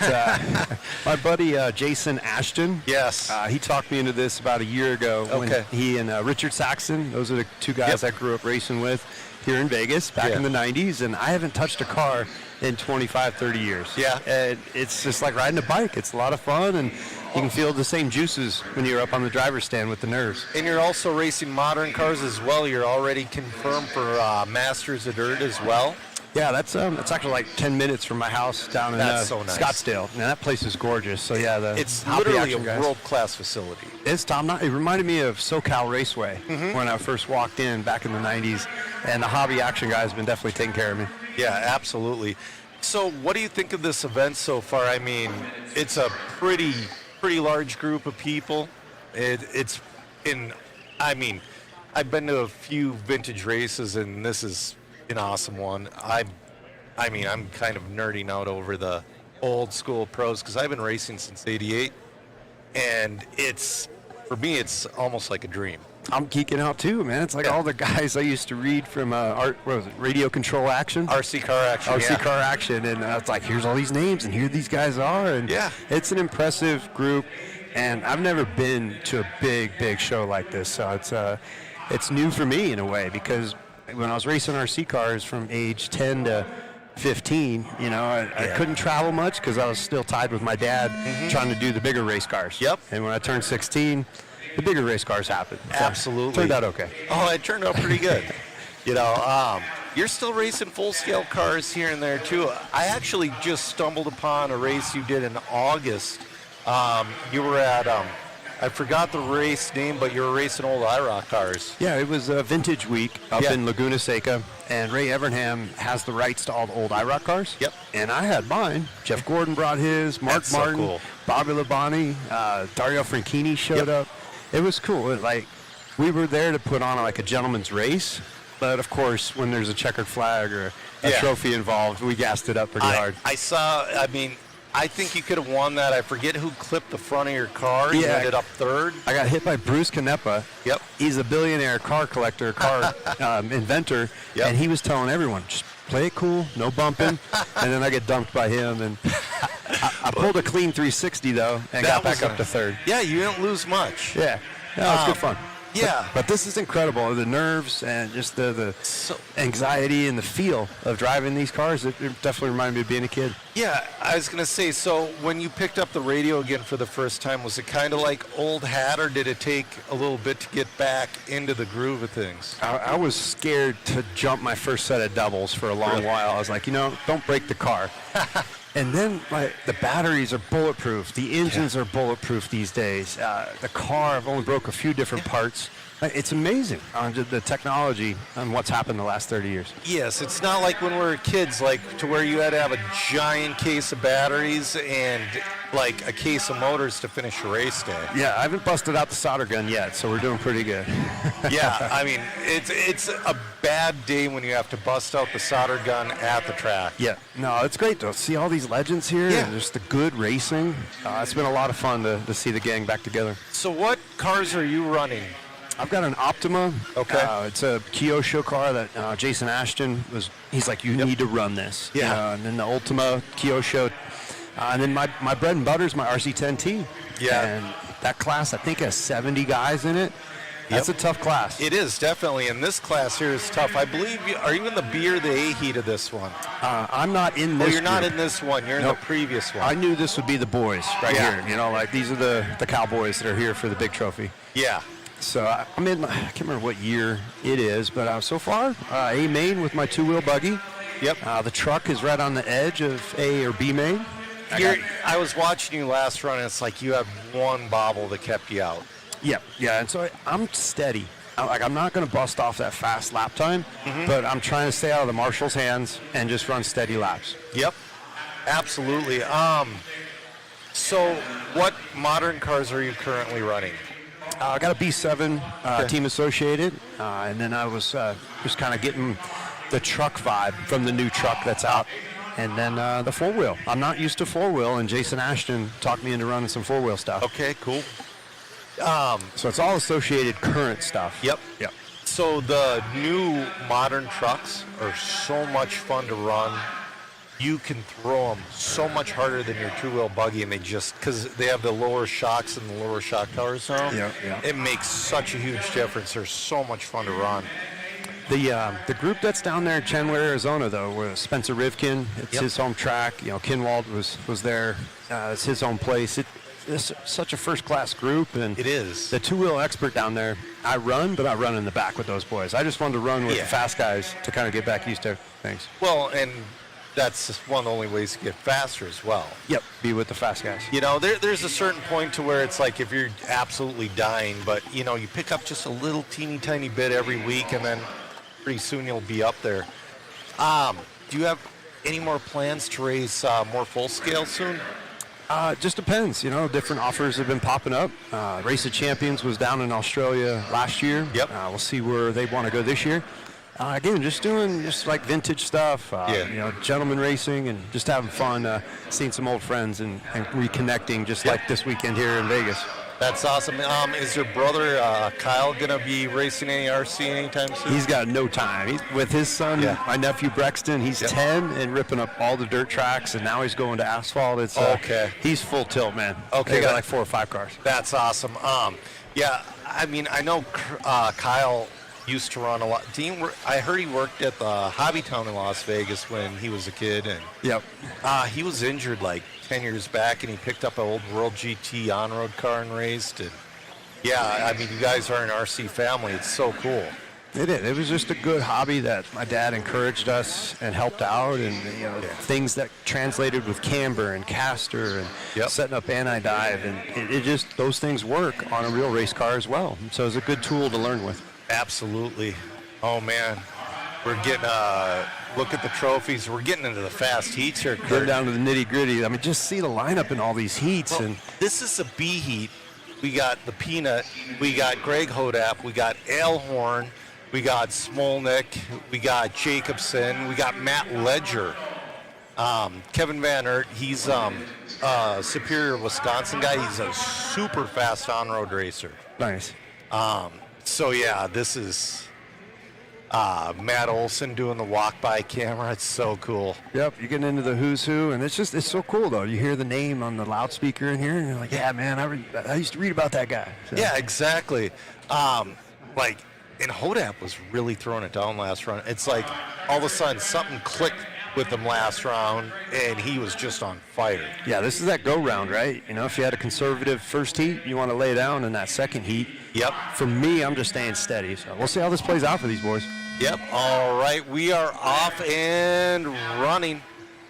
So the car, Travis is running right now. He is waffling off and then all proceeds are going to be donated to the Crohn's and Colitis Foundation in honor of Brian Kinwald. Nice. Yeah. I mean, I got my... if you get a chance, go over and look at the thing. The thing is so blinged out. That will definitely be... I mean, I know they're running it now, but if I were to win, it'd be a shelf queen. Heck yeah. No, is that the car that's plated in gold? Or yeah. Is it? I heard about it. I'm like, come on. It's totally plated in gold. It's so cool. That's awesome. So, also, you know what? Monster has come out and sponsored the event. They've been hooking us up with free Monsters all weekend. Cameraman Chris is especially saying thank you because paid in pink Starburst and Monster.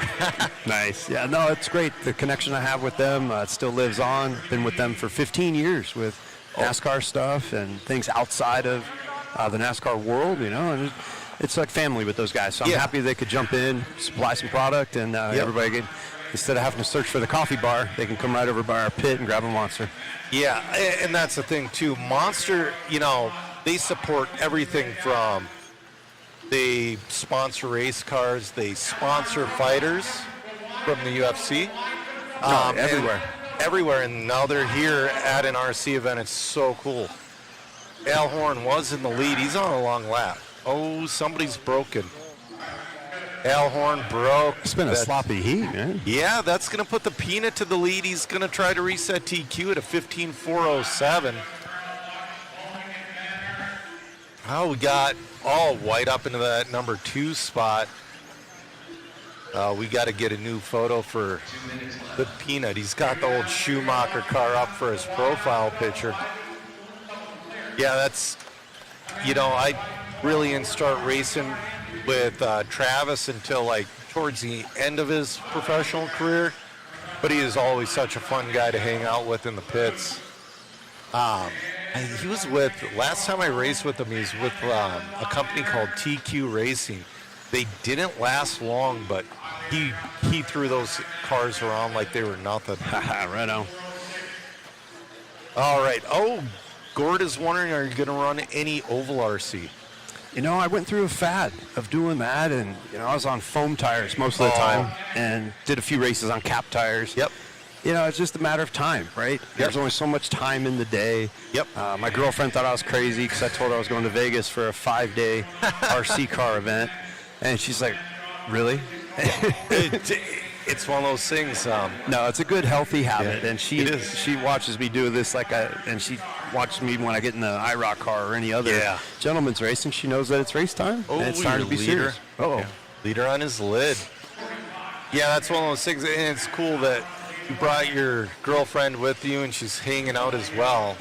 It's kind of like my wife used to come with me to every single event until we had kids, and then it was just, nah. It's too much. But yeah, no, the oval stuff, I love it because it actually applies with, you know, left rear spring rate, sway bar, you know, the aero side of things. I really enjoyed it when I wasn't running the off-road stuff. So did you run sprint, late model? What were your classes? Way back, it was the big ovals. So it was like the RC10, what is it, oval, the LO? Yeah. The was that the pan car? Yes. Yeah. Yep. So I ran big oval stuff with that. Okay, so were you running with, well, I can't even think of his name. Started the Radio Impound podcast with Gotti, who's a big Trinity guy. I know what you're talking about. Yeah, it was a group in the 90s. And that were so fast. Yeah, Arizona had a track just outside of Phoenix, and then Western RC here in Vegas, along with the Silver Bowl. Those were the places I ran. I'll tell you what, if you ever get a chance just to grab a dirt oval sprint car. Oh, I did. Those boys at Hobby Action, dude, they let me drive their car one night. They're so cool. 4-second lap times? Yes. It's bonkers. On that huge track that... And then the car's got the rear steer going, and if you're not in the gas, the car handles worse. Yep. But no, thanks for having me on. I'm going to go hop over, get my stuff ready. I think I'm in the 30s for truck and four-wheel. Well, I appreciate you spending time with us. Commentate the big boys here. Big thank you for doing an interview, and give Monster a thanks from all of us. It is awesome, their sponsorship, and good luck in the next one. All right, man. Thank you. You got it, guys. Yes, I'm on. All right, that was Kurt Busch in the booth. Really awesome that he took the time out of his day to sit here and talk with me. Checkered, you're right. Kirby Hand. How do I forget Kirby Hand? Because he doesn't race anymore. Just kidding.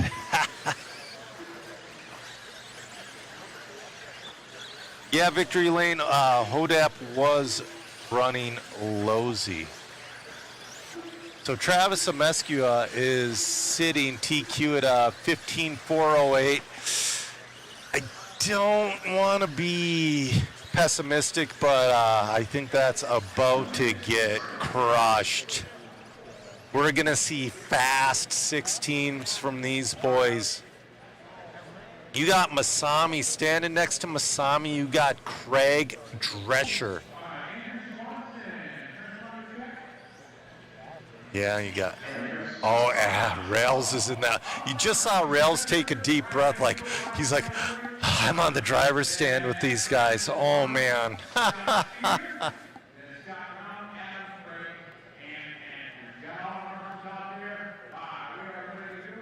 Yep, I am. All right, Rivkin's going to start this one off. We're going to get a different shot at the start of this one.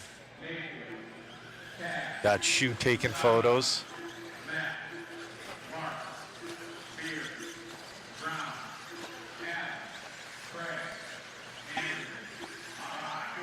All right, we're off and running. Spencer Rivkin, he got a pretty darn good TQ last run. He's already on a 16.406. Cav on a 16.412. Rails on a 16.413. Spencer is doing what he wants with that car.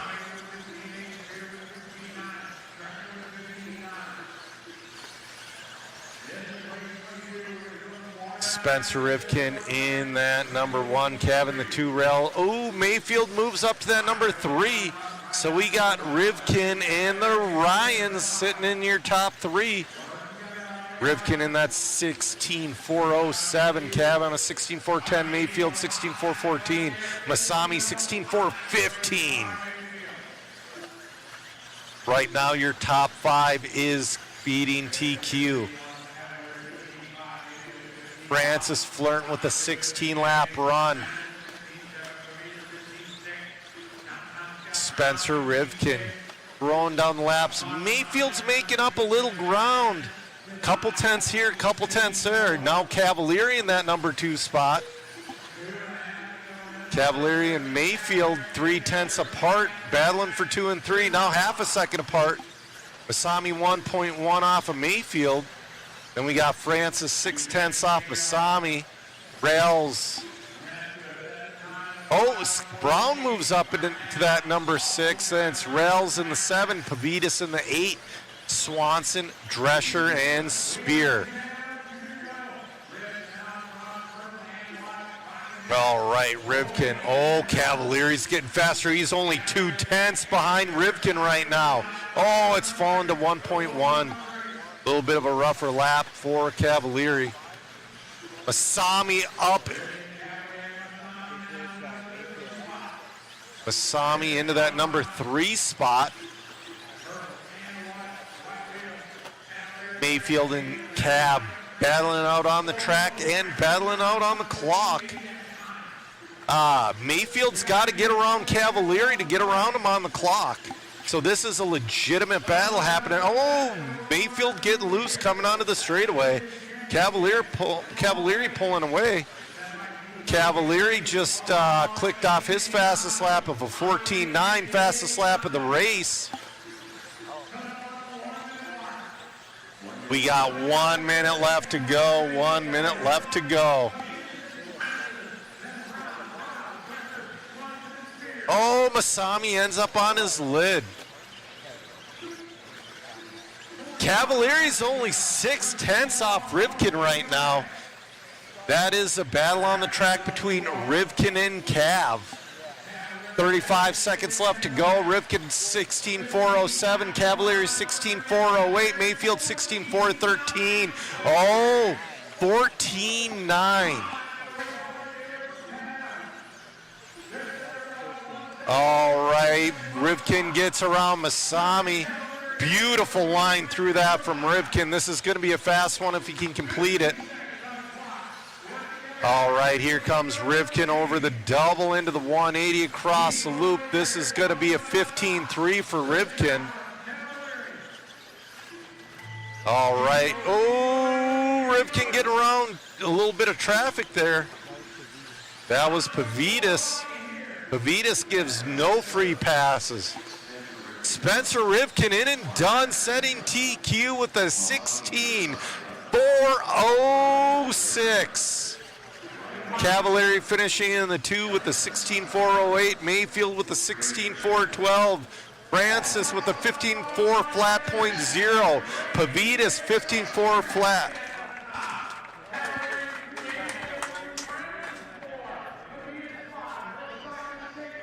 All right, Matt's going to get an interview with Spencer Rivkin. Oh.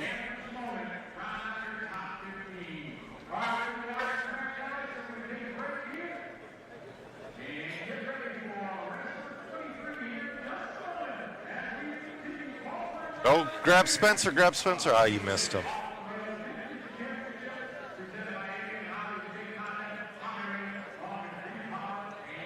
You missed Spencer, he walked by.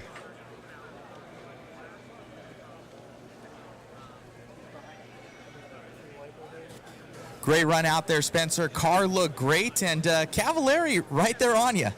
Yeah, no, I mean, it's fun. I don't know what else to really say. I mean, everyone's having a good time.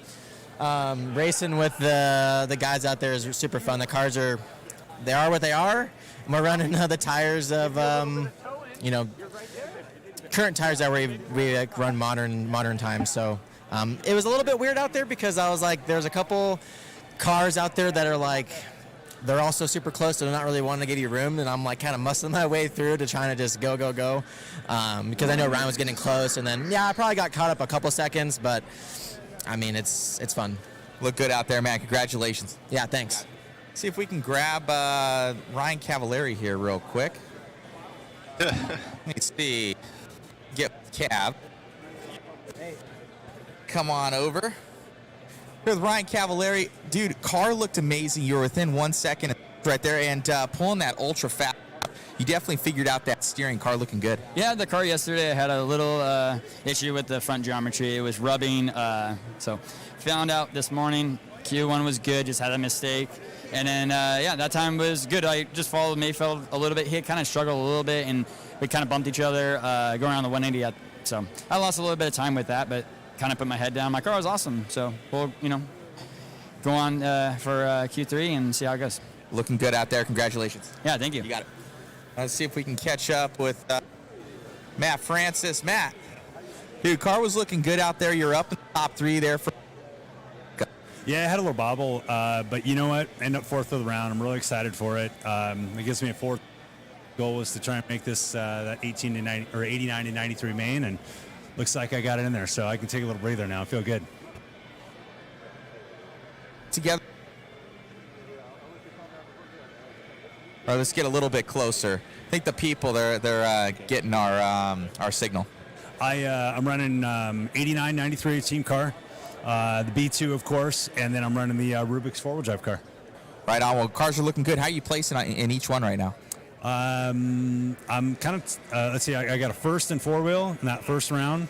I got a 6th and a 4th in team car, and then I got, I think, 3rd in B2. So far so good, man. Put it in the show, get 2 out of 3. We'll get it in the show and relax tomorrow. I know everybody's going ham online to see you out there racing. Thanks so much. Thank you. You got it, buddy. Yep. All righty, guys. So we're looking good. The event so far is going amazing. We got some more races here coming up, and wow, what a great time out here at the Team Associated Vintage Championships. Back to you, Joe.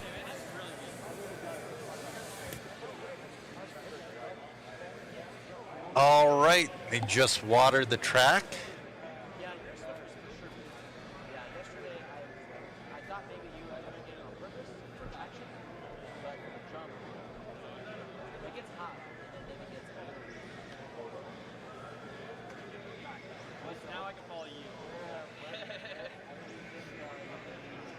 That's right, Bill.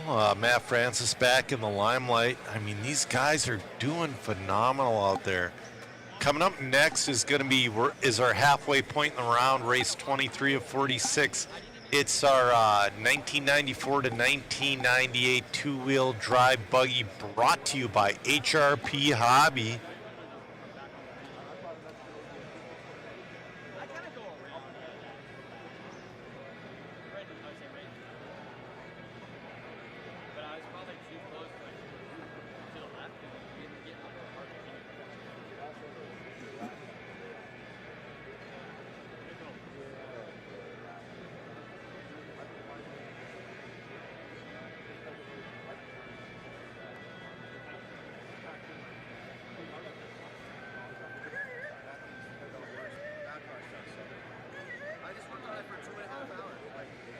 All right, Matt's going to be doing a pit walk. We're a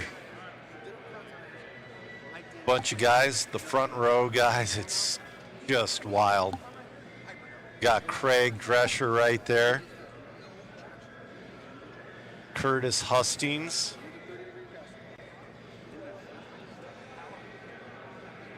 As Dirk, there's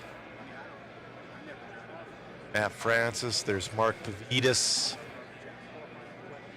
Jay Halsey, Adam Drake, Rhonda Drake, probably talking about the old jamming days. Cliff Lett is not racing.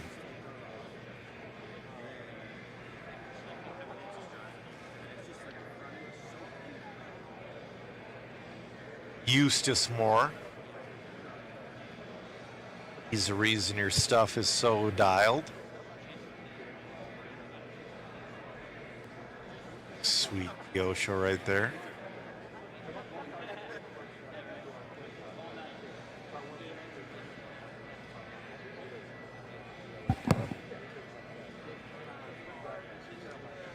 Man, a lot of cool looking cars in the pits.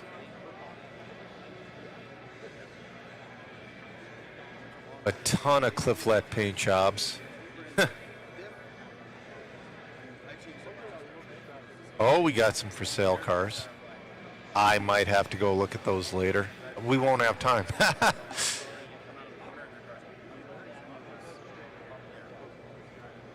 All right. A lot of guys from the UK right over there.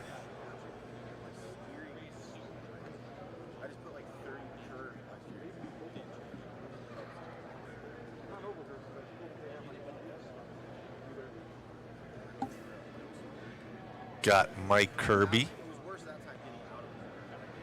wrenching on the kid's car, getting that transmission good again. Awesome. Hobby Wing booth, one of our biggest sponsors. Got the Monster booth, that's where Kurt Busch is pitting. Got that cooler filled with cold monsters.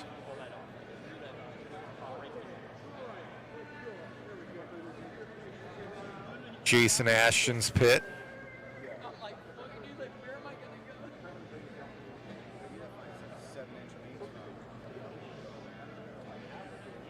All right, we got the full-scale RC10 back there as well. So much baldness. Yeah, no kidding.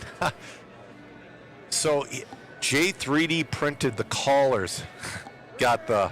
He 3D printed the nubs on those wheels, and he 3D printed the collars. Imagine the time that took. I still want to go for a rip in it.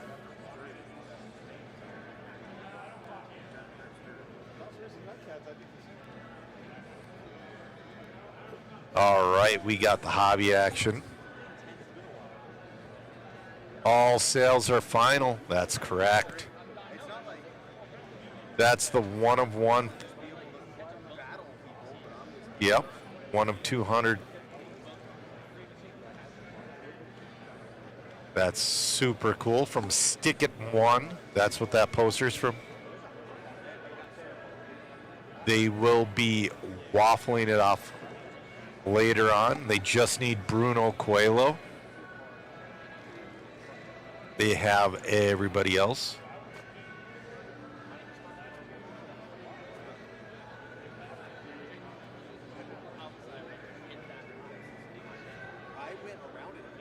That's their on-site hobby shop. I've spent money there myself. They got, oh, those Tamiya kits. I'm not going to build one for tomorrow, I swear. Oh, they got the big wig. They got the Cliff Lett 10T. Oh, they got a couple of the Hobby Wing tunalizers. They got ProTech servos, Reedy servos, some Hobby Action pit mats, all of your oils and Loctites. They have the red Plano lockjaw cases. Those are actually pretty rare. Mine are starting to fall apart. I'm to the green now.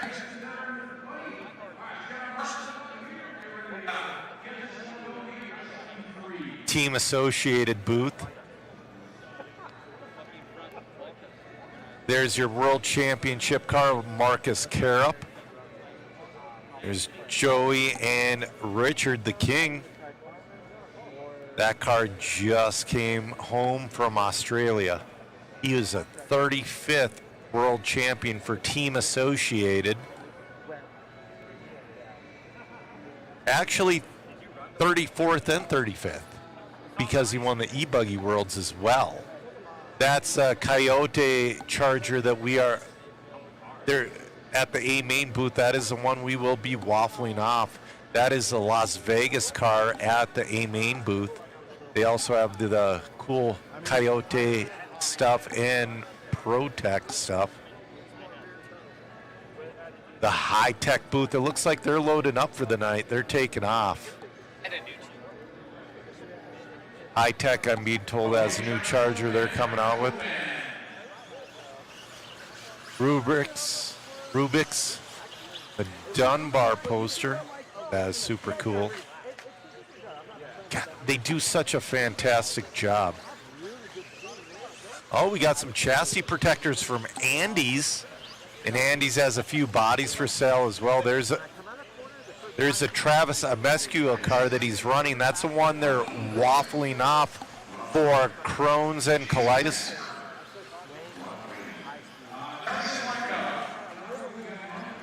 Those Andy's bodies. MKS booth showing up. Sweet low profile and regular servos. J Concepts booth. Hannah sitting there editing photos. Jason will be around later.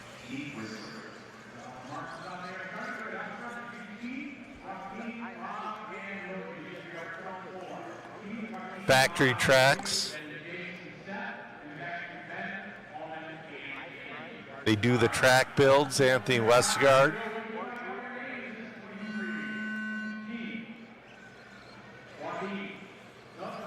All right, we're going to go to the racing. Nope, false start. We've been having a lot of those.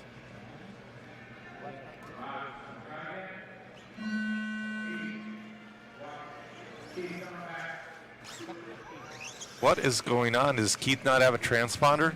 Oh, Keith is stuck under the grass.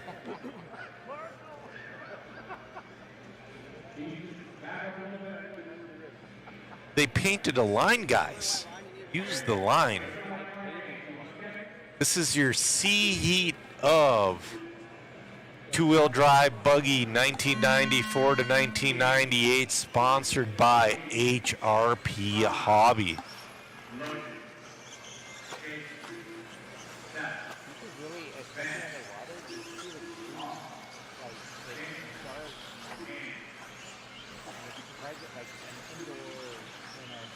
All right, we're off and running.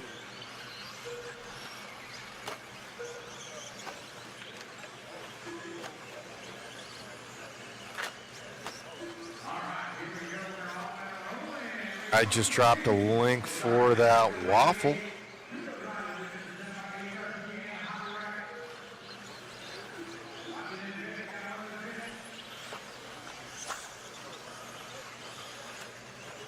Joaquin is your leader. He's on a 14.408 currently.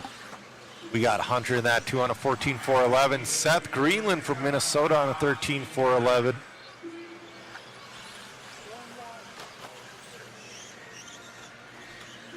Turned a lot of laps with Seth Greenland. Oh, somebody left a wheel on the track.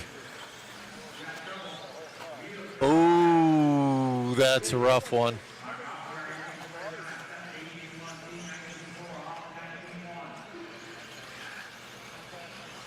Joaquin, your leader. Pace of a 14.407. Going to be Rob Hunter in that 2 spot. Seth Greenland in the 3.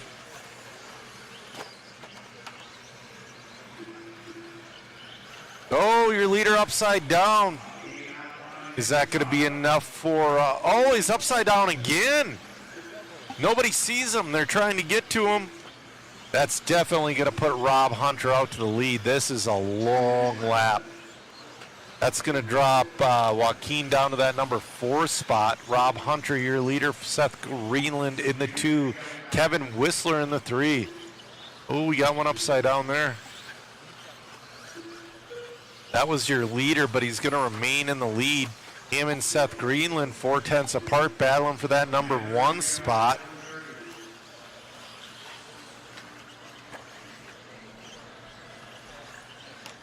Oh, your leader bobbles.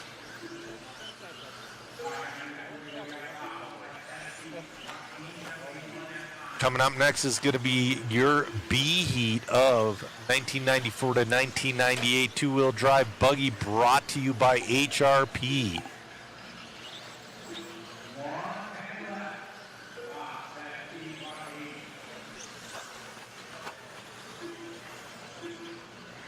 Rob Hunter, your leader, followed by Seth Greenland. Seth just did his fastest lap of a 17.5. Joaquin back up to that number 3 spot.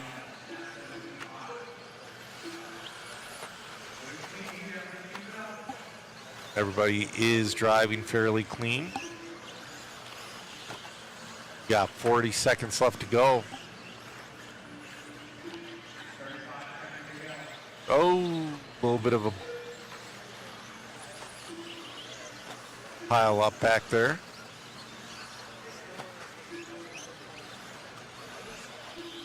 Rob Hunter, 14.417. Seth Greenland, 13.4 flat. Kevin Whistler, 13.401. Whistler doesn't have enough time to bring it back down to a 14.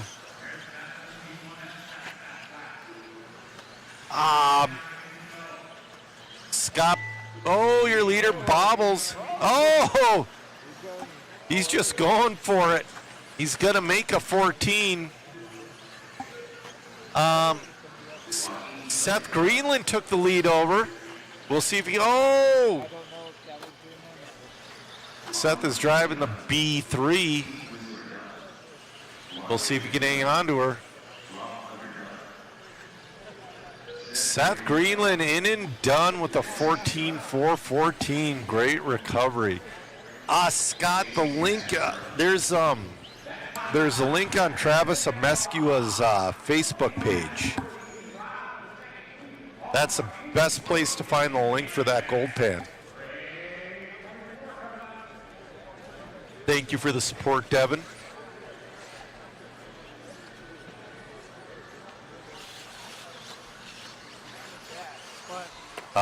I love that profile picture of Seth Greenland. That mustache is so filthy.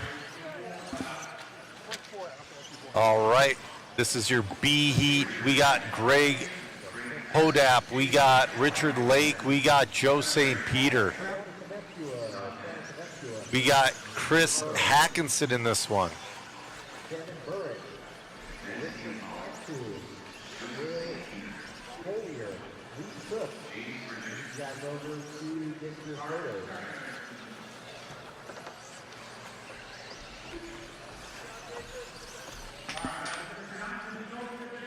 Just wait on Jonathan Schultz and Chris Hackinson to check.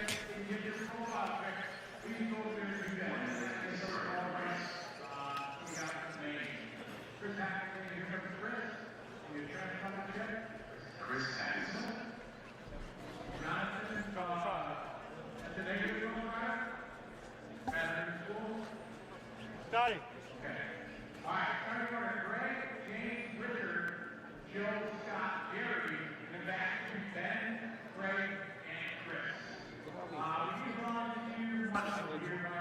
All right.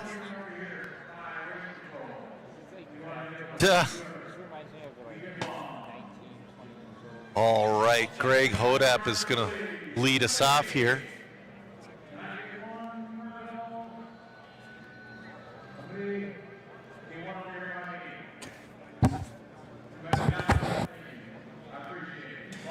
All righty, guys. Joe's jumping off here.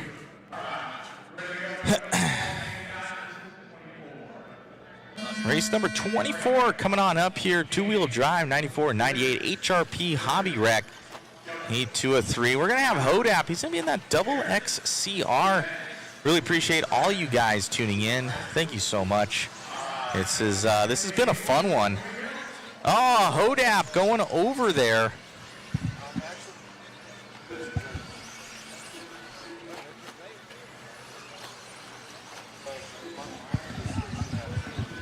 It's going to be Richard Lake up to that lead right now. We got Walter going to be in that P2.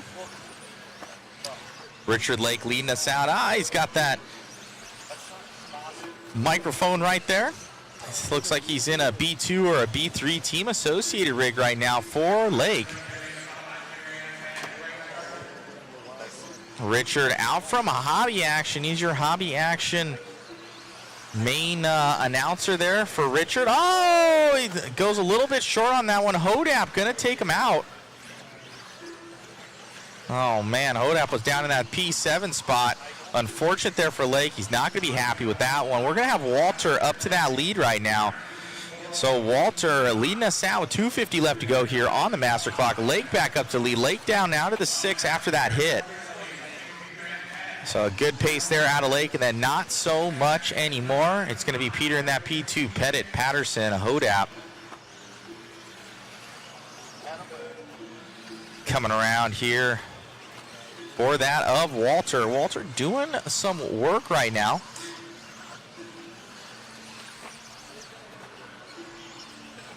Thank you so much for tuning in, guys. Be sure to share, like, and subscribe. It really helps our analytics, helps us get to more events. Is when they ask, hey, what were the numbers? And we were saying at least there was one more, right? So we appreciate you guys and everything. This track really starting to groove in. Was talking to them. They were on those double Ds to begin with, but the track is developing. They're now on, I believe, double Ds. They were on the Goosebumps before, now double Ds, front and rear from what I'm kind of seeing. And we'll be monitoring that, but the track definitely getting a nice little groove in it out here for Walter with 1:30 left to go here on the master clock. Come around, jump it down, man. Oh, man, that double X looking a fire with that Team Losi rig. It's not TLR, it is Team Losi. With 1:15 left to go. Ooh, Lake coming by. Lake starting to try and make up some pace here as he's down in that P6 position. Lake getting around him. Oh, man. Guys battling. Lake taking over that number 5. He's trying to make up some time any way that he can. I know the Lake face, so he's not going to be happy with that tag that he got. Walter still leading us out here in that TLR. Or, man, I can't not say it. Team Losi. 50 seconds left to go here. Daniel Adams tuning in. See you tomorrow. This is so awesome. Haven't seen these guys in over a decade. Thank you, Daniel.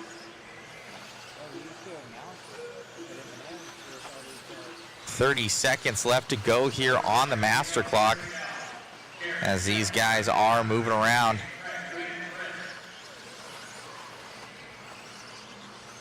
That's all you get, Joe's 4 minutes and 32 seconds for your breaks. That's fine. Hey, Chris is like, he gets a break? What? We're slave drivers around here, man. I enjoy every darn second of it. It's more so that we don't have any help. All right, Walter doing this one, but yeah, everybody Hodap just moved up to that number 2 spot, that last lap. Yes, so Hodap doing his thing. We got 2 Losis in that top spot right now. I think they're coming around together on the track. Walter going to take that one and a new TQ time with that 05. Great run there out of Walter. I'll see if I can go and grab him for an interview.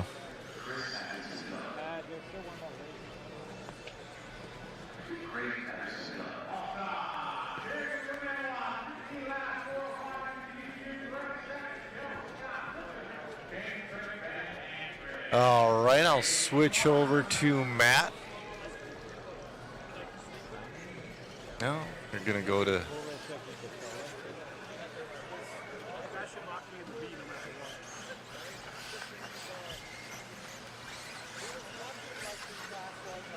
looking good out there, man. Yeah, we're getting it set up. It's running well. That Team Losi right there, Double X, one of my favorite buggies that's out there, still performing well. And you got the top spot at least going into this next heat. Yeah, I think that time's going to hold these guys that are going up on the stand. But, yeah, we found something in that last round. The track's really slick. It's like driving on ice. But when it gets a little water in it, the traction comes up a bit. So got one more round of qualifying and get it done. See how it goes. Congratulations on the run. You having fun out here? Having a blast. It's good to see all my friends that I raced with in the 90s. See you. Congratulations on the marriage. So happy for you guys, and thanks for being out. Appreciate it, man. Great job. All right, thank you. You got it. All right, Joe. Back to you in the booth. All right. Awesome. We're going to go back to camera one here. This is your A heat of your 1994 to 1998 two-wheel drive buggy brought to you by HRP Hobby.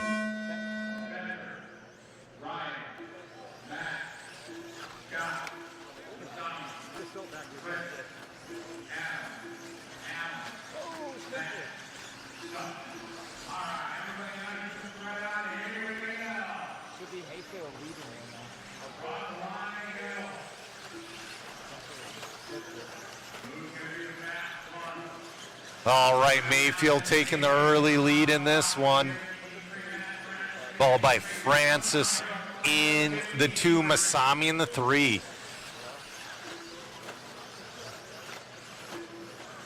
Mayfield looking just to push Spencer. Ooh, Masami fell off a little bit. 15-2 from Mayfield, 15-3 from Rivkin. Francis in there as well. They're on a 16-402. Matt Francis in that 2 spot, holding off the young gun of Rivkin.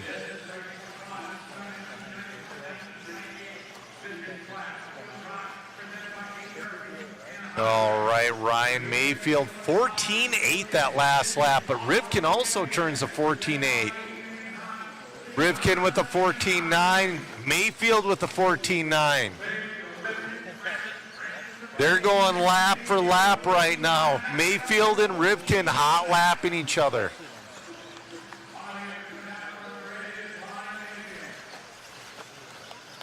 $14.6 for Mayfield. Rivkin bobbles. Mayfield on a 17-lap pace. It's a 15-2.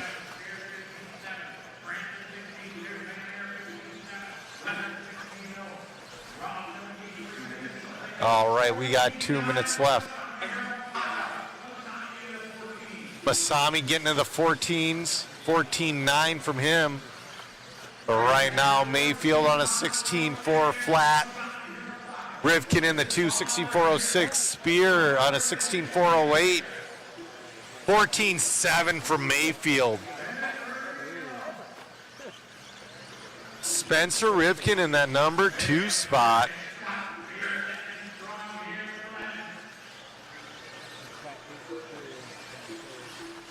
We got Scott Spear in 3rd, Chris Van Aeren in the 4, Matt Francis in the 5.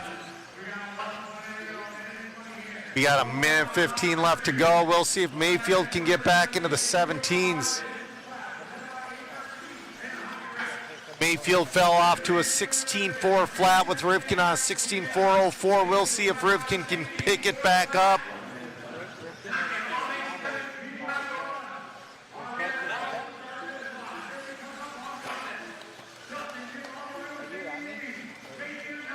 All right, we got 45 seconds left to go. Mayfield still your leader. Rivkin's got to get by Mayfield to take that lead. Oh, Mayfield's getting loose. Rivkin's coming in hard.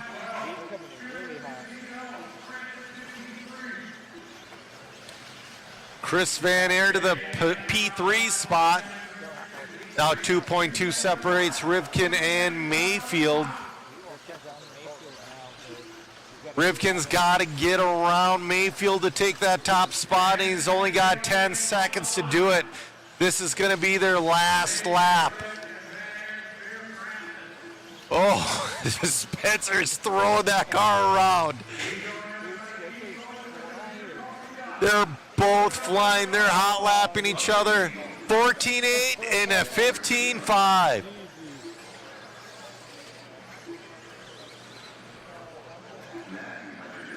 Ooh, Mayfield coming home with that TQ run. Big Buck says it's all a 40-plus class. Almost, except for Spencer. Yeah.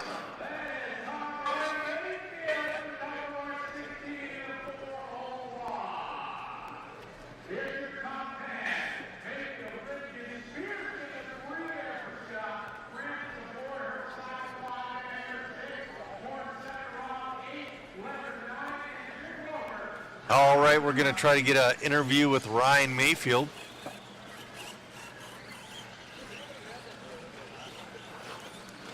Car looking amazing out there, Ryan. You knew you needed to keep Spencer behind you and figuring that thing out.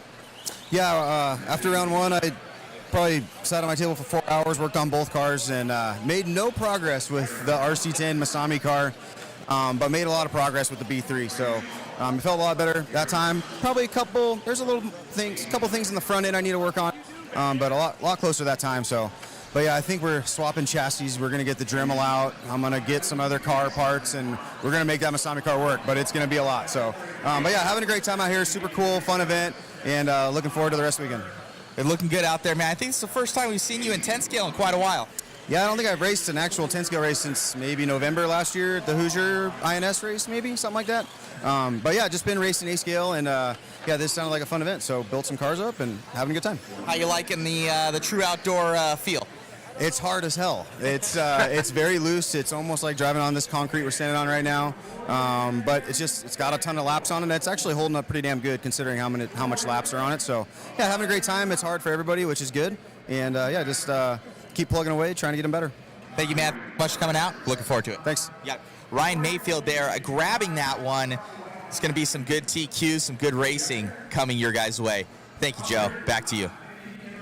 All right, Mayfield just going to yard sale the Masami car. That is so awesome. Masami took 5th overall that last round. All right, okay, guys, now this is where your Tamiya trucks come in. This is your 1980 to 1990 two-wheel drive truck class. Brought to you by Dragon Punch. Oh, he put the Stormer cow on that LXT conversion. We're doing that to Jason's truck next.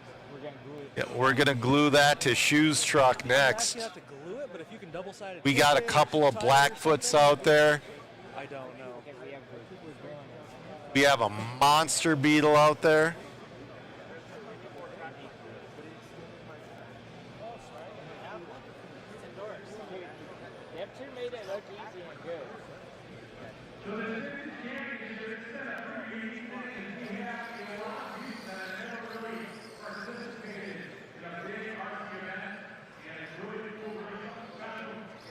Wolf on Pause says 2 more till their dad comes up. Joel, you can get one of those light antennas from Clinic, but Spencer's are made. So Spencer's is an actual antenna with a LED at the bottom. They're not the produced ones. He made it. Got Shoe there with that Blackfoot. Yeah.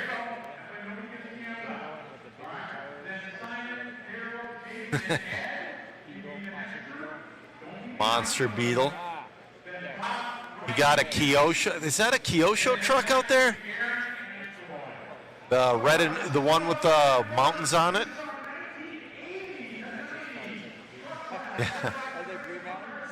Dude, there's a lot of conversions out there. So Bob Stormer was talking and what he had to do for because the RC10T was not 1990. So he had to find an old conversion to make a proper RC10 converted stadium truck.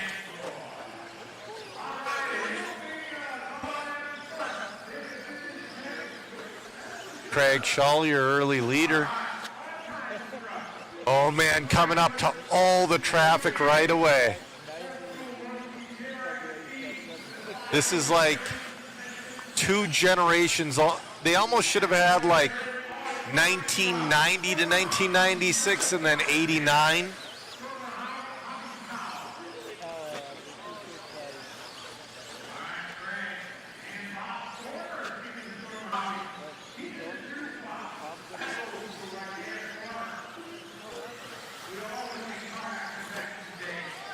Oh, lost the cow.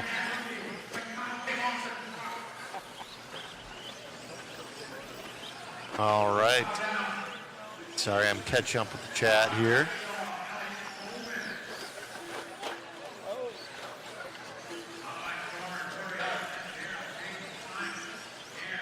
All right, Shaw still getting through traffic, still holding on to that lead. We got James Elliott in that number 2 spot.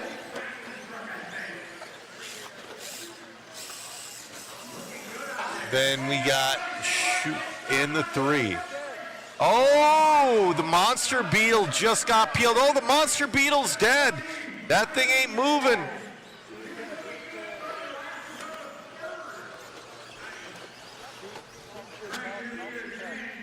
Shu is the top Blackfoot on the track right now.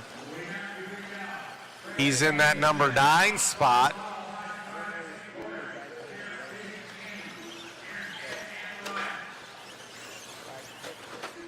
All right, let's follow Shu around a little bit. He's in that number 8. Actually, he's up to 7. Oh, he's letting the leader by. So it's fun. This is the only time we follow 7 is when it's Shu. But, so I was looking at his truck in the pits and I'm like, dude, it's like, we got an R1 13.5 in this thing. He's like, yeah, it's turned way down. That's so wild that he's got an R1 13.5.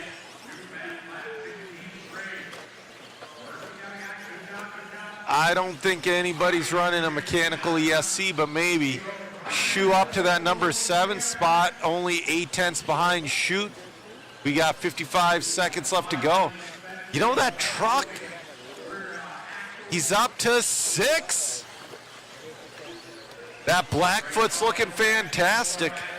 Oh, he's giving Bob too much welfare. He's got to throw those elbows, man.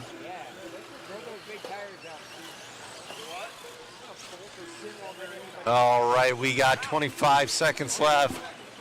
James Elliott, your leader with that Losey, putting Shu a lap down with the best pitcher on this whole thing. Then it's Shaw in the 2, shooting the 3, Bob Stormer up to the 4. Elliott was flirting with a 15-lap pace with that truck, which is insane.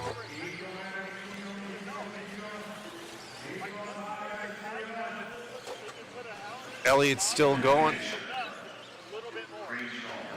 All right.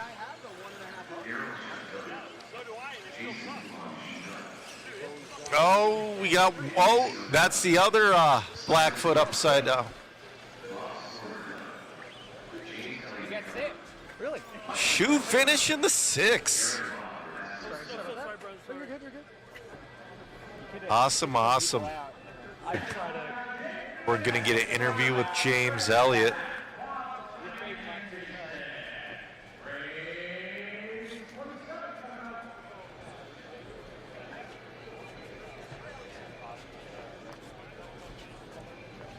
Amazing run out there, man. Car looked good, grabbing that double TQ, and you could sit out the 3rd one if you don't want to run it. Yeah, they might try something different and just give it a whirl and see what happens. Well, car looked good out there, a little too good, but congratulations on the run. Thank you very much, appreciate it. All right, James Elliott going to grab that double TQ. Some good. And Jason Bollinger, our photographer, grabbing 6th. Congratulations, my friend. Back to you guys in the booth. All right, this is your first heat of 9. Doesn't seem like they're watering. It kind of seems like they killed that idea since we're on such a tight schedule. We have 2 hours and 18 minutes left, guys.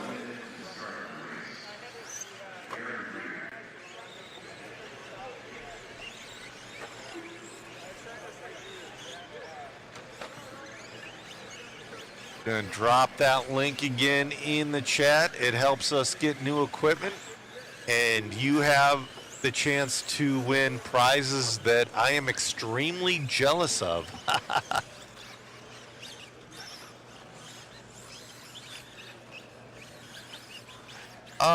Wolf, West was not in first place in that one.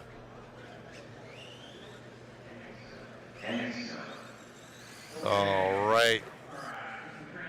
Ryan Hasty's gonna lead us off in this one.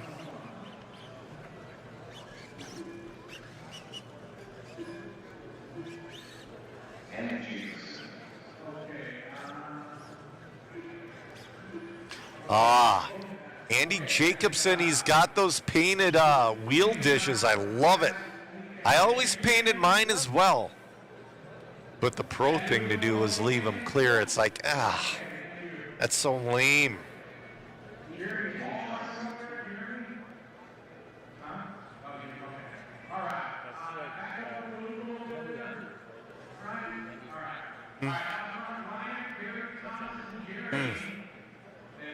That's Andy from Andy's, well, you know, he's your legendary vintage painter.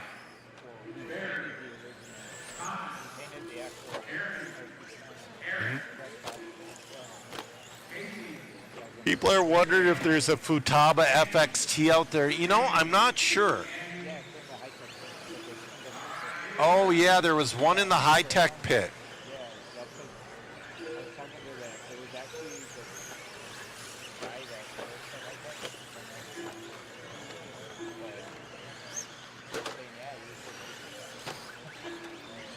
It'll show up in lifetime. I only have what I have.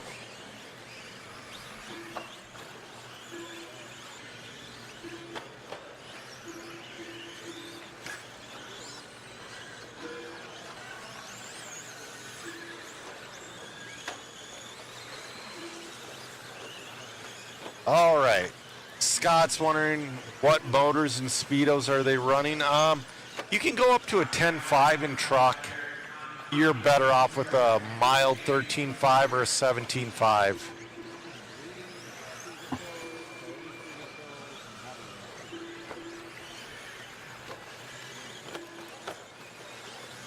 Everybody's running a little bit of everything.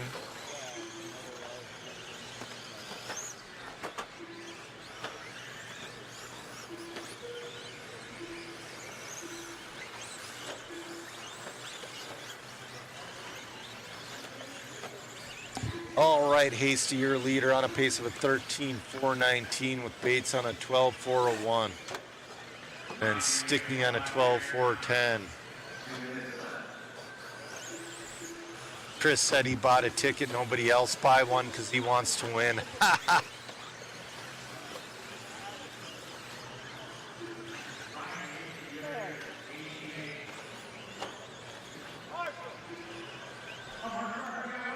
We got a minute 40 left. Oh. AC trying to make his way through traffic.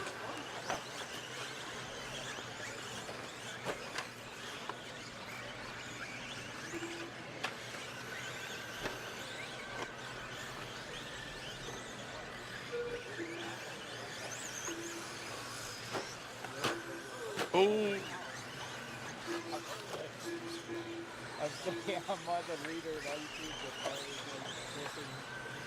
Hasty looking good. He's doing a little bit of the Clifflet paint job, but he's got yellow in the rear.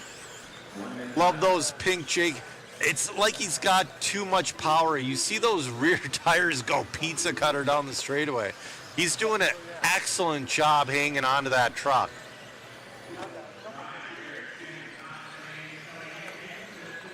Oh, Boomer Wheeler's watching from that new Raw Speed headquarters.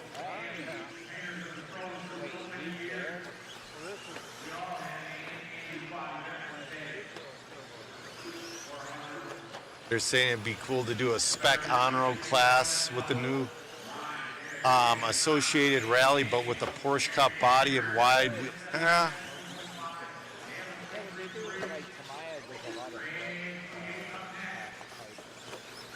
You know, Devin, vintage on-road has never really caught on. I would love to see it, but the problem is a lot of that was foam tires. It's tough to get those foam tires. Like if you put like the current rubber tires on a Delta Villain, it's gonna handle terribly.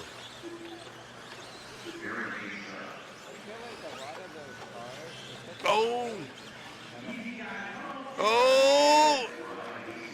Casey put the hammer down to stay in front of traffic. He's going to win that one with a 13.415. Kenny Johnson with the 12.403. Barry Bates with the 12.406. Haven't touched a car since '96. Devin, we were already in the pits. I'm sure we can do more later. E. Foster, Pan Cars. Short answer, yes, but long answer, no with a but. That's what I have to say about has Pan Cars really changed? Yeah, no. I mean,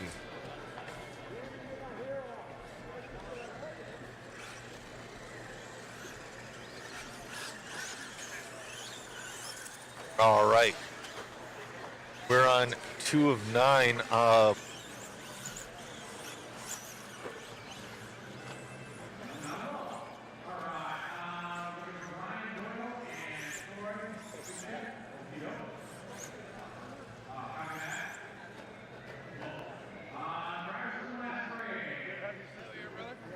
All right, we are going to get rolling with this one. All the marshals we get can't walk. Is that when I went through that guy's legs earlier? Is that viewable? Am I able to view that later? what? When I went through that guy's legs. You just have to go back and watch it. Like it'll be on the YouTube. Yeah. Okay. Yeah, I want to. We didn't have an instant replay. Yeah, set up yet, you so know, it's like, Scott, it's gonna be an instant replay. I really miss Foam Sedan at TCHR too. That was a lot of fun. Oh, he's looped out. He had a rough start last time and ended up winning the heat. I love that double XT box art. That's a fantastic job he did on that.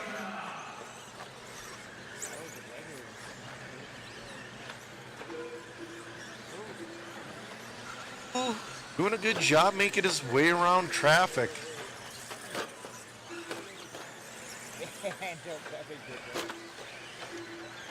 Oh no! This track looks a little tough to marshal. I haven't been out there to marshal yet, but it looks a little difficult. Yeah, the grass is probably a little slippery from being watered constantly.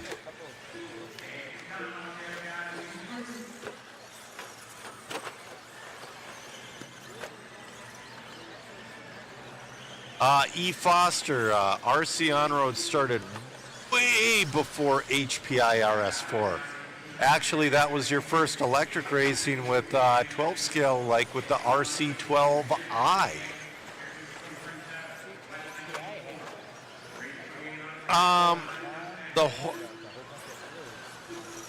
This race is in Las Vegas, Nevada. It is free to come spectate. We are at the Orleans. You go into the arena area into door B. You'd have to go through security, but it's really simple. Don't bring aluminum water bottles. Oh man, that's the most ridiculous thing I heard today, but you know. They were against aluminum water bottles. Why? But anyways, we literally have stadium seating all the way around the track. You can sit anywhere, have a view with anything. Pack the bleachers. It's awesome. Like right now, Joshua Johnson is your leader. He's on a 13.409, looking to reset TQ.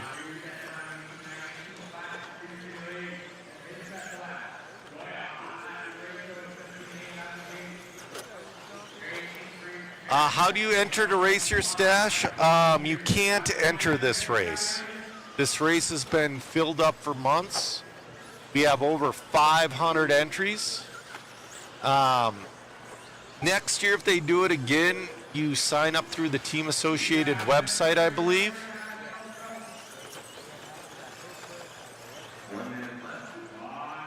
Yep, and Broccoli's talking about the RC12E with no suspension. It just used chassis flex.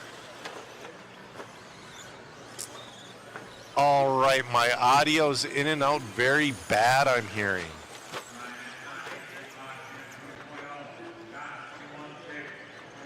Yes, you can walk the pits if you're spectating.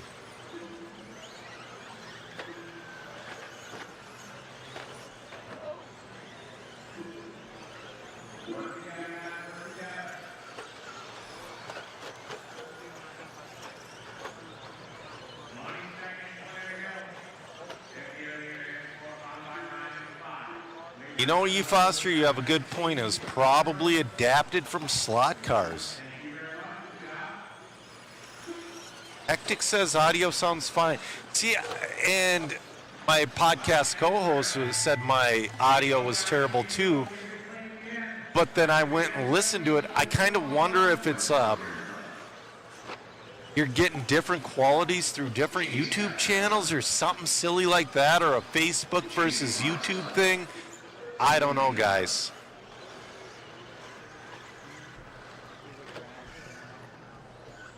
Timothy Lee's going to win that one. 13.410 reset in TQ. There's the grandstands. Chris got a good shot of it. There's more grandstands. He can't quite do a 180. But there's your pits.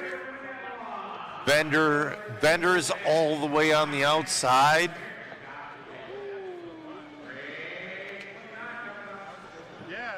Hey, glad my audio is fine in Canada as well. Get everybody clean, man. All right, this is race number 3 of 9 of 1991 to 1996 two-wheel drive stadium truck, brought to you by Hobbywing. Oh, the track has been amazing. No, the feed doesn't cut when it's 7 o'clock. What's going to happen is security's going to kick us out. We might be able to go a tick longer. Yeah, I could use a pop filter, I know, and I have a headset mic. If I had my normal compressor mic, I would definitely have a pop filter. You know, I might bring my compressor mic to Denver and see if we can get that to work. No, you're right. I pop my peas and I try not to. Yeah, E. Foster says Masami is going to be escorted to the blackjack table at 7. We appreciate it, Jackson. All right, Fat Boy, thank you for confirming.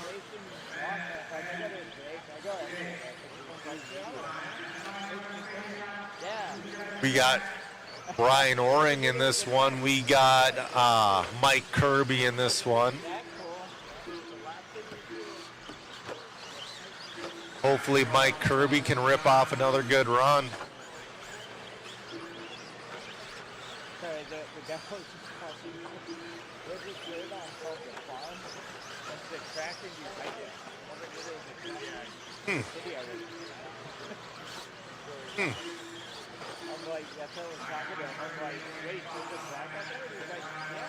Brett Steele checking in from New Zealand.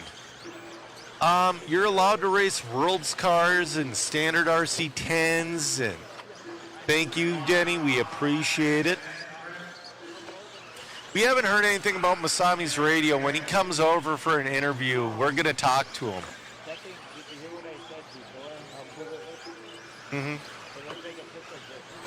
Mike Kirby, your leader, K&K. Looking to reset TQ. He's on a 14.409. Getting a lot of help from lap traffic. Doing the smart. He's laying up that double. Down to a 14.408. He's getting quicker. He's got good grip in that truck.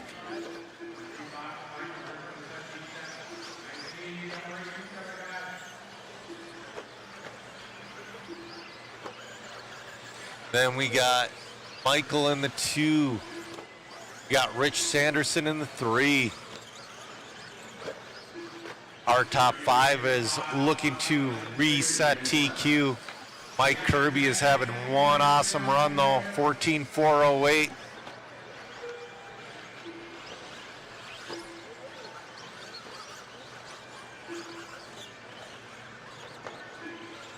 Yeah, Foster, I totally understand. Bank account's empty.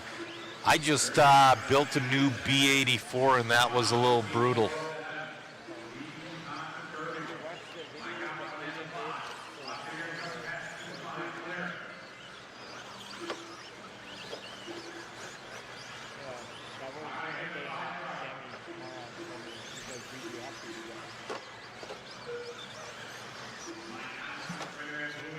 You know, Broccoli, this might be the biggest 10 scale race of the year. The Clash was like 350, 400.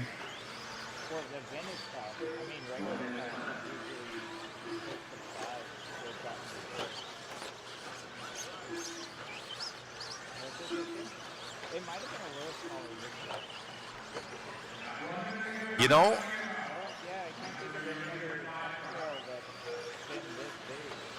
you know why this race is so big? Because you have a bunch of old men with all the disposable income in the world.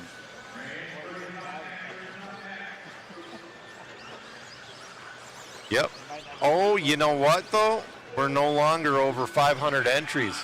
So we were over 500 entries yesterday, and after we dropped everybody, we're down to 464, which is still awesome. Yeah, Neil, the Lozi LXT does deserve more fanfare, but man, it wasn't out there long.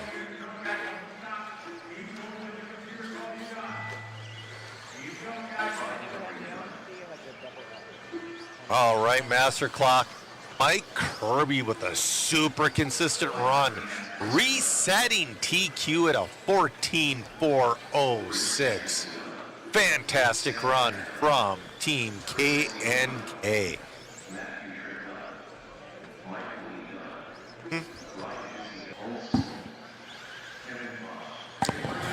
Have an event like this and you got 100 people here. It is there. I mean, great.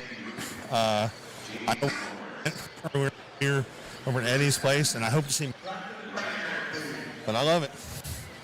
Well, it looks good out here.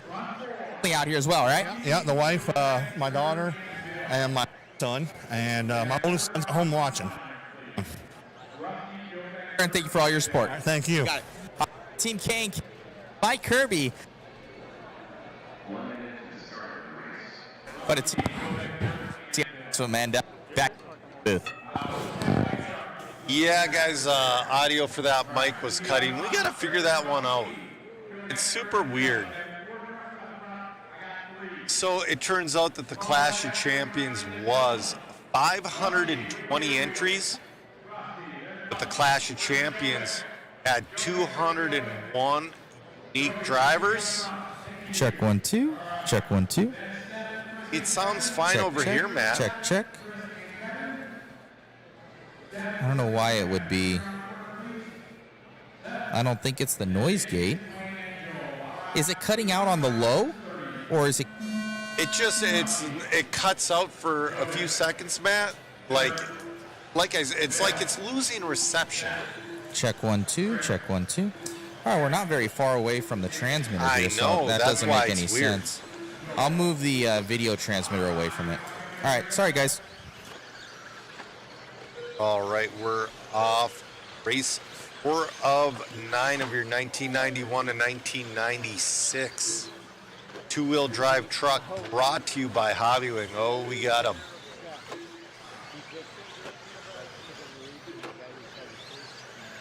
Old School Jerk is in this one. Chris Hackinson's in this one. This is going to be an awesome one, guys.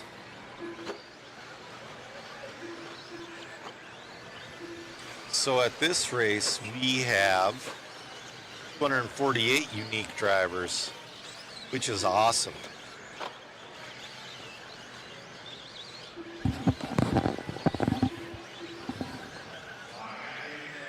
E. Foster saying Busch race, but he kept turning left for some reason. Yep, Vintage Bash is in Australia next week. They're at 483 entries. I'm telling you guys, this vintage thing, it's going to be big for a while.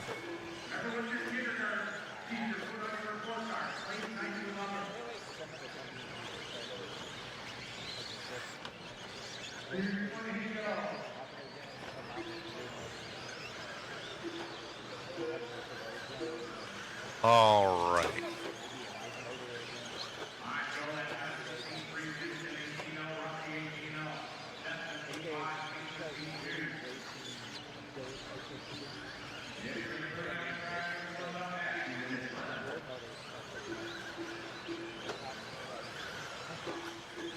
All right. Rusty Jones is going to move up to the lead on a 14.408.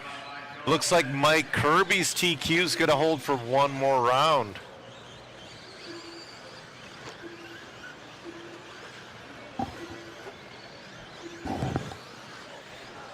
Yep, it's a TRX-1 and a Blue Eagle that's out there.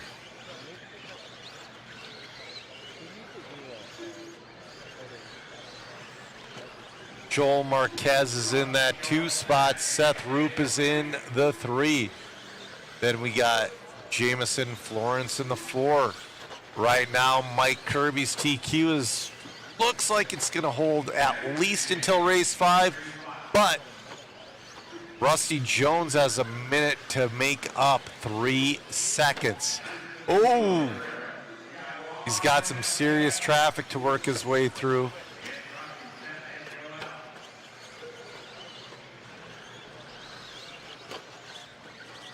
Yep, there is a Canadian in this race.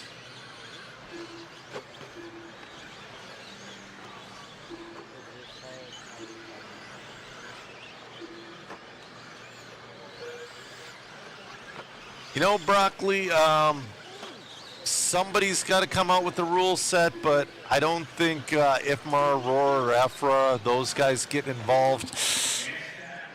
I don't know if that's the best, because, well, a good example I know with Roar, they're not vintage guys.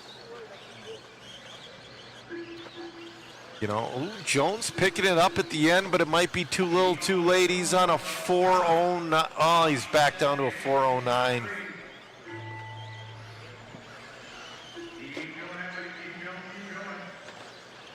Seth and Rusty battling for that win on the last lap. Rusty finishes with a 14.408. Mike Kirby's TQ is going to hold on for one more race. Love the old Atari shirt.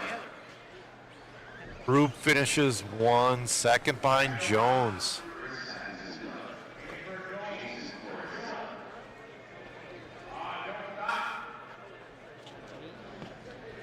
You know it, baby. I know it. Well, you know, you make a pretty good point starlight.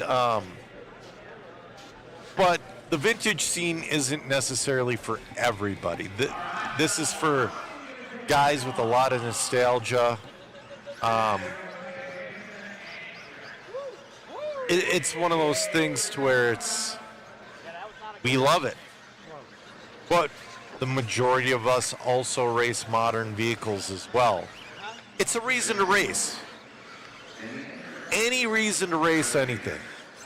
I'll foot race anybody here just for a reason to race.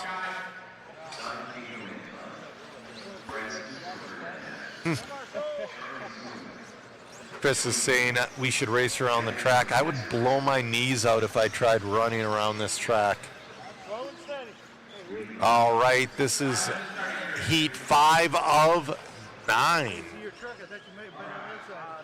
Oh, Megan said Mod Media race around the track. Little does no, Megan would kill all of us. Megan.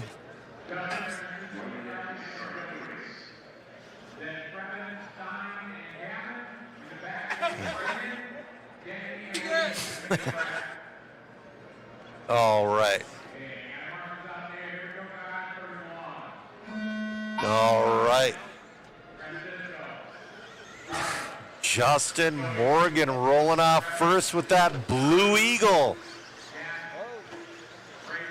Track definitely looks looser out there.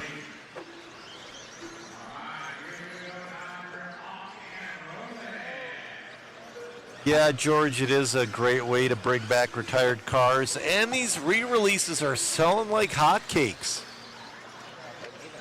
I mean, it's cool to buy a re-release and like put it on your shelf, but it's even cooler to race them.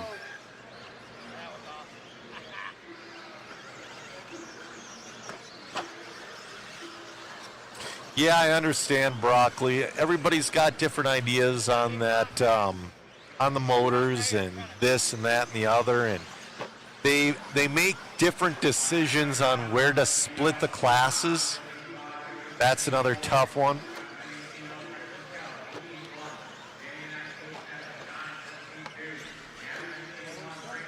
Charlie Swanka, Mr. Hobby Wing, formerly of Novak, your leader. He might have called Matt Gonzalez for some help to set up his ESC. Worked on that suspension a little bit. Charlie on a 14.405 looking to reset TQ.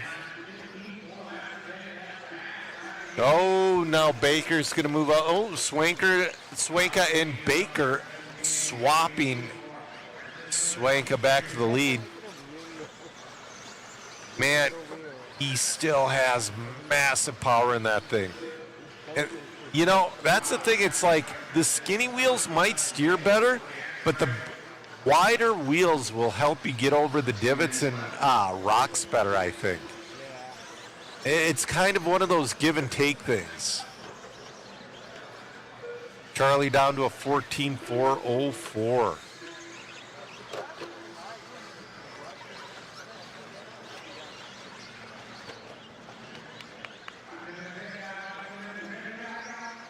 Ooh. Charlie going around the other RC tent. Charlie on a pretty good pace. Baker trying to get back to his rear bumper. King's in there as well. We got a 1 second battle from first through third. That's Joey King, Trevin Baker, and Charlie Swanka hanging on to that lead. He got down to a 14.403 looking to the outside of traffic. Charlie's been negotiating traffic the best, I think.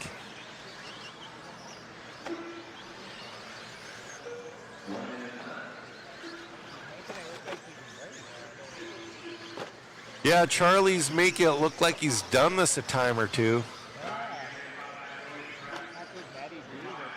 We'll see if he can finish the last 45 seconds strong. Charlie strong on a 14.403. Mike Kirby's still sitting second overall with that 14.406.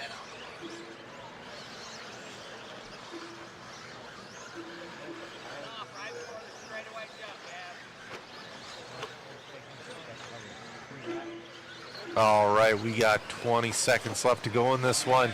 Charlie's down to a 14.402. He's getting quicker as it goes on. Joey King on a 14.406. Danny Andrews has moved up to the 3.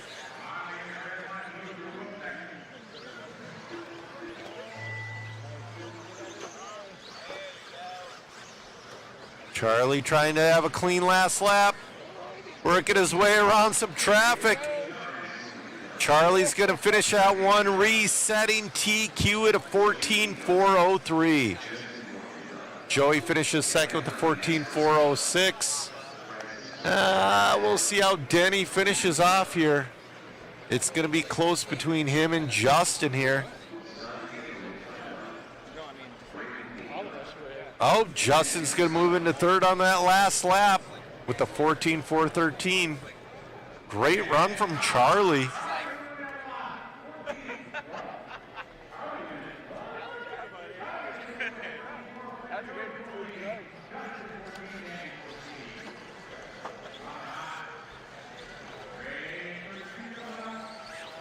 All right. We got an hour and 45 minutes to finish this show off, guys. I believe that's why we haven't been watering.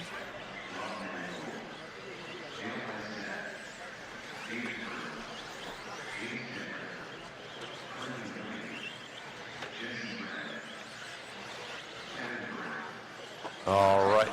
We're going to go do an interview here with Matt Olson. Hopefully our mic is working now, man. This thing cuts in. I don't know. It's like right there. Dude, you're not only Hobby Wings' main representative here, you're also got some speed. A little bit. I got lucky that time. We've been working hard on the car. The Schultz and them and Jameson been helping me track down the parts and got a new slipper in there. Works a lot better now. I could actually drive it, so it's good. It's looking good out there. How you like this event, my man? Super fun. Track's fun. All the crowd here, the vibe is great. The arena, the way it looks, it's super amazing. So. Right on. Well, thank you so much for coming down. Thank you for all of Hobby Wings support. Yeah, thanks, guys. You got it. All right, Charlie Schwenka there taking that TQ. See how this next one goes. Thank you, guys. All right, the mic worked perfect until Charlie walked away. Charlie's the good luck charm of making that microphone work.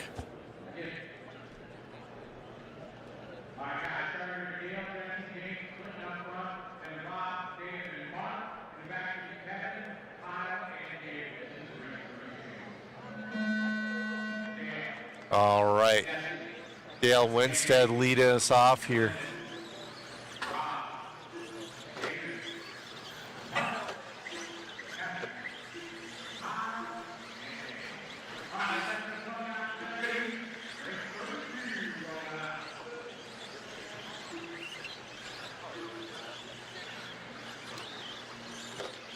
Oh man, got a few 15 lappers off the bat.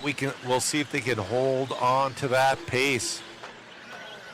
This is your D heat of 1991 to 1996 two-wheel drive stadium truck. Oh, our leader having a rough go of it. Looks like Granite's going to take the lead. He's been having a good round two. Jesse moves to the lead. He's on a 15.414. Mangold on a 15.415. Dedrick on a 14.404. Herbie's still hanging in that top five.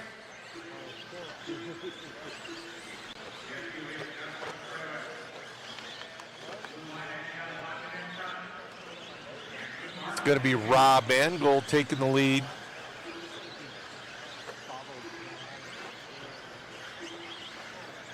We'll see if he can hold on to her. People are ping-ponging all over the grid right now. JC, thank you for staying with us. It's definitely late over there. Oh. Dale, your leader, but man, he's having no luck with traffic. Jesse is right behind him.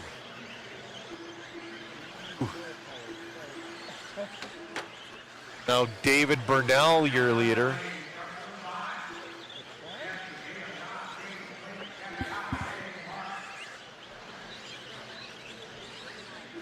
No, he just dropped down to that fourth spot. Now Jesse back to the lead. Like I said, they're ping-ponging all over the grid. Jesse on a 14.401. Coming up next is going to be your C heat of two-wheel drive stadium truck from 1991 to 1996, brought to you by Hobbywing. Yeah, Speedy Reed, we've had plenty of Monster Energy here. Kurt Busch has been hooking us up with those fridge cigarettes.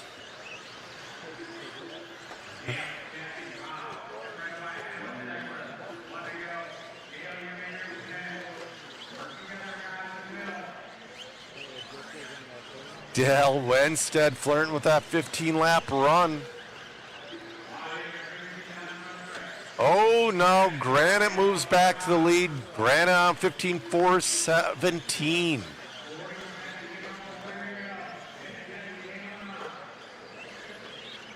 The absurdist, Matt replaced the batteries, so I don't know what is going on. I don't know, wireless stuff is odd.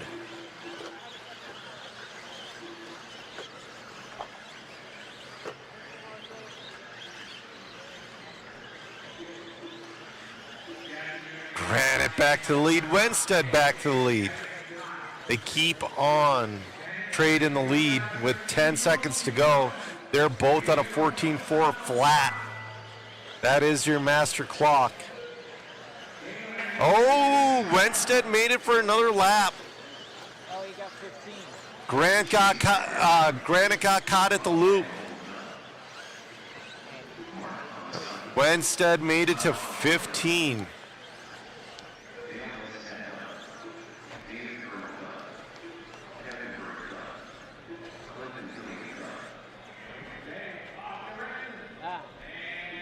Awesome run, awesome run. Wenstead resets TQ with a 15.416. Granite with a 14.4 flat. Mangold with a 14.402. Close racing from these guys.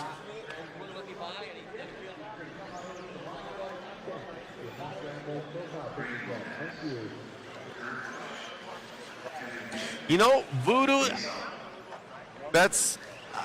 it's usually not too far. Usually we get a lot more distance from that wireless mic.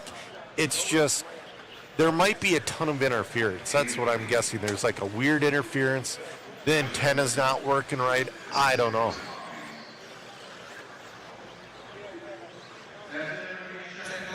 All right, this is 33 of 46 on the track. We're going to do a test. Okay. Does it still sound good right now? Nope. No? I just heard it cut out. Really? Yep. Check 1, 2. Check 1, 2. Working there. Works here. Works here. I could see it peaking up. Yep. Looks good. It's good now. It's weird. I wonder if it's the noise gate. It's got to be the noise gate. I'm thinking that it is. I'm thinking somebody's not as loud as what they need to be. All right, we got Craig Lomax in this one. We got Kurt Busch. We got Captinis. We got Sava, Hoskins, Kitchen.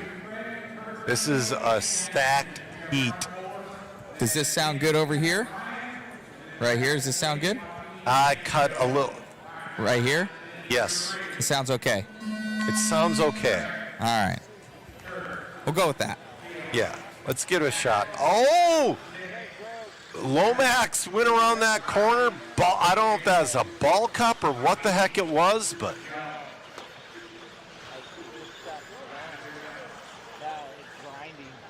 So Cap Tennis is going to be putting that pressure on Kurt Busch right away. Oh, Busch spins out there. Sava's going to be your leader. 15.405.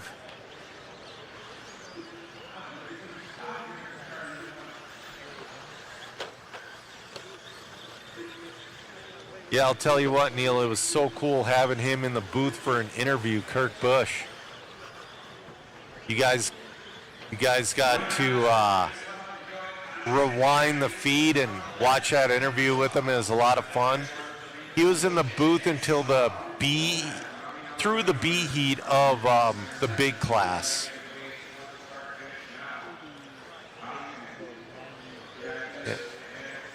Sava and Hoskins battling for that lead. Sava on a 15.406, Hoskins 15.407, Cap Tennis on a 15.410.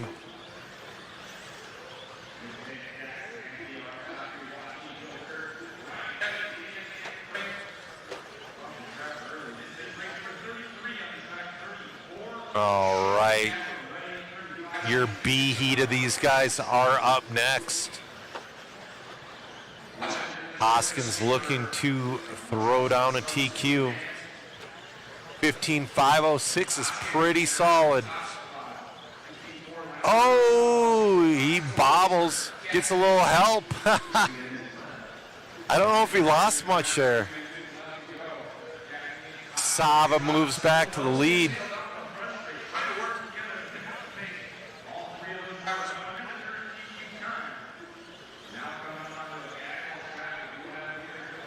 So mains don't start tomorrow, guys. Mains start on Sunday.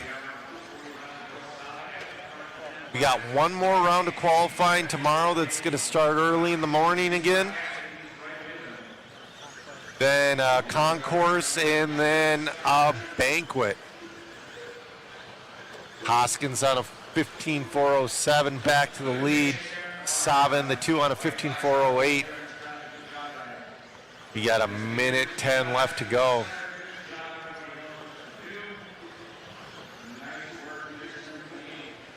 Ooh, getting loose on corner exit.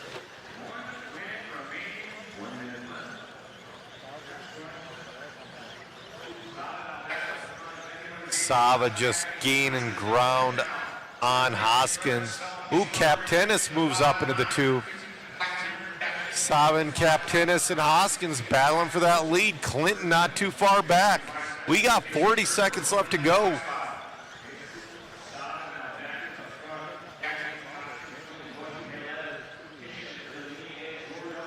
Busch is right there in that group as well. He had that one bobble at the start.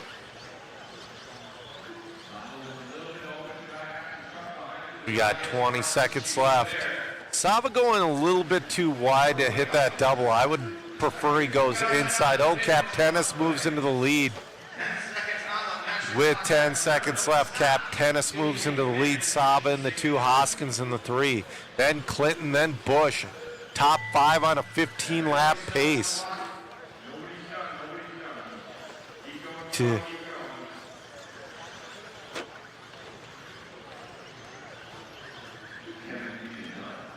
All right, we're going to see who's going to win this one. Ooh, Cap Tennis.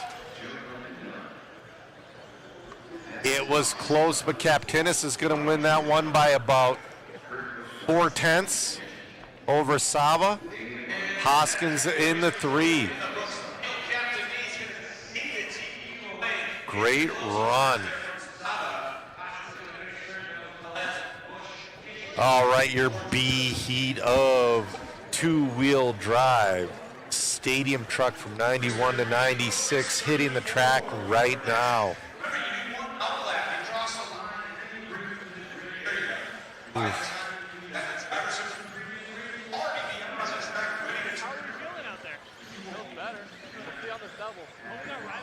All right, in this one, we got Pat Rossiter. We got Lance Bakke. We got John Schultz. We got Chris Van Aert. We got Ryder Antill. We got Chase Antill. We got Joe St. Peter. This is a stacked heat. Oh, guys. We're closing in towards the end.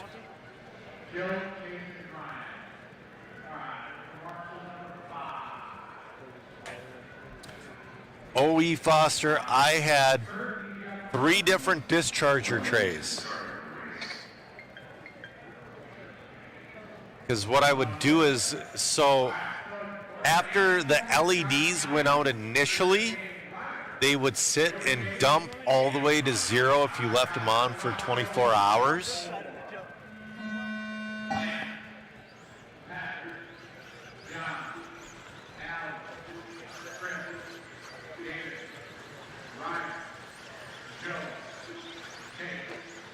We got 3:45 left to go. I'm excited. I'm going to have like a co-chair tomorrow. David's going to be sitting in with me tomorrow.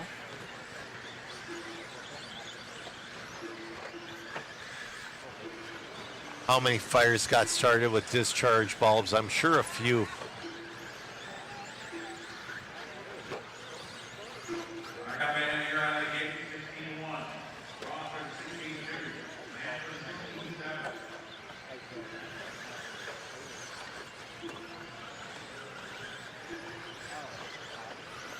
Van Air, your leader, with Buggy in the 2, Rossiter in the 3. Now Buggy back to the lead. Yep, Buggy on a 15.405, looking to reset TQ. Rossiter moves up to that number 2 spot, 1 second off of Buggy. Then it's going to be Van Air in the 3. Oh, Van Air broke his front A-arm. Oh, your leader upside down. Here comes Rossiter. Nice driving from Patrick Rossiter. Oh, that truck was broken in every direction.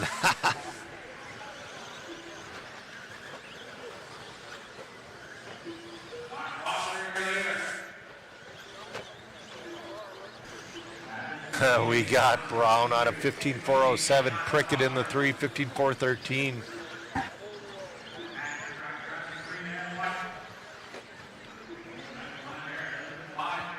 Rossiter. Rossiter is throwing a truck race next week as well. That's going to be cool. They're going to have stadium truck, gas truck. It's just all truck. They are trucking. I love that idea.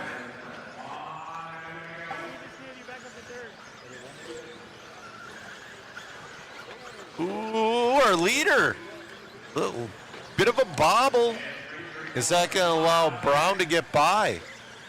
That's definitely going to allow Brown to get by right there. Rossiter on a long lap with 35 seconds left to go. Oh, Brown to the lead, 15.407. Antil to the 2. Chase Antil to the 2, excuse me. There's 2 Antils in this race, I believe. Brown looking good out there. Looking to, oh, he fell out of that TQ pace, though. We're in our final 5 seconds. We'll see if he can pick it up. Moves back into TQ pace that time by. That corner at the end of the straightaway is getting pretty blown out.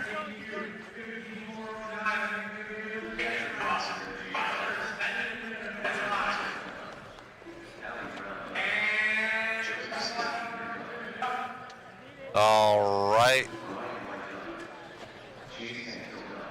Allie Brown won that one, resetting TQ with a 15.408. Pat Rossiter in the 2, Antil in the 3. She was on a rip and run.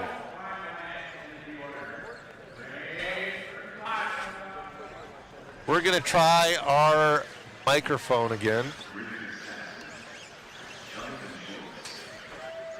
Man, out there ripping. Congratulations on that one. Yeah, it was awesome. It felt really good. I kept it clean the whole time. It was really awesome. Grabbing that TQ run. Who would you like to thank? Yeah. Mostly my dad. I mean, I wouldn't be here without him. He really helps me through everything, and he's my biggest supporter. So, yeah. Congrats. Thanks. You got it. All righty. Allie going to grab that one. Scott Brown's little girl right there. Congratulations. We'll see if she can hold this one. This is your A heat up now. We got Adam Rails. We got Scott Brown. We got Jack Lehan. We got Richard the King Saxton. We got Jonathan Schultz. This is a ridiculous race. Adam Rails, I got to make this dumb joke every time. Adam Rails has been on rails.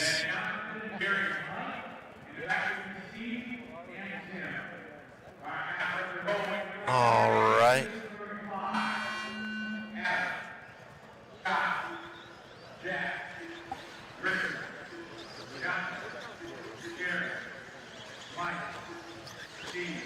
Guys, I'm getting optimistic of us getting done. If he keeps the turnover time low, and if we don't water, we will be done by 7 on the dot.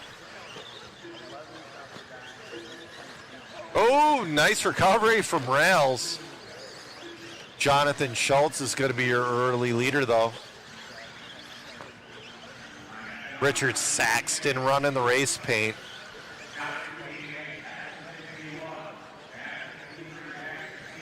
Scott Brown to the lead.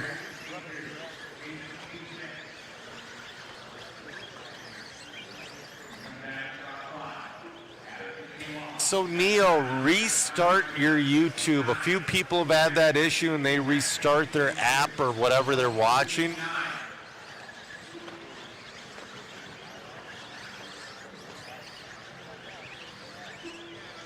Adam Rails back up to that number 2 spot. Oh, Adam Rails to the lead. Richard Saxton to the lead. The King running the race paint. I don't know. It's not red, but that race paint is very nice. Yeah, even the A scale, he doesn't run the race paint.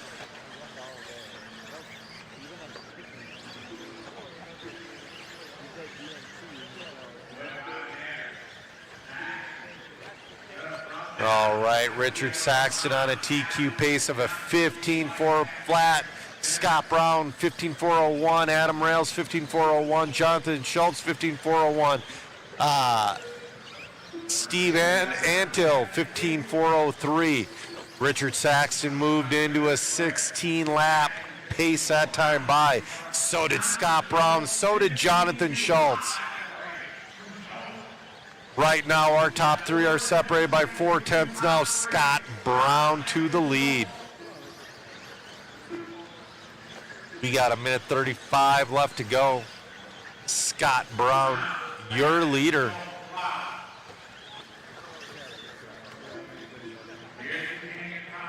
He's on the tail of Adam Rails. Adam Rails in that 2 spot. Adam Rails has to pull from him a little bit. Jonathan Schultz in that 3. Rails moves to the lead. Oh yeah, Legan. Guys, I appreciate you, yeah.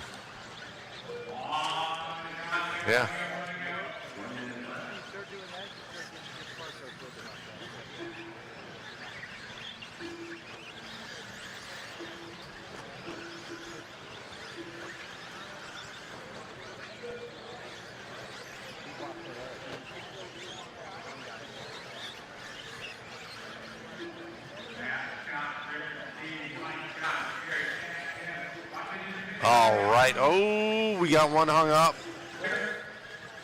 Adam Rails on rails. He's doing everything he can to hold off Scott Brown. Man, also, I love Adam Rails' paint job. Oh, he gets a little hung up in traffic. Richard Saxton was back up into that 3. Oh, settle down, Adam, settle down. Because here comes Scott Brown. He ain't going to give you any slack. This is, oh, they're less than a 10th apart. It's coming down to this final lap. You might as well go as hard as humanly possible. This is where you need to do a hero lap because it's just Rails and Brown on 16, and it's going to be Adam Rails by a 10th and a half. Adam Rails taking that by a 10th and a half. Wow, 15.4 to a 15.6 on that final lap. All right. Awesome run, awesome run.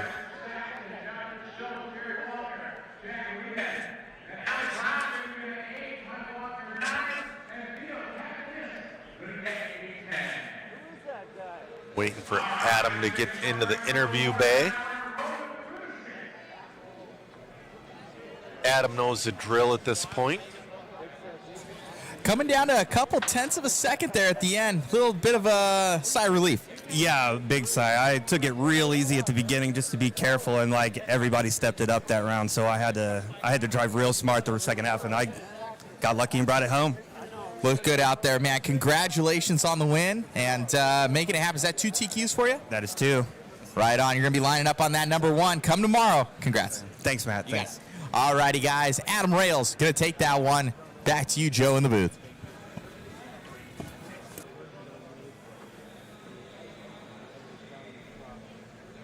All right, they are watering, so I am going to take a quick water break myself. I will be with you shortly.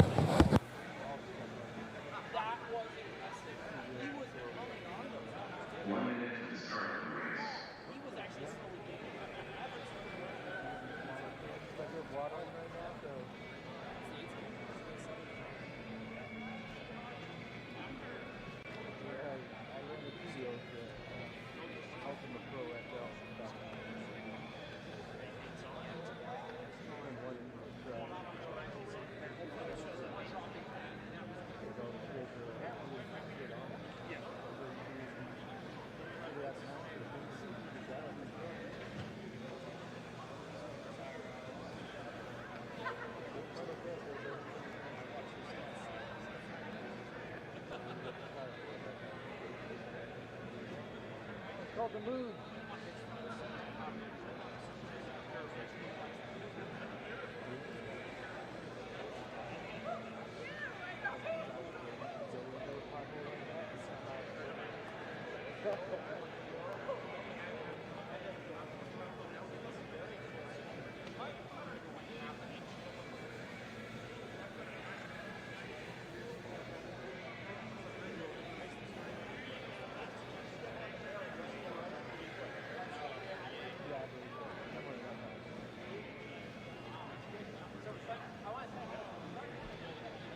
Started for like 8 years.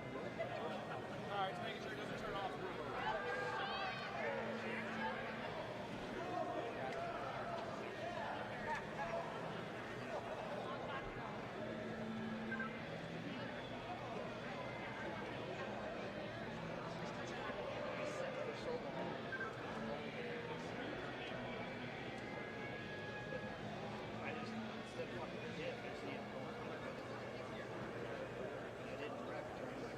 No, I was gonna say it. I was like, oh, now you're gonna break the race. Yeah, I'm not gonna talk about it. And then I just I spaced it.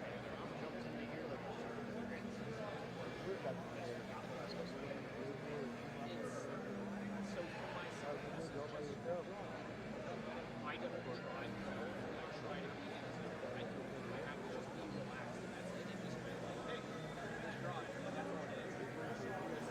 you might want to grab it.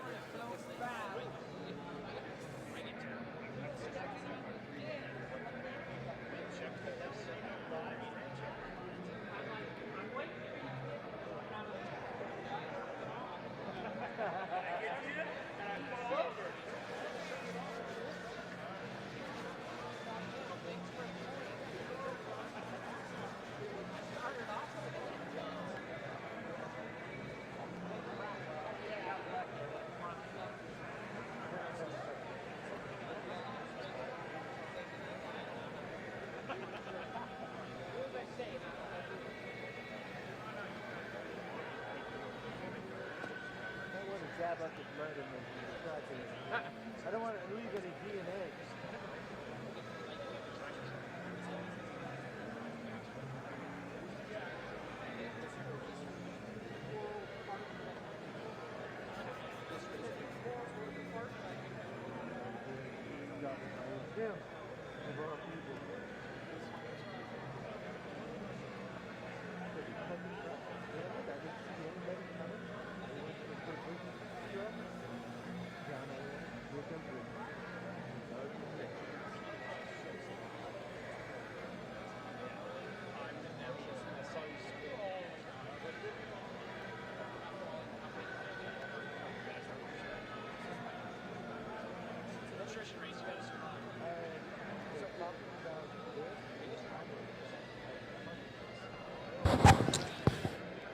All right, I am back.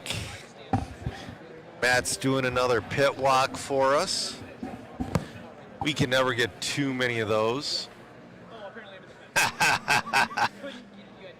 There's owner hobby action right there.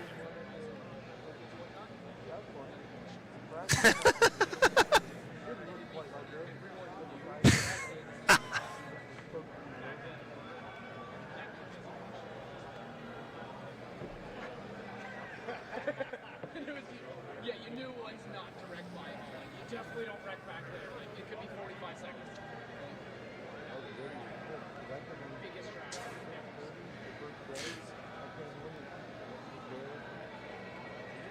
This is the right side. Well, guys, I really hope that we get a little bit of understanding from the security tonight. I'm not sure that we will. We were on pace to finish at 7 o'clock Pacific Standard Time. They watered.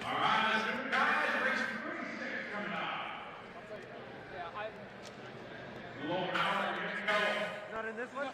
Oh, I'm ready to turn on. He's racing PJ? Stream close up of me. Come on, set one down, PJ. 39 now?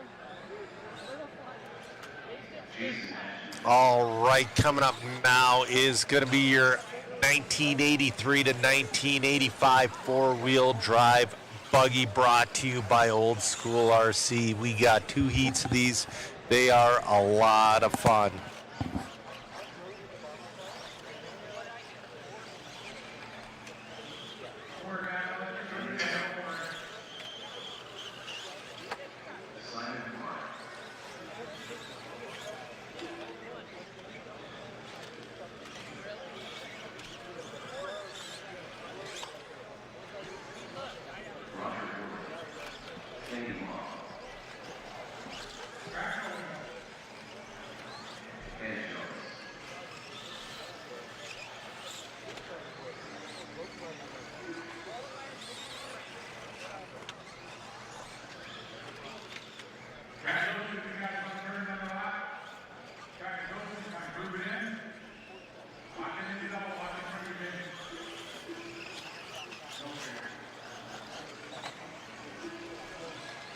We got 10 heats of four-wheel coming at you, different generations. We got 2 of the 83 to 85. Jackson, we appreciate it.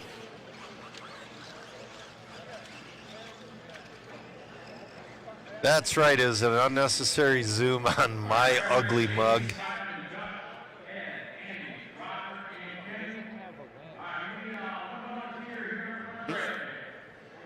Jason Ashton does not have a wing. He doesn't need one with that car.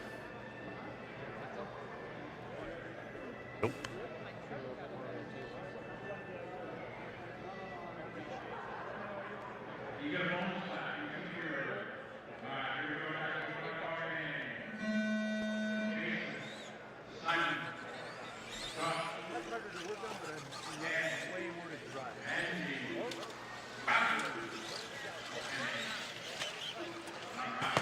All right, we're off and running.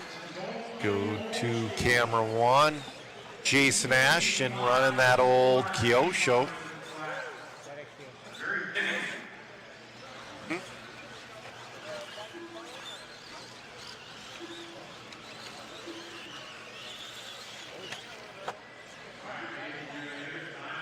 Jason, your early leader on a pace of a 15. Oh, going through the grass. You know, that wasn't a bad way around traffic.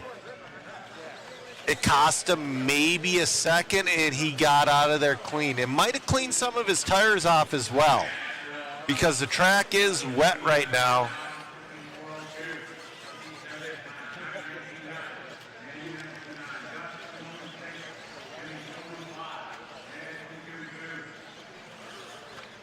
We got 2:50 left to go in this one. Jason Ashton on a 14.401, followed by Simon Clark in that 2. Then it's Dutch Booten in the 3. We'll see if Jason can get. Jason is back down to that 15-lap pace. The dude's just going to be collecting all the silver trophies.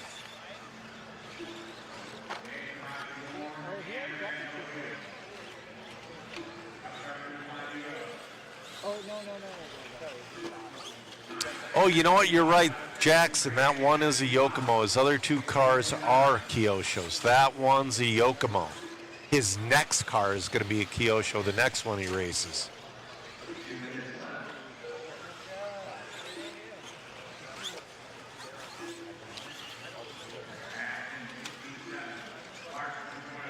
All right, we got a minute 45 left to go. Jason Ashton.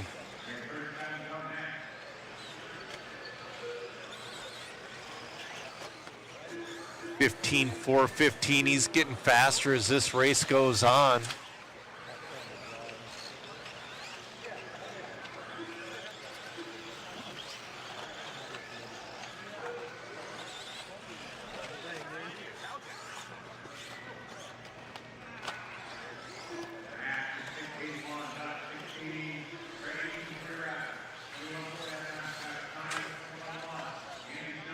.110 left to go. I mean, Jason is gone in this one. We got 1 minute to go. Oh, that's his first bad bobble of this one. No big deal. Down to a 15.415.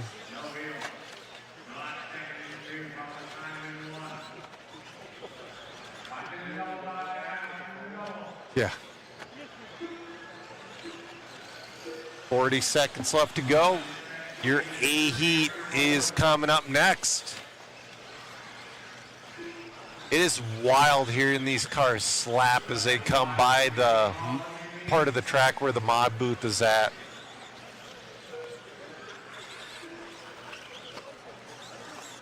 Jason Ashton on that 15.413. His car, oh, he's doing an excellent job on that double. This is going to be his final lap. He made it around for 15. He's down to a 4.12. Smart driving by Jason. He wasn't going to make that. Jason's going to win that one, setting an early TQ at a 15.413. Awesome run from Jason Ashton. Like I said, he's going to be trying to collect those silver trophies, man.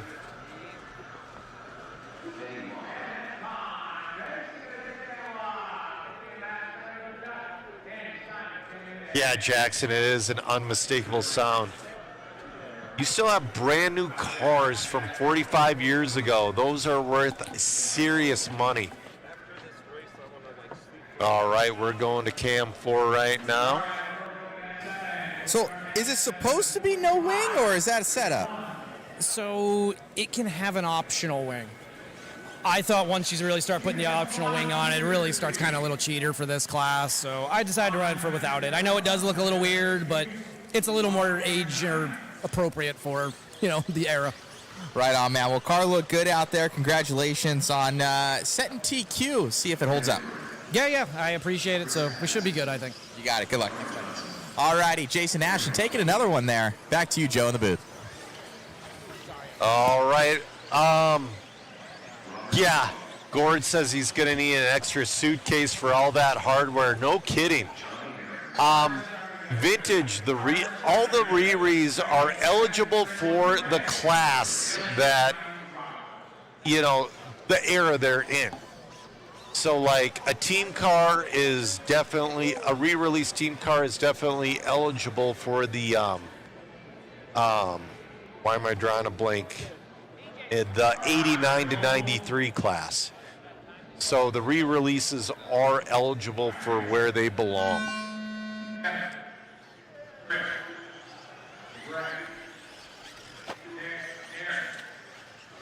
Did we have a bunch of people drop? We only have 6 cars in this one.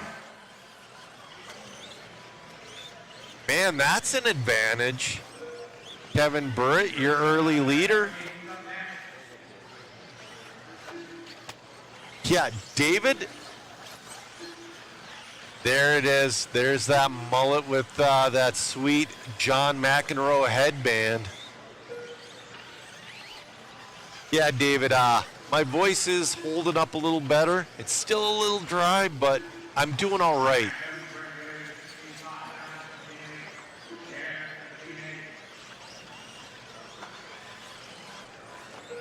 Kevin Burrett looking to set TQ. He's on a 15.411 to Jason's 15.413. But he's coming up on lap traffic. They get tangled a little bit. Smart driving from Burrett, laying up on that double. That cost him a little bit. That put him down in that number 2 spot. He still has 2:45 to make up that.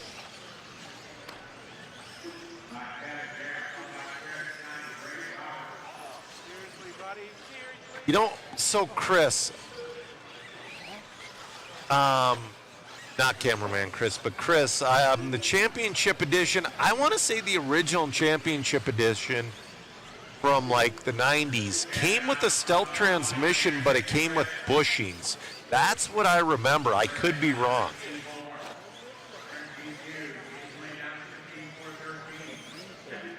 Yeah. 2:05 left to go.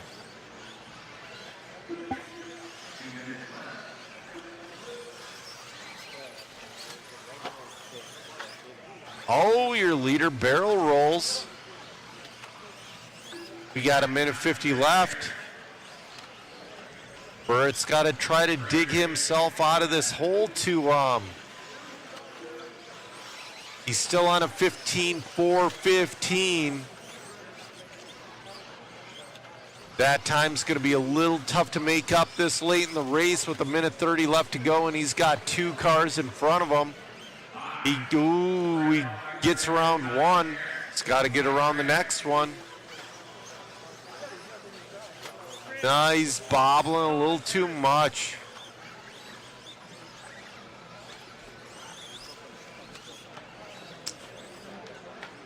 Huh. You know, Angry Bellin, you could be right. I can't remember exactly. I think the championship edition had a few variations. I think it was just a good way to get rid of old stock, and they call it a championship edition. E. Foster just says he finished painting a manual art championship edition body. That's awesome.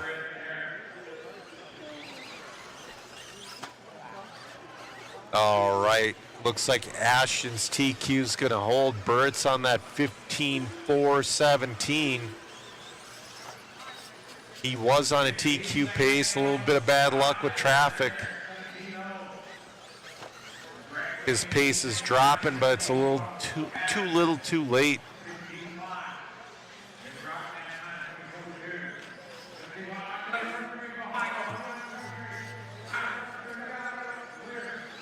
Burrett's going around one more time.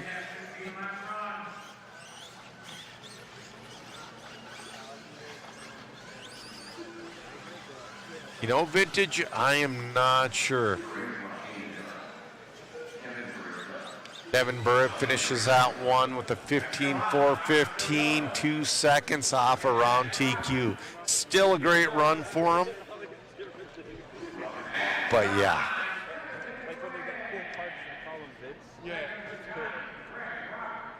Looks like Chris Hackinson broke out of that one on lap 8.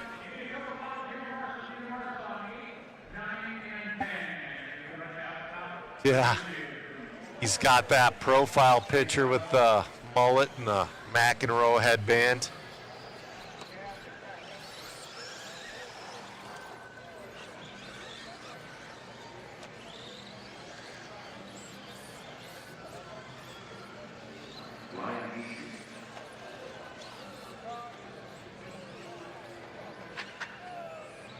All right, we're on 38 of 46. We got 1 hour left, guys. Please don't water anymore, guys. That's what I ask. Don't water anymore, and I think we can do this. I think it'll be like last night, finishing on 7 on the dot, but they can't water anymore. If we take another one of these 5 to 7 minute water breaks, we're going to blow past it, and we're going to screw the pooch.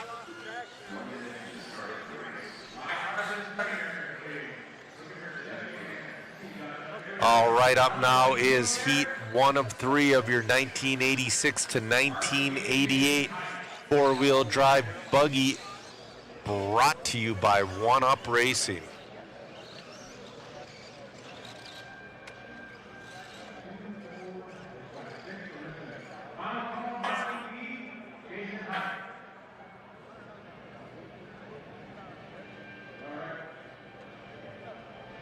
All right. Ryan Hasty is going to lead us off in this one.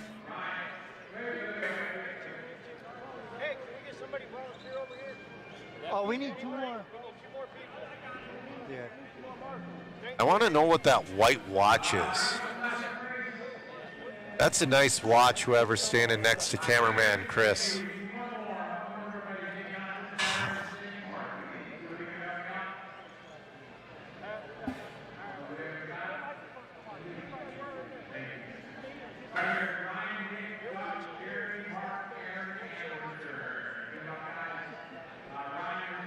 Is it a G-Shock?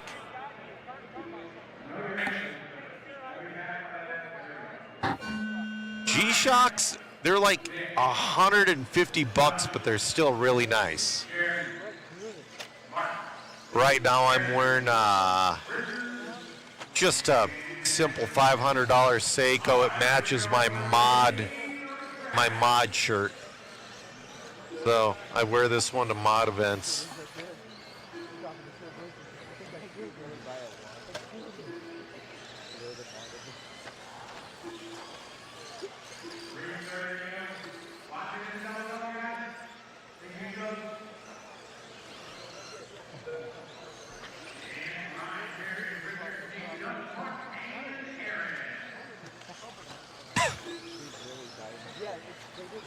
Denny says it's a vintage race, so it's a Swatch. You know, they do have a Swatch store in the Vegas airport. I don't know how that stays in business. Like, when you land, who says, I want to buy a Swatch?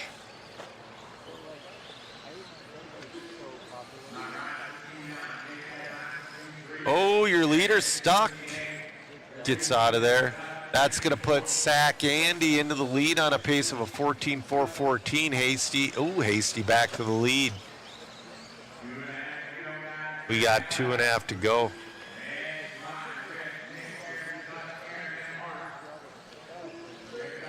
So, I mean, getting from the chat, Swatch is back.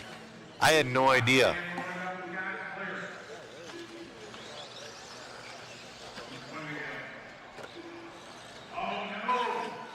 Ooh, we got one broken. Hasty, your leader on a 14.413.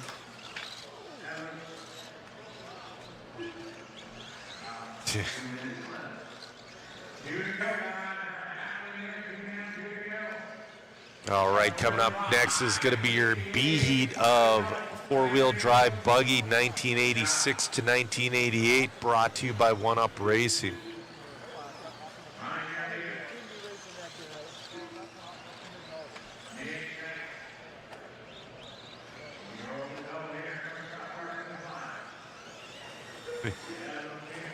All right, Hasty. If he keeps it up, he's announcer's curse. I don't know if that's going to keep him in a 14-lap run.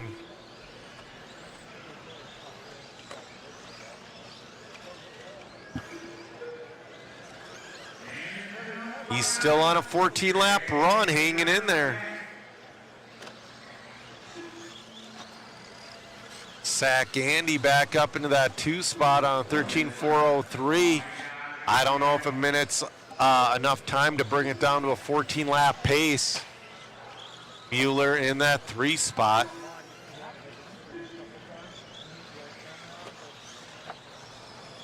Jeremy Mueller, that is. Oh, leader's upside down. That's going to hurt definitely. Drops him down to a 13.402.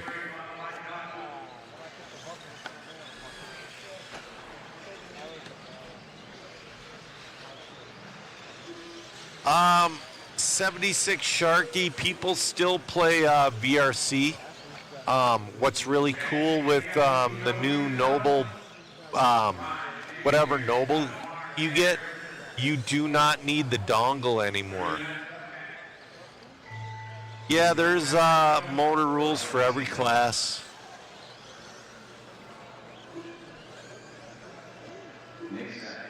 Hasty's going to take that one with a 13.4 flat.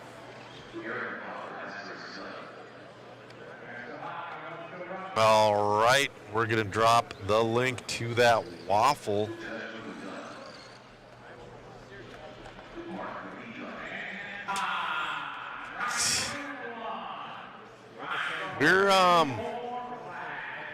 We're giving away Masami Edition RC10 signed by Masami at this event.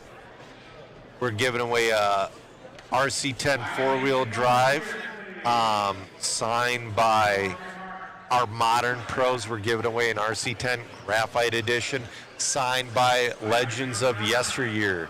We're giving away an MIP metric black handle tool set signed by Eustace Moore. Coyote X5 2 Force Charger. RC Raceworks Pit Matted Choice RC Pit Tower 2-tier of color of choice. A Flint Nash RC 10 body. A mod 2-wheeler 4-wheel puck system of choice. Mod large pit pal of choice. Mod hat shirt combo. Mod sweatshirt. A DRC charge cable.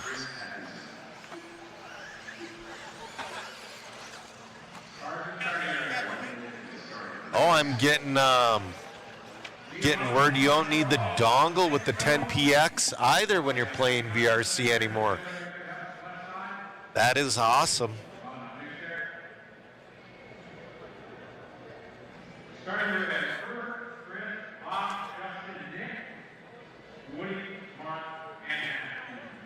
Oh, Drew Boyd's back in the house.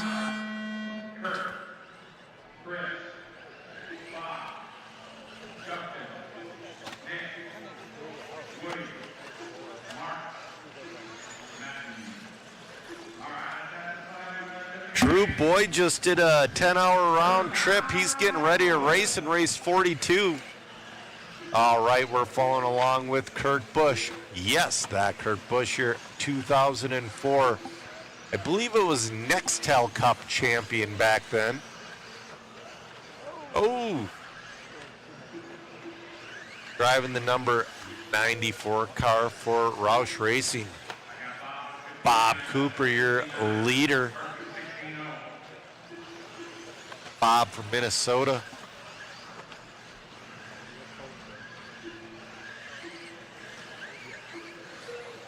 Cameraman Chris is wondering, is it cold there? It's just got cold the past week. It was like 80 to 90 degrees up until last week, and then all of a sudden it's like 50 for a high.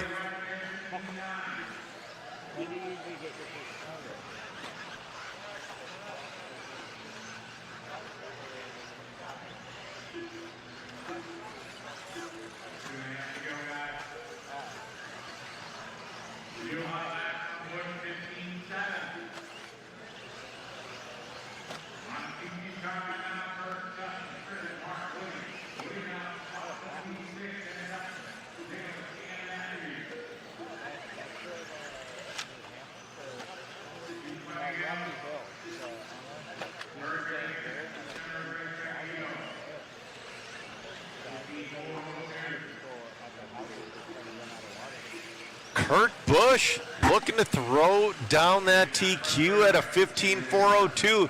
You know what? That's going to hold if he keeps going. Ooh, getting a little loose there.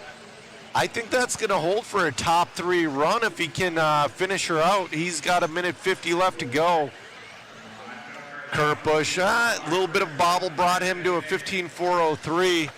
We got Woody Garwood on a 15.416. Bob Cooper on a 14.4 flat. Kurt Busch, he figured something out with that car. We got 1:30 left to go. What car is Kurt driving? It's a Kyosho of some sort.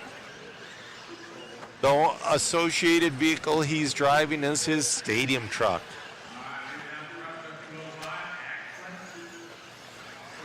You know, Nuck and Futz, I don't know if anybody's strutting around in any of that stuff. Yeah, curse of the commentator, no kidding. Kurt Busch, 15.403 though, man. He's driving smart, keeping that line crisp.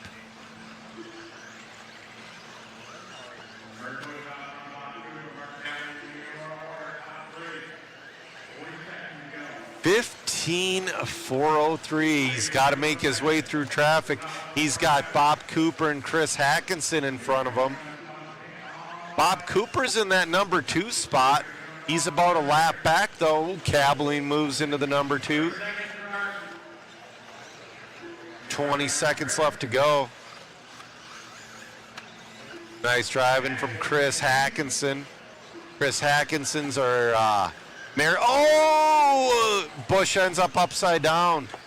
Hackinson's our marathon man running 8 classes this weekend. That drops him down to a 15.407. That's got to be good enough for top 5 at least.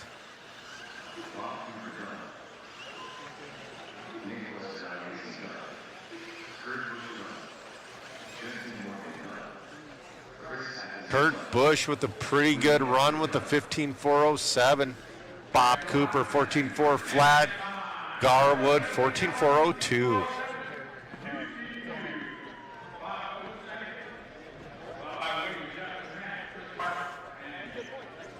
All right, but we're going to have, I believe Jason Ashen has overall TQ in this class.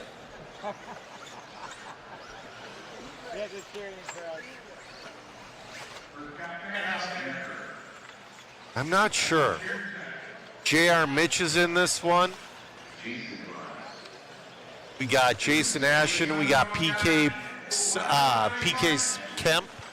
We got Billy Spence. This is going to be a stacked one.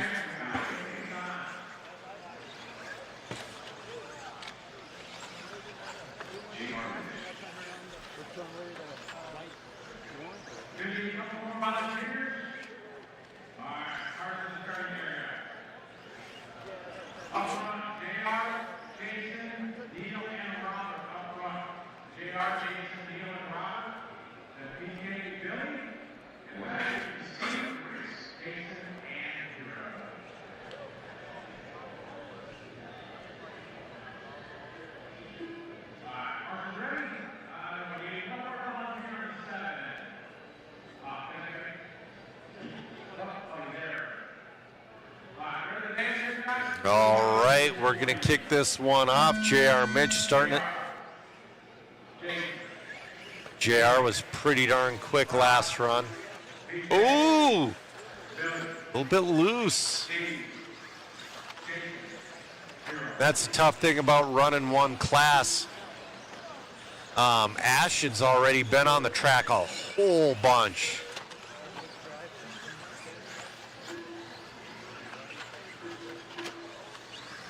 Got one upside down. That was Neil Drake.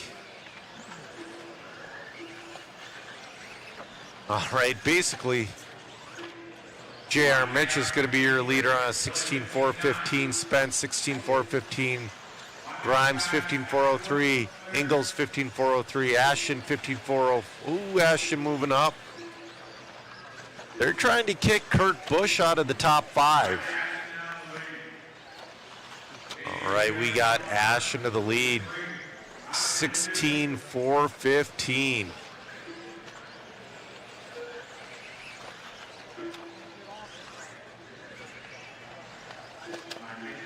Chris checking in from Corning, New York.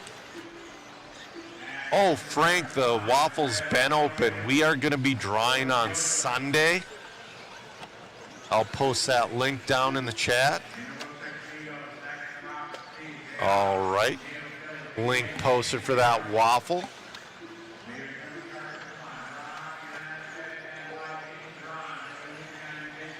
We're down to a 16-4-11. Smart driving from Ashton. That was J.R. Mitch in front of him. What's that? No. No, that was Grimes behind him now. Nope. Jason Ashton, though, 16-4-11. Kurt Busch's runs making him stick in the top 4. We still got a minute 50 left to go. Ashton hanging strong in that 16 lap pace. The only one right now. J.R. Mitch is up to that number 2. He's on a 15-402, excuse me. Drake got a 15-403. Kirk on 15-407. Jeff checking in from Texas. J.R. Mitch down to a 15-4 flat. Trying to get back into that 16-lap pace. He wants to give Jason a run for his money. I believe Jason's got the TQ, but JR might be trying to get in his head a little bit. JR does have the fastest lap with the 15-0 to Jason's 15-2.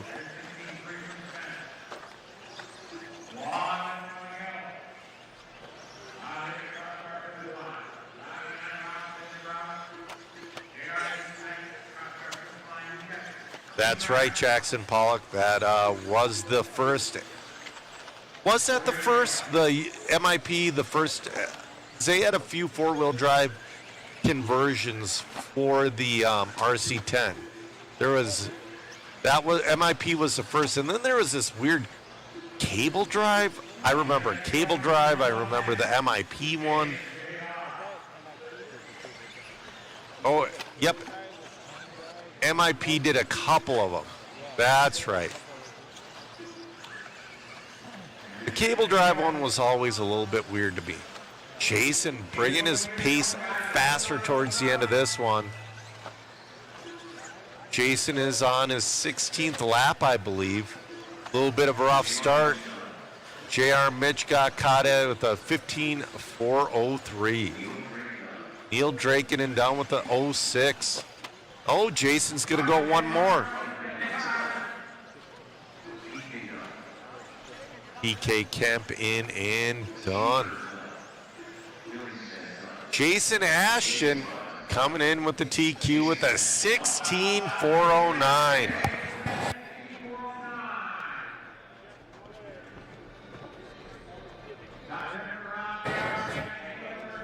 Well, Jason's had quite a few interviews. Matt's on the phone.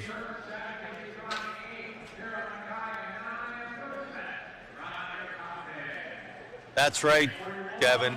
Race anything, anywhere, any surface. I agree with you.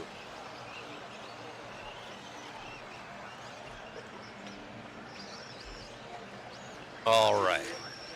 This is race number 41 of 46. This is your 1989 to 1993 four-wheel drive buggy brought to you by A-Main Hobbies.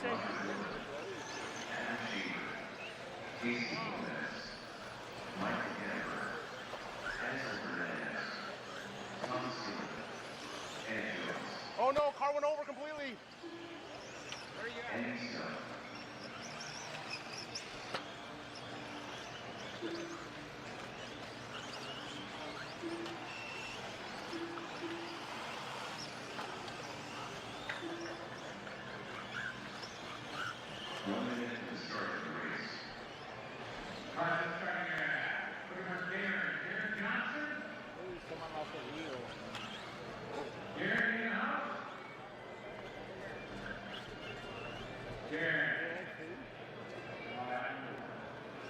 All right, we're about ready to get this one rolling.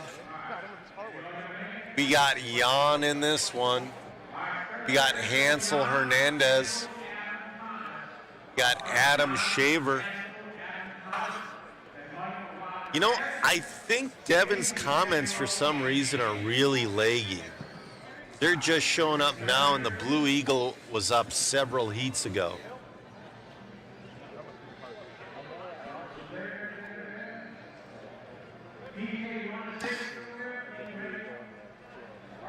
So,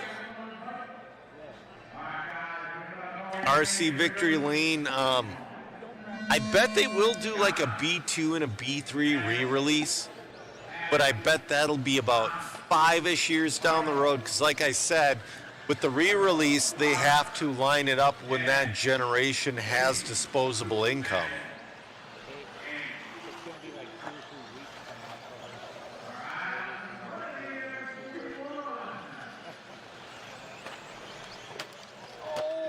Oh, that's broken. Oh, that's a bummer. I wish we had a replay on that one, but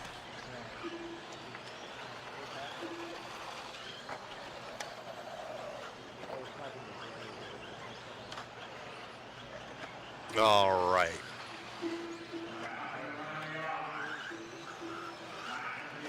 Let's see here who's leading. Oh, it's been getting a little rough at the end of that straightaway. All right. We're going to follow this Schumacher of Jan. He's in that number 2 spot.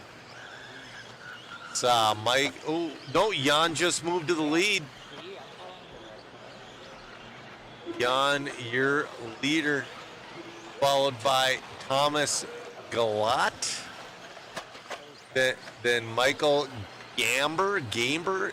Man, there's tough last names on this one. Oh, get a little hung up with the leader there. Jan on 13.407.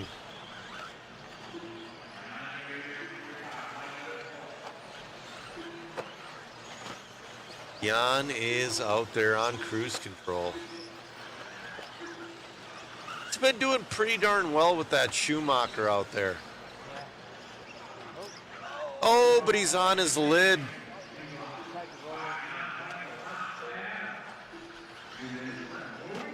Yeah, it is a pothole at the end of the straight catching people.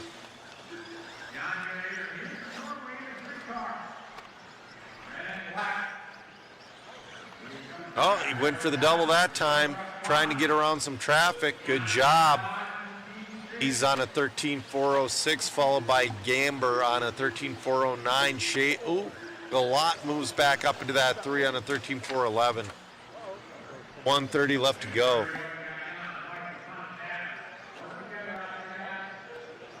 We appreciate you all tuning in. We still have a few more heats left to go. We're going to make it, I think. If they don't water, we're going to make it. I wish I could scream that from the rooftop. Please don't water.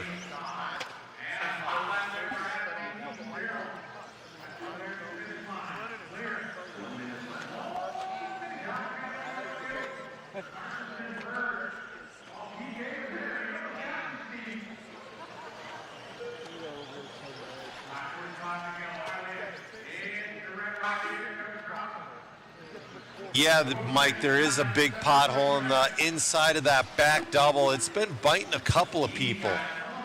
I'm dropping that link to that waffle. Guys, click on it. Check those prizes out.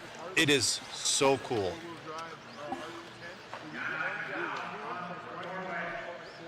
I personally have several DRC charge leads. Those are quality. I have a pit tower. I want those associated re-releases. Oh, Jan getting through traffic masterfully. He's got 2 more to get by. This is a master. This is Jan's. Oh, Jan, this is your last lap. Oh, wait, maybe not. Maybe. Jan gets caught at the loop at a 13.4 flat.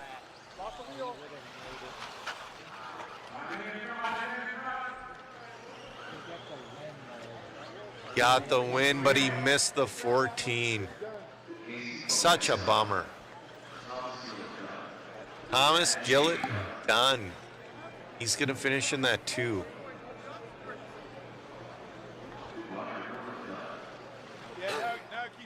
Gotti Jr. checking in.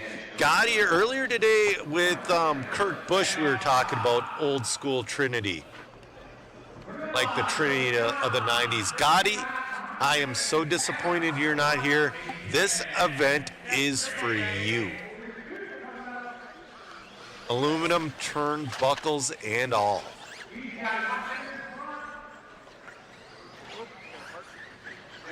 Yeah. Yeah. Yeah, somebody is using an OG radio out there. Yeah, Gotti, we got a ton of BK tribute cars out here running. Why am I blinking on it?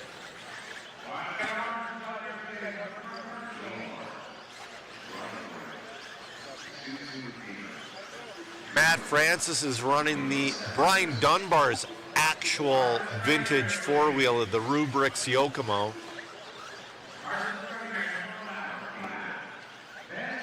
Oh, we got the Miklos in this one. We got Drew Boyd in this one. Drew Boyd did a 10-hour round trip just to make his last qualifier. I can't believe he's up there. That's so cool. We got David Prickett the second. We got A Main's Kendall Bennett. Speaking of Gotti Jr., check out the Radio Impound podcast when they did an interview with Kendall Bennett. It was awesome. Seven, can you sit down, please? Can you tell him to sit down? Sit down, yeah, please.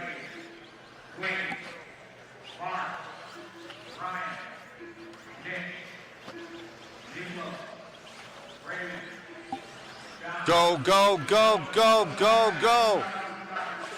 False start. Oh, man, that's been happening a bit today.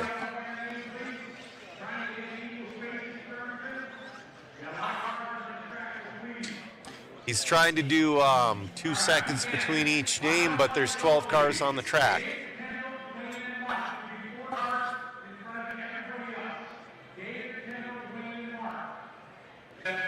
You can only give 1 second between each car.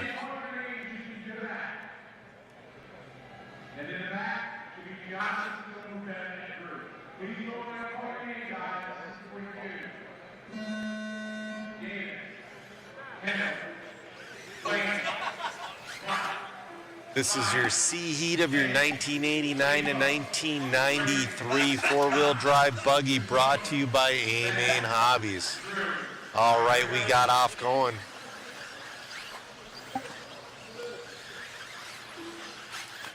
Yeah, Drew is definitely dedicated to the vintage. Brian Oring, your early leader on a 15.411. Prickett on a 15.412. Blake on a 15.413. The Miklos on a... Ooh, Kendall Bennett moves up to the 4. That's only after lap number 1, though.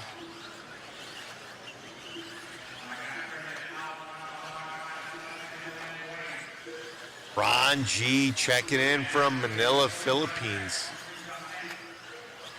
Oh, E. Foster, believe me, I'm looking at the clock.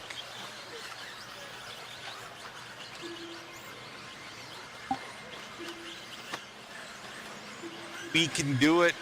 No more mistakes. That was a little ridiculous, the start of this one. We shouldn't have had to do a false start, and that wasted about a minute and a half.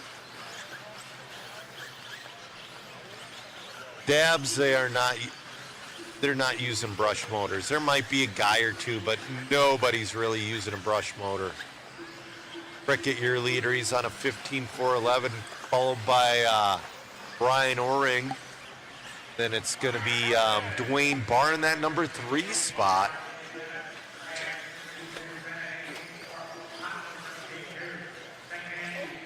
Ooh, that was the leader.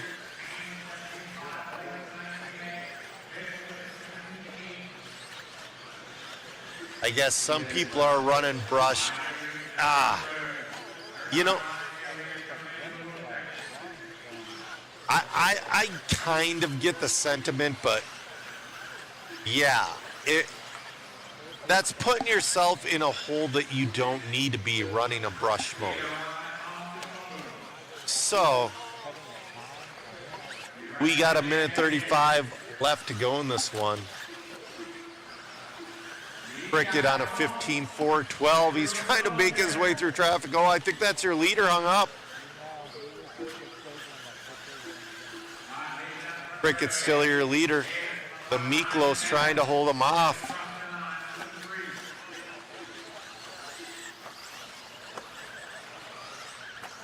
You know, so E. Foster, you're like, it's like putting an LS in a Ferrari. Oh, Miklos upside down.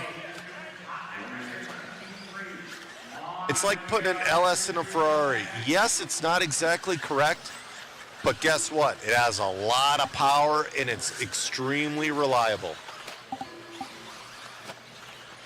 We got 45 seconds left. Prickett still on a 15-lap pace. Looking to reset that TQ at a 15.4.14. He's coming up on 2 lappers. Oring in the 2, Bennett up to the 3.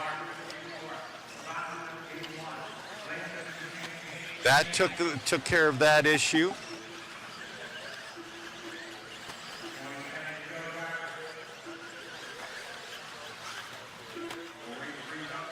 Oh man, we got a few more left. Got 2 more left of this class, and then we got the 93 to 2000 or 94 to 2000, excuse me, four-wheelers. You know, Peter Long, I'll take you one step farther. I would like to see a spec brushed motor class. Maybe make it a J motor. Holmes Hobbies still makes a lot of great brush motors for the crawlers. Something like that.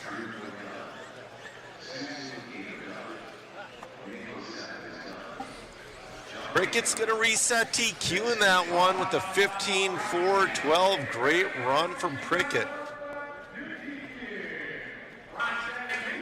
All right, your B. Oh, Miklos made it up to that 3 spot. Here comes Miklos.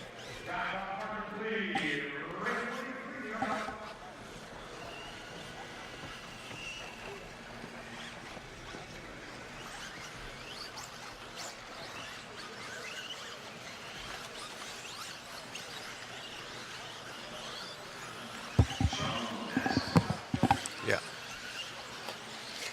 All right. This is your B heat of your 1989 to 1993 wheeler. Brought to you by A-Main Hobbies.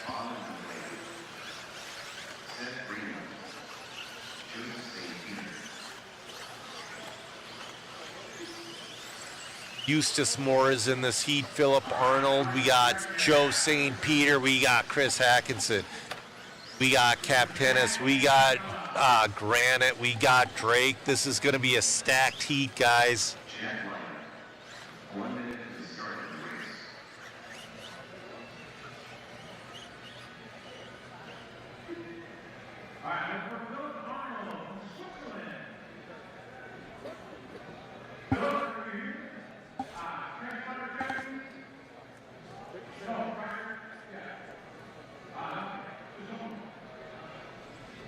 You know, I'm going to look right now while they're working on getting this one started.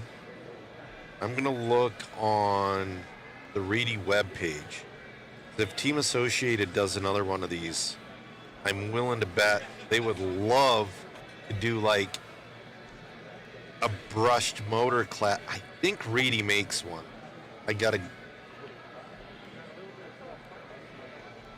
I'm working on it, guys. My phone's not exactly fast in here.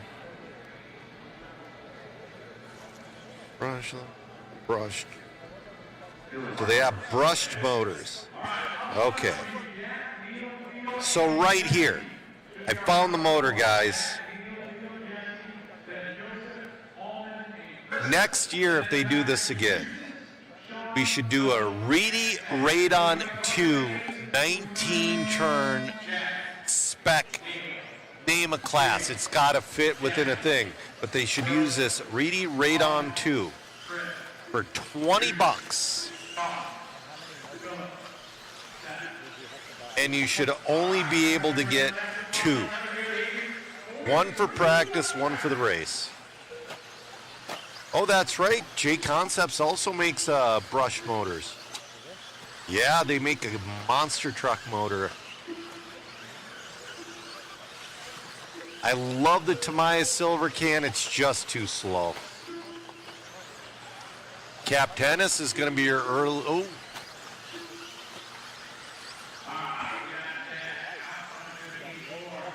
One of these cars has lights. Jack's going to be your early leader on a... Oh, Jack got a 14.501.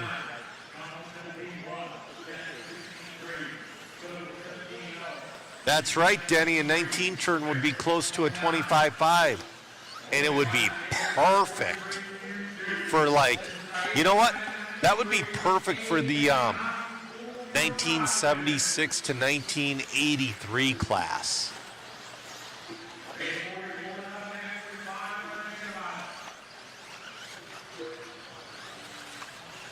Yeah, you know, if you do a spec motor class, you got to buy the motor. But then the question is now, do you spec the brushes? Do you spec the gearing? That's another, do you spec the springs?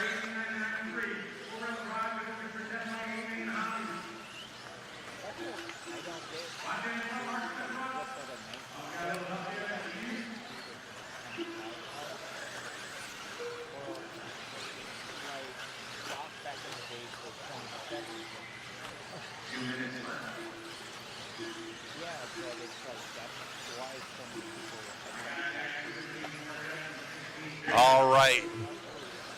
Jack is your leader on a 16.414. Granite in the 2 on a 15.407. Hackinson up into that 3 spot. Oh, but Hackinson having to let your leaders by. He's got Cap Tennis right on his bumper.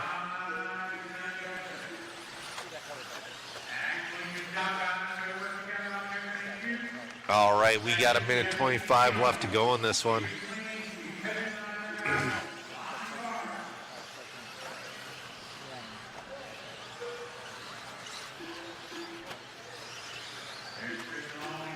Jack out there on cruise control. He's got a pretty clear track in front of him right now. He's a couple corners away from traffic. Minute 5 left to go.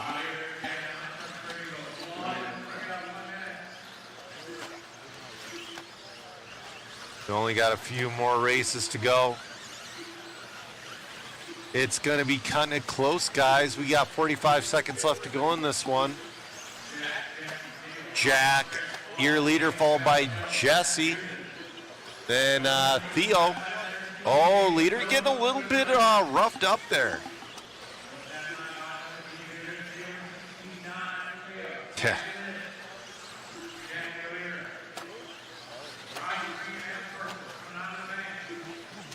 All right, we got 25 seconds. Jack has open track in front of him. He will go around 2 more times if he keeps it clean.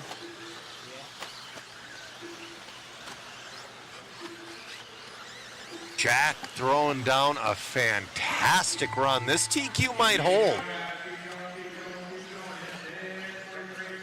He's on his 16th lap. 16 is legit in this class. But I believe you got Francis in the next one, though.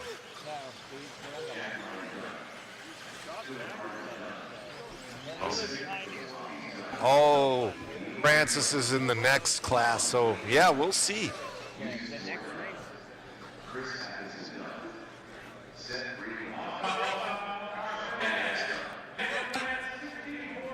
Peter, the 6th gear versus stealth transmission in this event, it's separate.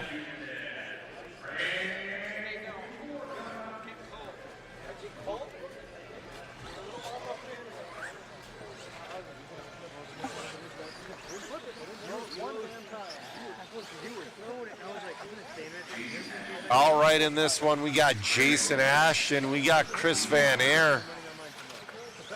We got Andrew Smolnick. We got Simon Kemp. We got Craig Drescher. We got a lot of heat in this class.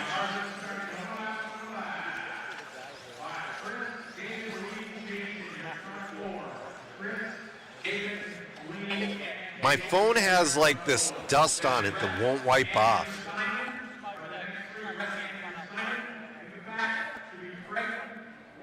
All right, we are getting ready to close out the night.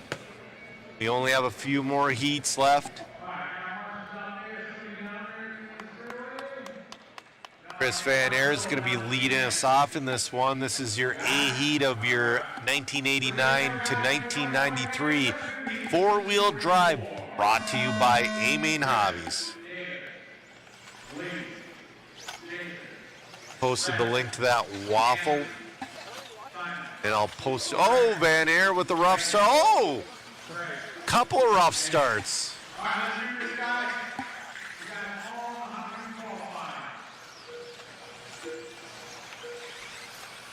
Yeah, I'm not, you know, I think I just need a microfiber cloth RC Victory Lane. Jason Ashton slicing and dicing his way through traffic. Right now our top three are in pace 2BTQ. That's Ashton, Sava, and Drescher. But right now, nobody's close. Ooh, Van Aer put himself in the mix.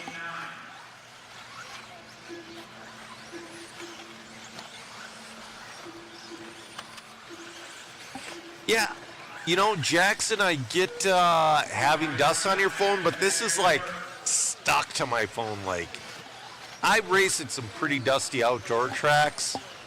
This is something else. 240 left to go, 240 left.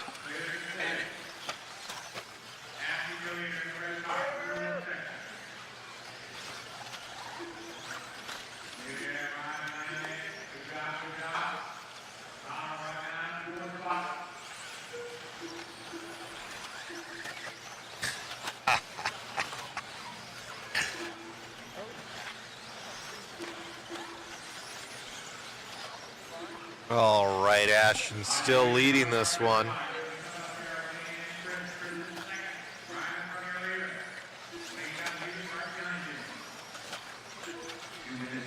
We got 2 minutes left.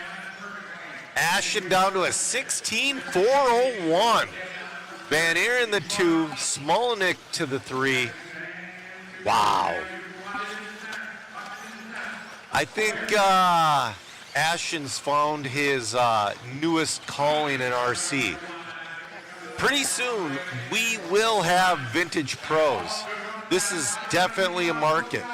And Jason Ashton is crushing.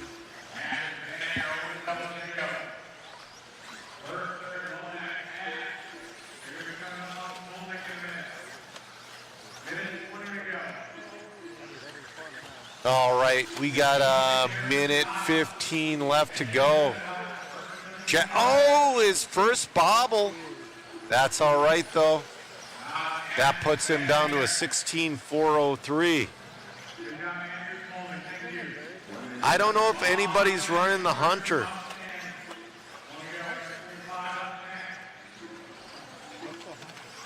Amaru Hunter. Marui. How do you pronounce that? But you know, that's like somebody if they were to run the Predator out here. Dude, that thing wouldn't last at all. It'd be cool, but it wouldn't last.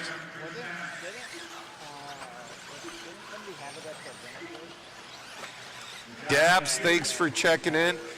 At the Vintage Clash, somebody had we call it an inspired by Predator car. No. Jason Ashton Let's see if he can get around traffic. Got around Chris Van Air, who's in second place. Oh. Just finish it out, Jason. Just finish it out. Jason Ashen going to take your TQ at a 16.404.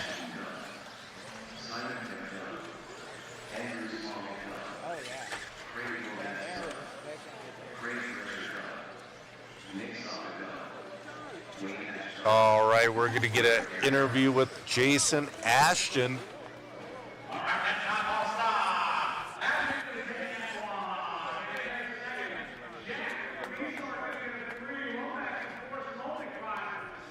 All right, we're on camera 4.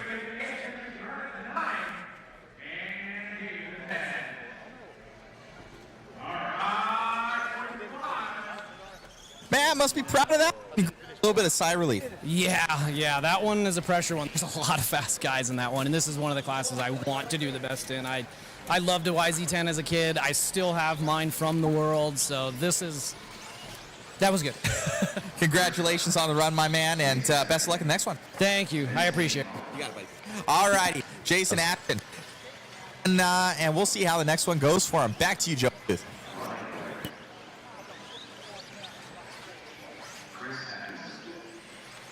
All right.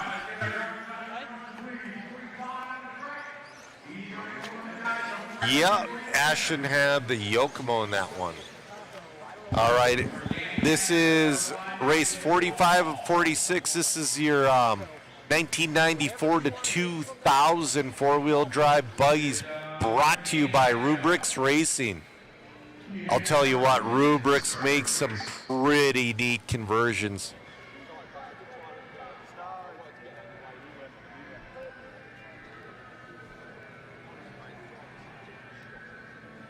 Got Chris Hackinson in this one. We got Sack and Daddy.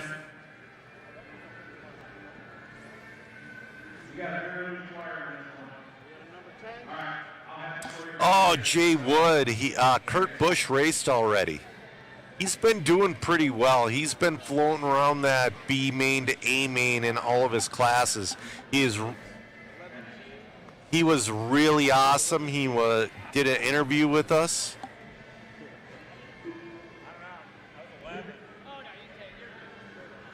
Let's see where he finishes last class. He got a 4th overall for the round, and we still have one more round of qualifying tomorrow.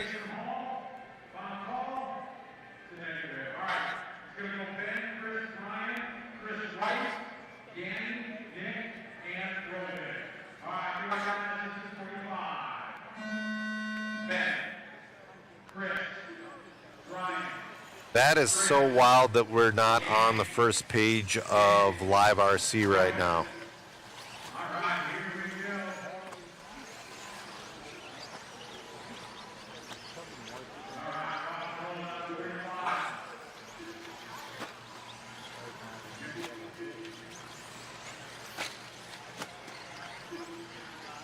We didn't pay the fee.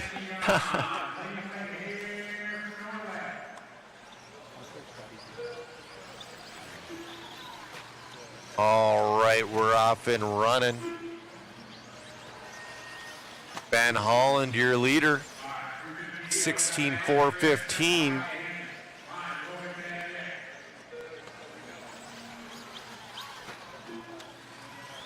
So right now, Kurt Busch still looking for it.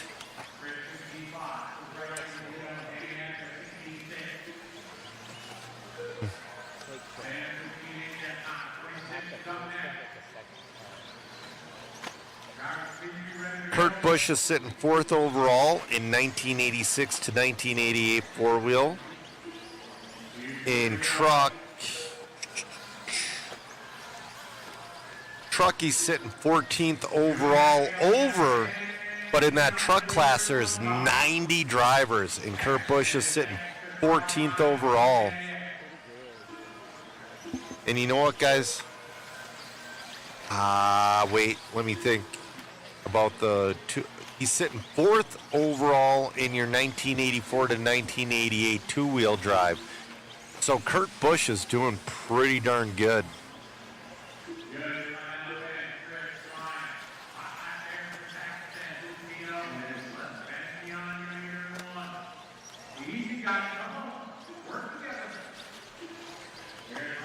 All right. Got a couple races left. Get them waffle tickets. We will be drawing Sunday. Ben putting down a run. He's on a 15.401. Hackinson on a 15.408. Oring on a 15.413. Hackinson's running that double X4. I believe Ben is yes, Ben's running it as well. Dude, the double X4, it reigned supreme for quite a while. And before Losey came out with whatever they came out with after the triple X4, X Factory was making a conversion for the double X4 to try to make it more competitive. They used the double X4 platform instead of the triple X4 platform. We got 50 seconds left to go. The next one is your A heat. Get them waffle tickets, guys. Oh, we still got 700 people over all of our channels tuning in. We appreciate each and every one of you. Remember to share, like, subscribe, and all that other stuff. Yep, rocking. The 22.4 was basically a better double X4. I got to agree with that one. 10 seconds left to go. Ben on that quick 15-lap pace. This is going to be Ben's last lap. He's going to set the early TQ at a 15.403.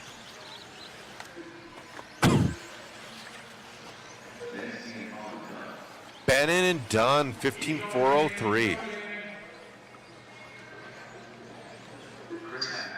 Chris Hackinson, 15.410 in that number 2 spot. Still waiting on Chris Wright and Brian Oring. Chris Wright will end up in that 3 spot. Great run.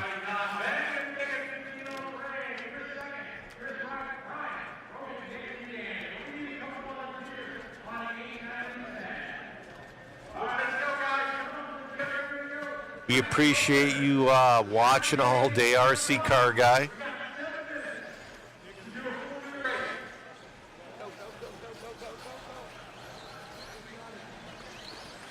All right.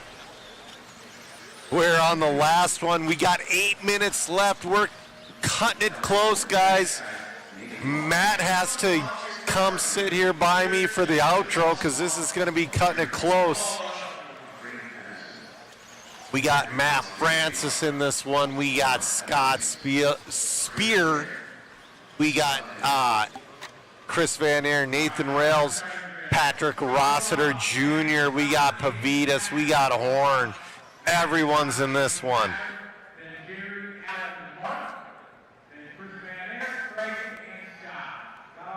Yeah, that guy's last name is Advil. You're right.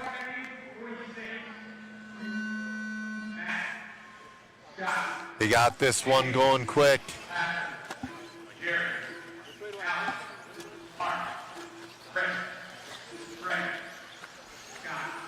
Matt Francis, he is running.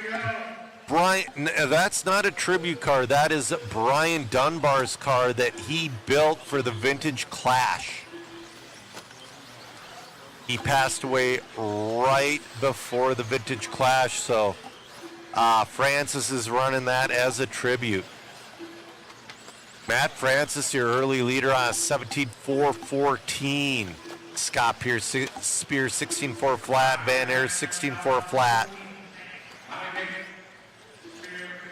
Yeah, Rossiter's been doing awesome all weekend. And I can't wait to watch the truck. He better have a leak covering that truck race next week. I can't wait to watch it. Oh. A little bit rough. Scott Spear's going to take over the lead. Scott Spear right behind Francis. Spear's got the speed this time. Chris Van Aert to the lead now.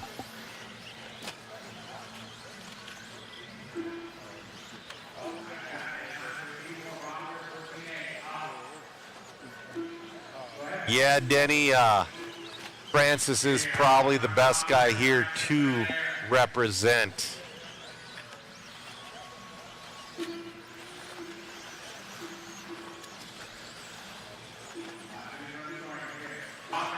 All right.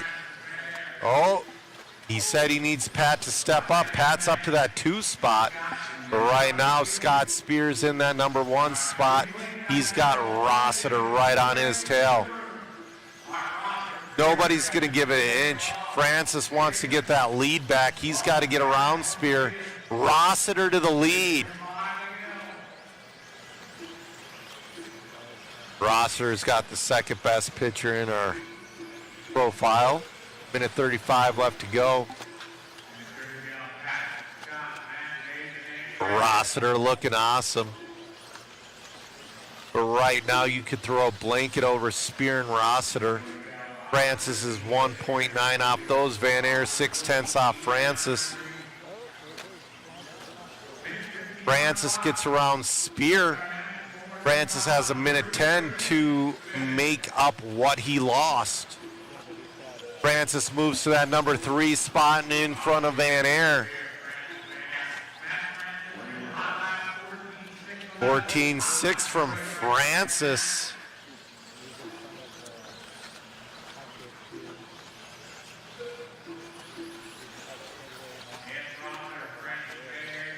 Francis up to that 2. Trying to make up ground on Rossiter. He's got 40 seconds to make up 2 seconds. Oh! Rossiter upside down. That's going to put Francis to the lead. Van Aert right on his back bumper. Francis has to hold on for a couple more. Oh, get a little loose at the end of that straightaway. Van Aert is still right there.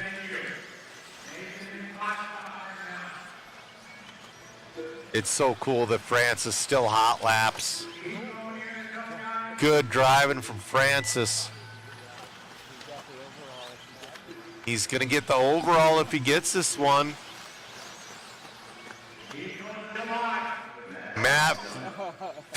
Let's see. Matt Francis is going to win that one and take overall TQ with a 16.406. Matt's going to go get an interview. Matt's going to get a little bit closer to the booth this time.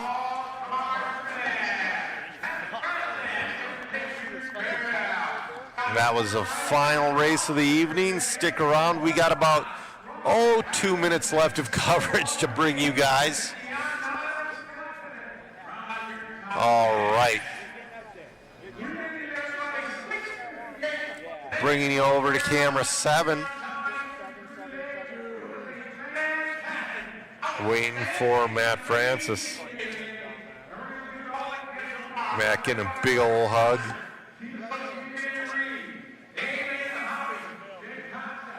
Mr. Francis sending it there at the very end through the last corner and grabbing that overall TQ. That one must feel good. It feels really good. You know, made a couple bobbles right there in the middle and, fought back. And this track is just, it's hard, Nobody's going to get clean, so just staying with it. And I was pumped, Start driving like a pansy and get about, you punch it, man. Really lean into it. Yeah. Right on. What tires are you ending up on this weekend? Double Ds, J Concepts Double Ds. So I know that you guys were on the Goosebumps there for a while, but the track's starting to develop a little bit, get a little bit harder packed out there in a groove. So the Goosebumps were great.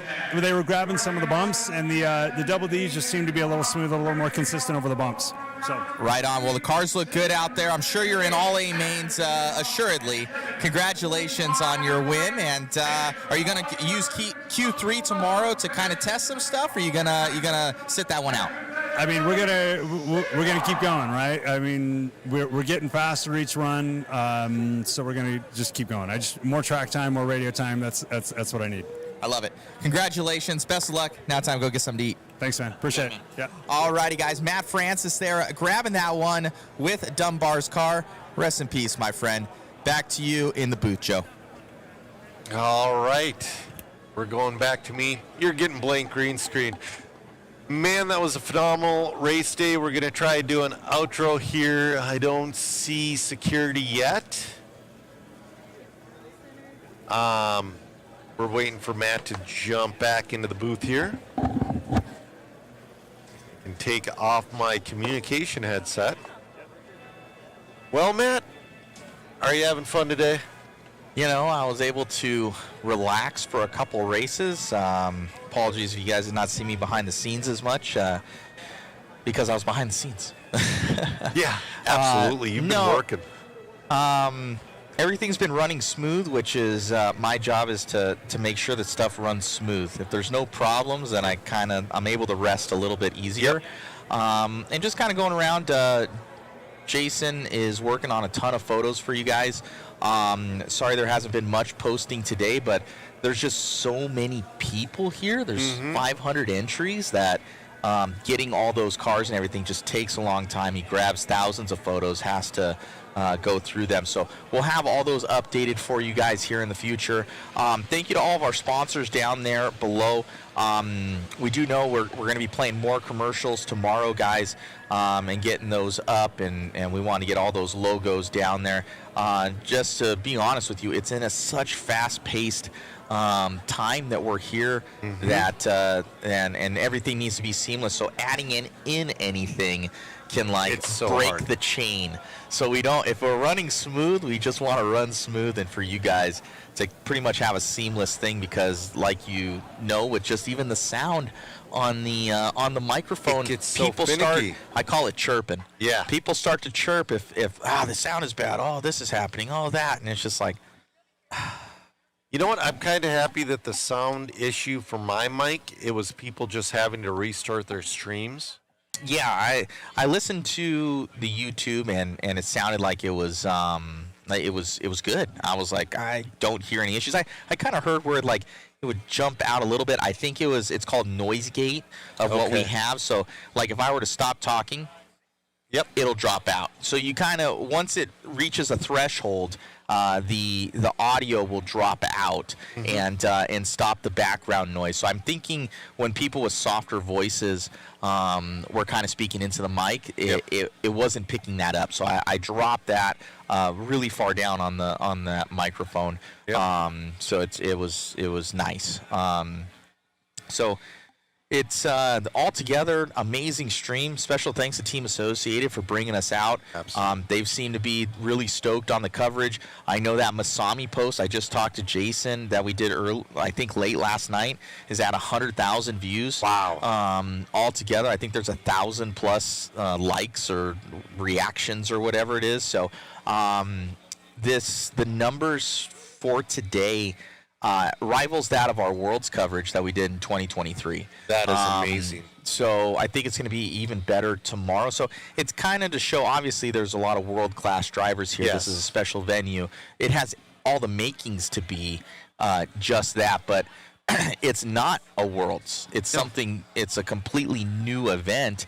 And they put their best foot forward, and hats off to Team Associated and the team, for kind of getting all the guys together. Westergaard's out there right now, watering the track there. Mayfield's out there helping. So they brought in one of the best Southern Cal track builders. I know Joey Christensen had something to do with kind of lining some stuff up. They brought in Scotty. Scotty's a great announcer, and more so he's able to run an event very smoothly. We lost another camera. Chris is turning cameras off. Chris. He's all right. He's all right. We're about out of here. Chris just shut us down and click us over to. There we go. There we go. No, that's fine. We're Chris fine. just starts shutting stuff down. Eliminating our feeds right now. Oh man. So yeah, it's it's one of those things where hopefully he doesn't go and shut off the PTZ next. He's going to do that on me, I know.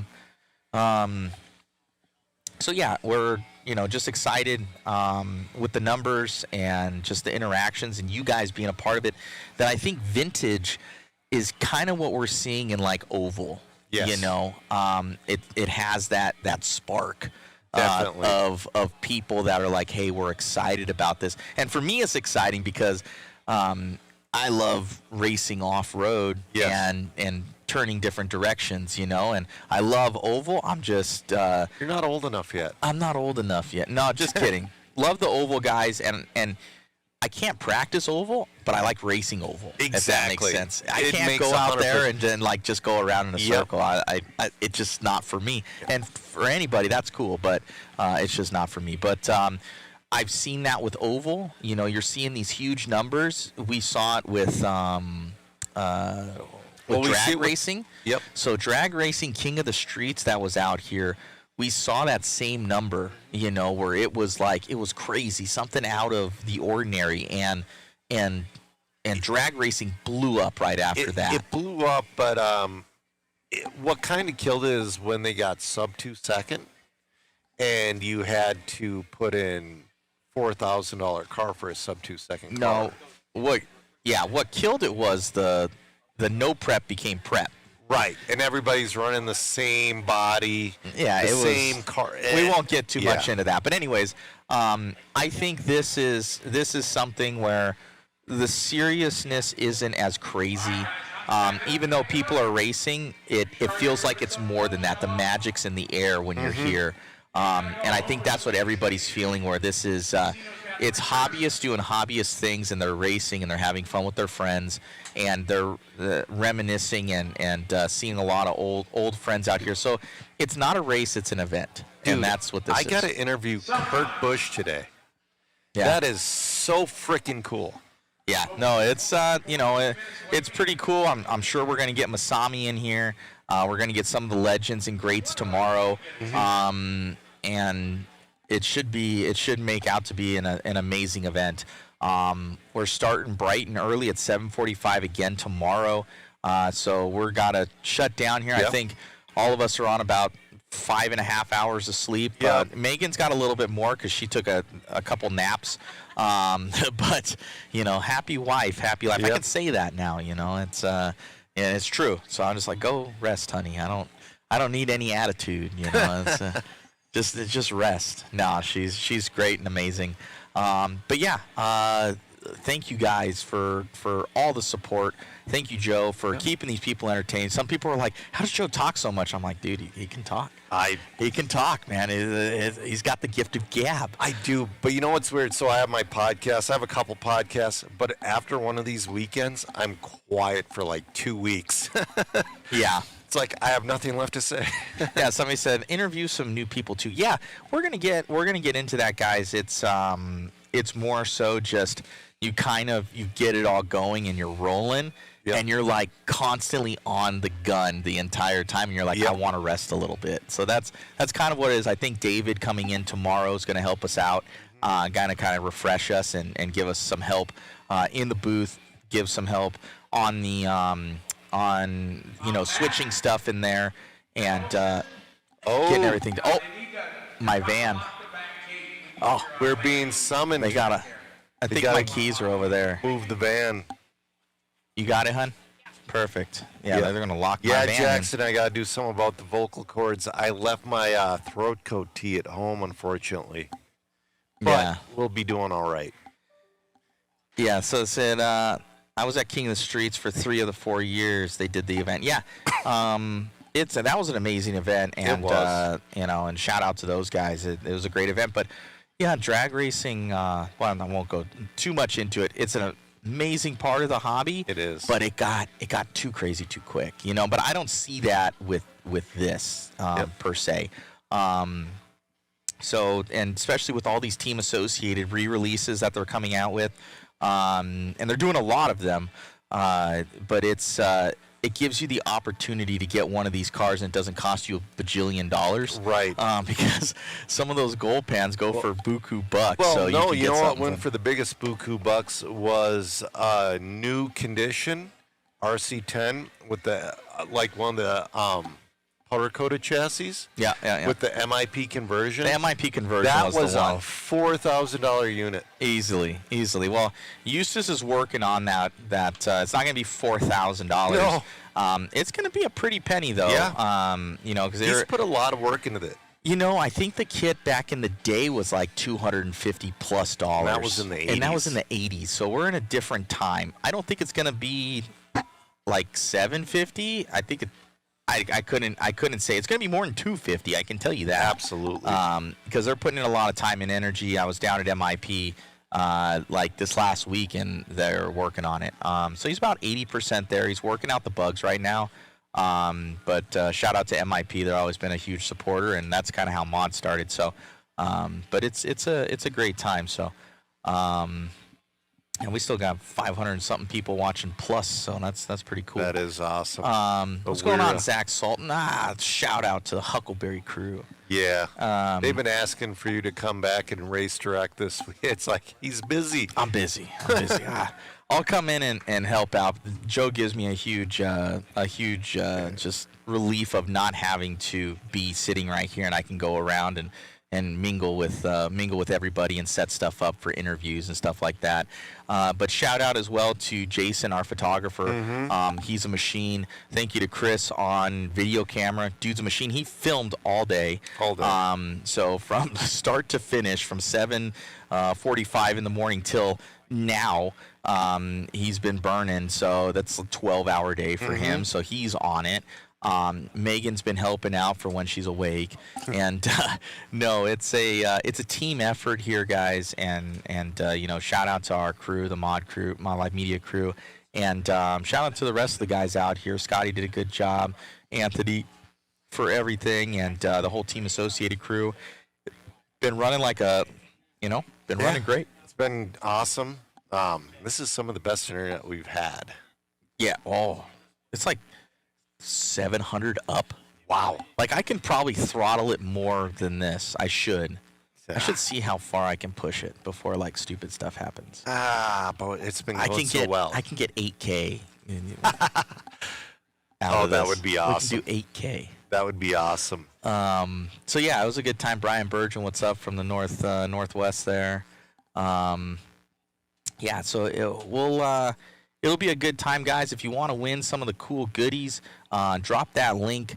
It helps with the live stream, guys. Everybody gets a little bonus after for the weekend for our crew, and we're able to invest in more goodies for you guys for the live stream.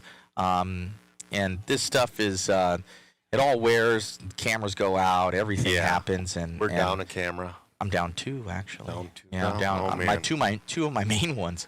They're like $1,700 to fix a piece. It's like, what? So we got like one good main cam now, and I'm kind of on my sub cams from the other ones, but they need some work. Yeah. But all together, we keep investing in new stuff for this to make it that much better. I already see some gaps in what we're doing now to bring this next level coverage for you guys. So there's little tweaks and little things that we can do.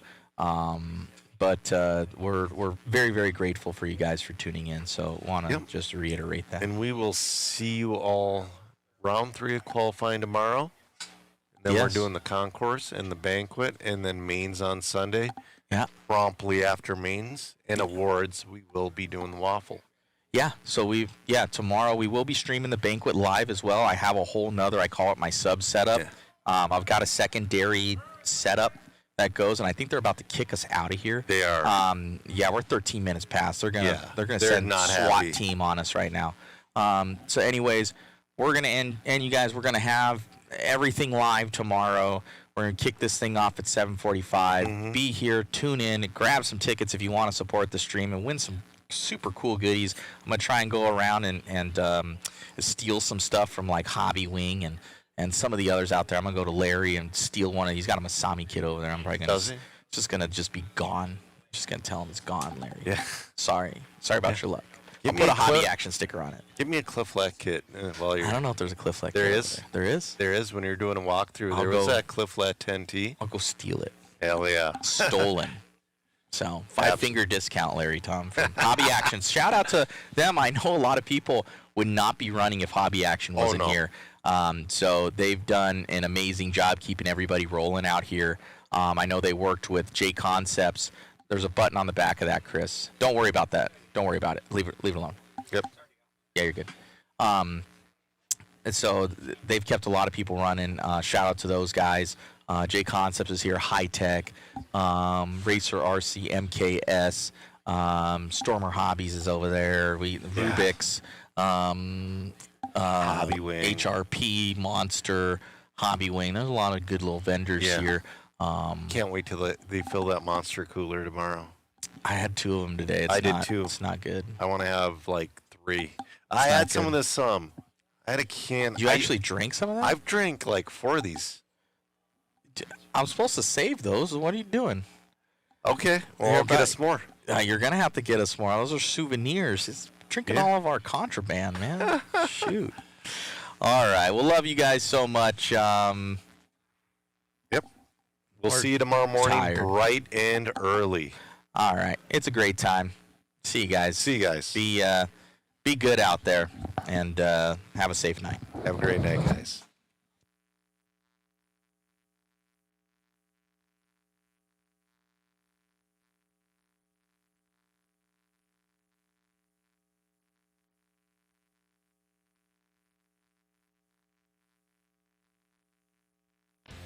Whether it be chasing checkered flags, blasting through berms, or navigating the trail, AE has you covered.